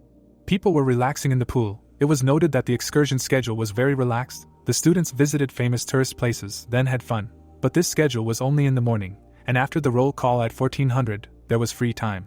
3 guys were sunbathing in the sun, so most of the third-year students were resting from preparing for exams. They enjoyed a leisurely rest in the hotel. For them, visiting this place has already become something ordinary. Jangsu embarrassedly looked in front of him. He saw Soyeon in the pool, thinking that she really is his love, and looks even more beautiful in a swimsuit. But he frowned at another thought. He turned his attention to the hero, thinking that he is not only good at sports, but also has a beautiful body. But his face got a few drops of water when Jangsu also thought that his appearance was also beautiful, and the hero asked Soyeon to stop. Splashing, the girl answered him that since he came, he should try this too. Covering himself with his hand from the water, Yuziang called her frivolity. "Well, I don't understand what's wrong with that." The girl answered him that he was like an old man. Closing his eyes, he warned her and asked her not to complain later. From the wave of his hand, a wave arose. The entire stream passed by Soyeon. Yuziang was clearly scared, realizing that he used too much force on emotions, and also noticed that Soyeon was able to dodge. The water was approaching Serum. Frightened, the girl closed her eyes. Someone's hand stopped the water. Yuziang stood near Serum, and they say it was his fault. Asked if the girl was hurt. Embarrassed, she answered that everything was fine. Soyeon looked at them in confusion. Approaching the hero, she asked him what he would do if Serum got hurt. He answered that the splashes of water would not have killed her. Frowning, he also added that he would have had time to come to the rescue. Soyeon was clearly indignant at this. She lowered her hands into the water. Yuziang dodged the splashes.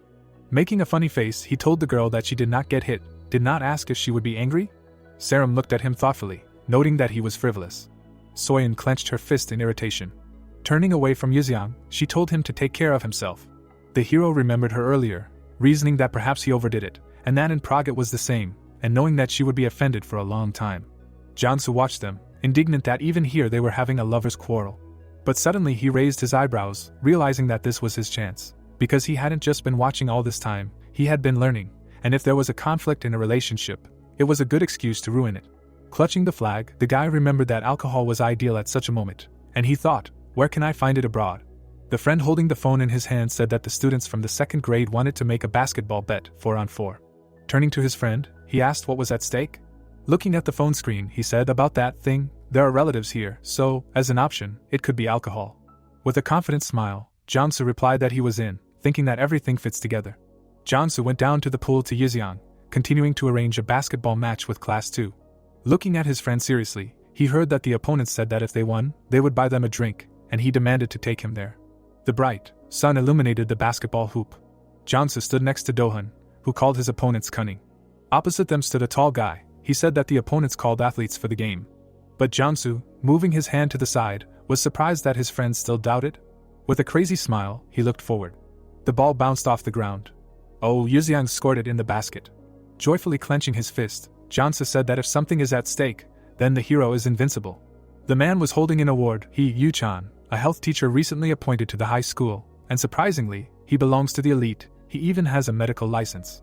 Later, he trembled at the sight of blood, so it turned out that he has a phobia of it, so he ended up in the high school. The man was standing on the balcony, and his first task was to accompany the students on a school trip abroad in case someone got sick or hurt. He thought that this was a great school. After all, he had just started working and already went on a trip abroad. Something caught his attention. He noticed the students on the playing field. The guy jumped up and was about to score a goal. He succeeded. The man thought with great surprise that the students' physical education classes were kept to a minimum, and this student was a very unusual person. He imagined to other people, thinking that his movement resembled an awakened one, and wondered whether to report this to SG. Raising his hand to his face, he also thought about how awakened ones suffer if they don't get experience points, and how can he attend school normally. The two men looked at the angry student who was talking about sharing the inventory list, and Yu-chan thought about how he might be a second generation, and that currently, in South Korea, when using any airport, to detect awakened ones, you need to shout to share the inventory list, but nothing was detected from him. Looking down, the man thought about how the guy just inherited an amazing physique, and decided that he should keep an eye on him. The trade teacher put his hand on his shoulder, asking what he was doing here, and he replied that he was just thinking. Looking out into the courtyard, Gihun noticed that children were playing basketball, and his colleague commented that they were the kids from his class. They were good. Gihun flared up, saying that the hero wouldn't just play, which meant that something interesting was coming. The man handed over a bag, saying that he didn't know anything about it, so let them see for themselves. Jansu, admiringly, reached out for the alcohol, saying that he had no doubts about the hero, and it was amazing how much he got. The comrades around him praised him. Someone suggested going to the girls' room so that they wouldn't be noticed. Looking at the bottle with pleasure, Yuziang thought that even Jansu could be useful sometimes. The boy, scared, turned to the others. The teacher, holding out his hand, noted that even if they hid here, they would still find out everything, and demanded that they spill everything. Ominously, frowning, Gihun added that in order not to ruin this good day, he would not tell the parents anything if they didn't give everything. Carrying the bag to him, Yuziang thought that it was okay, because his hands were faster than his eyes. Holding out the bag, he decided that they would pretend to give him all the alcohol. Quickly, putting one bottle in his back pocket, he took out the best one. Holding the bag in his hands, the teacher said that that was all, if it was enough to just listen to the teacher. Leaving, the hero said goodbye to them until tomorrow. Shocked, Jansu approached Yuziang, asking how he did it, taking out the alcohol in an instant. The comrades rejoiced that now they could drink. But taking the bottle in his hands, Yuziang told them that it was his alcohol, because it brought victory in the basketball match. The three boys were shocked, offering to go to the girls' room to play cards. Many windows. The cards were lying on the floor. Soyeon told Jansu that he was last again, that he really did not know how to play. He, opening his mouth wide, said that it all depended on luck, and demanded a rematch. Noticing Yuziang leaving, he asked where he was going? Turning around, the hero replied that the last place he should not talk to him, and that he wanted to admire the night sea. And with a slam, she closed the door behind her. There was silence between the others. Opening his mouth slightly, the guy noted that Yuziang looked down on them. Clenching his fists, Soyeon agreed, adding that he always mocked them. Standing up, the guy said that it was time for him to take revenge, and the girl clarified how? Showing her his phone, he said that her hero went out to have a drink without them, and suggested telling the homeroom teacher about it. The hero took a sip. Looking at the sea in front of him, he was pleased that it was pleasant. Frowning, he thought that if the Central Plains, this world is one and the same, then this is the very place. Rushing from his place, he decided to check it out. Asteroids were flying among the stars. Amelia appeared there. Looking ahead, the girl saw her mother. A tall woman appeared in front of her. Without opening her eyes, she told her that it was not time yet. Amelia put her hand on her chest, hearing that she should wait a little longer, and replied that she understood. Then she closed her eyes. There was a bright light around her. Finding herself back in her room, she said that it was not easy to contact her mother, even if they connected for a moment. Then, taking the phone in her hand, she saw that Arnold was calling her, noting that it was night for him. Amelia brought the phone to her ear. The man brought the phone to his ear, asking if she managed to contact her mother, and heard that she did, but she did not learn anything important, because she barely managed to establish a connection. Sitting on the bed, the girl asked if something happened, saying that she was in Korea now, so they would not see each other soon. Frowning, she heard that Arnold had contacted her for this reason. Standing at the airport, he also said that he was going to return to Korea. His eyes sparkled brightly with the words that the unknown emperor was here, and he thought that he was the one hiding behind the mask of Darth Vader, whom they met in England. There was a ramp near the plane. The man was walking through the airport. Seeing him, Amelia said that he had arrived. Carrying a suitcase behind him, Arnold asked how she was doing. Jong Myung bowed to him, saying that it was nice to meet him, and noting that this was their first meeting after the rank assessment. Looking at her, Arnold agreed, and adding that they had only communicated on the phone before, he was glad that the issue was resolved safely. Takto, thinking that the guy did not become stronger. Oh, seeing the bright auras around the boys, he thought that not only Jong Myung, but also Sohyuk had reached SS rank, and the boys told him that it was all thanks to a man. Arnold, looking at them, asked how he managed to grow so much in strength, and in such a short time? Raising his hand, Jong Myung replied that it was not only them that managed to do this, and all the members of the umbrella became stronger after the operation. Clenching his fists, he said that they all received instructions. Looking at him, the man clarified that the instructions were from an unknown awakened one. Then, frowning, Sohyuk replied that it was true, and that the man said that they were close to him, and even lent him his sword. Amelia also looked at those boys when Arnold asked if it was true, and why didn't they tell him anything on the phone.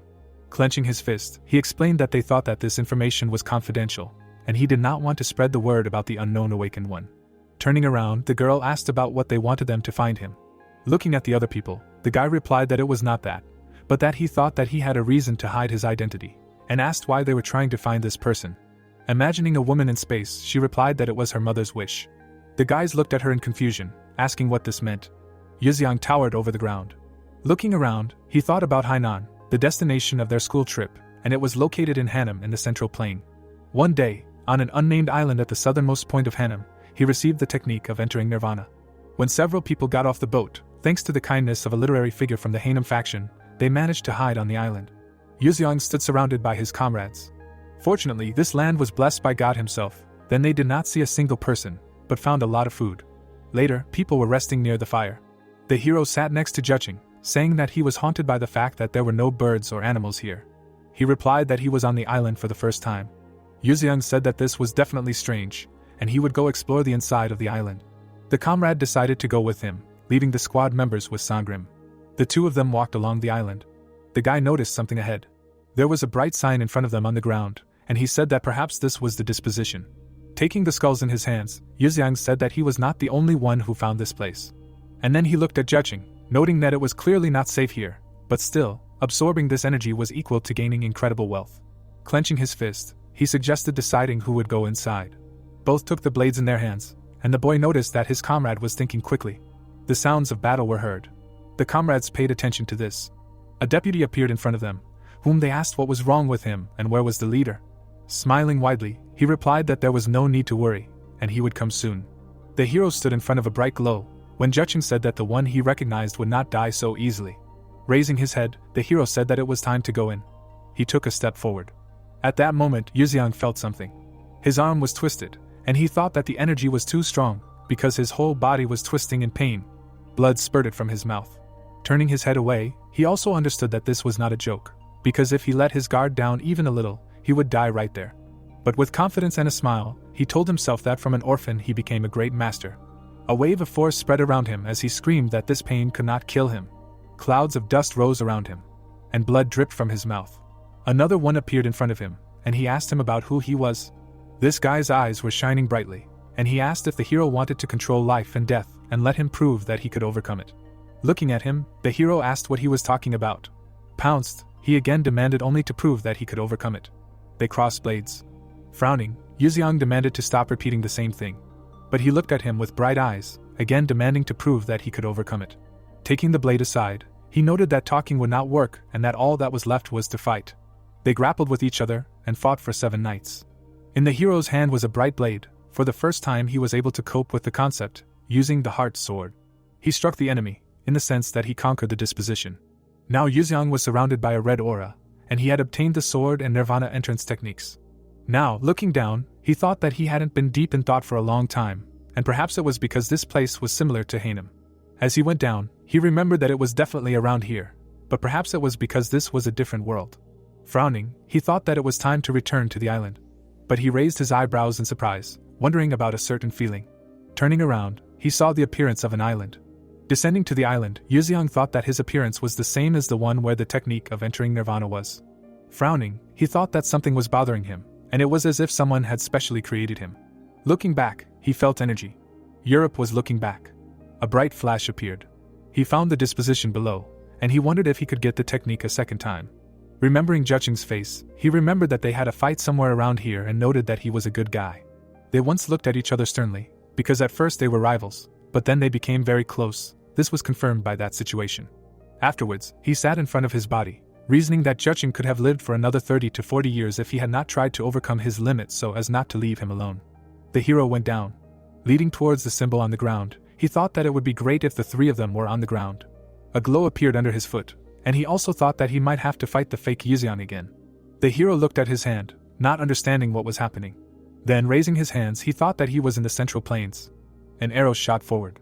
Yuziang dodged it. Someone cursed at him with their mouth wide open. The man stepped forward and asked how a dog could bite its owner in turn, and the boy realized that it was the leader of the righteous faction. A little nervous, he noticed someone next to him. Several people were tied up, and Yuziang thought that maybe they did not belong to the destruction squad. Walking up to one of the prisoners, the man said that if the boy surrendered voluntarily, they would not be harmed, just like they would not harm those who ran away. Frowning, he also wanted to warn that if Yuziang did not surrender, the prisoner was killed. Blood splashed on Yuziang's face. He clenched his fist until he trembled. Gritting his teeth, the hero cursed the man. Someone's body was lying on the floor. The boy thought about how the sect leader died during the surprise attack, so the destruction squad lost its meaning to exist, and the teeth of the hunting dogs rescued to kill the demon lord became useless. The dog bared its teeth. The problem was that they were too sharp, which worried the leader of the righteous. Now the hunting dogs obeyed him, but one day, these teeth could turn against him. The unarmed people were surrounded, and an order was issued to destroy the destruction squad. Yuziang suspected deception, so he tried to escape with the remaining members, but they were well brainwashed. Only Juching ran next to him, because only he believed him. For them, escape became a matter of desire. Right now, it was like a tornado. The man was dripping blood because he couldn't catch it, which caused losses, and then set a trap using the destruction squad as bait. The hero frowned, thinking that in the past, he was too weak to fight, but now he would be able to save the members of the destruction squad. Seeing the sword at one of the guy's neck, he wondered if it was worth it, because they didn't listen to him. Oh, the man held the sword near the guy. The hero thought about how when he begged everyone to escape together, the squad leader had plotted a betrayal, and he was still wondering if it was worth saving them. There was a glint in his eyes from the thought that he could kill everyone and become the absolute ruler of the martial arts world. Yuziang began to surround himself with an aura. With a wave of his hand, he left a bright trace. The captured people were shocked, not understanding what was happening, and that everyone except the destruction squad had lost consciousness. Pointing to the side, the hero said, "Run away and leave the rest to me." But he covered his eyes from the bright light. The light became even brighter. Yuziang with short hair tried to open his eyes. He saw how he began to disappear, and also did not understand that it was as if there was nothing around. Looking at his hand, Yuziang realized that he had returned to the present, and that all this was an illusion. Looking at him, the woman said that his will was truly amazing. Smiling, she added that he had proven his competence. Looking at her, Yuziang frowned. With disbelief, looking at the woman in front of him, he asked, "Have you tested him?" She answered that it was so, because she was interested in whether he could overcome infinity. Spreading her hands, she added that this was the Akasha space, and the test was related to omniscience, which he passed. Smiling widely, he said that he was the ruler of this world. But Yuziang brought glue, a blade, saying that he was the only one who can test himself. Tut, clearly nervous, tried to say that they were not enemies and had the same goal. The blade gained a bright aura with the words that they would find out. The swing left a bright trace. Tut, rising into the sky, asked to stop, because they had no reason to fight, and she herself was surprised that he did not know about her. Looking at her, the hero noticed that the distance had increased, deciding that perhaps she was manipulating this space. Confused, the woman said that she was the avatar of Akasha. Raising his head, Yuziang asked what this meant to him. A powerful aura surrounded him again when he said that the reason why people would be tested was not their divine essence, but the superiority of strength. Fun looked at her sternly, adding that if she really was a god, then let her pass his tests, and then they would talk. Emitting a bright light, she replied that her place was emptiness, the inaction of space unrelated to the material dimensions, and as long as he yearned to be human, their fight would be on parallel lines. The hero pulled the blade aside, then made a powerful dash. Approaching the woman, he clarified that she was saying that he should abandon his human essence, and called it meaningless. A powerful explosion sounded. His feet touched the ground. Looking back, he realized that he had failed to touch her again. Tut appeared again, saying that there was only one way to influence her to abandon her human essence, but Yuxiang replied that he was human.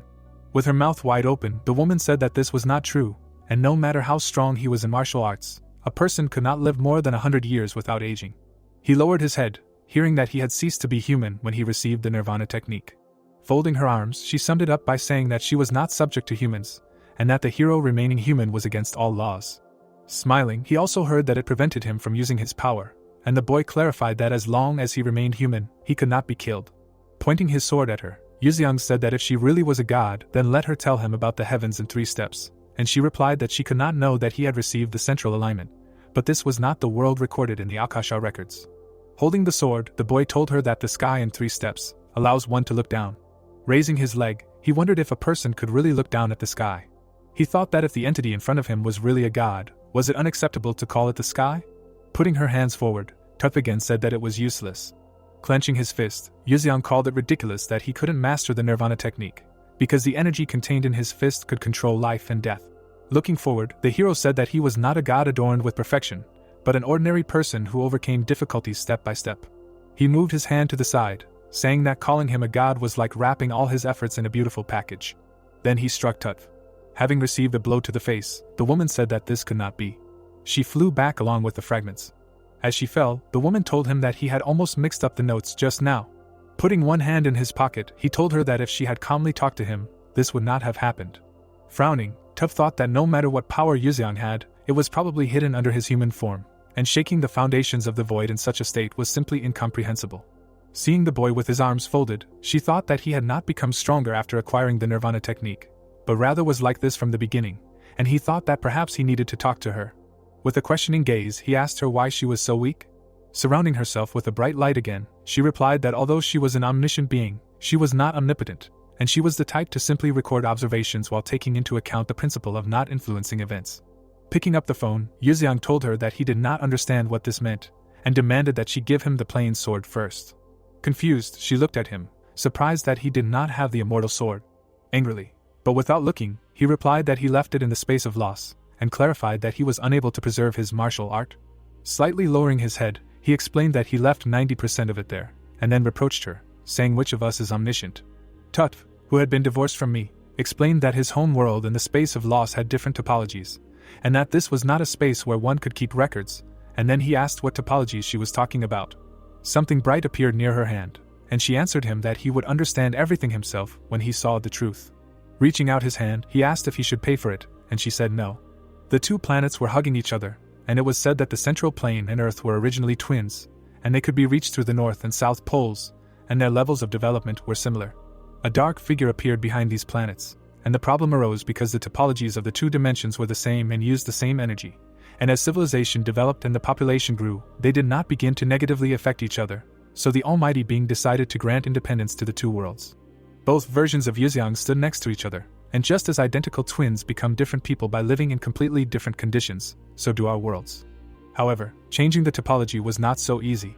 Fire and water met, and Tut explained that they were born from the same being, so the being that created the worlds chose death, splitting its body in half in the central world, leaving its omnipotence and its will on Earth.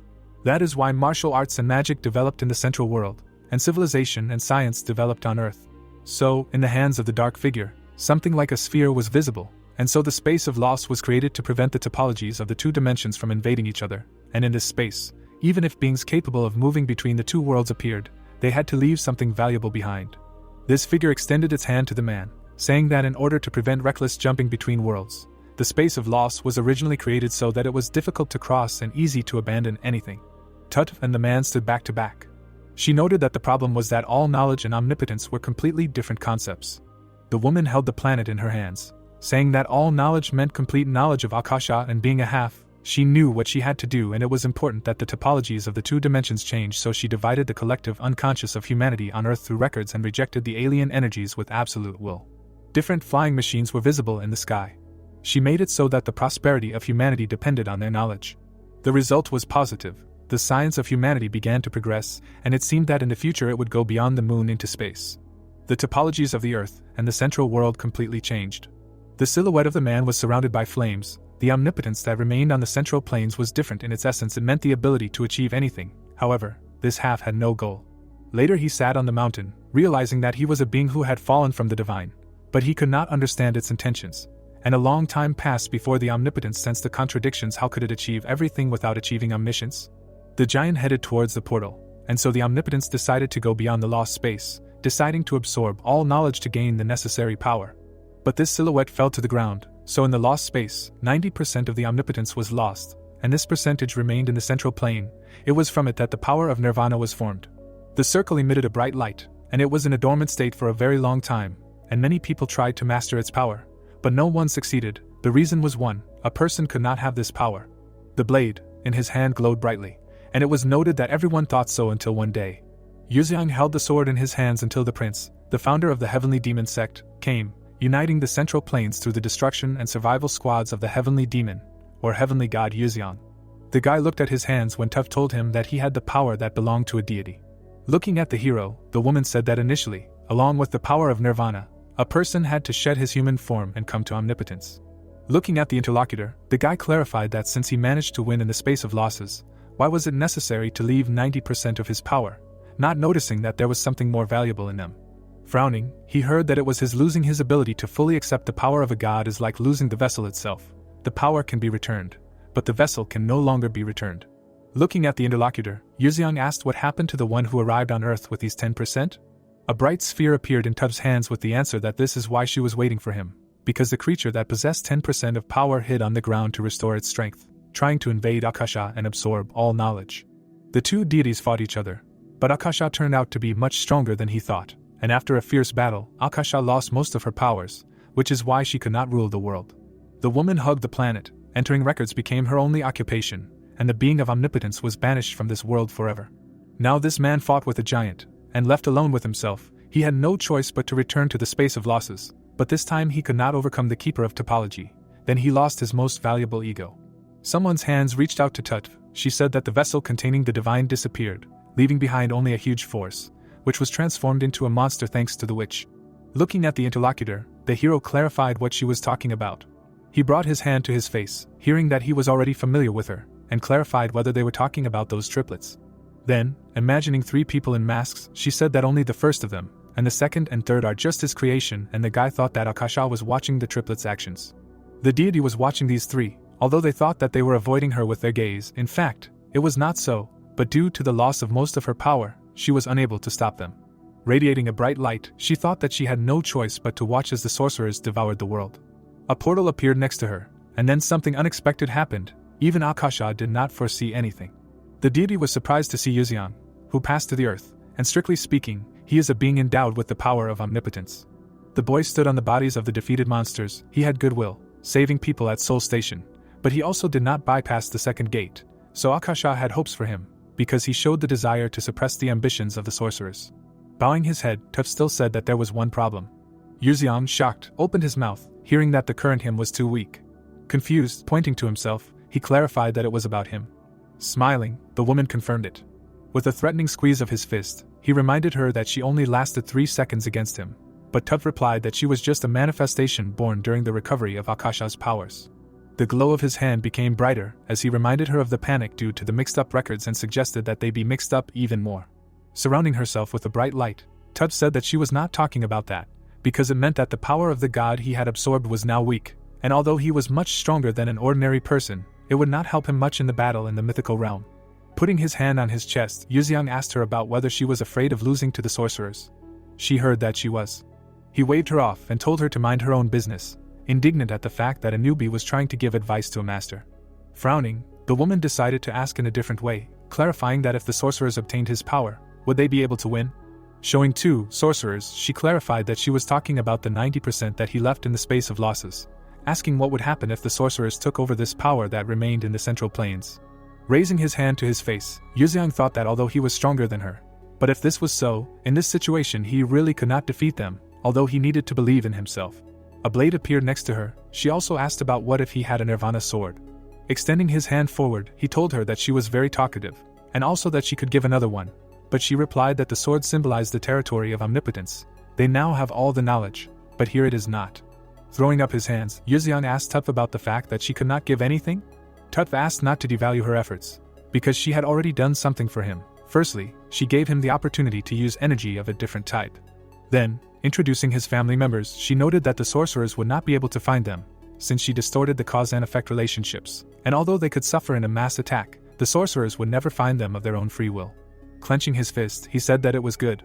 Flying around the guy, Tuf also said that she had made several agreements about the future, which even she could not read, so she would not tell, but as soon as he found out about them, he would change his mind.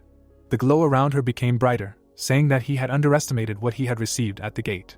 Pulling his hand away, Yuziang asked her if there was anything else she could do for him. Then, showing his crossed-out images, the woman suggested erasing the memories of those awakened at the first gate at Seoul Station who had seen his face. But he noted that this was too much and undermined his dignity.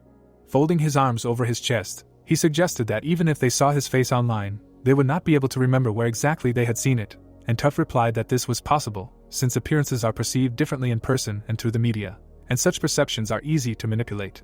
Looking at his interlocutor questioningly, he noted that it would not be difficult to do, and asked why.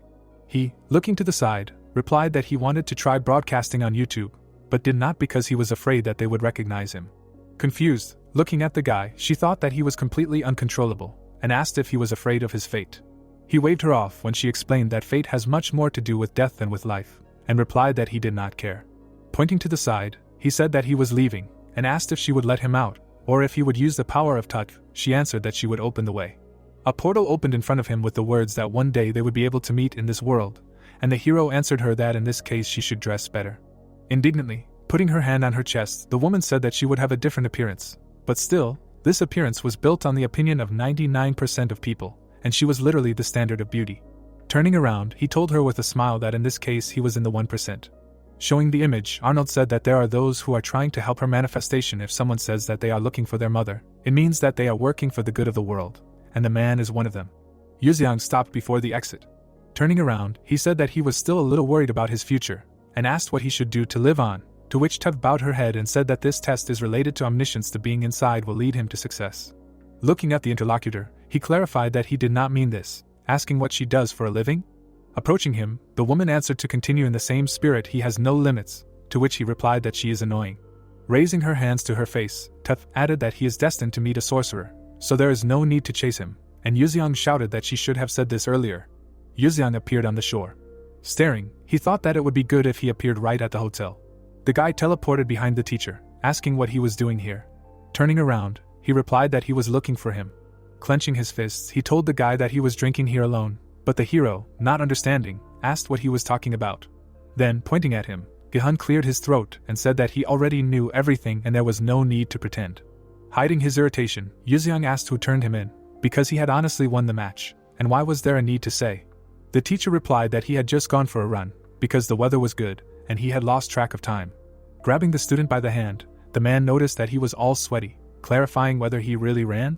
Looking questioningly at his interlocutor, Yuziang replied that it was not prohibited, and that the guys had gone somewhere, and he was bored sitting in the room. The man looked at the boy with confusion, thinking that maybe he wasn't lying, because he sniffed him and that's why he really smelled like a cat, and it's not hot now, so it would be difficult to grab him so strongly in a short time. A smile appeared on Yuziang's face.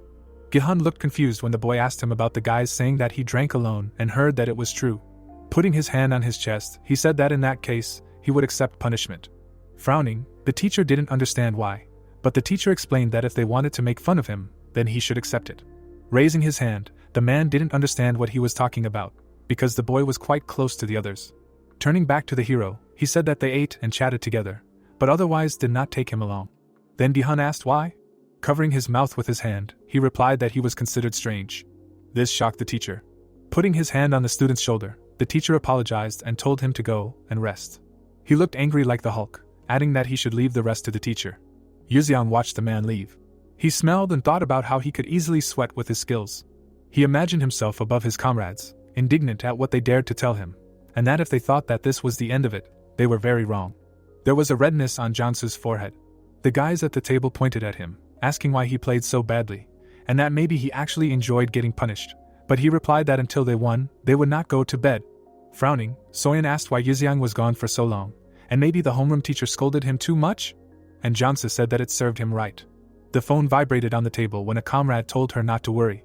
The girl picked up the phone and saw a message from Yuziang with the word Chak. The two guys also picked up the phones, seeing the words Nem and Sayak. So they imagined the hero against the backdrop of fireworks, putting all the words into Chaknemsia. At that moment, the door swung open. Everyone paid attention to it. An enraged Gihun burst in, saying that they had deceived their friend and were even mocking him. Tanya was sitting, meditating. The girl opened her eyes. Arnold came up from behind, asking if she was okay. Breathing heavily, she replied that she seemed to be reincarnated soon. Carefully, holding his hand near her, he clarified that he was talking about his mother? She replied that he was.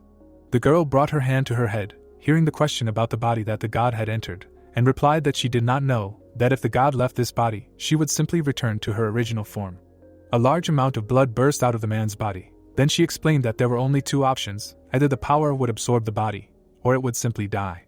Trust, Amelia added that the main thing was that the problem with the gate would be solved. Looking at her, the man thought that if God paid, then most likely he would choose her, because she was the only one who could read the will of Akasha. Clenching his fist, he also thought that she herself understood that no one else could do this, but still continued to smile. Taking his hand to the side, Amelia asked, "Oh, Arnold, did you find it?" He replied that he did not, but he found out something, and it seems that he bought the Zinc Man helmet. Turning to her, the girl clarified that this was the one he used when he passed the gate of that one, noting that perhaps the seller might remember it. Arnold showed the bill, answering that he simply put the money and took the goods while the owner was not in the store, and only for $1. The students seemed to be perplexed this teacher, when they said that he decided that they were not bullying Yuziang, scolded them without even understanding the situation, and also made them take a joint photo on a yacht during the tour. Jansu folded his arms in displeasure, saying that the man even paid for it, but Dohun still noted that Yuziang still did not tell his parents about drinking and bullying. Then the guy pointed to himself, saying that they are actually the victims here. Raising her hand, Soyeon suggested that the others play fishing to pay for the tour. Presenting the fish, Jansu called fishing a great idea, because it does not depend on skills, but on luck, and besides, they can give Yuziang a broken fishing rod. He and Dohun, clenching their fists, decided that this was their chance to get revenge on him, then they would tease him for the rest of their lives. Scratching, the hero thought that he heard everything. Leaning over, Soyeon told him that the others wanted to bet on the cost of the yacht, and they were already preparing to make a loser out of him. The girl looked at him blankly when she heard the question whether she had read Hemingway, and what profession is best suited for fishing. She answered that it should be the profession of a fisherman. Then, pointing to himself, Yuziang answered that no, and that this was the profession of old people. Fishing is a game of time, and also there is no fisherman in this world who could endure so much. Absolutely confused, looking at him, Soyeon only decided that he took up his own again. A float was visible on the surface of the water. The students were holding fishing rods. None of them said that the one who caught the smallest fish would lose. Saram pulled out a fish saying this is what she caught, and Soyeon was surprised since it was her first time fishing. Another fish was thrown into the container when Dohun said that he had caught one too. Jansu supported him saying that he had a bite. The guys looked at Yuziang with laughter asking if he hadn't caught anything yet and calling him a summer resident. Looking at the water, he told them not to fuss since fishing is not about speed. Jansu asked what he meant. The hero looked annoyed when Dohun said that such smart guys always asked to wait a little, and the owner of the yacht did not notice that it was time to pay for it. The comrade, making a stupid expression on his face, said that he was angry and felt helpless, and the second noted that this was the hero's signature move. There was a fire in his eyes when he thought about how he was going to play fair, without using his strength, but since his comrades decided to shove the idea in a mean way. It was as if a thick aura of direct light flow surrounded him, that he would have to teach them a lesson. The comrades continued to laugh, asking about Yuziang's expression, joking that the fish should swim to him on its own. The fish noticed the hook, then grabbed the bait. A bright aura surrounded the fishing rod. The hero decided to act now. So he pulled the fish out of the water, and the comrades opened their mouths in surprise. The fish was even bigger. One of the friends looked at Jansu and remembered that they had given Yuziang a broken fishing rod, wondering how he had managed to catch a fish. Totally shocked, Jansu thought that the hero was not only strong, but also insightful and lucky. Yuziang smiled mockingly and said that he could smell defeat. His two friends looked at each other when they heard the question of who would end up paying for the yacht. Pointing at Dohun, he addressed him. Putting his hand on his chest, Yuziang clarified that if he just apologized to him right now, they would help him with his fishing and let him admit that it was wrong to turn him in to the teacher. Still with his mouth open, Jansu thought that the hero he complained about them for drinking and now he wanted them to apologize, and that he had never seen a more petty person. But Soyeon raised her hand and apologized for turning him in. Smiling, Yuziang thought that she was acting like my daughter Sangrim, and a true survivalist, saying that he was giving her hope. Jansu put his hand on the map and asked Sarim about Yuzeong catching a big fish without luck. She was surprised. How? Soyeon, holding a huge fish in her hands, was surprised that she caught it. Another guy came forward and also apologized. Putting his hand on his chest, he said that he was also at fault, he shouldn't have snitched on him. Yuzeong, holding a fishing rod, told everyone that he would help. The hooks were thrown into the water. After a while, the students pulled the fish out of the water. Yuzeong turned to the remaining students. Extending his hand to them, he said that he was giving them one last chance, and only one could avoid the last place, and for that, he only needed to say one word, apologize for what he did. Dohun and Jansu looked at him silently. One of them was visibly nervous. Jansu raised his hand and said that he was very sorry. But his eyes widened when he heard Yuzeong call Dohun and say that he would help him. Then the guy pointed at himself, retorting that he had already apologized. Pointing his finger at him, Yuzeong said that he only respected those who remained true to their principles, and not pathetic traitors. At these words, Jansu fell to the deck. The dispute over the payment for the yacht was over, and he was the last one. A plane flew over the sky. The students at the airport sighed. Jansu said that he felt like they were constantly scolded during the entire school trip. Looking away, the guy became embarrassed. He handed Soyeon a bag, saying that it was a gift for her parents. Frowning, she asked why he was giving them gifts. Then he pointed at Yuzeong, saying that it was just like that, and that even the hero bought a lot of gifts for her mother. Sighing, she agreed to accept it. Embarrassed, Jansu handed her the bag again. Ira watched this with a smile. The moon was visible in the sky. Soyeon waved to her parents, saying that they were home. The girl came to her mother, asking how the hippo was. She answered that she was like a child. Yuzeong looked at them. In front of him, he saw Sandrim, thinking that he had lived with them for less than a year. But he already felt at home here, although in the heavenly demon palace, where he lived for 100 years, he did not have such a feeling. Hyan, smiling, asked the hero why he was standing, and inquiring about his hunger, invited him into the house, and Soyeon discontentedly said that she wanted to eat. Sighing, the guy replied that she was always hungry, but she reminded him that she ate only once on the plane. Sandrim looked completely shocked, asking that the cultists, calling the leader a god, were right? The hero folded his arms and replied that it was not so, and even if it was divine power, it was transmitted through a person. The man asked if it was possible to return what was left in the space of loss. Turning around, he asked what he was talking about. The man, spreading his arms, reminded him that he had lost 90% of his power when he passed through it, but then found that it could be considered that he had returned it. Looking at the interlocutor, the guy asked why he was asking. Sandrim remembered himself surrounded by a red aura, saying that when he began to master martial arts again, he had the thought that perhaps he had not lost his mui. Then, placing his hands on his waist, Yuzeong also asked where he got such a decision from. Putting his hand on his head, he replied that he used to give it his all during training, but now for him it was like an ordinary gym. Looking at him, Yuzeong thought that their cases were different, because he had lost 90% of his strength, and Sandrim had lost 100. I told him that martial arts were not so necessary in Korea. He looked up and replied that maybe that was true, but no one knew what could happen, and in that case, he would have to protect his family. Tuv seemed to appear behind the hero, and the guy explained that that was why he told about her, because she had changed the connections so that they could not be taken hostage or harmed. Of course, they could be hurt during mass attacks, but they could not be intentionally harmed.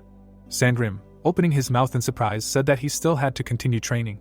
Lowering his head, Yuzeong thought that mui was not something that could be easily restored, and he was not sure that this was what the man had lost. Then he imagined a broken blade, reasoning that it was known for sure that he had lost his inner sword.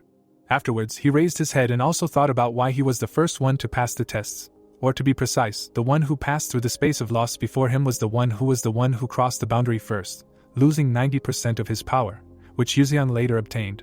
The hero remembered Tutf and her words about not underestimating what he received in the gate, and thought about how he only received money and inner strength there.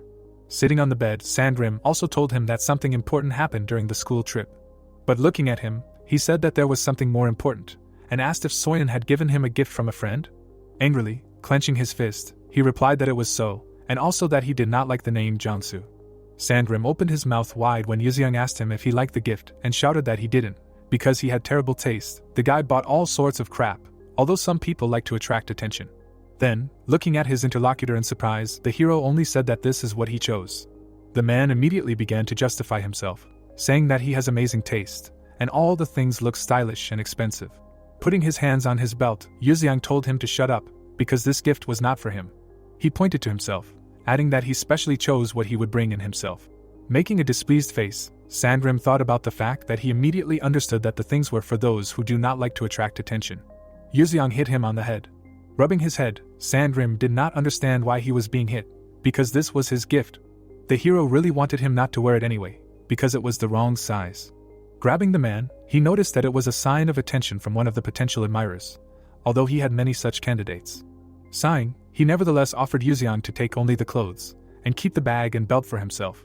Stretching out his hand, the hero said that in this case he could choose one of the two. Menacingly clenching his fist, he asked the interlocutor if he wanted to be an apple or bald. Sandrim, falling to his knees, began to ask for forgiveness, justifying himself by saying that he was simply very greedy by nature.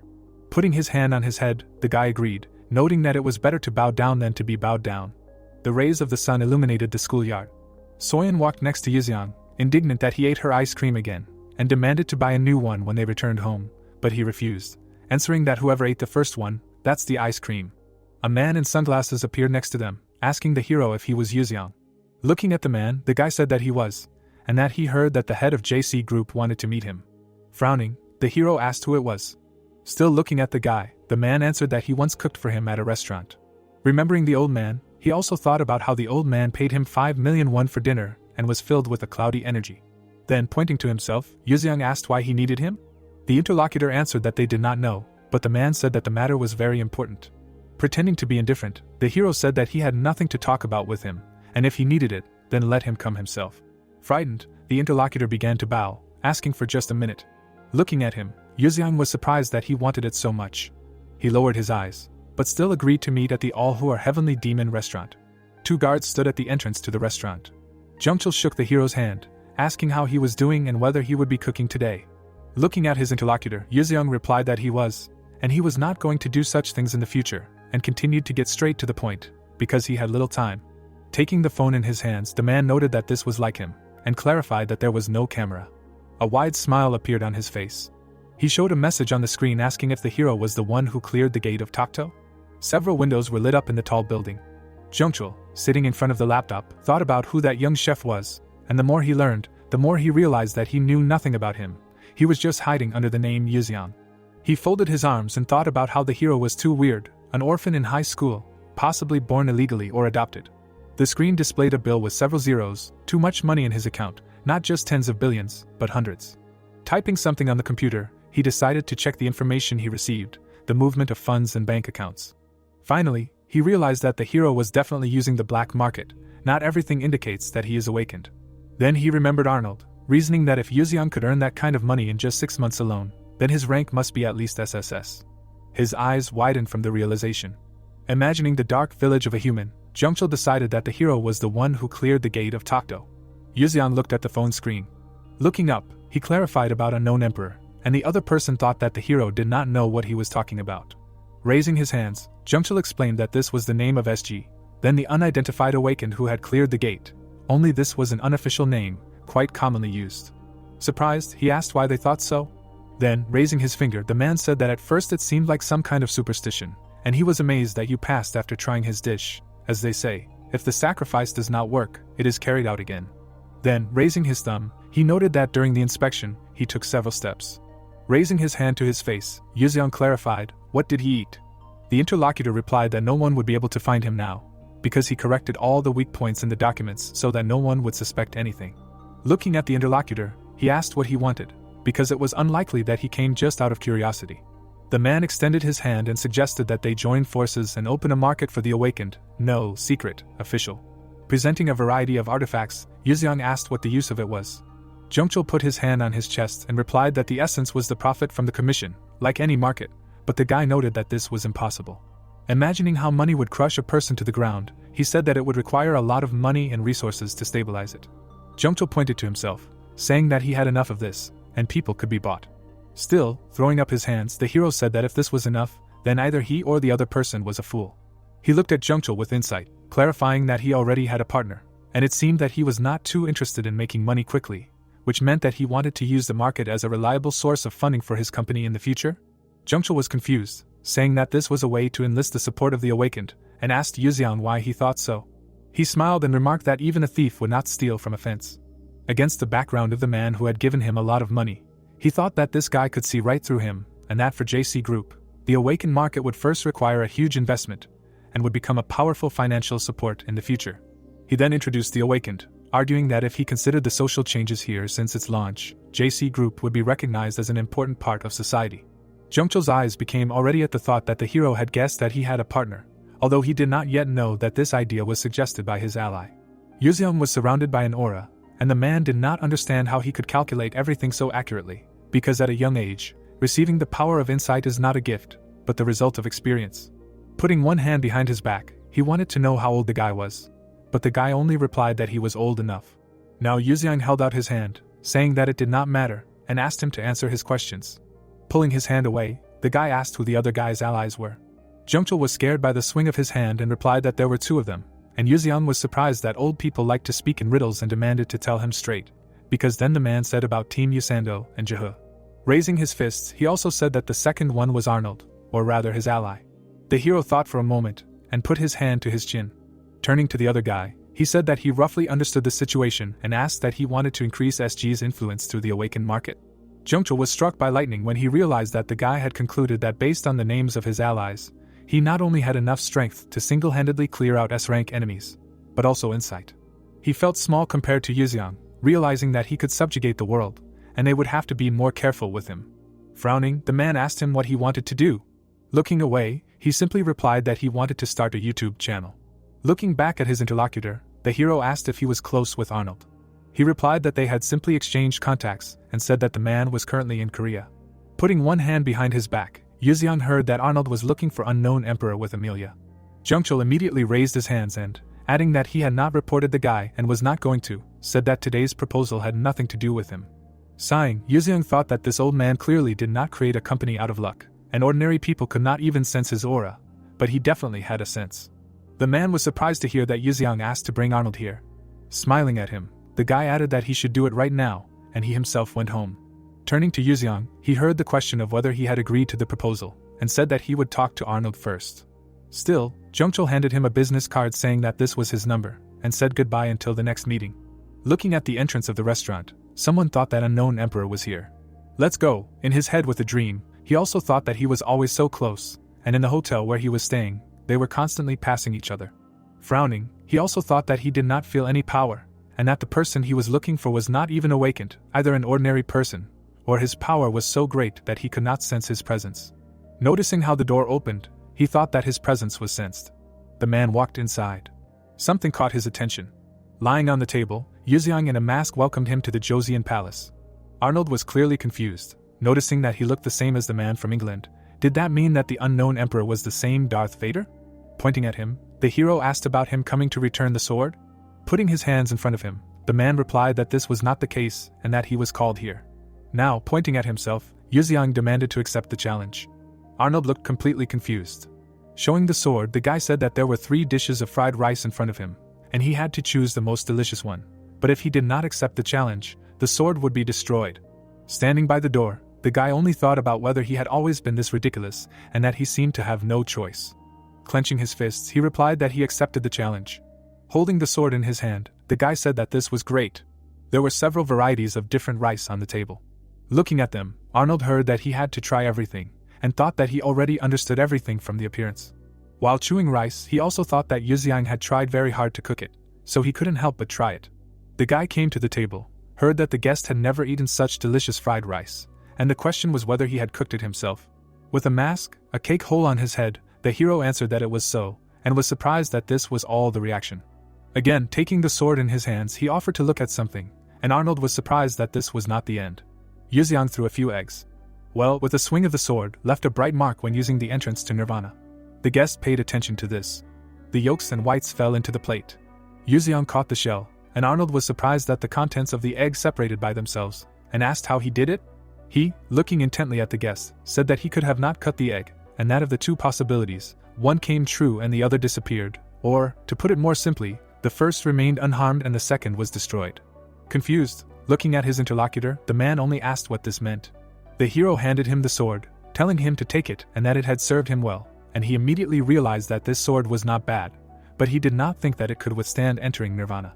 Taking it in his hands, Arnold noted its light weight. Suddenly, the sword broke. Then Yuzeong pointed at it, saying that he held it last, and then picked up his sword, adding that he did nothing. Clenching his fist, the man thought that the man in front of him was very pathetic in martial arts. He had reached the heavens, but as a person, he was not even worth a teaspoon, and that the heavens were unfair in giving such a person godly powers. Before that, he remembered that the SG scientists said that it took energy of a thermonuclear explosion to destroy the Royal Knight, and he did not understand how this sword had to be prepared for it to wear out like this. Taking the plate in his hands, he also noted the irony of his sword breaking on an egg. Yuxiang put his hand behind his head, hearing the request to take off his mask and say who he was, and agreed to it. Arnold watched him carefully as he took it off. Holding the mask in his hands, Yuxiang said his name, and the man thought that from his voice it was clear that he was not old, well, maybe too young. A blue screen appeared in front of the hero, and when asked how old he was, he answered that he was actually much older than Arnold. Then Arnold, excited, looked at the guy, heard the question, "Is Akasha his mother?" and thought that he assumed that the hero was the same unknown emperor. He was surrounded by flames, and he thought that the one who stole the password from Yuan was most likely the mysterious man. But since he immediately talked about Akasha, then something was wrong. Pointing at him, the guy asked if he trained. Raising his hand to his face, Yuxiang heard that the man diligently followed all of his instructions, and was surprised that he was able to become stronger just by following them. Also, imagining various exercises, he was surprised that 100 push-ups, a table crunch, 100 squats, and 10 kilometers of running every day really worked. Bowing slightly, Arnold asked him to tell his story. Looking at his interlocutor, he clarified that he wanted to know everything that happened to him. But pointing to himself, the guy clarified whether he could help avoid the army?